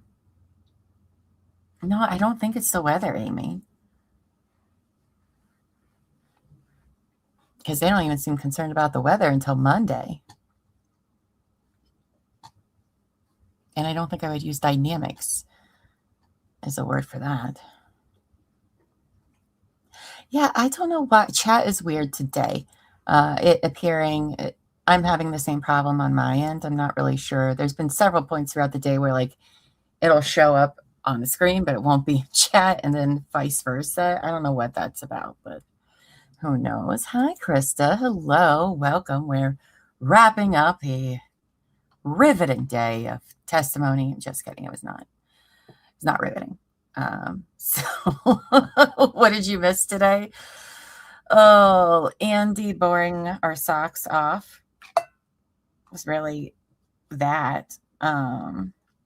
We talked to some investigators, but honestly, it was hard to say what even you missed because Andy's questioning was the most exciting witness, though, we did have was our good friend Dennis. Dennis was the 911 call for like shots fired at like 3:30 in the morning, and he took the stand, and we very much enjoyed Dennis. Dennis was very what we think of New Jersey. He had the accent, everything. He's an optometrist with excellent hearing, but he was a character. So he was the highlight of our day. I don't know if he really gave us like anything really, except that he took it very seriously. Oh, it's because he was like, yeah, I heard it. It went bum, bum, bum, bum, bum, bum. And I thought, wait, am I allowed to say what I thought out loud to myself? Yes, you can. You can say your own thoughts out loud, the judge said. It's like, okay. I was like, oh man, sounded like somebody just got whacked. And we were all like, oh, that is what happened. But it was very, very humorous. It's a whole highlight of my day. Everything else was just garbage. Maybe we would have followed along much better if Andy didn't, bore our freaking socks off and lose the plot every other question. He thinks he's bringing up some strong points, but unfortunately, we don't know what those points are at all. So we ended the day, though, with one of the crime scene investigators who works for the prosecution's office. He's the one going around taking pictures of evidence and stuff. And we just wrapped up Paul's house. So his interesting is, it's kind of dull, but it is interesting because you get to see more pictures of the inside of Paul's house. He was getting ready to start on the investigation and evidence collected over at Keith's. But that's where we rested for the day, which was a good place to stop there. So, I'm sorry. It was bam, bam, bam, bam, boom. Monica is just like, when you say boom, is that different than bam? Or do they all make different noises? He's like, no, they're all the same noise. Okay. Like it was, listen, we got to take the wins where we can. Okay. So tomorrow, it sounds like we're going to be doing a walkthrough of Willowbrook, Keith's home. So that's probably going to be hard to see. I don't think we're going to probably not see the body. They did say from the beginning, they plan on hardly ever showing any of the bodies unless they absolutely have to. Yes, you do have to, as a juror, you do got to look at some of them, but the prosecution and the defense both said that they won't be using very many unless absolutely necessary because they're pretty horrific. But we will get to see the inside of the house, which sucks because it's going to be mostly burned down because I'm like, what is this setup in there? That's an interesting house. So that's how they're going to do in the morning. We're hoping Andy doesn't question tomorrow. Otherwise, we're going to need somebody to bring the booze, bring some of that Xanax Harry had from going to the dentist yesterday, maybe some nitrous. We're all going to need that to get through tomorrow. Just kidding. And then there's something that they're talking about. They said that they wanted to talk about the dynamic for the rest of the week. And I don't really know what they meant by that. It's not the weather, because they told the jurors to leave their numbers in case they need to call them on Monday. So it's not the weather, which also, Chris, I hope you stay safe and warm this weekend. So we don't really know what they're talking about. So unless they could bring in, there could be like sensitive, we know there's no minors testifying, by the way, but maybe there's going to be some sensitive testimony this week. And so maybe that's just something that they are going over, you know, like if the medical examiner is coming this week, they're going to want to prepare the family that that's coming, you know, things like that. So maybe, or they're just like, shut up, Andy. I don't know. Maybe they have a confrontational witness, right? If it so happens to be Paul's wife, though the state is not calling her. Well, they weren't, I don't know. Maybe somebody like that. Maybe it's that lawyer they were talking about. I don't know. I don't know what they're talking about, but so today was a day. I don't think we missed anything super important. We watched some surveillance cameras of the neighbors. Well, that was pointless because it was at night and you can only see about this much and be like, oh, that's a car pulling in. And you're like, okay, I guess you told me it was a car, but it's like looking at, you know, ultrasound pictures when you're not in ultrasound tech. I'm like, I don't even know what I'm looking at. And then they captured some of the fire as well. Ooh, so now there's this discrepancy that I don't understand. Because on the camera, it shows the fire really taking off at around 5, which is when Paul's family's alarm goes off and they call 911 like literally like the next minute. But what's her name? Rebecca, right? Heather, whoever lives across the street. I think Rebecca Cap is her name. Her and Mr. Harrington. Remember those 2 mystery guys in black?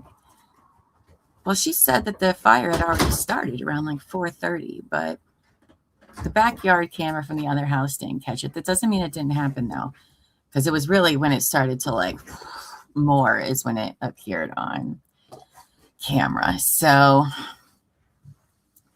that was pretty much that.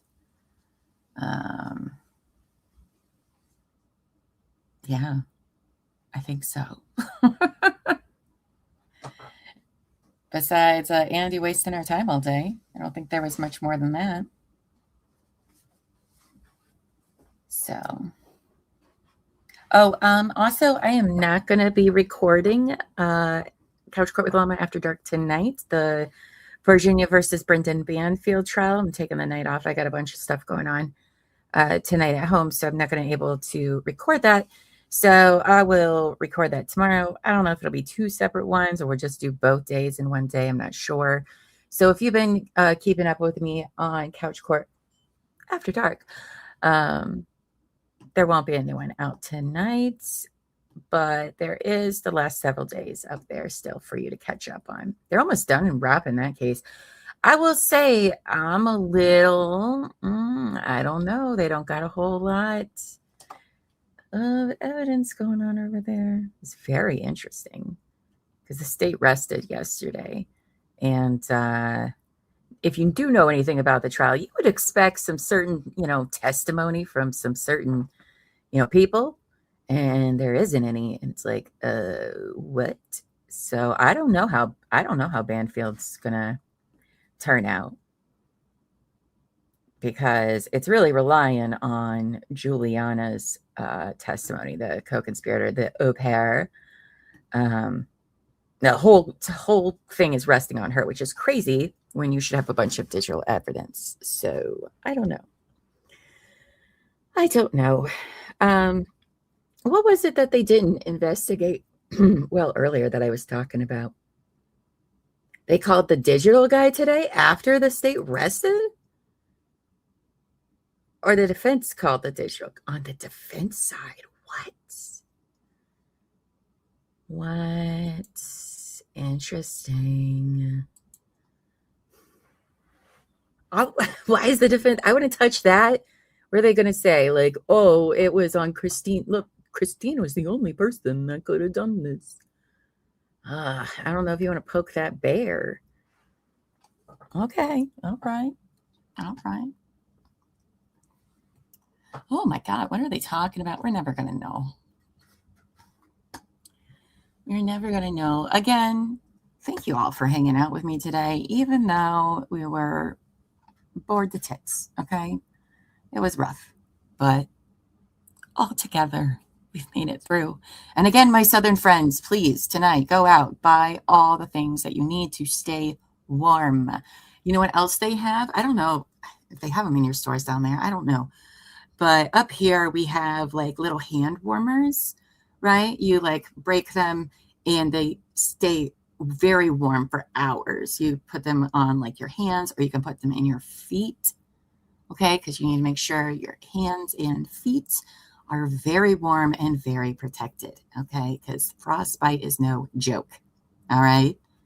So I don't think you want Wanda Maxima, dark hold hands for the rest of your life. So probably go get some of those too. Those are nice, especially if your power goes out. I mean, really, that's what the biggest concern is from this winter storm, is people losing power and how cold it's going to be. It's very, very serious stuff. So, Kelly says they have them at Home Depot, and my monitor today is, I should have known. I woke up with no real creamer for my coffee. Whenever that happens, my days just aren't that great. So, and for some reason, my monitors keep flickering on and off. I love that for me. I love it. What are we saying here? Okay, so yes, Kelly P says Home Depot sells the hand warmer stuff. Amos uses them. She's got all sorts of snow happening today, but that's Michigan for you.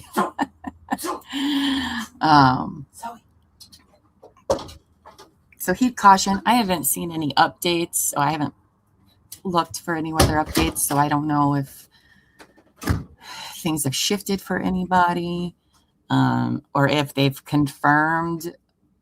I don't know. I'll guess I'll find out afterwards, but I'm going to talk, and I'm going to bother the shit out of everybody every day, every day about this to make sure people are safe. So, excuse me. I know they were talking more about us getting snow, but that's like whatever. Oh, we have a missed you something awful. That's cute. Love that. All right. I don't think they're going to go back on the record and talk. What are they talking about? So nosy.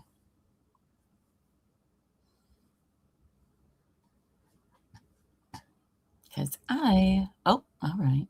Are you going to say anything, or everybody's just going to buzz off for the day? Probably. Cool. Oh. All right, we just went over some. Still on the record? Go back on? Sure. Go ahead. You want me to put the live stream on too? Sure. Hold on. Give me a second. Oh. We were just going over some scheduling with the attorneys for the rest of the week. We will continue on, and tomorrow we'll continue on with Lieutenant Catalona. So I hope everybody has a good night. Please be safe, and I will see everybody tomorrow morning at 8 o'clock. If anyone needs anything, we can get on the record. If not, we'll start right at 8:30. Thank you all. Thank you, Judge.